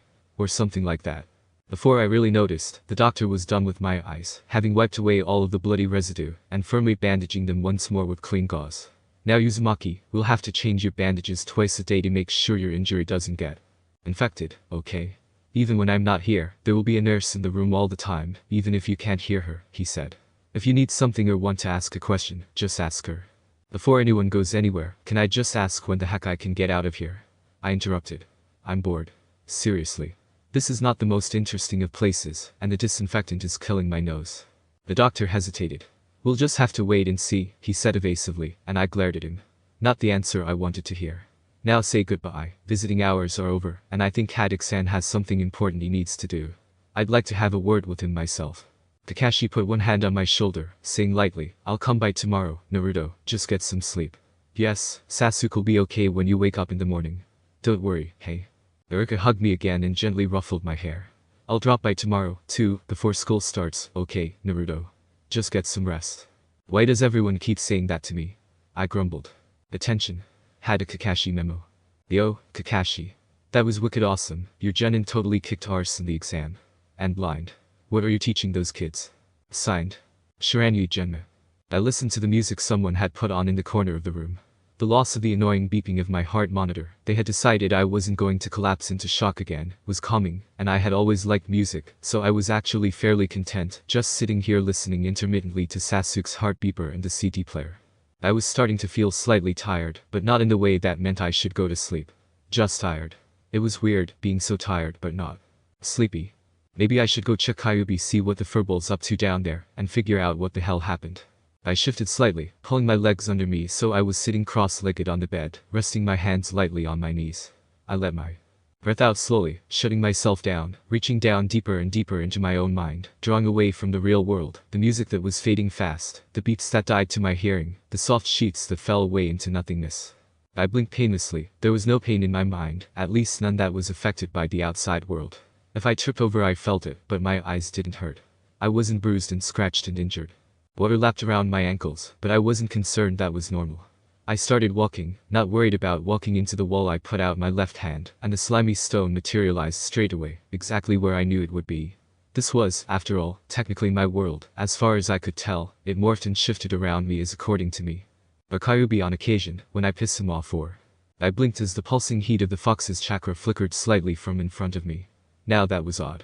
Normally it was like a river rushing past me, a rippling geyser that I couldn't see, but could literally feel distorting the mind space around me as it moved.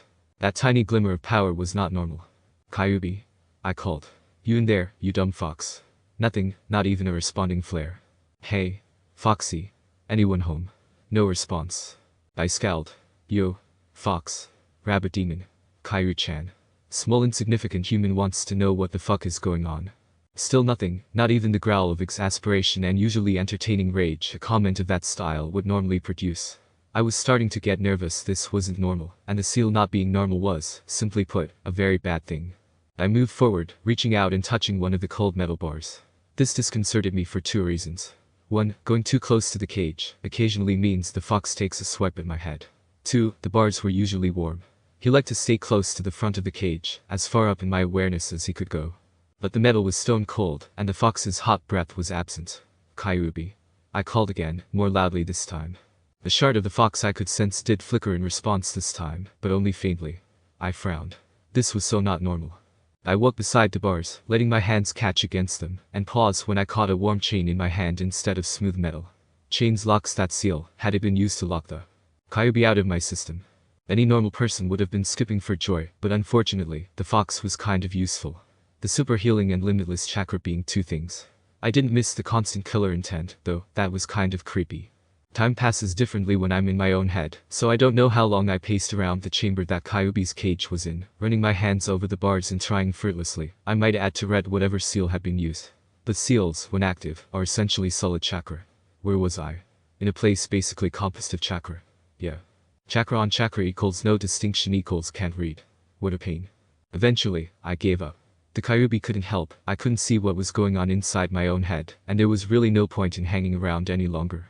I felt myself come awake in the real world, my senses fluttering back to life and Sasuke's heart monitor beeping steadily.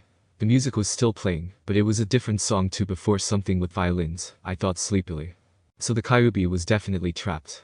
I had no idea what was going on in there, but I think it's the first time I've been into my mindscape without being threatened with death since that day when I was 7 and mildly drunk. Don't ask. The fox couldn't stop laughing. I was really sleepy now, it would be so easy just to drop off, right here. Beep. Beep. Beep. I leaned back and shuffled blindly for the blanket for a few seconds, tugging it up to cover my shoulders and settling back. I let my mind drift, letting the world fall away like I did with meditation, but instead of pulling myself inwards, falling inside myself, I just slipped under the veil of sleep. Attention. Had a Kakashi memo. Thanks Kakashi. Thanks a lot. Kiba's been sulking all week cause a blind retard, his words, not mine, beat him, which of course means that I'm clearly not doing my job. I don't suppose you could pop by during training and scare him up a tree for me, could you? Give him a taste of why he really would prefer me as a teacher than you. Say, training ground 82, around 10ish. If you don't, I swear I'll tell Anko who it was who leaked those pictures of her to the general public. Signed. Ryuhi Kurenai. Naruto, just walk towards me. You won't fall, I promise, just try to keep a straight line. I walked calmly, in a perfectly straight line, towards the voice, a perfectly calm smile glid to my face. Yes, Naruto, that's good. Can you point to where the bed is? I pointed to where I had just come from, keeping the forced smile. Exactly where it was. Can you point to where the bathroom is? I pointed to the left, where the bathroom was, where I could, right now, hear water running through the pipes. Very good, Naruto. Can you walk back to the bed for me, please, and sit down? I walked back, measuring my steps carefully, counting them out mentally in a furious and feeble attempt to distract my mind from how frickin' peeved I was. I sat on the bed, hearing the phone ring downstairs in reception, and unable to keep myself from turning my head to Sasuke's bed. The beats had gone quiet, his breathing was gone. Kakashi had taken him off early, before I was awake, to train. Okay, Naruto, I think that's enough walking for now, the nurse told me, sitting down in the chair beside my bed. Could you listen to these sounds and tell me what they are? I sighed. This was going to be a long month. Attention. Had a Kakashi memo. My eternal rival. Your Genin's youthful performance in the face of adversity was truly breathtaking. The springtime of youth flourishes within him. Please know that my heart grieves for you and him in this hour of loss, but we shall persevere. Yosh. Signed. Maido Guy. Can you listen to these sounds and tell me what they are? Arg. I finally snapped, springing to my feet. That is the 10th time today you've asked me that. Am I not getting them right or something? Please tell me if I am. Please. This is insanely boring. Worse than the academy lectures. I mean, for crying out loud. I'm gonna go take a shower. Before the startled nurse could grab me, I had darted into the bathroom, slammed the door shut and locked it. As the woman started to rattle the doorknob, ordering me to open it, I groped blindly for the chair I knew was in here somewhere and jammed it under the knob. Like to see them open it now. I ignored the nurse entirely from there, yanking at my shirt and grimacing at the smell. I hadn't had a bath in, a week. Probably should have had one while we were in the tower, but hey, I wasn't conscious for most of that, so I have an excuse. Makes me wonder how I slept, mind you. Sheesh. 20 minutes later, I was poking at my clothes with my foot, determined not to put them back on, when Kakashi proved in. Hi, sensei, I said as his chakra materialized. How's Sasuke doing? Would you take him so early, damn it. Hey, would you mind getting me a fresh set of clothes? These ones stink. How the heck did my team stand me for so long? I suspected Kakashi was rolling his eyes as he handed me a clean shirt and shorts, apparently having expected this. Sasuke's fine, he's taking a break while I checked in. You realize half the hospital is in hysterics. My head popped through the hole in the shirt, messing up my still filthy hair. I had wanted to wash it, but I was fairly sure I wasn't supposed to get the bandages wet. Which sucks, by the way. Why's that? I just wanted to take a shower. And the nurse was driving me crazy. I mean seriously, playing the same stupid recordings over and over and asking me what they are. How many times does she want me to tell her crowd of 40 people, 12 women, 5 children, birds in the background, slightly windy day, Marcus down the street, Inizuka compound in the other direction, must be Lale Street about the 44th corner or academy staff room. Second floor with Uruka-sensei's room just above it, and Saki-sensei shouting at a class next door. 5 teachers in staff room, coffee pot is broken, geography test scheduled for 2 o'clock in 4B, sounds like August 2 years ago. I grumbled under my breath and pulled on the shorts, wiping at the water still running down my arms with a towel. Kakashi-sensei just coughed slightly, either with surprise or amusement, I wasn't quite sure. What are you doing with Sasuke? I asked, my curiosity and anxiety for my friend making me ignore the hospital's sudden lapse into insanity. I'm teaching him a new technique that he'll need if he's going to fight Gaara in the third exam, Kakashi explained, and I nodded my understanding, although I made a face. Lucky bastard, when can I get out of here? They've all gone nuts, I swear. And I'm bored out of my mind. And the doctor keeps taking away my scrolls. That is so unfair. Kakashi-sensei didn't say anything for a second. He was thinking over something, probably, I guessed, as I rubbed at my hair with a towel, hoping to get it just a little cleaner than before. Naruto, would you mind reading this out to me? I raised an eyebrow but took the book he handed me, skimming my fingers over the first few characters and saying aloud. He took her lovingly by the hand. You, Kakashi-sensei, is this your porn novel? Ah. I threw it at him, horrified, and shook my hand vigorously. You. Gross. I have been tainted. Ew. I broke into a fit of shudders. Kakashi caught the book, completely unfazed by my explosion. I just wanted you to read me something I knew you hadn't seen before. So you made me read your porn book. That is weird and gross, and there is something wrong with you. They should keep you in here instead of me. I shrieked, a little hysterically. Then I took a deep breath. Okay. I am going to wash my hands. There was nothing, well, graphic on the page one wanted you to read, Kakashi informed me mildly, flipping the book open himself. It was clean. There was nothing there to taint your fragile little genin mind. Yeah, but the fact is that it was in the book, and I was touching it. I whined, as I scrubbed my hands vigorously in the sink. With hot water. And soap. Lots of soap. Ew. I was touching a pornographic novel. You are so weird, sensei. How the hell did I end up with you as a sensei? It could be worse, the pervert behind me said mildly. You could have had Guy. Point taken, I admitted. Compared to Guy, you're normal. And that's so sad I think I might cry. Kakashi chuckled lightly, but sobered rather quickly. Naruto, I need you to be honest with me. You read from my book perfectly, despite your recent injury. But you've never read the book before, never even seen the inside of it, let alone known which page one was holding out to you. How did you read it? I froze. I'd forgotten about that. I hadn't even registered doing it. It was normal natural to be able to read, to brush my fingers over kanji and hiragana, and register their shapes, to read things almost as fast as someone who could see. It hadn't been something I thought about since I first learned to read, how to overcome another one of my barriers. I swallowed. Obviously I couldn't tell him that, it would only raise a lot more questions. Ones I didn't want to, ones I couldn't answer. But the ink sensing just happened. The ink parchment just had a different feel to unblemished paper. Hell, if I was really focusing, I could even tell the difference between the colors of inks, but that was very, very difficult, and, like, a complete waste of time to me really. All I needed was the clear distinction of ink and paper. And I couldn't tell exactly what color the ink was, just that it had changed. And dark colors were hard, red.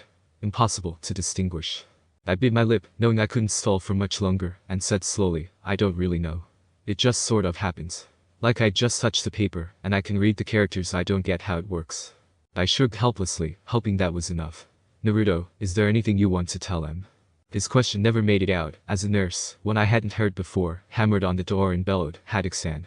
You went in there to fetch him, not hide in there like a dog. My sensei sighed and stepped to the door, wrenching the chair free and unlocking it, dropping the topic much to my relief. I followed him without needing to be told, only to groan as I was grabbed from 3 sides and hauled back to my bed. I can walk, you know, I grumbled, then laughed abruptly. Sensing Kakashi's eyes on me, his chakras shifting slightly with very strong confusion. It would have to be transmitted like that, I explained. Be very hard to pass the third exam if I can't even walk. He sighed, and I was instantly on edge. I didn't like the sound of that. He snorted faintly. Naruto, well, we're talking about the third exam. Oh, this wasn't going to be good. Suddenly I almost wanted for him to go back to talking about the fact that I was, in fact, literate. I think it might be a good idea for you to forfeit, Kakashi said, and I instantly howled wide. At the top of my lungs. Just listen to me. He snapped, raising his voice for one of the few times I could remember. Naruto, you suffered a debilitating injury, and you did incredibly well to get this far. But you need to know when not to push the boundaries. There have been genin killed in the third exam, and they were in perfect condition, not already crippled by previous injuries. So what? I shouted back furiously, absently noting that the nurses had all left, backing out of the room as fast as possible. I can still fight. So fucking what if I can't see? Who says I need my eyes to win a goddamn fight against that goddamn Niji? I won't give up. I never give up. As long as I can still stand up, sensei, I will keep fighting. I'm not gonna give up and you can't make me. Naruto, you could easily be killed in the next rounds, Kakashi snapped dangerously. You're up against some of the top genin from across all 5 great nations. You have to learn when to back down and take your losses, or you could die. My voice dropped to a low growl as I stopped shouting. I know the risks, sensei. I always do and I always did. And I'm not willing to just throw everything away because of one cut, one failed dodge, one enemy ninja. Naruto, this isn't a game anymore, Kakashi growled. Kakashi-sensei, it was never a game, I snarled back. It never was and never will be. And I will not give up. For several seconds we stood there glaring at each other, before Kakashi sighed heavily and almost seemed to back down. Certainly the killer intent died down. I let my own die away, having been barely aware I'd been giving it off. I'll see you later, Naruto. I need to get back to training Sasuke, he said levelly, and I knew this wasn't the last I had heard of this. Yeah. See you later, sensei, I said in a firmly controlled voice. I scowled as my sensei left, leaving me in my room with the CD player that was still going. And so begins another episode of Boring. Stay tuned for more action-packed boredom. Attention. Had a Kakashi memo. I have yet to receive notice that your student Uzumaki Naruto is withdrawing from the third trial in the Chunin selection exam. This concerns me. I'll let you enroll your rookie team, yes, but there are limits, Kakashi. Send me his withdrawal. I mean it. Signed. Sandame Hokage. Attention. Sandame Hokage memo. Ma, working on it. Signed. Had a Kakashi. I lay flat on my back, listening sourly to the music playing again, unable to move for fear of disturbing the newly installed drip in my left arm. I don't know why it was there. The Forest of Death Infirmary only put me on it until they were sure I'd gotten some of my lost blood back. There was a rustle of paper as the nurse sitting in the corner of the room turned a page of her book, and I wished I could get out my sealing notes, but I didn't want to risk getting them confiscated. The boredom was suffocating, making me want to scream and run and do something, damn it. Hey, I said suddenly, before the boredom could drive me insane, what's your name? The woman jumped, the book falling to the floor with a wrapped paperback 200 pages or so as she stood up. Natsu, Uzumaki-san. I grinned and sat up a little, having something new to do. None of that sand stuff, and don't call me Uzumaki, that's what Iruka-sensei calls me when I'm in really big trouble. Bigger than big trouble. Bigger than the usual big trouble. Just Naruto is fine. What were you reading? For a few seconds there was nothing, before her voice said, it was a book on medicinal herbs, just something a friend gave me. Any good? I asked curiously. I suspected Hinata dabbled in herbs, she often smelled of them back in our academy days, but I had generally not had a lot of interest, except in some of the poisonous ones, and that was a recent thing. Well, it's interesting enough, Natsu told me as she sat back down on the chair. Herbs are very useful but are often overlooked. I raised an eyebrow at that description, my mind filing it away automatically. With nothing else to focus on, my mind was occupied with taking apart every sound I heard, translating it, deciding on every little factor, in a person's tone, in the heaviness of a thump or the thinness of scratches, deciphering what they meant. It was annoying. And distracting. And the person 3 doors down from me was dragging his cup over the surface of the table again. Do you read a lot? Natsu laughed, a little self-consciously, I thought. Yeah, as much as I can. Whenever I'm not on duty or doing something else I'm usually reading. Yeah, me too. I cheered instantly. Well, not really, not unless I'm researching for something, which does happen a lot of the time, like when I'm studying for my seals or looking for a new technique or... That's it, but I do read a lot except when I'm drawing my seals and testing in codes. That takes a while, but I spend most of my time training. Or bothering Sasuke team. I cackled maniacally, then added, hey, where are you going? As the nurse stood up out of her chair and moved closer to the bed. I'm just going to turn down your dose of morphine, she said carefully. Oh no, it's fine, I'm not in any pain or anything, I said happily. Waving my hand at her. Wait, morphine is a painkiller, right? 'Cause if it's the stuff that's making me sleepy, it had better not be 'cause that stuff is hard to throw off. Well, morphine is a painkiller, but it does have the side effect of making the patient sleepy, Natsu said. My hand instantly went to the needle in my wrist. This thing comes out right now. Ah. No. Don't do that. She yelled, grabbing both my hands. You'll hurt yourself. Why is everyone worried about me hurting myself? I asked sleepily, suddenly tired again. Must be that morphine stuff. I certainly didn't have the energy to fight Natsu as she pulled a blanket over me and pushed me back against the pillows. I'm not a complete moron, still a couple of pieces missing. I giggled slightly at my own joke, my mind scattered and wandering, slipping fast out of my control. I didn't even remember falling asleep. Attention. Had a Kakashi memo. And the prodigy does it again. Geez, Kakashi, is there anything you're not perfect at? I thought teaching would be it, but no. Instead you spend freaking 6 months with a kid, and then he can take on and win a fight to the death with a perfectly functioning genin directly after being blinded. The odds, I hate you. Well, no I don't, but I'm reminded of why I did hate when we were kids. Fuck, I'm having flashbacks. Kakashi's a chunin, now, you know. If you put in a little effort, you could be a chunin too. That's unreasonable pressure to put on a 6-year-old, dad.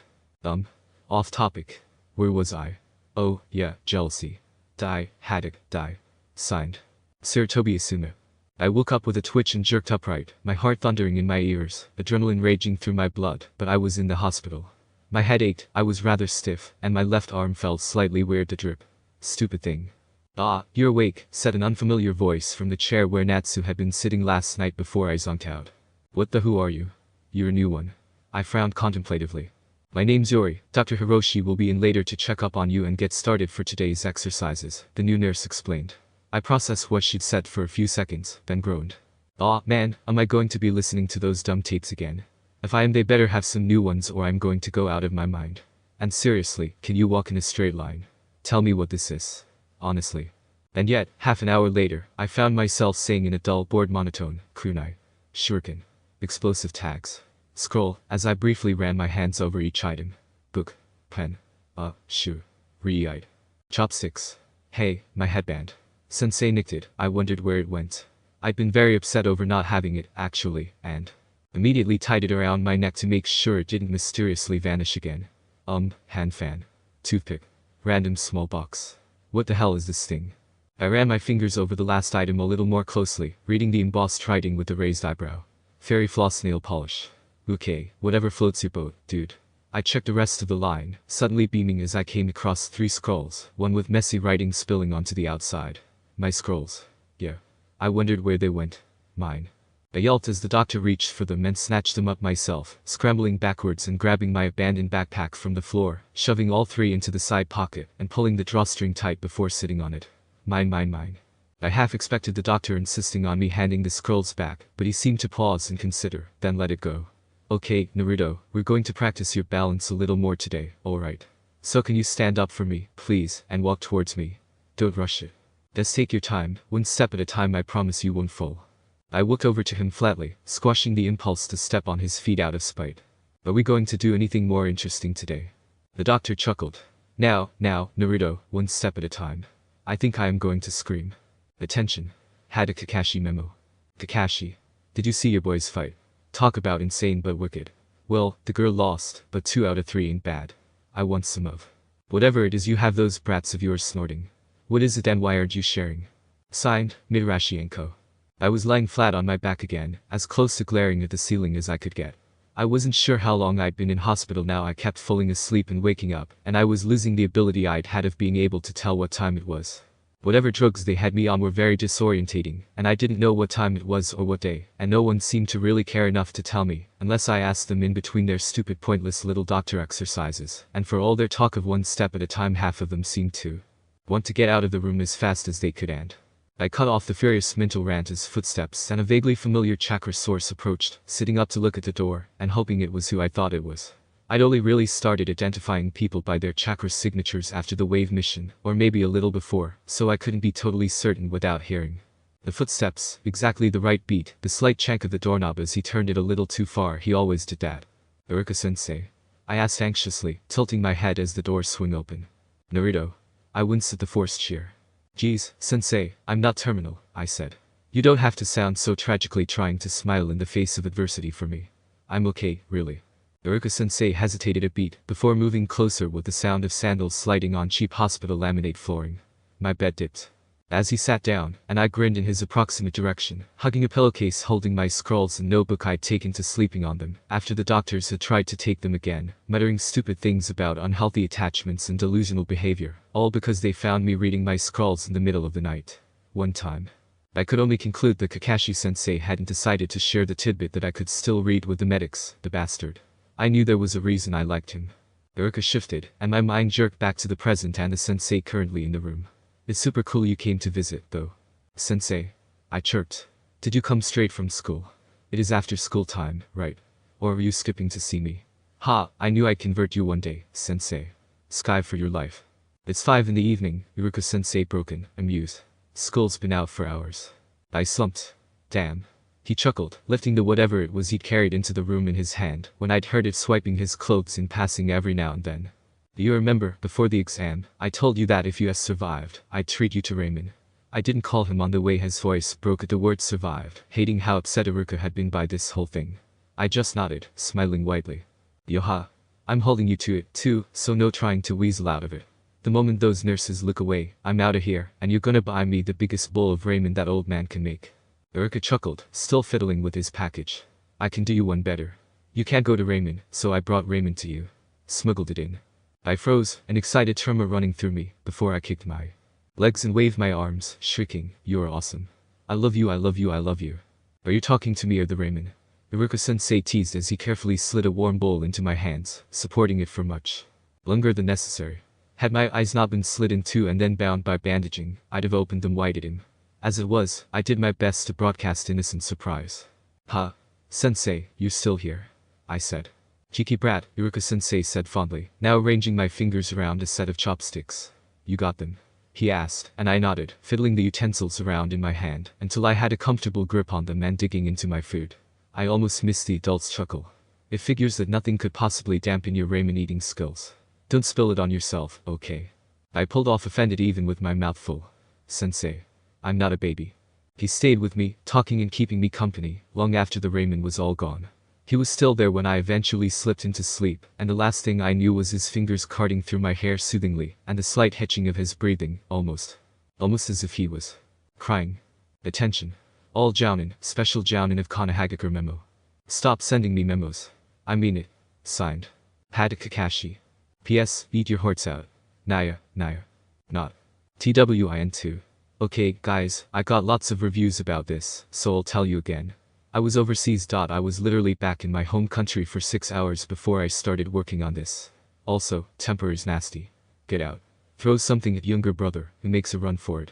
TWIN1. Right then, while my sister murders my brother, she also got a lot of reviews asking why Naruto put up with the hospital for so long. Thing is, it wasn't actually that long, only 3 or 4 days. It's broken up quite rapidly. Really. It wasn't long at all, he's just falling asleep intermittently. Have you ever been on those drugs?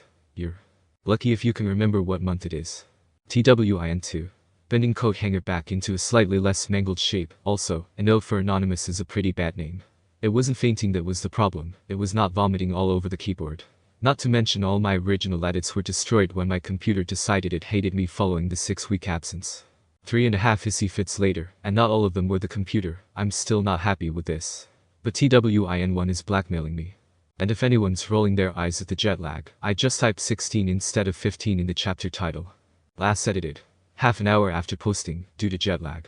I apologize to those of you who read the first version and were confused. Or amused. 15. Not. I had avoided being slipped any more of the sleepy drugs, so I was now reasonably certain it was day 5 of the hospital stay. Not for sure I caught sleep in, like, 2-hour snatches as different drugs cycled through, which was really annoying, thinking back on it. Now. Though, whatever painkiller I was on was mild enough for my head to be aching faintly, which was about as clear-headed as I was going to get. It was still fairly early in the morning, something like 6. About 3/4 of the hospital was still asleep. I leaned down and touched my toes, smiling when none of my muscles really protested at the movement, and shifting slightly to stretch my legs against the wall. It was about time, I mused. Being unable to move without pain had been very annoying. Was that normal for other ninja, after a big fight? Gee. Sucks to be them. I laced my fingers and pulled my arms slowly up behind my back, being careful not to push too much farther than the first strains of muscle pull too hard at this one, and you could actually snap the tendons. With Kyuubi out of commission, I would prefer not to risk it. But a couple of flips should be okay, as long as I didn't knock over the drip. Which meant I was going to knock it over for certain. So I was just going to have to try not to. I spread my feet a little, lowering my center of balance, and without warning flipped perfectly backwards, landing squarely on my feet with my hands out only a little for my balance. I beamed. Perfect. Okay, and 1 2 3. Flip flip flip 1 2 3 all in a row, feet pounding into the floor at even, measured intervals. 3 perfect flips, no pauses, no touching the ground with my hands. Good. I hadn't slipped up too far in my hospital stay, then, although my arm was now stinging thanks to the twisted tube stupid drip. I hated the damn thing, but the doctors freaked every time I went to yank it out, so I left it alone, if only to shut them up. Yuzu Naruto, what do you think you're doing? Yori shouted, sounding horrified. I scowled. Hadn't she gone to talk to the doctor? Damn, I had been preoccupied, not noticing her come up like that. I'm just practicing my flips, checking my muscles still respond okay, I told her, stretching my shoulders again and leaning sideways, one arm over my head, as I stretched out the triceps and rib muscles. Ew, ouch, that hurt. Found a bruise. How did I get that one? Oh yeah, walked into the doorknob yesterday. Naruto, you need to rest, the nurse insisted, coming forwards. I snorted. I've been lying around for long enough. I need to get back into training, or I'll have no chance in the third exam, I explained breezily. Naruto, I think that fighting in the third exam might be a bad idea, Yori said. I snorted. That's what everyone keeps saying to me. But you just wait and see. I'm gonna do great. I'm not about to give up just now. Speaking of which, Naruto, said the doctor, his name I still couldn't remember. I've been meaning to talk to you about this. I really don't think you should fight in the third exam. I sighed with a fierce scowl, but he continued without seeming to notice that I was disagreeing. As a matter of fact, Naruto, I think this is starting to get all too dangerous. I think that participating in the third exam would be too much for you, especially with your new injury. And it's so much bigger than that. You ought to quit being a ninja before you get yourself killed. That stopped my grumbling, rebellious thoughts cold. Quit being a ninja. Give up entirely. Stop trying to learn techniques, stop learning to fight. Being a ninja was my life. Did he even realize what he was asking me? Stop fighting. Give up. Stop living. I refocused on his words. There are other things that you could do instead, but I wasn't cold anymore. I was hot with anger. How dare he say that I shouldn't be a ninja anymore? Didn't I have a say in this? Wasn't this my life he was playing with? I choked out, finding it difficult to speak through the intense heat in my chest and throat. I couldn't even get a coherent sentence together in my head, let alone get it in the air. The doctor had paused in his speech, my strangled sputtering apparently getting his attention as I struggled to get anything together. You cannot be fucking serious, I finally gasped out. The doctor got the wrong impression. Oh no, I'm perfectly serious, Naruto-san, he said, sounding disgustingly happy with what he was saying. You can easily find another job, a less dangerous one, but your disability won't hamper you as much. You could even return to a civilian school or something similar if you wanted. I let out a strangled sound that was meant to be a curse and shook my head violently. I couldn't imagine did he know what this meant to me. Did he know what he was trying to do? Not being a ninja. I think it would just kill me. I stopped trying to put a full sentence together, just letting out an anguished cry and yanking out my drip needle, making the doctor yelp, before I whipped around and sprinted unerringly for the window. By the way, don't try this at home, unless you're a ninja. I'd left it open earlier for some air that didn't reek of antiseptic, so it was easy to just vault over the sill and let the chakra in my feet catch hold of the brick.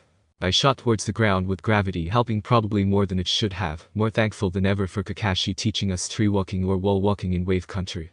I blocked out the frantic shouting from behind me as I landed neatly upright, and ignored the fact that I was probably going to get in trouble later as I bolted across the open field. I was instinctively heading for the cool weight at the edge of my senses that was a forest, and within seconds was darting between the trees, glad I'd had the sense to insistently change into my own clothing before I'd done anything this morning. I was furious, as angry as I could ever remember being.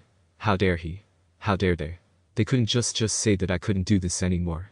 Couldn't be a ninja. I had worked so damn hard for this, and they thought they could just take it away.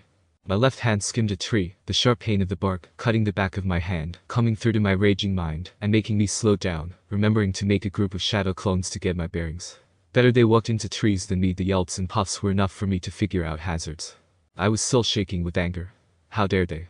I slowed down and stopped, clenching my fists and just letting my clones smash through the forest and get dispelled one by one to build up a map.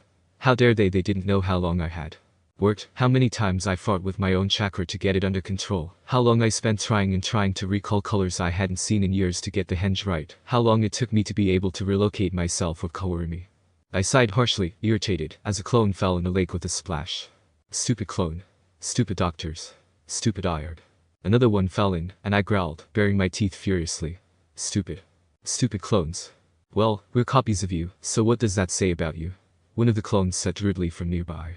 I threw a kunai at it, the sound of yet another dispelling clone more satisfying than it should have been, and I grinned, before scowling as another clone fell in the water and drowned.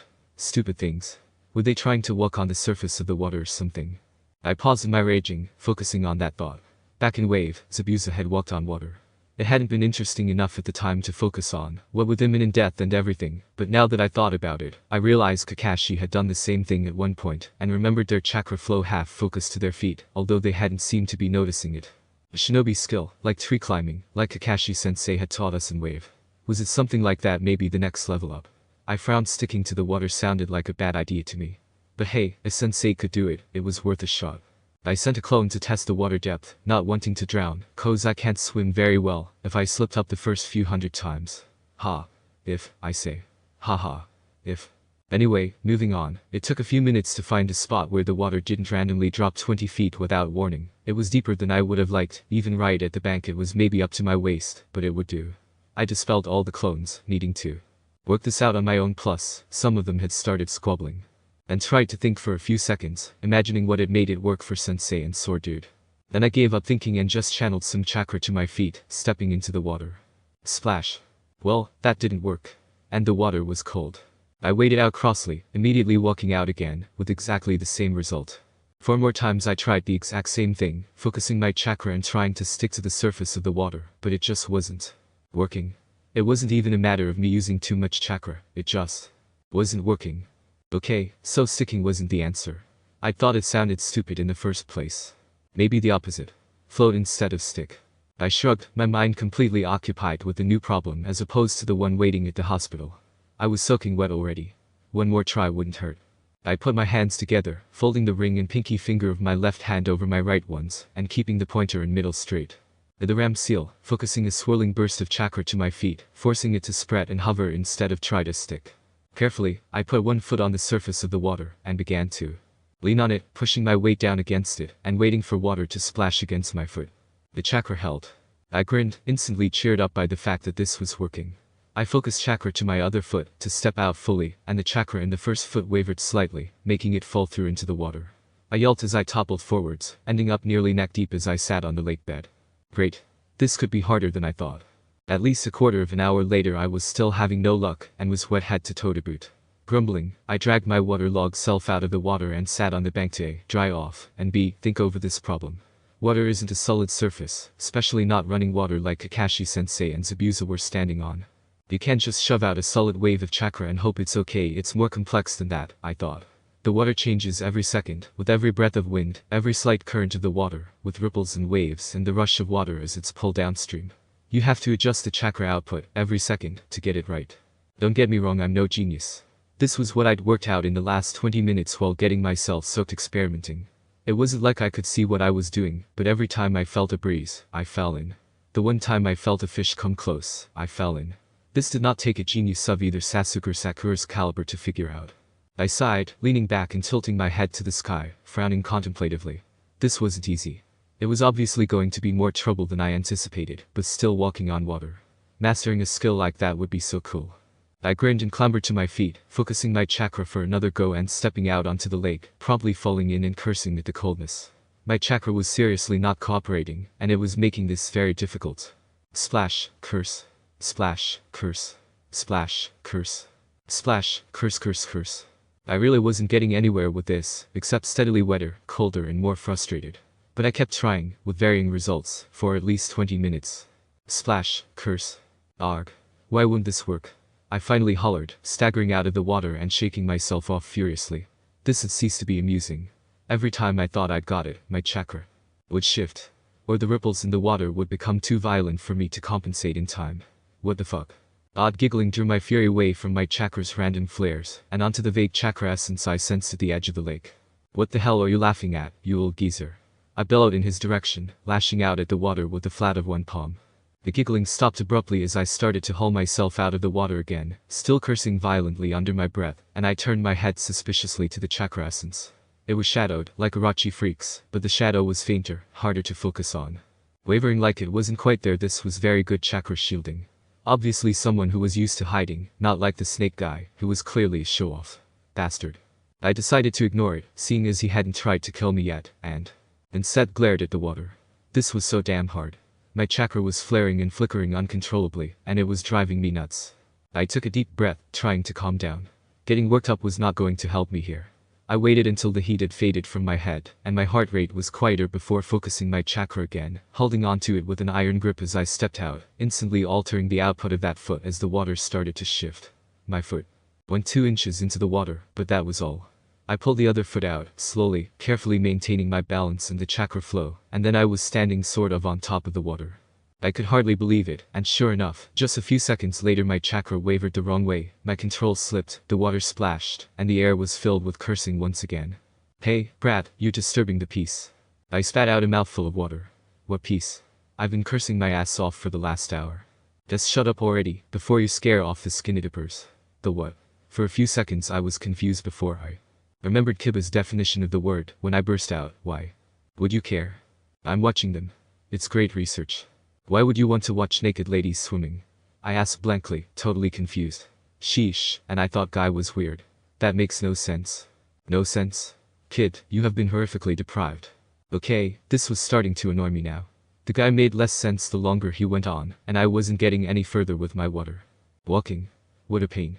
Grumbling under my breath, I pulled myself upright dripping water, and dragged myself out of the lake again, mumbling obscenities that would have made some of the coarser. Down in blush. What the hell is wrong? I muttered, shaking my hands in a feeble attempt to dry them. Why wouldn't this work, damn it? What, not interested in the delights of the elusive female? The man asked, his voice a little louder. He must have turned towards me, because his chakra hadn't moved. No, I said blankly, slumping flat on my back on the bank with my feet in the water. Why would I be? My bandages were soaking wet. They had been splashed numerous times. They're going to be a pain later, aren't they? For several seconds there was silence, and I began to ignore him. Instead turning back to the issue of my chakra. If it wasn't for the fact it had been bothering me since the fox got sealed, I'd just think this was a bad day, but unfortunately, it wasn't. The fox had something to do with this. What are you doing anyway, brat? I considered whether or not to answer him, before deciding that with ninja chakra, this guy might know what I was doing wrong. And even though he smelt weirdly of flowery soap, his chakra felt like someone born and raised in Konoha, even with a curious waver at the edges that felt unfamiliar. I didn't feel like I couldn't trust him. Even the opposite. I'm trying to do water walking, but I can't get it right, I explained. Gah, this is such a pain. HMPH. The chakra had shifted closer to me. What did your sensei tell you? Huh? He didn't say anything. I haven't even seen him for 2 days, I said, confused. What, so he just sent you out here and said walk on water? No? Sensei's lazy, but he's not that bad. No, he did it while we were in wave country a few weeks ago, and I figured it would be a useful skill, if I could get it to work, I explained, sitting up and turning my head to him again. There was another short pause, before the man said abruptly, channel some chakra. Don't get up, just focus. I shrugged slowly, putting my hands back into the ram seal, and tugging at my chakra, which swirled against my grip, then ebbed into it and began to spiral through my coils, making my skin tingle faintly as it brushed the surface. Now wah. I was cut off by a sudden blow to the stomach and doubled over, gasping for air, and suddenly there was a flare of incredible power, the feeling of something being loosed, flashing through my coils, heating them from the inside out. Long time, no noi, brat. Hey, Kyubi, I thought, sprawling out on the sand again. Honestly, I can't get to you for a week, and this is the condition you're in. The fox grumbled, prodding at torn muscles and cuts with his chakra to reboot the healing process. Shy, what in the 9 layers of hell did you do to your head? Sheesh, if you weren't already blind, this gash would have done it, you clumsy son of a badger chi. How much blood are you missing? Are you completely incapable of the basics of first aid? I'm a soul-sucking demon and even I know better than what's here. I ignored the fox doing emergency repairs and instead yelled, what the hell was that? That's something to loosen you up, he said, a smirk in his voice. Try it again. Scowling, I stood up, focusing my chakra and stepping out onto the water. The cloud of chakra wavered, then held. I blinked, stepping out fully. Warm energy burbled through my system, but it wasn't the stubborn, vicious resistance it had been since the fox was sealed. It shifted easily with every nudge of my willpower, and as I took several experimental steps on the water, nothing slipped. I didn't fall. My chakra was under perfect control. I spun around to face the chakra source still standing on the shore. How did you know that would work? I demanded. He released that double-up seal, so he knows at least a little sealing. A pity I don't know the complexity of the seal, or I'd have a better judge of his ability. Trick of the trade, kiddo, was the easy reply, and I blinked. He knows sealing quite well, then. He's good, really good. Someone of his level, maybe I've heard of him. I can't remember any sealing masters from Konoha since the Yondaime, and he's kind of dead. Who are you? I asked. The guy did this funny shuffling motion, then a hop, then something that I had no idea what he was doing. All the while shouting a list of titles, something about Toad Sannin and Grand Seal Master, but then I guessed that one already. There was a long silence as he waited for my reaction. Great. My seal problem was solved by a lunatic. I wish Sasuke was here, at least then he'd be able to tell me what the crazy man looks like. I'm right here, you know, the man, Jiraiya said, sounding faintly amused. Who's Sasuke? I turned my whole body in his direction, still moving warily on the water, and shifted a bit closer before replying, my teammate and my best friend. If he was here I'd teach him how to do this, but I scowled and cut myself off, feeling a little disconcerted. But what? Jiraiya pressed. I shrugged uncomfortably, still walking a circle on the top of the water, and marveling at the fact that I had yet to fall in. He and Kakashi-sensei are out training. He has to learn a new technique for the 3rd stage of the Chunin exams, so he hasn't been able to visit me in the hospital since the 2nd stage finished. It's been really boring. Without him, it's kinda why I'm out here in the first place. For a moment he said nothing, and I sped up how fast I moved on the water, forcing myself to react quicker to alter the chakra, even darting abruptly from side to side to make it harder, my senses and mind adjusting rapidly to keep up. So you're supposed to be in the hospital, then? He sounded highly amused, and I snorted slightly myself, but the mirth died at his next question. Would you come out here? I scowled, slowing in my movements, and pointedly turned my head away from him. I told you, I was bored. My voice was sullen and flat, and I could feel my control starting to waver in the face of my suppressed anger, and I walked off the water stiffly before I could lose it altogether and get wet again. I hate sitting still for too long. And the hospital fumes were making me feel sick. Well, I think it might be time you went back, he said calmly, not seeming to notice my fury, or if he did, he was ignoring it. They're probably getting worried about you. The doctors are kind of finicky about people escaping from the hospital. Gee, I grumbled, but I knew I'd have to go back eventually. Fine. True to the guy's assumption, there were people rushing everywhere, obviously in various states of alarm, and I raised an eyebrow, half amused by the panic I had caused. Naruto, where the hell have you been? Natsu screeched, suddenly grabbing my shoulder, making me flinch.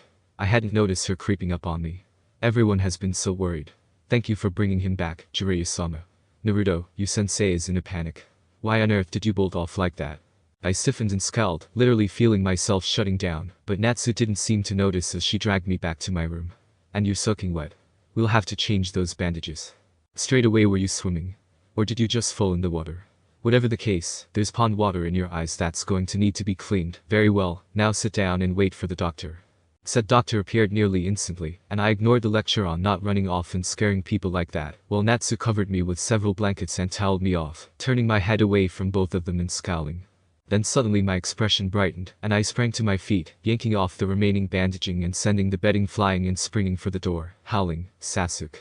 I jerked the door open, pulled my friend inside, and then slammed it again, grinning like a maniac. Sasuke, it's about time you visited. I've been so damn bored. How's your training going? Is Kakashi-sensei actually teaching you anything useful? What's your new technique like? Can you do it right yet? Naruto, calm down, Sasuke sighed, patting the top of my head condescendingly, but I was so pleased to see him that I ignored the patronizing gesture and just beamed at him. Hey, your eyes have healed. When did that happen? Huh? I put a hand to my face, ignoring the doctor's indignant splutters, prodding cautiously at the area that had been an open and rather painful wound, feeling only a rough line of scar tissue. Hey cool. That must have happened this afternoon when I cut myself off. When you escaped from the hospital and scared the crap out of everyone, Sasuke completed.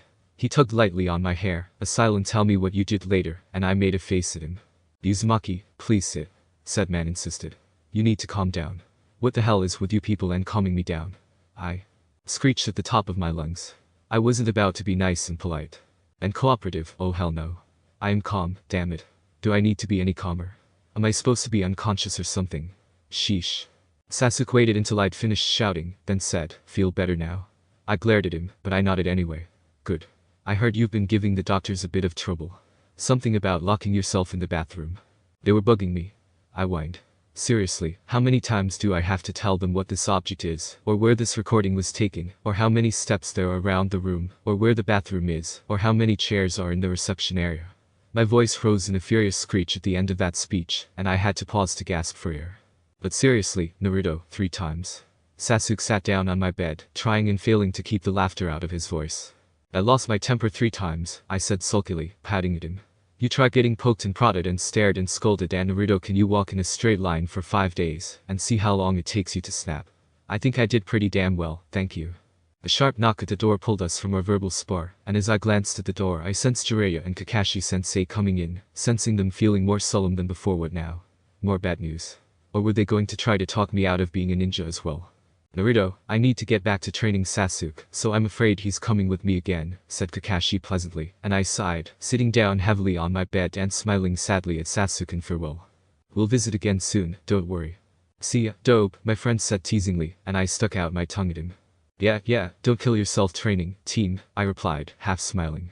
I felt them go, tipping my head as the door closed behind them, and the doctor moved forward again to inspect the once gash over my eyes. His hands were shaking slightly. Incredible, he whispered. This just isn't possible. This was recent, a dangerous wound, and now it's nothing more than scar tissue. This is amazing. How could this have happened? I made a face, wondering how to answer this. If the doctor actually didn't know about Kyuubi, I didn't want to tell him, and if he did, I didn't want him suddenly spouting some crap about the demon. possessing my body or some such babble if I reminded him. It turned out to be Jiraiya who saved my butt. It's the brat's Kekkei Genkai advanced healing. Something funny was done to his system, and it took a while to kick in, but once it gets going, it's very effective. Healing Kekkei Genkai. I thought that was just you. It is just me, you moron. He's lying. We need to do something about this lying does not exist thing you've got going on. I do not. Who was it who knew Kabuto wasn't to be trusted? Ha. Ha. Told you so. I have suddenly been reminded of why I hate humans. By tomorrow morning he'll probably be ready to be released, Jiraiya was saying. By then his Kekkei Genkai will have finished replacing the blood he lost, and you can see how much damage was actually done. I blinked. Was Jiraiya actually trying to get me out of the hospital? I could hug him. But I wouldn't, 'cause he was loony. As a matter of fact, you could probably check him over now. The doctor immediately moved in on me, gently prodding at the scar and asking me, does this hurt at all? Can you feel my fingers? Tell me if it hurts or you feel a tingling anywhere you shouldn't. No? Yes. No. No tingling. No. No, it doesn't hurt, damn it. Can you tell me how many fingers I'm holding up? Can you see me? Tell me what color shirt I'm wearing. I hesitated. It stung to admit this. It actually hurt having to say this aloud. No? I can't see anything. Straight away the poking got worse. That's very strange indeed. This line, it scarred quite cleanly, but the eyes, there's no scar at all. It's like they were never touched in the first place. But if his vision is still gone, was something damaged internally? Maybe we should take a scan. Jiraiya cleared his throat. That shouldn't be necessary. You remember what I said about his bloodline limit? It being forcibly activated and deactivated like it was may have disallowed some of its usual thoroughness, and some internal damage may not have been properly fully repaired. He was where I started to lose his train of babbling. Just because I'd been in the hospital nearly a week didn't mean I spoke the language. The rest of it went something like this. Because his Kekkei Genkai was repressed, blah blah blah, scar tissue never been needed, blah blah blah, bloodline blah blah blah blah blah. His eyes didn't scar, blah blah blah blah blah blah blah, poison blah blah blah, healing blah blah, repressed blah blah. Blah blah blah, scars blah blah blah, poison blah, remnants blah blah blah, further damage. Blah blah, Kekkei Genkai blah, natural reaction blah blah, delicate area. His body is blah blah blah, is tuned to that happening, so with it blah blah like it was he made blah blah blah blah blah. There was something about genetic code in there too, but it made absolutely zero sense to me. Fox, should I be understanding this? I asked worriedly. No? He's making it up. Gee, honestly. What actually happened is that, yes, because you were the complete and utter idiot that you are and got me sealed off, my chakra couldn't heal your worthless mouthful of hide. The venom had nothing to do with your eyes, it was busy eating away at your blood's oxygen saturation, until your fever knocked it out of commission. Haha. I had a fever. Not one that you noticed, Spawn. And that blather about scars is all lies, too. If it wasn't for my help you'd be covered in them, brat, so be very, very grateful, and I might not eat you when I get out of here. Forget that dragon-esque crap about starting at the toes and working your way up, I'm going straight for the heart. When he started on like that there was no talking to him, so I tuned out the beginnings of his rant, and tuned back in the, hopefully, end of Jiraiya's. There are certain things that, once damaged sufficiently, cannot be repaired, even with the Kekkei Genkai like Naruto's. Its repression during the exam probably only compounded the problem, Jiraiya finished explaining. My eyes were still blinded from when I was 4, and you couldn't fix that, even now, I thought, with a faint mental sigh. Nope. Sorry, brat, but you're out of your infernal luck there. The poison did too good a job. I was vaguely startled that Kyuubi broke from his monologue on the best ways to eat humans to say that, however sarcastically. What followed was a long and complicated series of people all looking over me, trying to find something wrong and bickering amongst themselves over why I'd randomly healed, but my eyes remained damaged, despite an apparent abundance of evidence to the contrary. It was all very boring. A good 3 or 4 hours after I'd been returned to the hospital, when I was beginning to give up hope on ever being released from this crazy OCD place, I glanced up from where I was sitting cross-legged on my bed. There was a platoon of doctors outside, still arguing, and I suspected it was going to get ugly sooner or later, but those nutjobs weren't my problem. No, I was interested in the stolid chakra source meandering down my corridor. Hey, Kakashi-sensei. I said eagerly as he let himself in, the babble from outside briefly rising in intensity as the door opened. Did you come to get me out of here? Please say yes. I think I unnerved him a bit. There was a second or two of silence, before he answered me, saying, Hello Naruto. How are you doing today? Good. I answered instantly, shifting uncomfortably on the bed. The doctors have all gone crazy again. Even worse than when you picked up Sasuke. Where'd he go, anyway? And I really want to get out of here. I hate hospitals, sensei. Kakashi chuckled softly. I patted at him. I don't think the doctors would appreciate it much if I stole you. They tend to be, fussy about that, as I'm sure you've noticed. Please, sensei. I beg, tilting my brows into the puppy dog eyes. I'm really bored in here. I love you forever. I'm not hurt anymore, so please, can I go home? Kakashi chuckled again. I'll see what I can do, Naruto, he said, ruffling my hair reassuringly before he vanished again. I sighed forlornly, flopping back on my bed so that my bare feet touched the wall above the cold metal frame of the head of the bed. These people had no respect for an active mind, I grumbled silently, glaring at the ceiling. How anyone could expect me to sit still and be quiet and just listen to music or walk tamely around my room under orders was beyond me. Hadn't I been labeled hyperactive by just about every person who met me? I tapped the wall with one foot, getting a faint but distinct echo as the sound vibrated across the surface.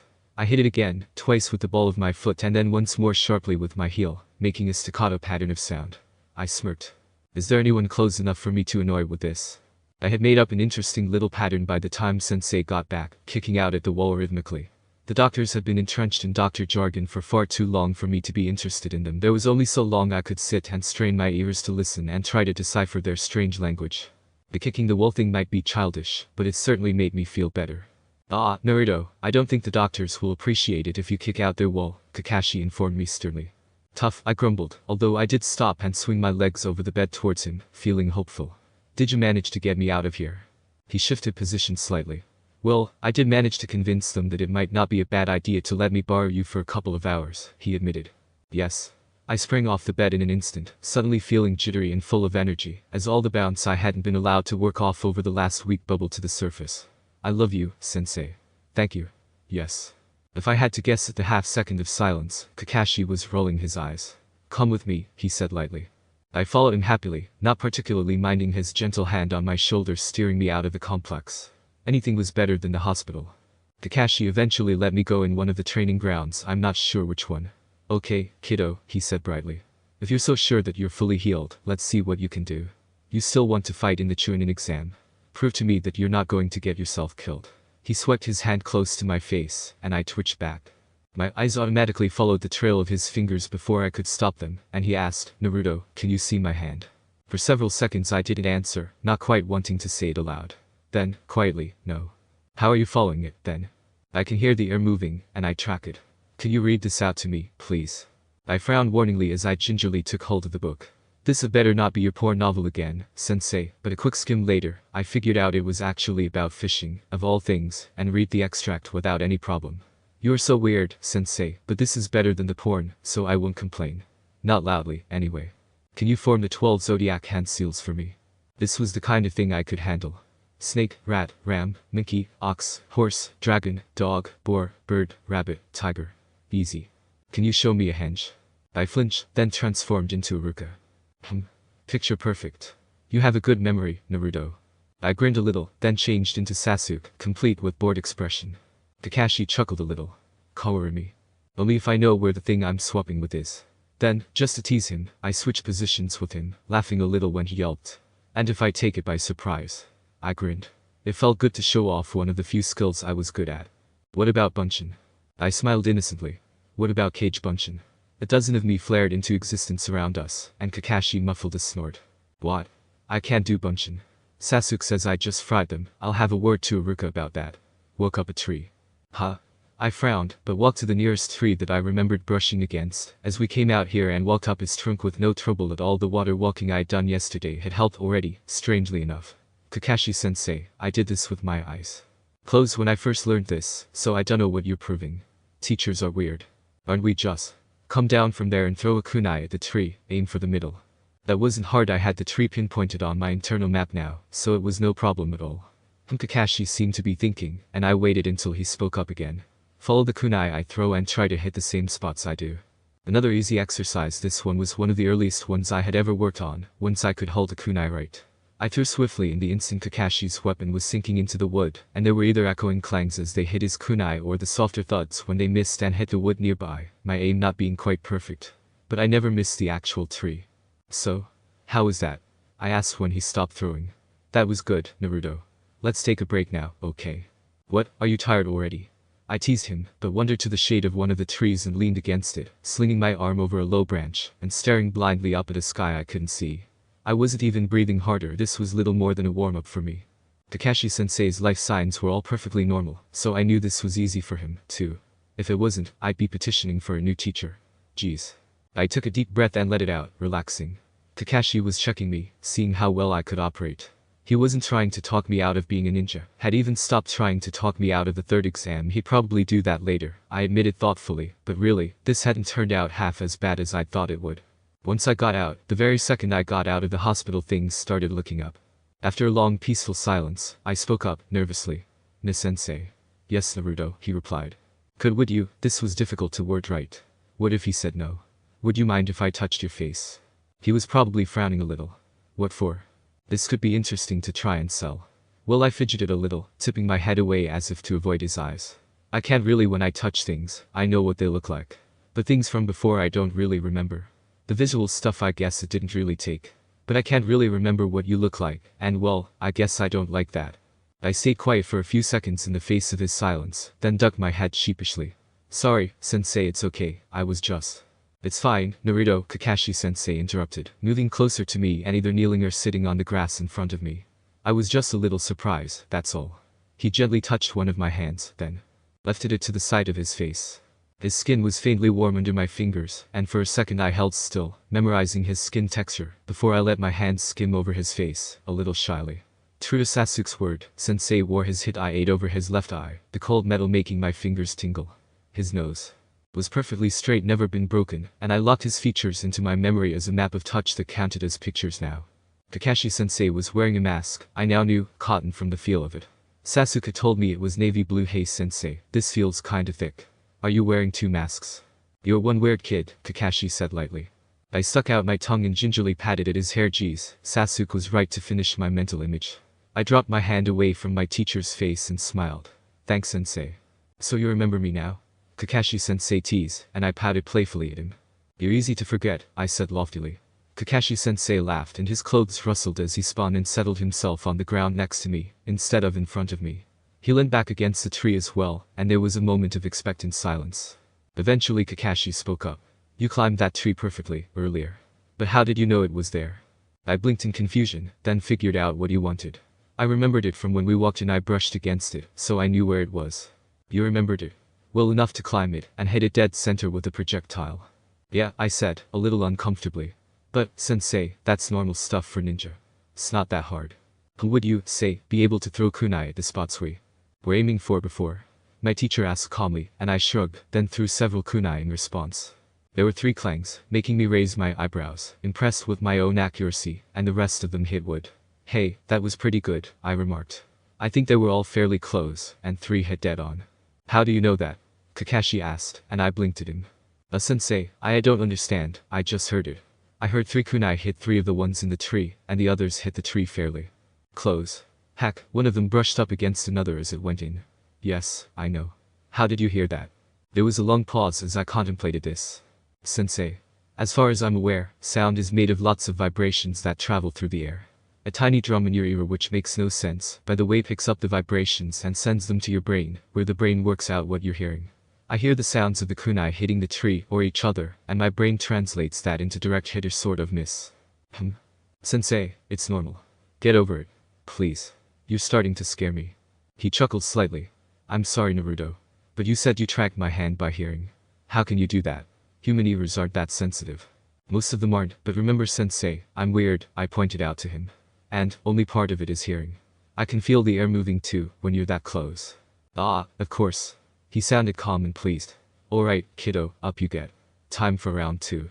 There was a tangible shift in the air as I guess sensei was actively trying to forget every single time one of the doctors had told him not to push me, and I felt him smile at me. "Okay, Naruto, we're going to have a spar. Kunai, shuriken and other such tools allowed, but no lethal force, alright." I nodded to show that I understood him, and slid into an attack stance, breathing deeply and forcing the sound of my own heartbeat to the edge of my awareness.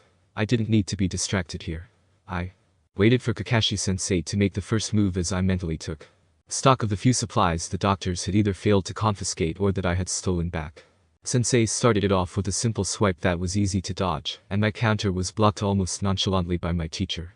I scrambled away from several counter punches, about half of them clipping my shoulders, and the last one barely skimming my chest, but I'd skipped backwards just in time. My legs were nearly jerked out from under me by an unexpected blow to the ankle, and I flipped backwards and away, using the move I'd been practicing before the Chunin exams had started. I nearly got it too, only stumbling a little on impact, instead of almost cracking my skull open. I took a steadying breath, refusing to let myself get annoyed by my inability to land a blow.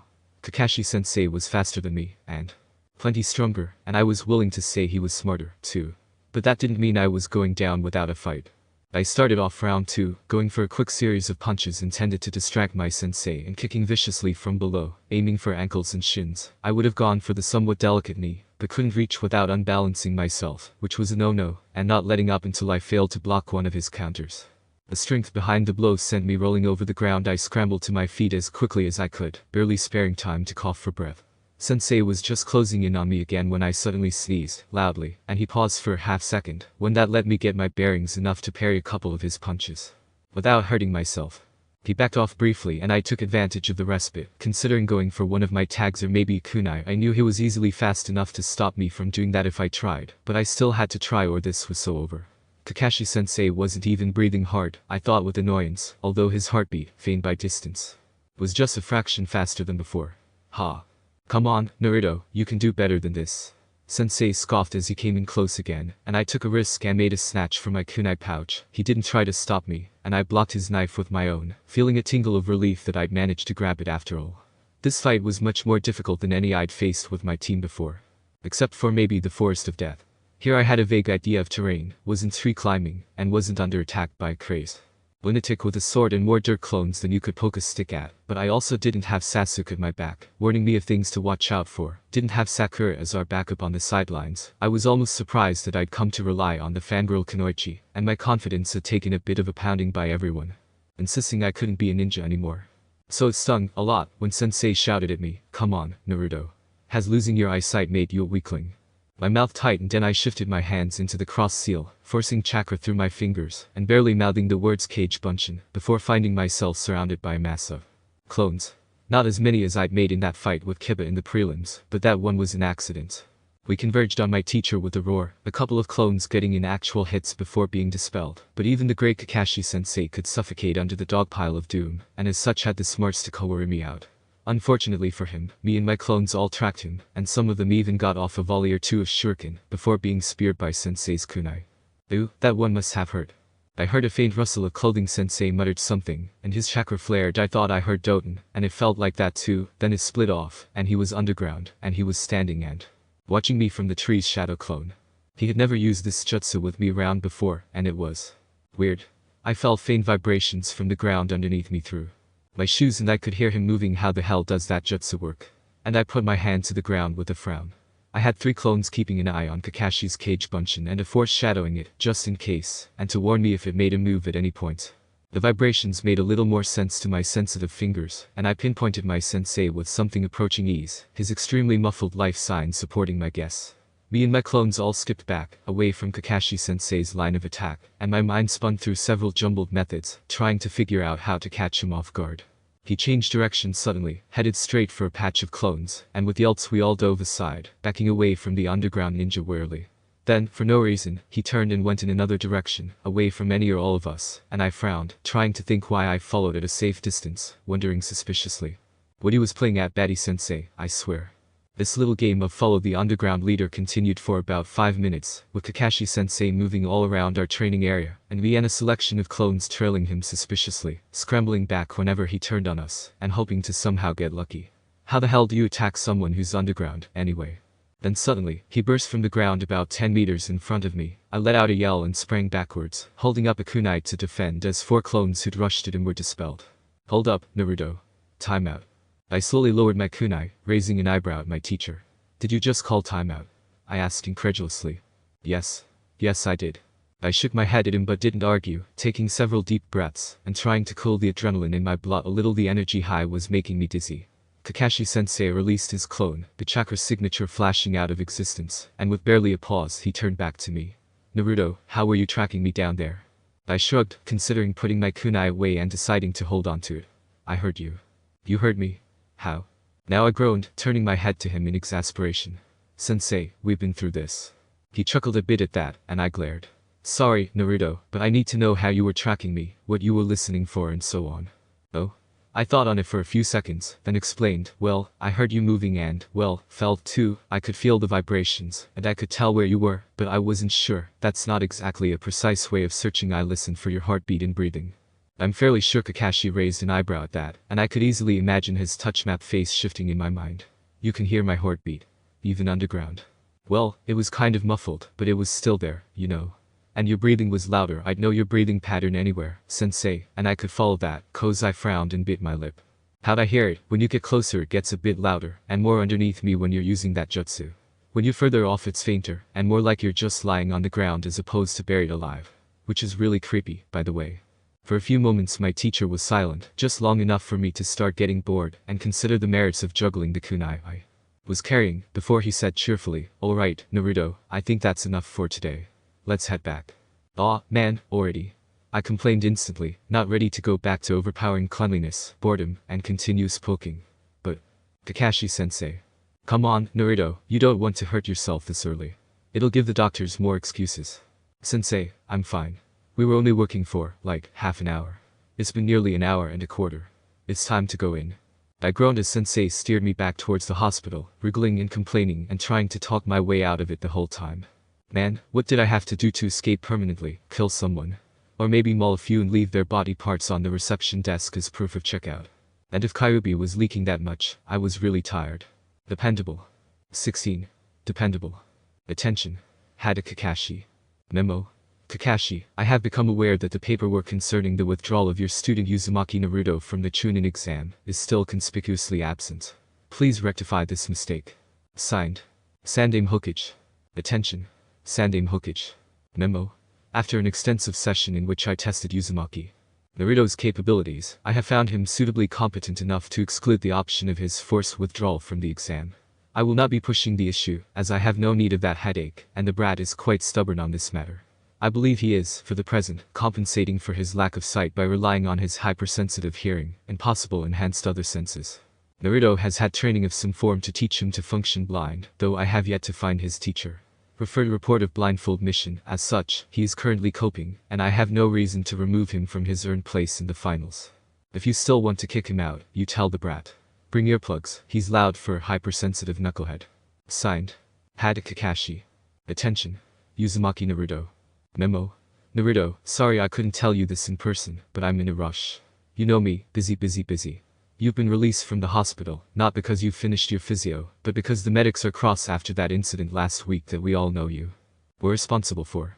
Anyway, the Hokage wants you to move in with someone for a while, until you find your feet, just someone to help you with the boring everyday stuff that you may have to relearn entirely now, harsh as that sounds. So, pick someone, move in. Sasuke's acceptable but not ideal, because he's a kid too. You're welcome at my place, or Ruka-sensei's. Kai-sensei has also graciously offered you a room in his apartment. I'll be back this weekend, and I'll bring Sasuke with me. He's been pining for you, it's really very cute. Make up your mind by then, and we'll move you this Sunday, okay? Signed. Hada Kakashi. Attention. Sandame Hokage, Hada Kakashi. Memo. So how does this memo thing work? I just talk, and you write down whatever I say and send it to sensei. And the old man. Dude, your job sucks. But you must know, like, everything. Oh, right, the memo. Sasuke, what am I supposed to say? Oh, yeah. I don't need to move, I'm okay living on my own. But, like, thanks for the offer and junk. Sasuke was crashing with me for a while, but I kicked his ass out, and I'm fine. Promise. So yeah. Noted. I'll move in with someone thing. That's it. What? Oh, okay, I just need to sign it. And you'll send it to the old man and Kakashi-sensei. Why can't I just tell them this, anyway? Oh, right, okay, I'll sign. Signed. Uzumaki Naruto. Kakashi's log. Something is not sitting right with me about Naruto. He's too confident, too at ease. More than that, I found no signs of even suppressed grief for the loss of his sight. Sure, he seems to be deluding himself into thinking this is some sort of long-term blindfold training, but there should still be something.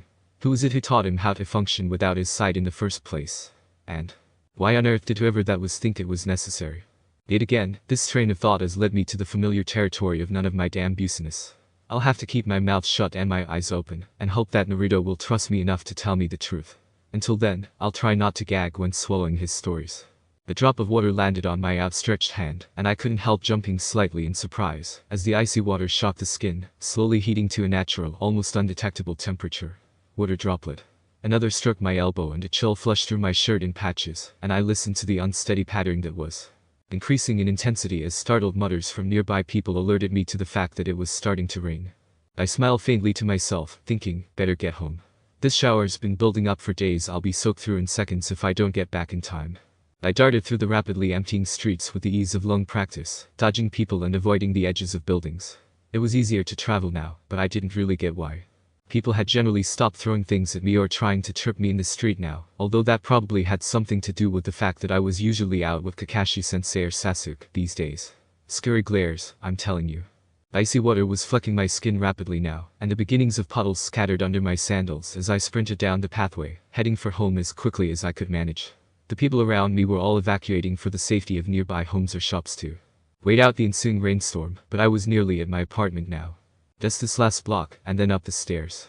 The rain was heavy, water starting to soak my hair and clothing. Loudly raindrops attacked the buildings around me, creating a series of distracting echoes that made me slip and stumble as my mind tried to reconcile the pictures I was getting with the images I was expecting. Even the ground seemed to be shifting under the constant barrage of water. Every freezing cold droplet that struck my exposed skin created a tiny wave of shock, and by the time I scrambled through my apartment block doorway, I was shivering. I hate rain. Stumbling up the stairs before the annoying landlady could yell at me for tracking water, I could still hear rain attacking the glass panes of the windows.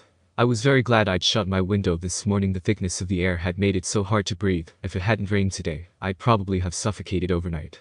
Would you like some air mixed in with that water? Very humid. Was there a point in there somewhere? Oh yes, the rain. I don't mind light rain, the drizzly stuff that most people hate. I like that, tingly and cool like dew. But I hate heavy rain. Distracting, echo why. Washington Chew. I sneezed, making the neighbor's fluffy cat let out an indignant yowl as it shot up the stairs ahead of me. And, of course, the chills. Shouldn't matter with a fire demon in my belly, right? Well, as I've discovered over the course of many years of contact, he likes to annoy me. Oh, don't get me wrong, he won't let me get sick. He won't have such a weak vessel having control of his power, but he knows how much sneezes hurt, and how they screw with my senses, and laughs gleefully from the back of my head. Shooting a mental bird at the sniggering fox demon, I sneezed again, grabbing hold of the doorframe, so that I didn't stumble and hit my head in the ensuing dizziness. Where did I put my keys? I searched my pockets, racked by intermittent sneezes, as wind and rain howled against the sides of the building, and I could swear I felt the structure shifting under the onslaught, shifting, sliding, crumbling, collapsing. My hand closed around the jagged metal of the key, and the sounds of splintering wood and screeching metal vanished from my mind. Fitting the key in the lock and muttering vague curses under my breath, I let myself into my apartment, brushing past the door and navigating the room with ease. There were a couple of random boxes I couldn't remember placing that I tripped over, but that was normal. I shook myself off, water flying everywhere, and sneezed again, swearing aloud at the Kyuubi's laughter. Damn sadistic fox.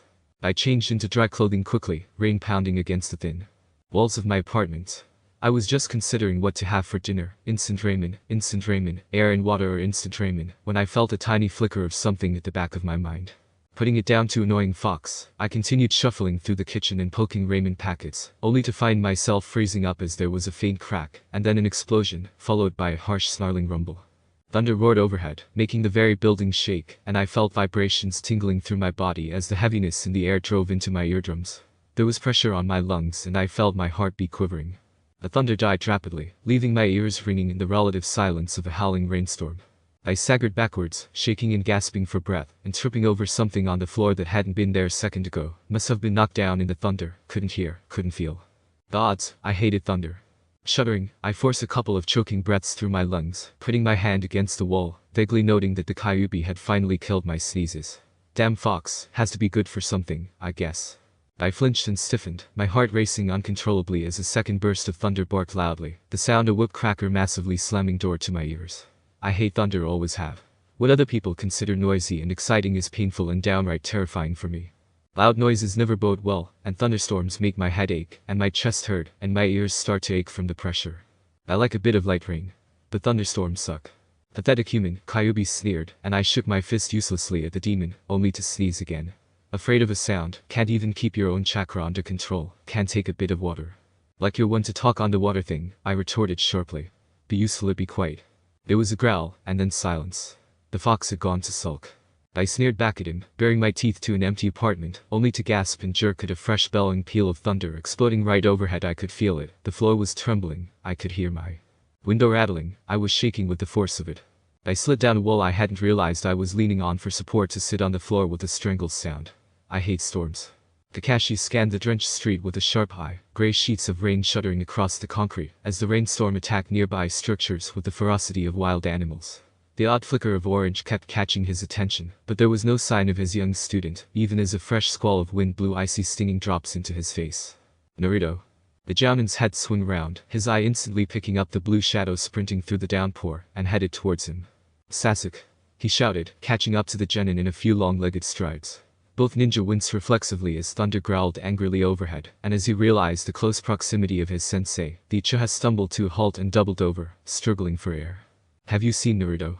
He gasped out, sucking in precious oxygen as he stared desperately at the silver-haired man through his own dark waterlogged bangs. Kakashi shook his head quickly, his heart rate quickening, as his mind started to produce several highly unpleasant scenarios. Why? Has something happened? Is he another peal of thunder drowned out the remainder of his last sentence, bolts of lightning searing the dark clouds overhead and supercharging the air?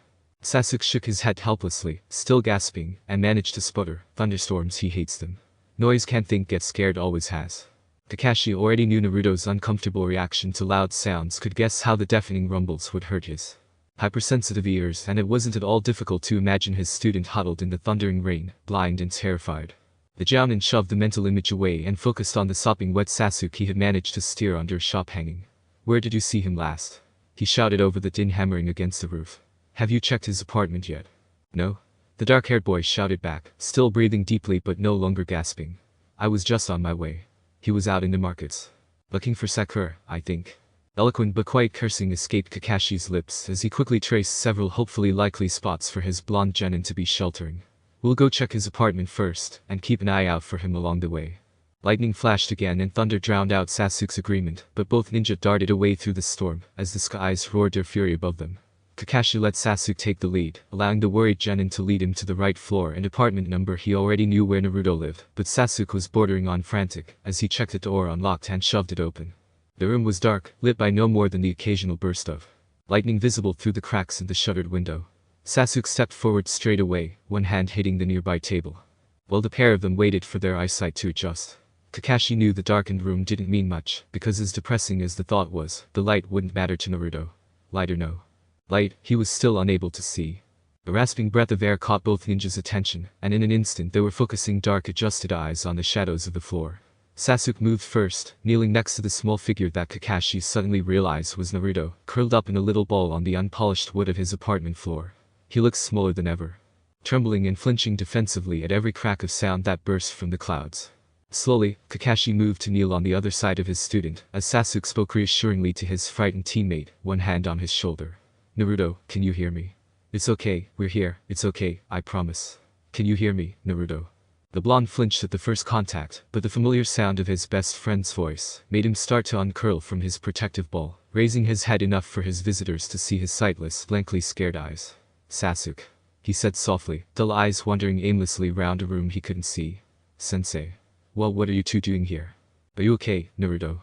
Kakashi asked instead of answering, fingers brushing at the blonde fringe and carting through Naruto's damp, unruly hair, his other hand inspecting a small cut on his right cheek. Through the contact, the teacher could feel his genin shivering violently. It's okay now, he promised softly. We're here. Blue eyes blinked in confusion even as Naruto allowed his teacher to help him off the floor and guide him to the bed. Another volley of thunder echoed, close enough to shake the walls, and Naruto cried out, jerking closer to the Jounin, as if to shelter against him. Kakashi found himself holding this small terrified child close to his chest, rubbing his back in an attempt to calm him down. Sasuke stepped close, looking a little resigned and a lot understanding, and placed his hands firmly on Naruto's shoulder blades. Naruto, he said steadily. It's okay. You're safe. You trust us, don't you? We're here to keep you safe. Sensei. Kakashi yelled, stumbling away from the window that had just lit up with a fantastic flash of light, accompanied by the terrifying explosion of thunder to a ninja, even a ninja in training. That sound represented far too many things, most of them painful, all of them bad. The blonde teenager who was the 5-year-old's mentor was amused, but trying very hard not to show it. It's okay, Kashi, he said soothingly, yanking the small silver-haired child onto his lap, and ignoring the indignant squeak. SHH. I know the thunder's scary, but it's okay. I'm not scared, the child mumbled, trying to pretend he wasn't shivering.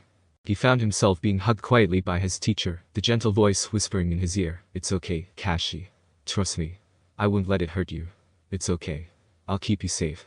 Kakashi blinked as Naruto jerked again, thunder rattling the shutters, and sighed faintly as Sasuke settled on the Jinchuriki's other side, ready to weather the storm. I'm not sure exactly when I woke up. The soft, comforting blackness of sleep gave way at some stage to warm safety, the transition so slight I took at least half an hour to acknowledge the change. Even once I figured out I was awake, I didn't move, quietly content in the feeling of being safe. Usually, the cold, unforgiving air of an empty apartment pressed down on me until I moved, or bitter, unfriendly. Wisps of dawn breeze stirred. In the hospital it was even worse, too clean and impersonal, and if not for the drugs they'd kept me on I probably wouldn't have slept at all, too wary of my surroundings. So I lay still, feeling passively protected and undisturbed, warmth suffusing from all around me. I was hearing breathing and heartbeats that weren't mine, but the knowledge wasn't distressing, and I didn't react, waiting for my mind to struggle out of sleep to identify them.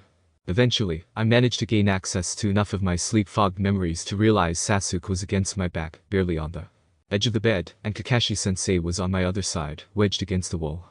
Why are these two here? There was a pained groan, and the bed creaked worryingly as Kakashi-sensei sat up. I didn't move, already aware that both he and Sasuke were awake, but not yet willing to wake up myself. God, that bed is uncomfortable, he grumbled quietly, shifting with obvious discomfort. I heard a faint crack from one of his joints, and he grunted, before the dying mattress shifted slightly from under me. He stood up. Is there any coffee here? Yeah, Sasuke mumbled, middle cupboard, top shelf, behind the blue boxes. Newton. I'm the only one who drinks it. I heard a faint clatter as Sensei started to move around the kitchen. That scrr-clack was the sticky cupboard door jerking open, the tinkling of a full tin of something. That crash would be him dropping the kettle on the counter. These shelves look rather empty, Kakashi commented, his voice carrying quietly enough from the kitchen area that I didn't need to twitch. Nothing but instant ramen. Is he due to get groceries? Sasuke yawned, but didn't sit up. Not sure. But, Sensei, he doesn't usually have much more than instant ramen anyway. There was a pause. He loves his ramen, huh? Kakashi remarked. Clothing rustled. Sasuke must have shrugged. He does, my friend said slowly. But Sensei, I don't really think he can afford much. Ramen's, like, the only thing he can buy enough of to actually fill him up. You know how much he eats. Surely it's not that bad, Sensei protested, a spoon clinking against a mug as the strong smell of coffee made my nose crinkle just slightly. I hadn't heard the kettle boil. I mean, he gets a monthly allowance, just like all the other orphans in Konoha. Naruto doesn't buy clothes or shoes on a monthly basis, so he should have more than enough for food. I restricted a wince, suddenly glad that I was still technically asleep and, like any good friend, leaving Sasuke completely to fend for himself before a nosy sensei on a topic I hated discussing. I could hear and feel Sasuke shifting uncomfortably beside me. Well, yeah, that's true, sensei, but well, it's just sometimes they forget. I could have sworn I felt the air temperature drop 10 degrees. Instantaneously. Shivering, I snuggled deeper into my blankets, unwilling to wake up. Awareness or no, I was still very much out of it, and happy that way. Then I realized something and restricted a gag. These blankets reek. You need to wash them. ASAP. They forget. Huh. It sounded like Sensei was gritting his teeth. That was weird. Sasuke's answer was subdued. Yeah. I sometimes bring him extra blankets, kunai stuff. Even that coffee's mine. I stashed it here to help me wake up. Okay, that was way true. Sasuke bunks here sometimes, but he is definitely not a morning person. 2 hours is his best waking time without coffee. And then he was grumpy for the rest of the day. I never had to coffee again. There was a clink as Sensei put down his coffee mug, and I listened sleepily to his footsteps as he began to stride around the room, seeming agitated. I heard cupboards open and close, and wince. When the wardrobe door fell off in his hand, the corner hitting the floor with a distinctive thunk.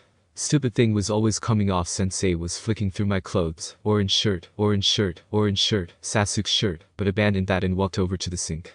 I heard the tap squeak as he turned the knobs with some difficulty. After a long moment, I heard my teacher whirl around.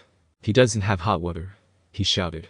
I winced as the temperature plummeted again, and decided that now was a very good time to get up. I wanted my jacket anyway, my blanket was apparently too thin if I was this cold. Sasuke sat up at some stage. I was confused to realize I didn't know quite when trying to explain to our angry teacher. It's not his fault. The pipe cracked a while back, and no one's come to fix it yet. Sensei went very, very still, the distinct rustles of his clothing and hidden weaponry silenced. How long? He said quietly. I finally managed to work up the energy to sit up from the bed, glancing around and trying to remember where I'd put my jacket last night, and I still didn't know why Kakashi-sensei and Sasuke were here. Good morning, sensei. I yawned. Okay, not fully awake yet. Sasuke. What are you two doing here, anyway? I mumbled as I wriggled free of my clingy blanket and landed on the floor with a thump. Ow. I hate it when that happens. Naruto, pack up your things. You're coming home with me.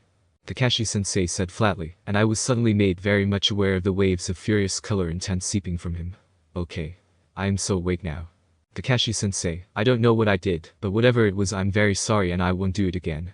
I said quickly, the angry promise of death that I was sensing making me nervous. I heard him snatch a breath, and the Kai went up a notch as he said, you haven't done anything, Naruto, but I need you to pack your stuff. It's okay. It didn't sound okay. I'd never heard or sensed Kakashi-sensei this angry before. Sometimes he'd let out a little bit of color intent, like it's Abusa, or at a medic nin who annoyed him, but nothing like this. Sensei, you scaring me, I said in a low voice. As soon as I said it he took a deep breath, and the Kai died away as he made an obvious effort to calm down. Sorry, Naruto, he said evenly. I'm not mad at you, I promise. But you need to pack up your things and come with me, alright? Then, under his breath, something I probably wasn't meant to hear. If I had known. I frowned, even as I followed Sasuke tamely round the apartment, finding the things that I actually needed, or that I wouldn't leave behind even when we went out of the village, cramming them all into my backpack. Where had I put my inkpot's fridge? That's right, I was testing a chakra theory. No, I had a stack of seals in there cooling. The inkpots were hidden on top of the coffee cupboard. My brushes. Good question. Sasuke? I asked, once Sensei had left the apartment and shut the door rather more firmly than usual. Is this normal? Should Sensei be this angry? Well, yes and no, Sasuke admitted, folding something and shoving it in. I think he should be angry, but I also think he's overreacting a little. There's something a bit personal behind this. Oh? Right then. I should really get around to stealing his file. Yes. Yes you should, Sasuke said firmly, and handed me my brushes. A silver-haired man in his late 20s stormed up the stairs of the Hokage Tower. Very few people even considered trying to stop him, and those that did, didn't try. The visible Anbu guards took one look and moved out of his way, allowing him access to the upper floors. The invisible ones pretended they hadn't seen him. Pada Kakashi was on the warpath. The door to the Hokage's office slammed open, banging off the wall to close loudly behind the furious intruder. The Sandaime glanced up, unnerved by the volume of color intent, and barely had time to say, Kakashi, what on earth is, before the man exploded. No hot water, no real blankets, a bed that might as well have been a stone, no food. How dare you let this happen? He snarled, his voice loud enough to be dangerously near a shout. Sarutobi blinked. What on earth he began, but was again cut off. I couldn't believe it, wouldn't have believed it unless I was actually there, looking around his apartment. If I had known you were going to do this to him, if I had known you were going to abuse him, I would have never agreed to keep my distance. Fuck, you're supposed to be the Hokage. You're supposed to protect your citizens. Damn it, Sarutobi, you were supposed to look after him. Kakashi broke off, his chest heaving, glaring daggers at the stunned old man. Sarutobi was startled to see that despite the overwhelming anger radiating from the Jounin in waves, Kakashi almost looked as if he were going to cry. The Hokage hadn't seen Kakashi like this since Minato had died.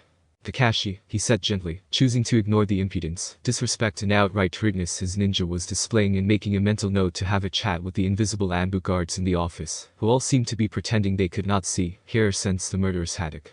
I am afraid I do not understand. Who are you talking about?